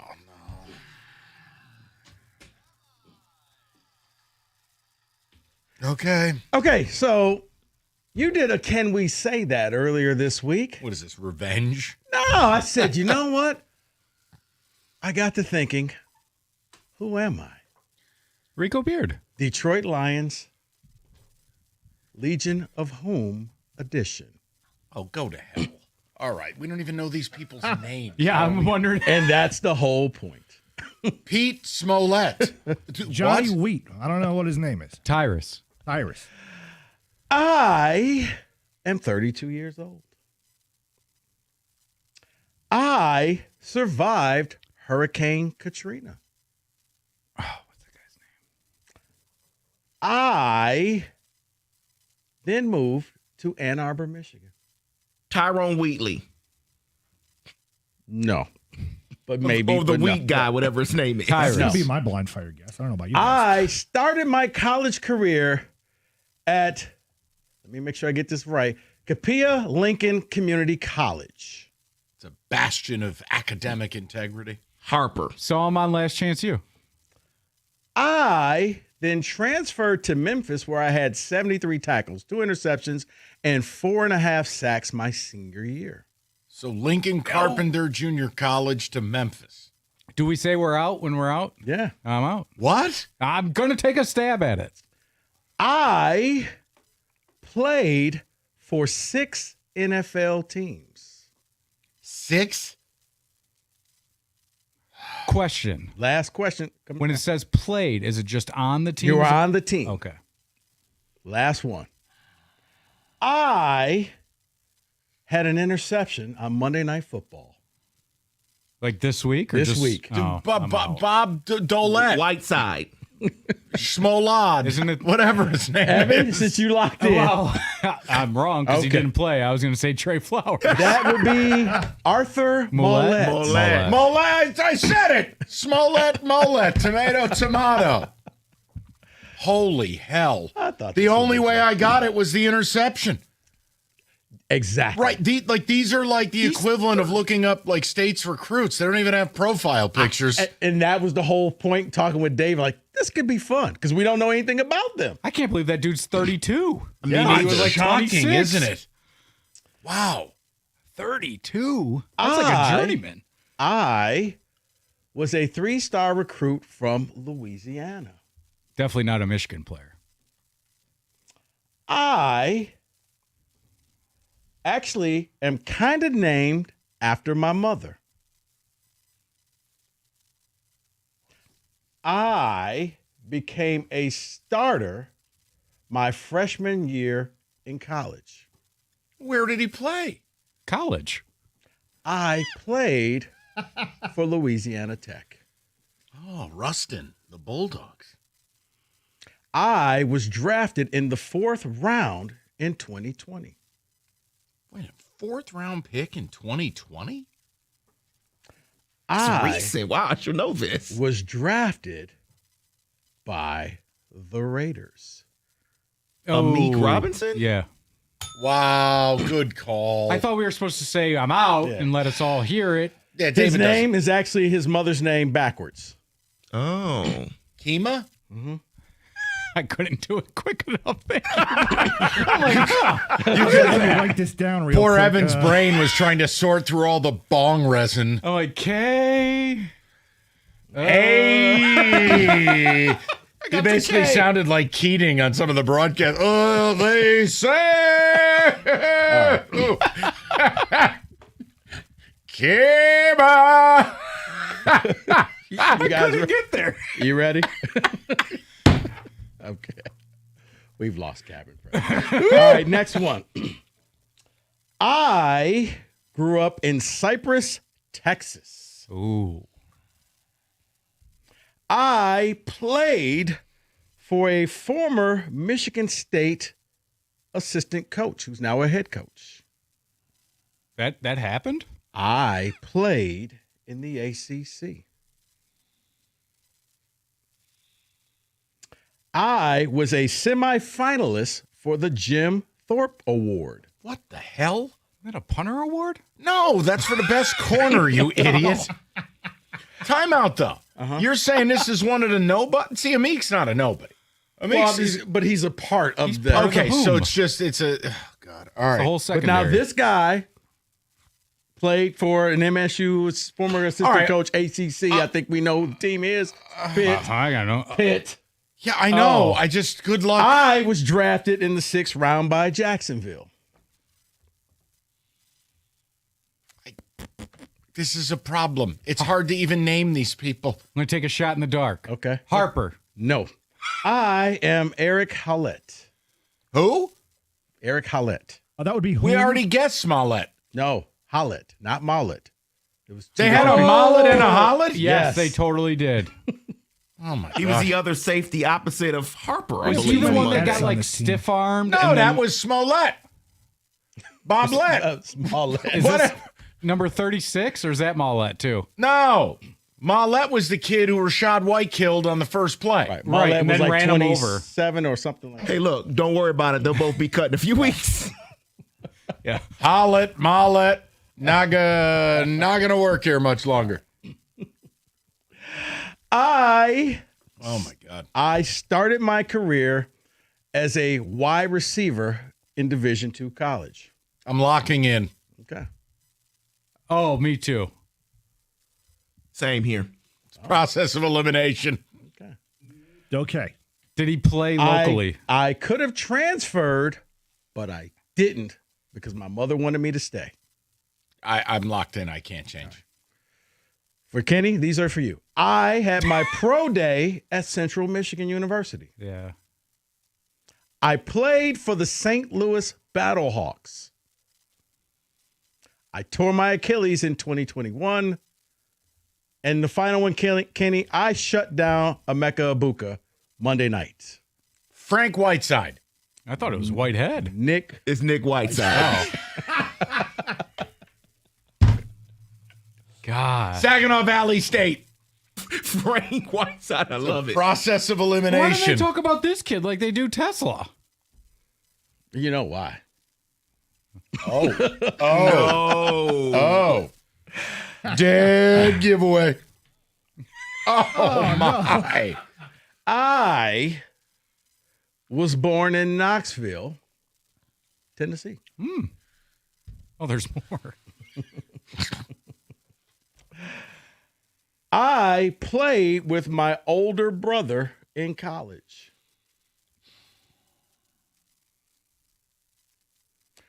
My older brother played for the Pittsburgh Steelers. My brother.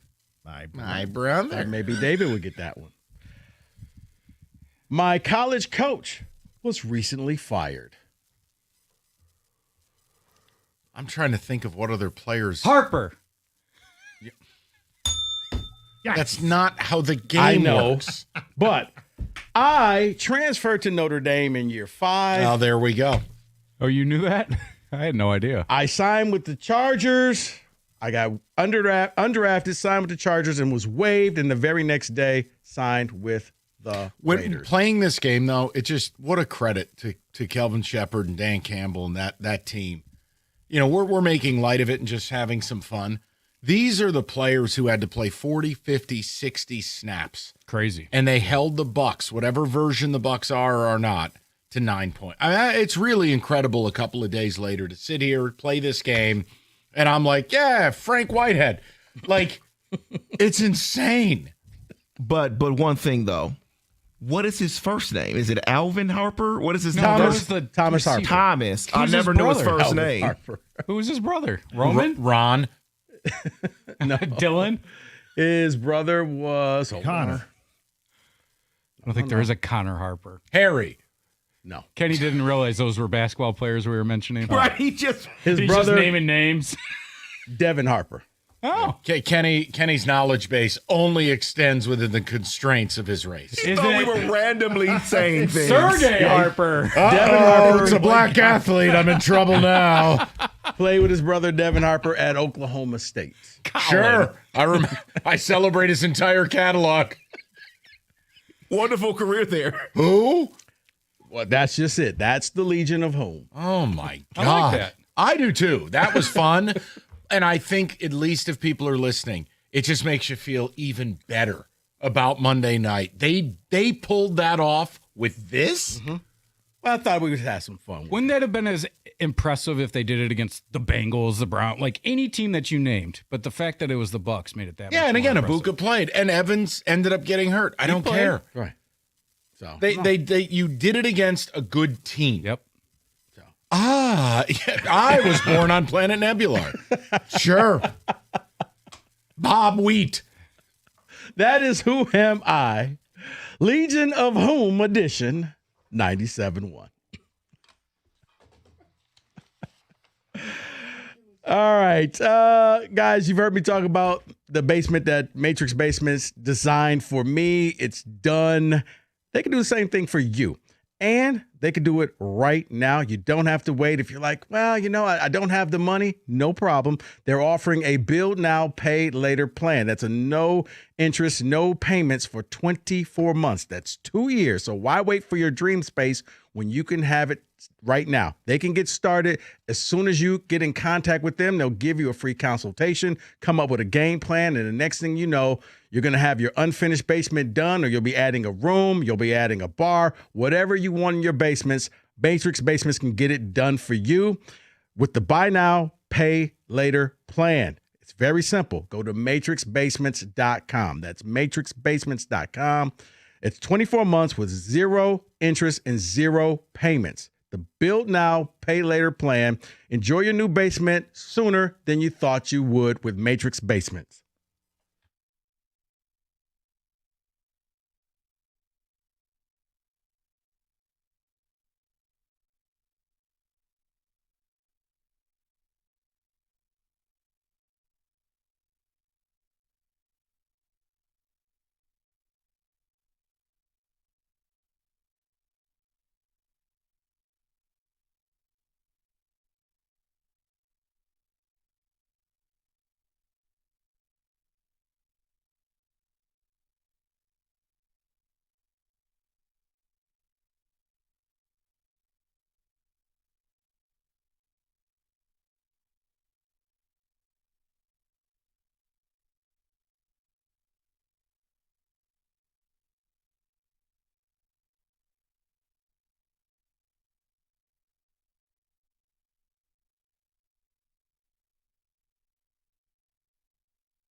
David Femininio, look, he's different. I know a lot of lawyers are just going to say, we've got experience. Yeah, you all do. But David, it's personal with him, not just the track record, but it's fighting and winning against insurance companies. So when you call, you're not just another case. It's personal. He listens, he fights. The experience matters, and so does your experience. So if you've been in a car accident, call 855-65-CRASH or visit anytime. Get David. GetPaid.com.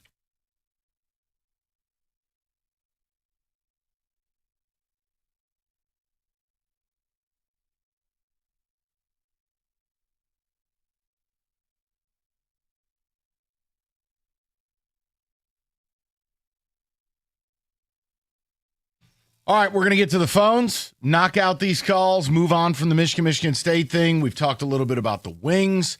I do have an update to the insanity of college sports at large. I just want to lob this out there for Rico and you guys at large to tell me I'm a boomer or I don't get it.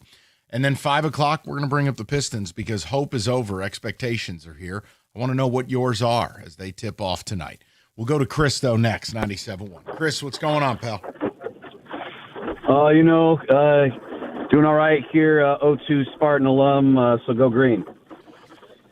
I think that what it comes down to is the rivalry is always going to be there for me as an alum, but, the game is not the rivalry anymore. It used to be, but where we are right now in the state of things, that game is only going to be there if both teams are competitive and able to be good, and that is it. If they can't get there, then that rivalry isn't going to be there.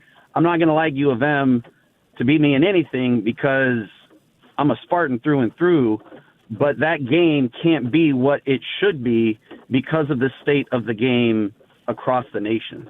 Yeah, Chris, it's interesting. If you go back, I hearken, Rico, but Chris, go back to Kirk Cousins. You remember his speech at Big Ten, after beating Michigan, and he's given interviews on this.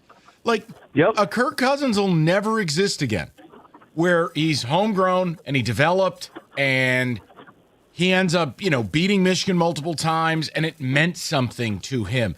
The game doesn't mean anything to any of these people anymore.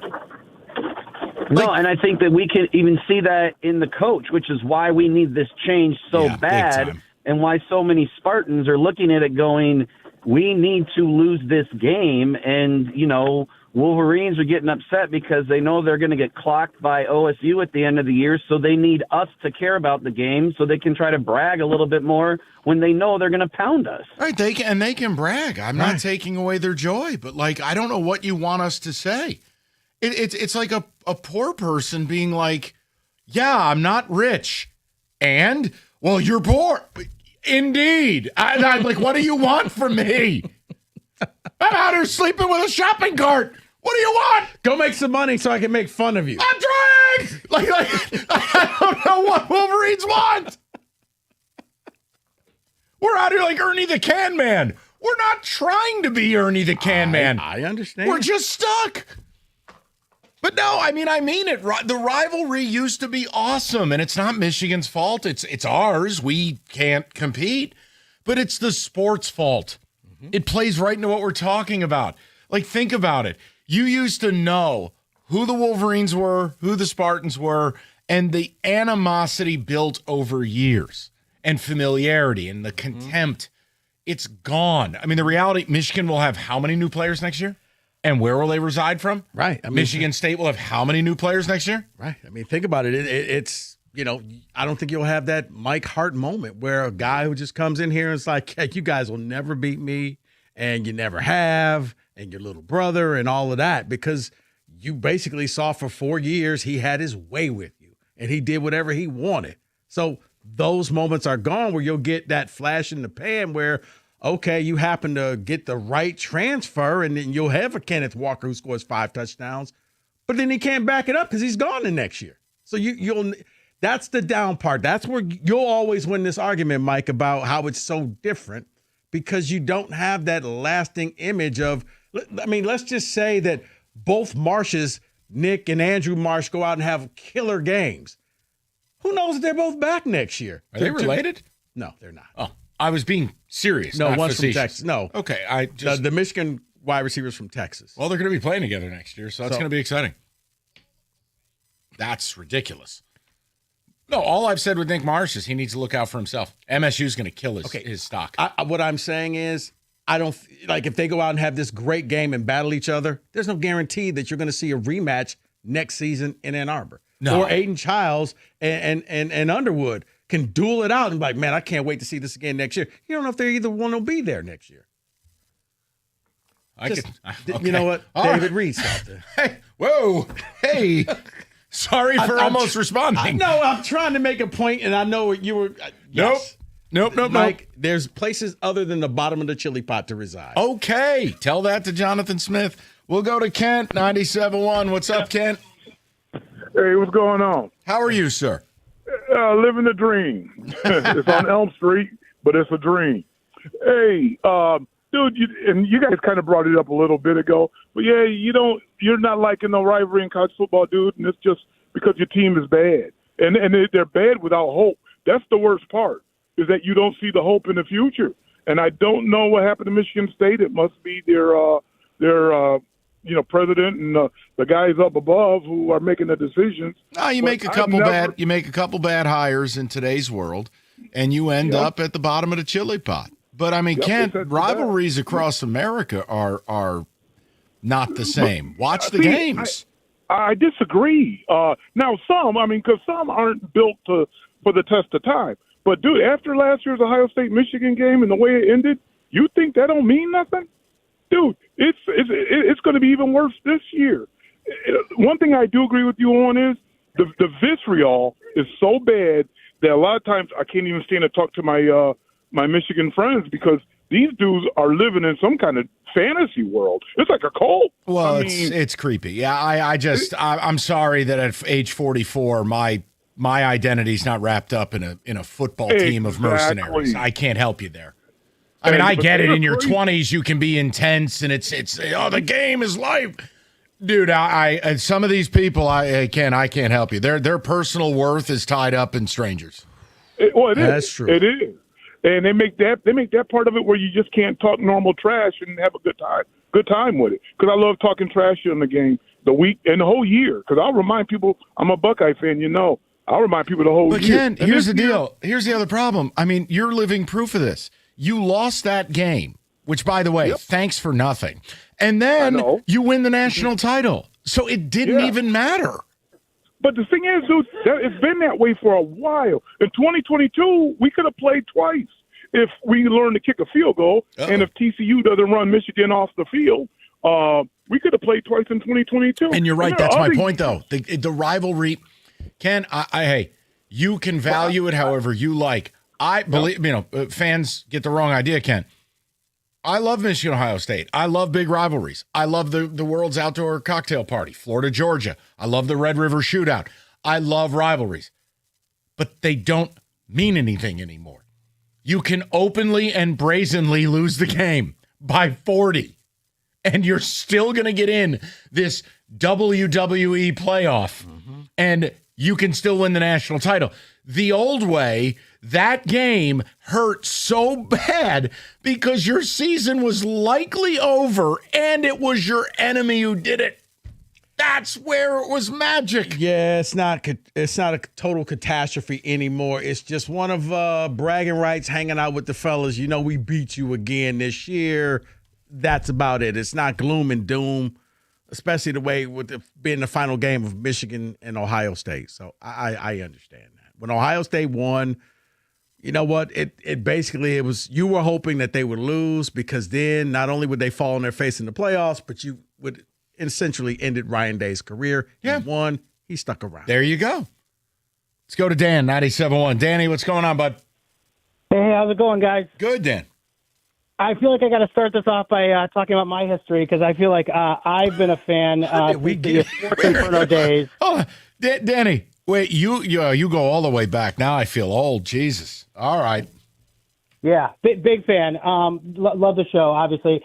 I think I want to make 2 points if you could just give me a quick minute. Take your time. The first one is I think the error in the argument of what you're saying is that, and by the way, I want Jonathan Smith fired yesterday, sure. But I think what assumes is that a win against Michigan would not still be able to be a fireable coach at the end of the season. Because I think we can still get a dub against Michigan and also still fire the coach. I think that's where the argument maybe falls apart for me. I'm also fired up by this conversation because I diehard Michigan State. I feel like every 6-7 years, it always happens. We've got an unranked Spartan team and against a ranked Wolverine team, and we win. And I doubted them in 20 or 17 or 2009 or 01 even. And I think there are so many different things that make me question this team, except for the fact that I've also questioned all those teams too. Yeah, and the but only thing I'm okay. gonna say, But Dan, I have to push back. You've cited all games from a pre-NIL era and a pre-portal era where you had the familiarity and the same guys who got their ass beat the year before have to line up and show up and answer for it. These guys don't deserve to wear the jersey. They're gutless. And what more could I expect from a collection of mercenaries? They're nothing more than escorts. I don't think you can call all of them gutless. That's totally fair. And I guess my second point is, and I think this is where the X factor is I think Michigan State has a chance because they're playing against a non-traditionally powerhouse Michigan team. You got Underwood, who's ranked 11th in the conference in yards, 12th in completion percentages, but then you got Childs, who's 14th and 9th, respectively. He's been terrible. Plus, I think the X factor, we have the number one punter in America with over. So I think there's going to be some situational play that I could see, and I'm going to call it right now. I'll call you guys on Monday, but I think Spurs are going to win this one out in a nail biter. Listen, that is, Dan, your mouth to God's ears. God bless. But I don't think you want that because the small-brained idiots up there in East Lansing, they would take this as a sign the program's turning around. So you can get your win, but understand, old Smitty's going to be back. Because my school, Rico School, your school, they're not major market. The ultimate paradox. Mickey Mouse. Hey, for 65 or older, it's that time of year again. No, not to get drilled by Michigan again. Time to review your Medicare health insurance plans. Annual enrollment period for Medicare subscribers now through December 7th. With the changes, you need to call Mike Purpura National Benefit Plans. Over 30 years of experience in the health insurance game. And Mike, he'll shop the entire marketplace. Call him today, 877-734-2200, or on the web at nbphealth.com. Remember, National Benefit Plans wants to be your health and life insurance agency for a lifetime.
Brought to you by Mastercraft Heating and Cooling. The Lions have placed linebackers at Cunningham on reserve/injured. NFL Commissioner Roger Goodell says they're not reconsidering Bad Bunny's Super Bowl halftime show, and the Pro Bowl is moving to Tuesday of Super Bowl week. The Red Wings hit the road in Buffalo tonight without Patrick Kane, who will miss the next 2 games with an upper body injury. Hear that 7:30 puck drop right here on the ticket. The Pistons also play a shorthanded Bull squad today as their starting guard Kobe Jones sits out. Detroit will likely see Marcus Sasser miss alongside Jaden Ivey. Tip at 8 over on WWJ. And according to Shams of ESPN, the NBA will once again paint the Larry O'Brien Trophy at center court with the finals for the first time since 2009. At the Corwell Health Sports Desk, I'm Jeremy Otto. More at 5 or at 971theticket.com.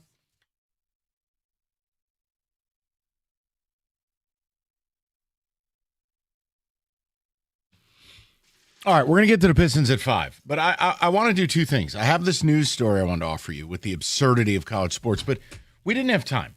You took exception to something I said, and I want to just investigate where I went wrong. I said the players were gutless. Do you have an issue that I said gutless, or do you have an issue that I blanket did it and didn't leave any room that any of the players that you blanket did it? Okay, let's take the blanket back. Hold on. Give Nona her Afghan back. Okay, it's hand-knitted. Okay. Largely gutless. I'm sure there are some players who care. But here's the thing. I don't even blame the players anymore. I blame the adults. What did you think was going to happen to a sport where you're paying these kids not for what they've done, but on a hope of what they might do? Yeah. Every game I watched this year, players, it's like our callers the last hour. They may as well start with their resume of the 3 schools they've already been at. They don't know where they are. How could I as an adult and an alum ask any player to know what Michigan State is about or to emulate what the tenets of the program have been at their heights? They don't know. Right. And guess what? Even right now, why am I pointing? I'm not even mad at you, and I'm pointing at you. It seems that way. I'm sorry. I'm just going to do the show with I just Kenny get today. fired up about this because right now, you know what's happening, and the average fan doesn't recognize it? Their agents are already pimping these kids out for their next their next appointment, their next hotel room. There's already money on the nightstand. It's already happening mid-season. So when people ask me to care, the adults, this leads me to the Izzo thing. Not that I agree with everything he does. He made a comment. Do you know who London Johnson is? So apparently, G League guard London Johnson has committed to Louisville. You go, wait a minute, pizza box. The G League is the NBA's league. Well, Chef Boyardee is here to tell you you're right. But one problem. Apparently, London Johnson has 2 years of eligibility after playing parts of 3 seasons in the G League. So he's going to transfer to Louisville, take the money, and he's going to be a 21-year-old point guard for the Louisville Cardinals. Huh? The hell are we doing here? He made his choice. He bypassed college to go play for that Ponzi scheme, Right, whatever the G League Ignite. The Ignite, which is folded. Hey, London, live with your choices. Well, that's why I come is that, you know what, at some point, and I was telling Jeremy this in the break, you have to live with your choices. And I don't care that you're 18, 19, they all have consequences. I think that the portal, you should only be able to use it once. You made a mistake, okay, but right, Mike, nothing is worse than the guy who basically, it's like the suitcase with the different cities that you've been to on it. And that's how many different teams. Or better yet, like your helmet could look like the Senior Bowl when you put all the different logos that you played. Right. Like I've been to 5 different schools and here's all 5 different logos. I don't like that. But yeah, this guy, you went to the G League, you went for the quick buck. You got to live with that. Why I didn't make it to the NBA. Not my problem. Well, cutscene, now you're going to Louisville. And I mean, look, Izzo said it right. I mean, it's embarrassing. He even went on to say, I don't even blame the kid. I blame the adults who allow this crap. Well, this is where the NCAA needs to pull a page from the NFL and say, you know what? Upon second look, we're not going to allow this. Somebody needs to step in right now because this is another Pandora's box that you were about to open up. No, actually, do me a favor, will you? Because I know you're fond of them. There's going to be like a Tuesday night at Mackey Arena. You want to call Triple J or call Xavier Tillman. Let's get him back for a night on a Moonlight NIL plan.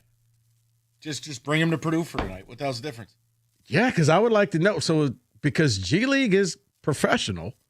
Oh, so I know you're making light of it, but technically, so what is it? How much money you made?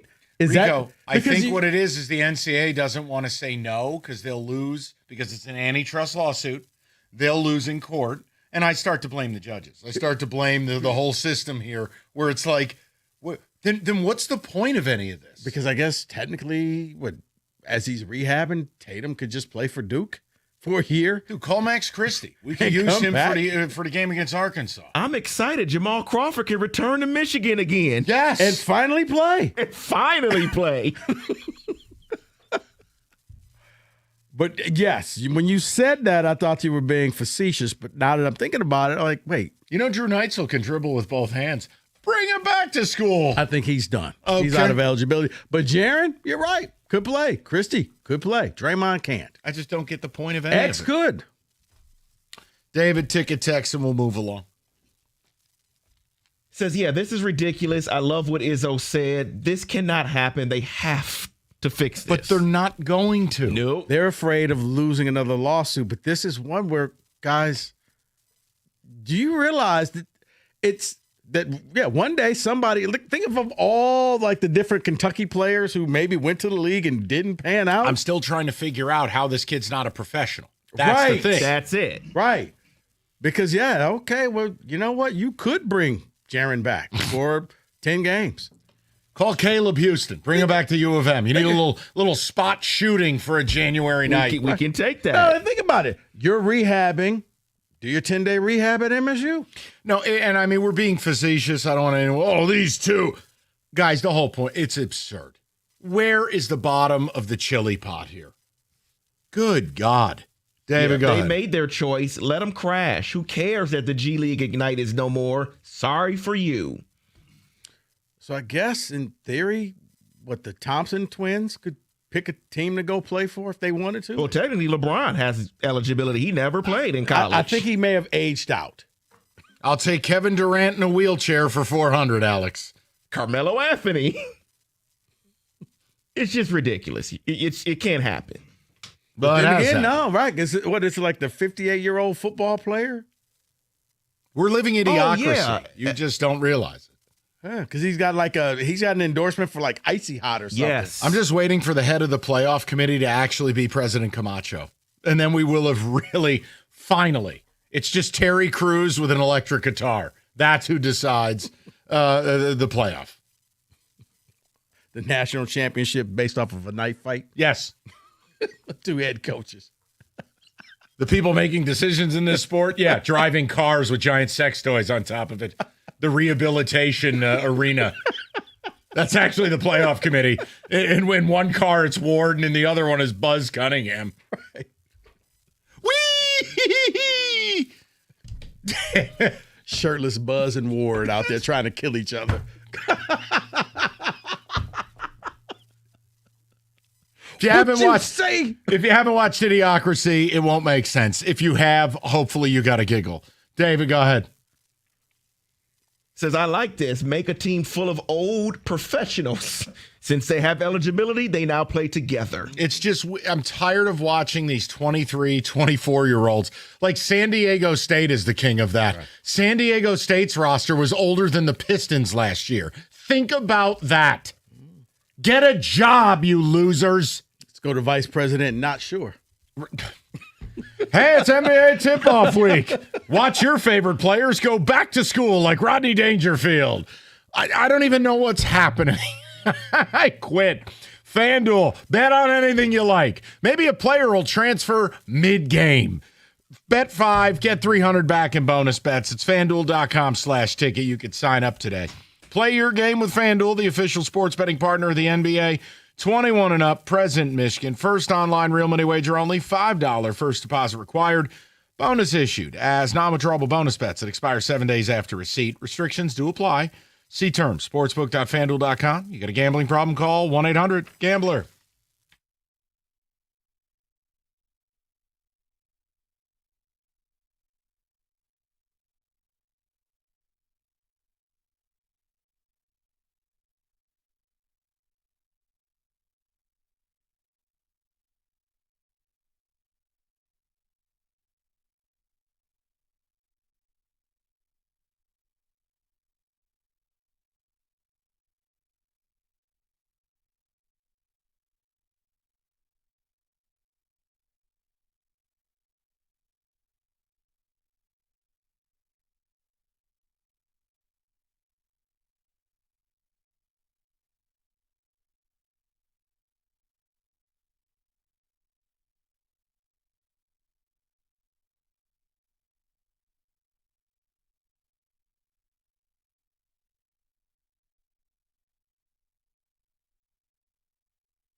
Life insurance in 10 minutes.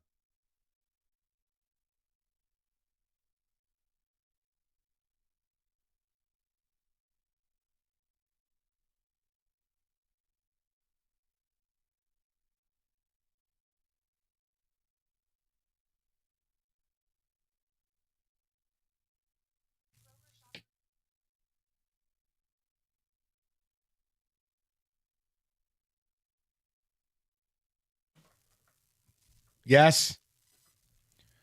All right, let me hit you with something new, and it's going to be worth your time. Brand new podcast from one of the best personalities in football, Von Miller. Yes, that Von Miller, Super Bowl MVP, and a guy who's always had way more going on than just killing quarterbacks. It's called Free Range, and the name says it all. This is Von, unleashed, unscripted, breaking down, yes, stories in football with no filter or cliche, and then beyond the field, sports, entertainment, culture, music, style, whatever the hell's on his mind. And yes, you might even get stories about his actual chicken farm, which I'm in disbelief that's real. So if you're looking for a show that's smart, raw, and not boring, there's the key. Free Range with Von Miller is it. Check it out wherever you get your podcasts. Now there's a little more from Von. Now here's a little more from Von. Fuck up.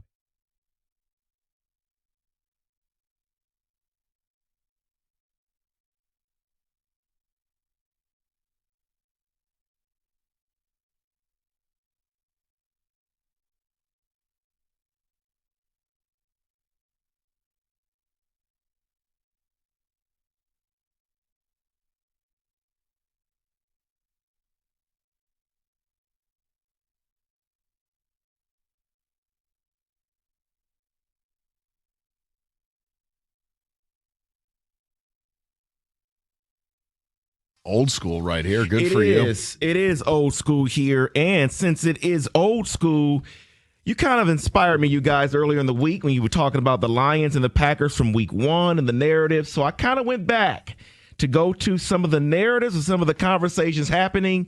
And let's talk about why it was wrong or why it was right with some of these teams. I like this. Kansas City. What was said in September? This offense is broken. So why was it wrong or why was it right? I think it was wrong because they didn't have all their pieces. Rice was suspended. Now that he's starting to come back, I think you're seeing a different Kansas City Chief team.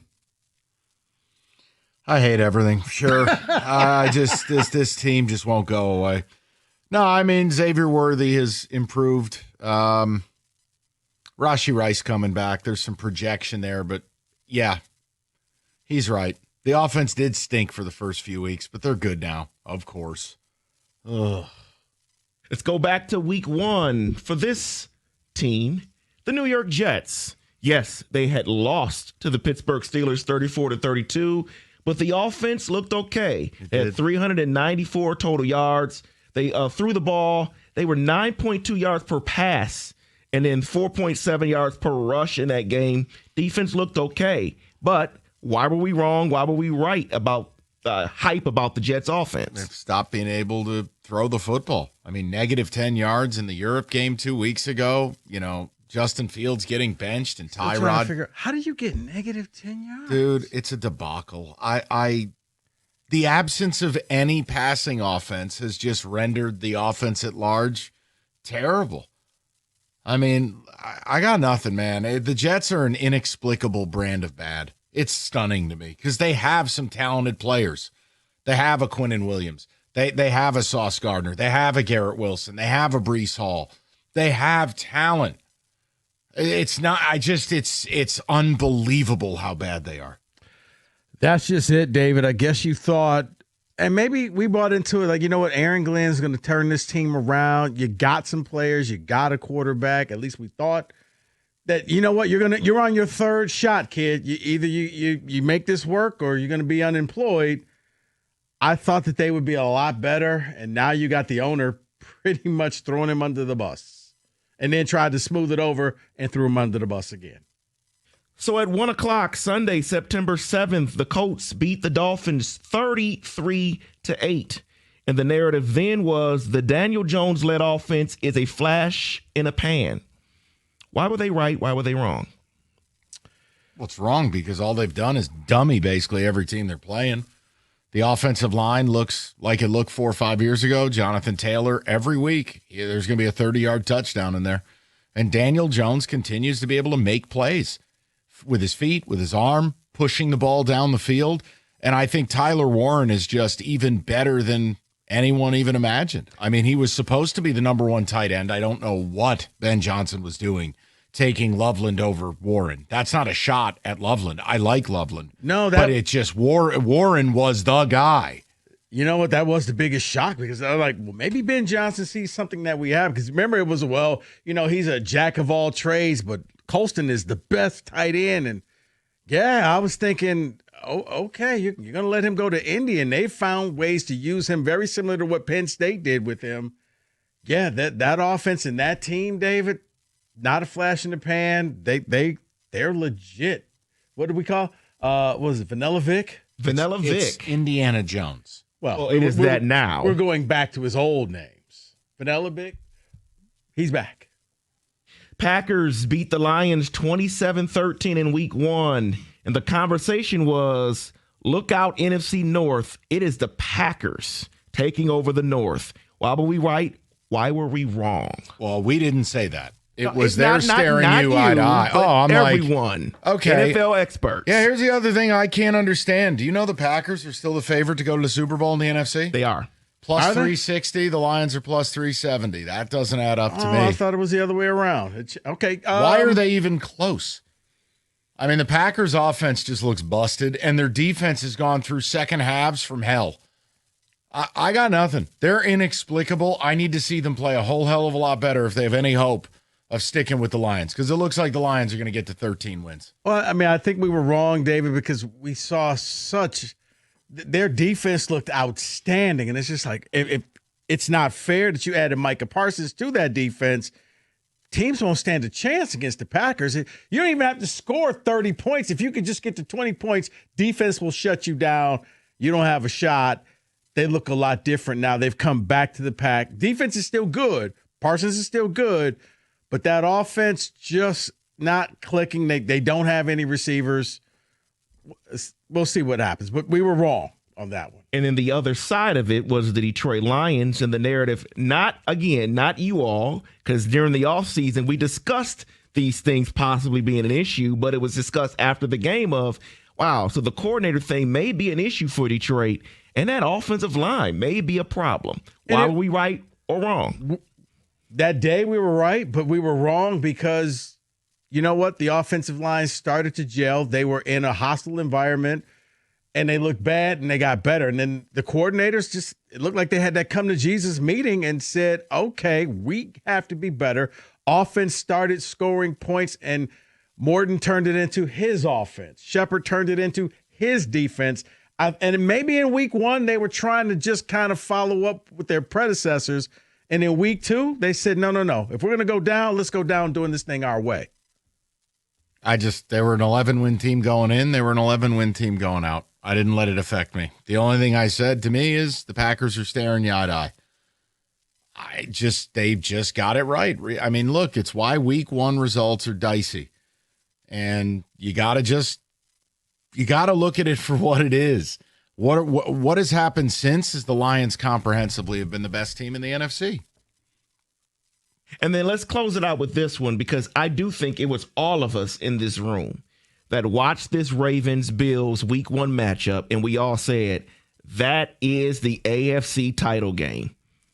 Right or wrong, why were we on both teams? Because the Ravens died. I mean, Metabikwe, Peters. Name a player they're hurt for that team. They've lost 6 defensive starters. Derrick Henry lost his confidence. Lamar got hurt. I mean, that's it. They're just bad, and they're hurt. And I think a lot of it, the Ravens kind of got style points because of the logo on their helmet. We just kind of assumed that would just be a typical Ravens defense, and it's not. The defense is bad. It's nothing like what we expect from the Ravens. And the Bills, look, in the end, we could be right. Those 2 teams can still rise to the top. Oh, but dear. Yeah, well, David, I'm starting to believe what you're saying, that you're like, the No, I Ravens. want you to sit on the sideline with this until it happens, and then I'll bring it right back up to you because I'm telling you about these Ravens. I'm telling you. Well, David, I'm giving you credit. No, sit to the side on it. Sit to the side. Okay. Wow. Don't jump in now. Don't jump in now because you laughed at me 2 weeks ago. And I probably still will laugh at you. Okay, it's like double Dutch. No, don't. Okay, I'll stand over here. Wow. That is in football today.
Brought to you by Mother Waddles. The Red Wings will put their 5-game winning streak to the test tonight on the road against the Sabres. Today begins a stretch of 7 of 8 on the road for the team. They'll be without Patrick Kane for the next 2 games as well. 7:30 p.m. puck drop can be heard right here on the ticket. Steve Yzerman joined Costa and Jansen earlier and was asked when fans would know the rebuild is over.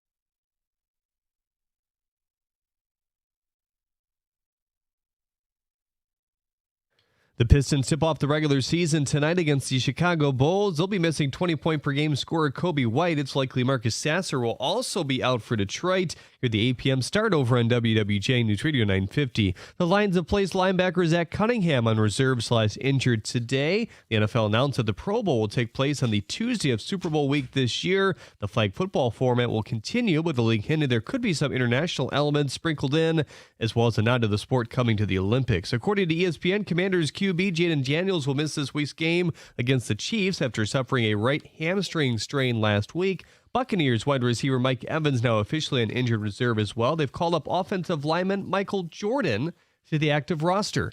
At the Corwell Health Sports Desk, I'm Jeremy Otto. For more, go to 97.1 The Ticket or Odyssey.com. 5 o'clock, choose your own adventure. We've been all over the place today.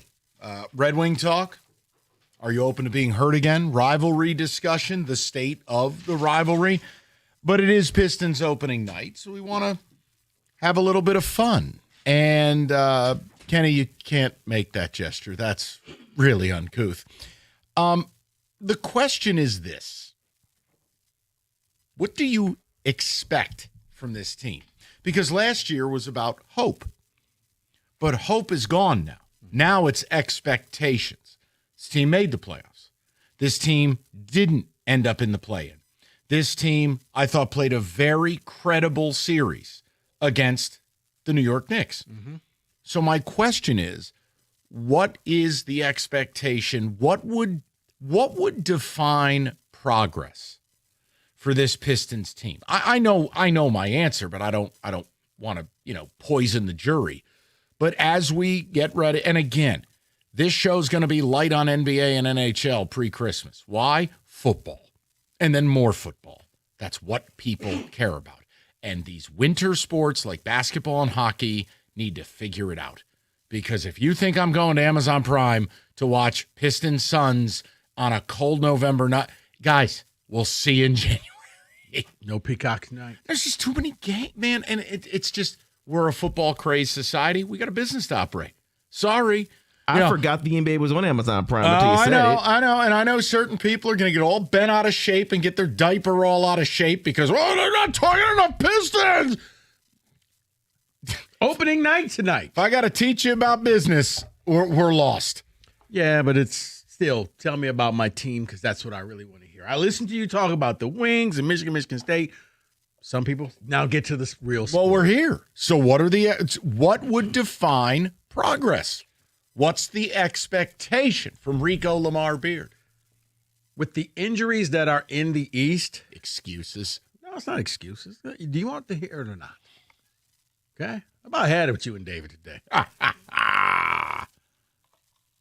Is it wrong to say, can you finish fourth in the East? No. Fourth. Not at all. That to me, you know what? Progress. You made the playoffs. Now you're in the top four. You're looking at, home court for, a couple series at least. I'm taking it a step further. I don't care where they finish. Win a playoff series. End. You must win a series because that's where respect comes from. That's where that's a sincere improvement. You can have a sweet record, right, and then you get dusted in the first round. Yeah. What did it mean? Nothing. You're not wrong look, I'd like both. Yeah. I want to be a top 4 seed. I want to win that first round series, and I want to be in the mix in that second round series. That would represent real progress. Now, am I concerned with the Jaden Ivey thing? Yeah, because if I had to listen to another one of these Pistons cultists tell me they don't need to make a signing because Ivey's the signing, well, great. He's Lieutenant Dan to start the season. Ivey's going to be that free agent pickup. Ivey's that trade. You got new legs. David? Well, then I'm going to take it a step further than you, Mike. They're hoisting the cup. I mean, the trophy. The Larry O.B. Eastern Conference Final. Because my expectation for Cade is that he is MVP light. I'm not saying in that race because we know Shai Gilgeous-Alexander and Luka and all those guys. Be MVP light and take your team to the Eastern Conference Final. And also, yes, top 4, hosting, all that stuff, yes. I'd like to know where people are at with it. And again, here's your Pistons. Yeah, I mean, because to me, look, it's not your fault. Boston won't be the same. Indy won't be the same. So take advantage of that. If it were up to me, the Celtics would tank. Right. I mean, seriously, Mike. Tatum's off doing a job at Duke in the offseason. Right. When I saw that, I was like, we need to do what the Spurs did. Yes. Basically, the Admiral's dead and Sean Elliott's kidney went out. We're going to go ahead and tank and get Tim Duncan. Hey, and Brown, then, you want to take the season off? That's fine. You know what? We've approved your vacation. There you go. Fake an injury. Do what Ben Simmons did. My back hurts. No, he just quit. Okay. And to your point, Micah, what you said, that you can have a great record or a really good record and do nothing. That's the Houston Rockets last year. Yes. One of the top 2 teams in the West, and then lost to Golden State in the playoffs. Right. What did it get them? Exactly. I want to win playoff series. This organization has to do what the Lions did. Begin erasing your past. The Pistons haven't won a playoff series since what? 2008? And I like to see the Pistons at the trade deadline be a have. How dare you? How dare you? Add some pieces to this team.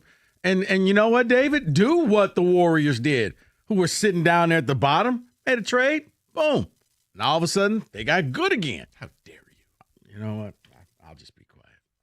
David sent me to the corner a while. We don't make aggressive moves in this town. Well, you know We've what? got Sasser. Go find a tough, gritty player. Oh, God, I got to hear that again. Yeah, everyone at the trade deadline is going to be the Bob Probert of basketball. Let's get a little more grit to put with beef stew. Or talent, that works too. 248-539-9797. David, ticket text coming in early. Pistons debut tonight. What is the hope is gone now? Don't be talking about hope. What do you expect? It begins now. It's no different than year 3 for Campbell when they had turned it around, beat Aaron Rodgers at the end of it. So year 3 comes around. What did I say all year? You're winning the North. You're winning a home playoff game. You must erase the past. It's time. And the only way you can do that is to do the things that you essentially have never done before. This organization needs to win a playoff series. Period. David. Top half of the East and staying healthy the entire year for the key players. Yep, well, you're already off to a bad start. Correct. Yeah, wow. Eastern Conference Finals for the Detroit Pistons, and I won't accept anything less as success. That is Jeff. Okay, there's a middle ground between win a playoff series and the ECF. Correct. But I understand the lofty goal. And if you're telling me Cade is going to be MVP light, why not? Did not know that the Celtics had better odds of winning the NBA Finals than the Pistons. They do. I looked at it earlier today. Yes, they do. Have some good players. Right, yeah, they're not out of it. They're not out of it. No, yes. Okay, You hold know on. what, Let me restate that. Maybe I've been listening to him too much. Let me restate what I'm saying. Hurtful. You're out. Churlish and out of line. You've been sandbagging Lou Holtz. You're out. Kansas State is really good. You're out of winning the NBA title, but you can possibly be still one of the 5 best teams in the East. Maybe. Yeah, if Jaylen Brown's knees hold up, Yes. sure, it's possible. Yes. But yeah, no, the East is wide open. I agree with Rico's point completely. I mean, go take it. I'm not mad if you have a lofty expectation. This town is scared of its own shadow. Yeah, it looks like you got the 5th best odds in the East. So Who they got ahead of you? again, I think Orlando's going to be your problem. no, they have Orlando. I mean, New York is ahead. New York is 1 in the East, followed by Cleveland, Orlando, Dude, Atlanta. Them adding Desmond Bain Oh no, and there his it is. shooting. Yeah, no, it's Cleveland, then the Knicks. So yeah, you're 6. Okay, we're done with it. Orlando, but the one I don't trust that's above Atlanta. them is Atlanta. I don't trust Atlanta. Atlanta's based on health, and they made a risk it for the They biscuit did. move with KP. And if Porzingis tell me if you heard this before. This is the year Porzingis will stay healthy. But if they can nurture him along, and he's all systems go by February, where you're getting 30 minutes a night, and I could piece it together with It's it. there, but I know More we'll injury see. prone. Jaden Ivey or KP 248. You got new legs. And again, for people, it is reevaluated in 4 weeks for Jaden Ivey. Doesn't mean he's playing in 4 weeks. Yeah. This could be. And again, you know what? Maybe I'm not- Zion just entered the chat. Hey, it's skinny Zion to you. Well, I wanted him to make the move. Real Progress will be making it to the Eastern Conference Final. with this wasteland of an East in the NBA. Can I ask for an individual player expectation? See, I hope this happens, but in order for the team to get where they need to get to, I think you have to expect it to happen. Mm-hmm.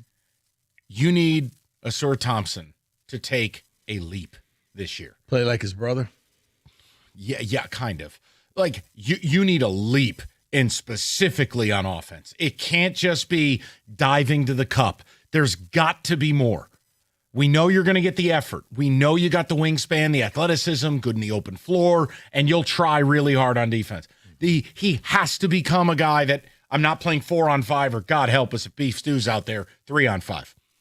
Ausar Thompson holds the keys to a lot of the upside because they didn't make the move for the wing that we all wanted. Exactly. Think that could be Holland? I love Ron Holland. I love the idea of him. I love the draft pick. He's a baby. And I don't mean that in a draw. I mean, literally, he's an infant by NBA standard. I want to give Holland time.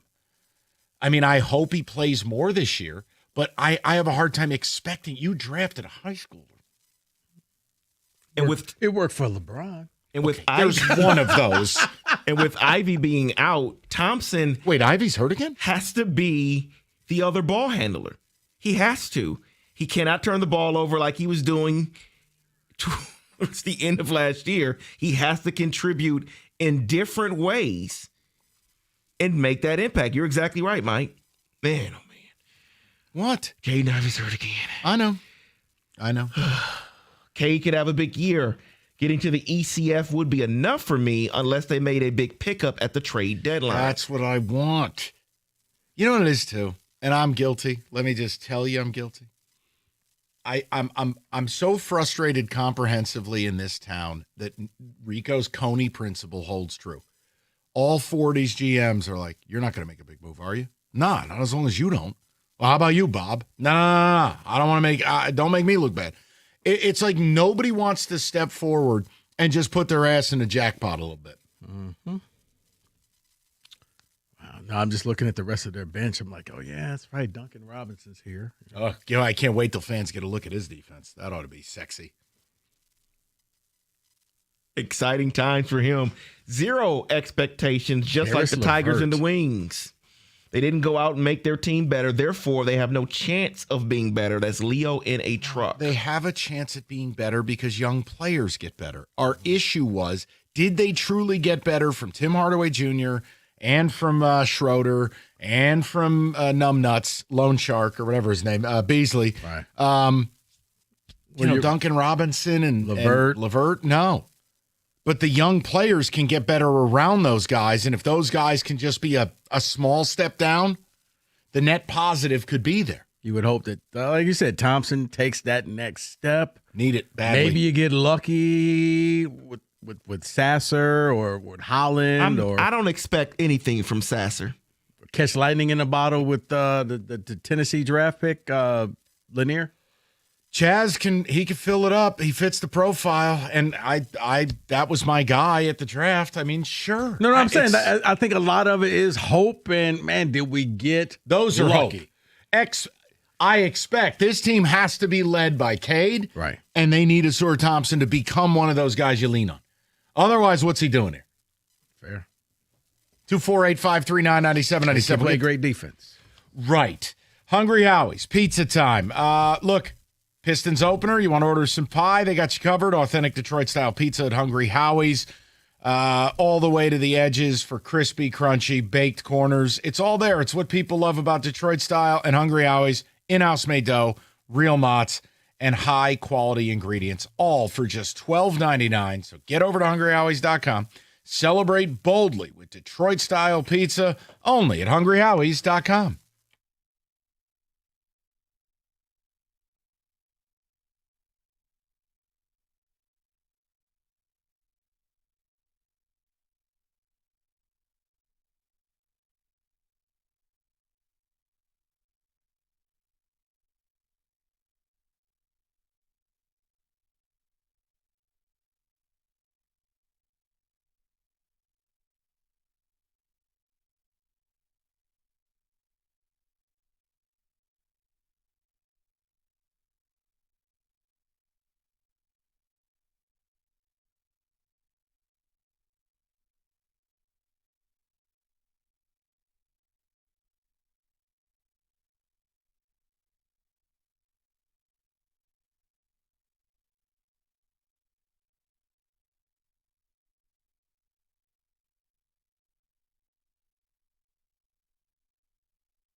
To the people. We go to Dre in Southfield 97.1. Dre, what's going on, pal?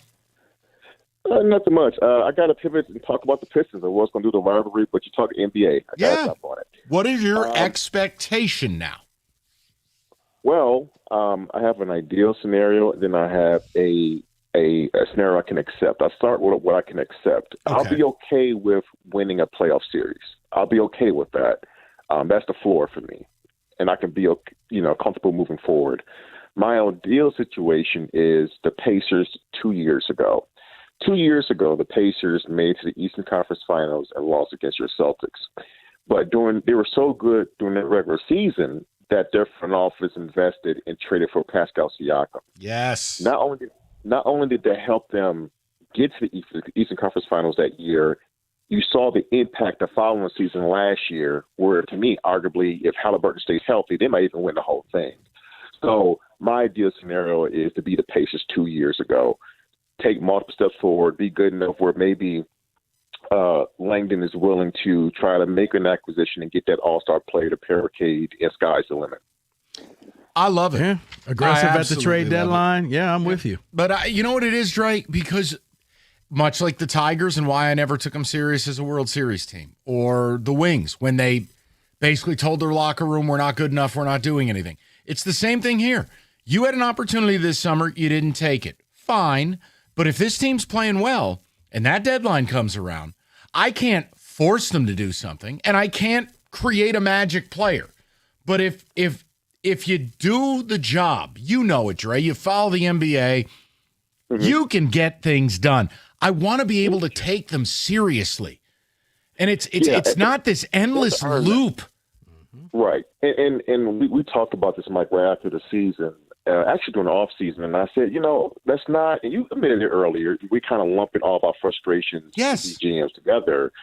The Pistons were the one team where I'm like, no, I'm okay with Langdon giving it one more evaluation year. Mm-hmm. Now, if they get to the All-Star, the trade deadline, it is clear that last year wasn't an apparition. They're taking steps to the right direction. No, Langdon didn't have to say, okay, no, we know who we are. We know we need to make an acquisition. Let's go do so. So, I'm going to give them the grace of the first half of the season. Make no mistake about it. It's go time now. We're not ever going to attract free agents. So, look, he has to look at his roster and then decide, like the Pacers did, look, everybody's not going to fit here. We need to identify whoever that player is around the league that a team is stuck with, and try and make that move. Maybe it is the Pelicans. Oh, yeah. Zion looks great. Come on. Trey Murphy, potentially. They're not going anywhere. Let's see what happens. Just say it with me, Dre. Skinny Zion. Man, he looks great, man. The key with him is going to be, can he keep it off? I know. Some guys can lose the weight, but once the regular season starts, they get in bad habits. Same thing with Luka.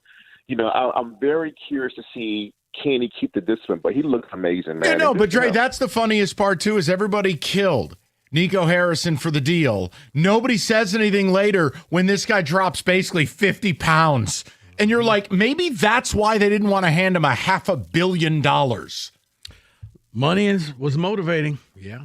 I give him – and look, I saw him at the draft and was like – You've been in love with Zion since the polo shirt lottery night. Yeah. You were smitten. Well, I think – look, I think New Orleans did that on purpose. They wanted to show the rest of the league. Zion is slimmed down. He's ready to play. Phone lines right here. Give us a call. We'll make the trade. Go to Joe, 97.1. Joe, what's going on? Hey, guys. Thanks for taking my call. Yes. So the expectation is to open the championship window this year, and there's no excuse for not doing so. You have Cade Cunningham, which is probably one of the 5 best assets in the league at this point, where he's literally in the MVP conversation. You've got to get him the Robin to his Batman. Now, there's a couple ways that they could do this. Like Dre was saying, and I agree with this, you could go out, trade for a star, Ivy, Duran, a few first-round picks, try to get, Markkanen or Zion or whoever. But I also want to open the window to the possibility that Asar Thompson could be that other star. Now, I know it sounds far-fetched. No. But this guy, he's shown massive improvement every time he steps on the floor. Last year, no preseason, no training camp. This is the first half of the year. He comes into the lineup, and we're a 50-win team all of a sudden. Players take what's he leaps. gonna look like? Players take leaps all the time, but it's now or never for a Soar. I'm with you. Anything's possible, Joe. I've seen crazy stuff in the NBA with, holy hell, this guy's doing what? No, Joe, but you agree with me. It's now or never. I agree. It's now or never. So let's give him the first half of the year, see if he takes the leap. And the assignment is to open. You have Cade Cunningham. There's no excuse not to open the window now. Let's get the first half of the year. And having a star. Maybe Ron. Who knows? And all right, I'm worried you're going to blow away. Joe, just grab onto a tree. It sounds like you're getting swept away. I don't know where you are or what's happening with the wind. Just click your heels and say there's no place like home. Let's go to There's Joe. No place like home. 97.1. Joe, what's going on? Me this time? Hello? Joey. Hey, Joe. Hey, how's it going, guys? Thanks for Good. taking What's my going call. on, Joe? Nothing much. Just wanted to talk. I mean, my expectation for the Pistons, being that we kind of only got as far as we did with the help of Hardaway and Schroeder and Beasley. I mean, I hate to say it, but I mean, I would love for them to just be able to make the playoffs regardless the seed, and just win like 3 games. We won 2 games. I would see that as progress, all things considered, with how, bad the team looks on paper this year. I just don't know if they're going to be able to get it done. And if they can't, make the playoffs, I hope we at least see, some trade maneuvers. I'm on the same boat. I want to win now. I'm tired of being kind of mediocre.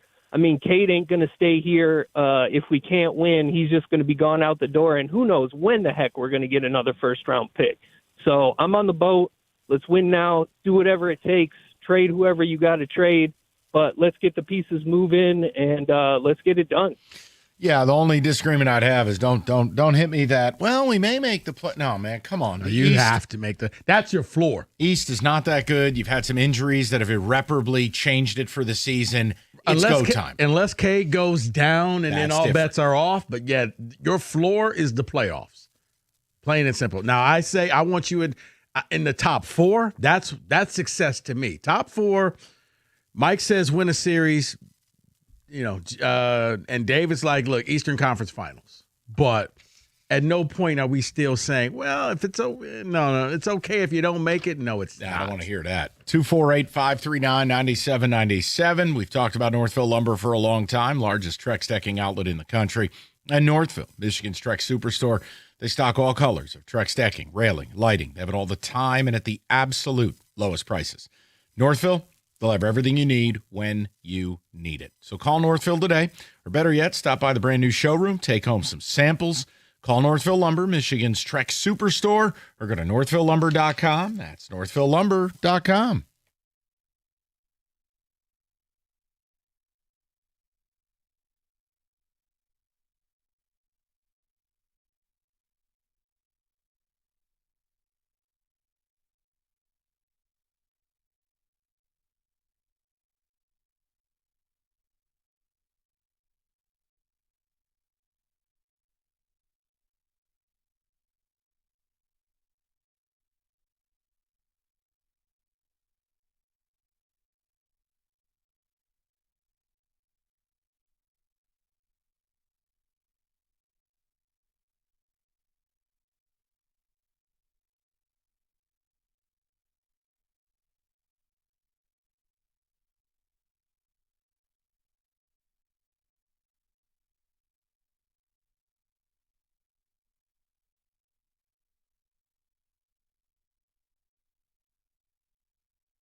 Brought to you by National Benefit Plans. The Pistons take on the Bulls in Chicago to start the regular season tonight. Chicago will be without key piece Kobe Jones. You can hear the 8 p.m. tip over on WWJ News Radio 950. The Wings also back on the ice tonight in Buffalo. No Patrick Kane once again. Pregame at 7:15. That's right here on the ticket. Former Lions offensive lineman Lomas Brown has advanced in the Hall of Fame voting. The current team has placed linebacker Zach Cunningham on injured reserve with a hamstring injury, clearing space to add suspended piece and DB Brian Branch back to the roster. NFL Commissioner Roger Goodell says the league is looking into how AI could help officiating. And Ravens QB Lamar Jackson returned to the practice field for the first time in 24 days today.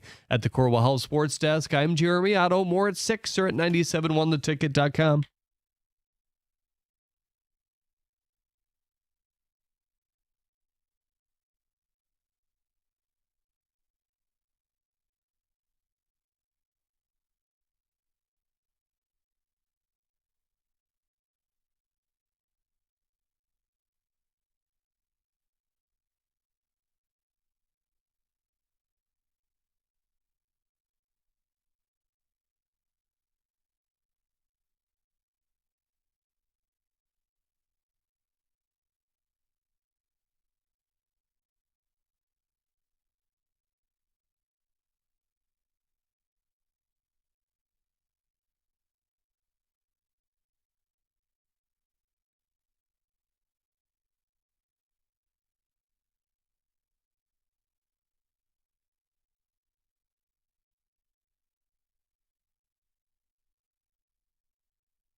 David, I got to tell you something. Val Berry did it again. What happened now? Well, I was using the facilities, and, they're playing another station in there, and she comes on one of her traffic reports, and she goes, oh, hope you had a great work day, because now you're effed on the way home. She couldn't be happier to tell you what a mess you'd be driving into. Oh, the left lane's closed, and there's a UFO in the center lane. Get to the right for my cruise. Rico, she did it again. Val Berry with an absolute classic. Hey, hope you had a great work day, because now you're effed. She just couldn't be happier to tell you how effed up your commute's going to be. She's proud of her job, Mike. Oh, sinkhole swallowed up the whole highway. It's called enthusiasm. Yeah. Well, I'm already home. You're not. Good job by me. Better job by you. She's over there working hard. So yeah. Yeah. Destroying people's lives with an enthusiasm unknown to mankind. David. I just previewed the next traffic, and it seems like she has calmed down on this one. She better. For our station. Because I'll tell you, I was upset listening to the last one. I hope you had a great work day, because that bleep's done. I'm like, whoa! Yes, David. Oh, no real moves means no improvement. I fully expect a near duplicate of last year if Cade stays healthy, which is a big if. I think you're being a little negative, but that's fine. Trade Ivy and Stewart at the deadline, get a stud, and be a top 3 seed to make it to the Eastern Conference Final. That's what I wanted to do this summer. Correct. He's getting that damaged goods, though. And beef stew. Yeah, learn this. Please, for the love of all that's holy. You're about to get yourself in trouble. Beef Stew is a backup center in this league. He's a good backup center. But he's a backup center who can be a rim protector. But Rico, he's a backup center.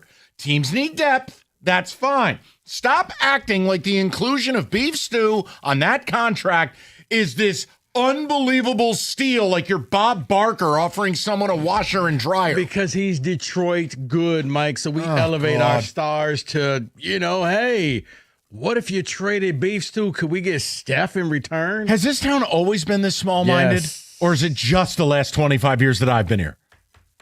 It's always. Oh, he's good with us. Why? Oh, he got hit by LeBron. Sweet. He's one of ours, so. Whatever. Yeah, I want to trade him. I don't want him. Who gets back first, Ivy or Tank Dell? It better be Ivy for their sake. Tank Dell may never play football again, man. You're right. It better be Ivy. Jeez. You're exactly right. I love this. Multiple teams with playoff wins as the expectation. The dark times we had here are over, and glad to have weathered the storm with you fellas. Yes, and now we get to make demands of this team. Let's go win a playoff series. Let's be aggressive at the deadline. All right, well, and now here's Wojo. Yeah. Let me turn off my mic. See you later, Rico. By the way, love the little Legion of Whom game. Love the Legion of Whom game. You did a nice job with that. I recognized them all right away. I did. Did you? Well, just because I'd researched them that night when I watched the game. Oh, somebody's taking their job seriously. What's in the air? Well, and that's why. It was just like, there's some interesting facts. Yeah. Because Kenny was afraid. He was like, enough, I'm not going to get any of these. And I'm like, Kenny, that's the point. Yeah. Nobody's going to get any. Well, no, that he always thinks that every time you play a game. So Rieger said you need something from me. What do you want?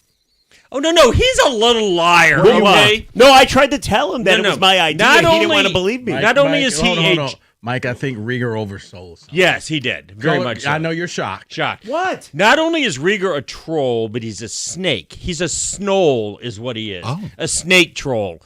He came up with this idea. A soul, maybe. And I said, that's pretty good, because he said you guys were talking about, rooting against Michigan State. The topic we brought up was, let's be accurate. I know Rieger's not concerned with that. Oh, my God, no. It was the state of the rivalry. Sports radio. Yeah. And as a backdrop of it, I said, look, we had a video kind of go crazy on YouTube yesterday, and I didn't think we said anything very provocative. We talked from a Michigan State perspective. Mm-hmm. Jonathan Smith doesn't get it.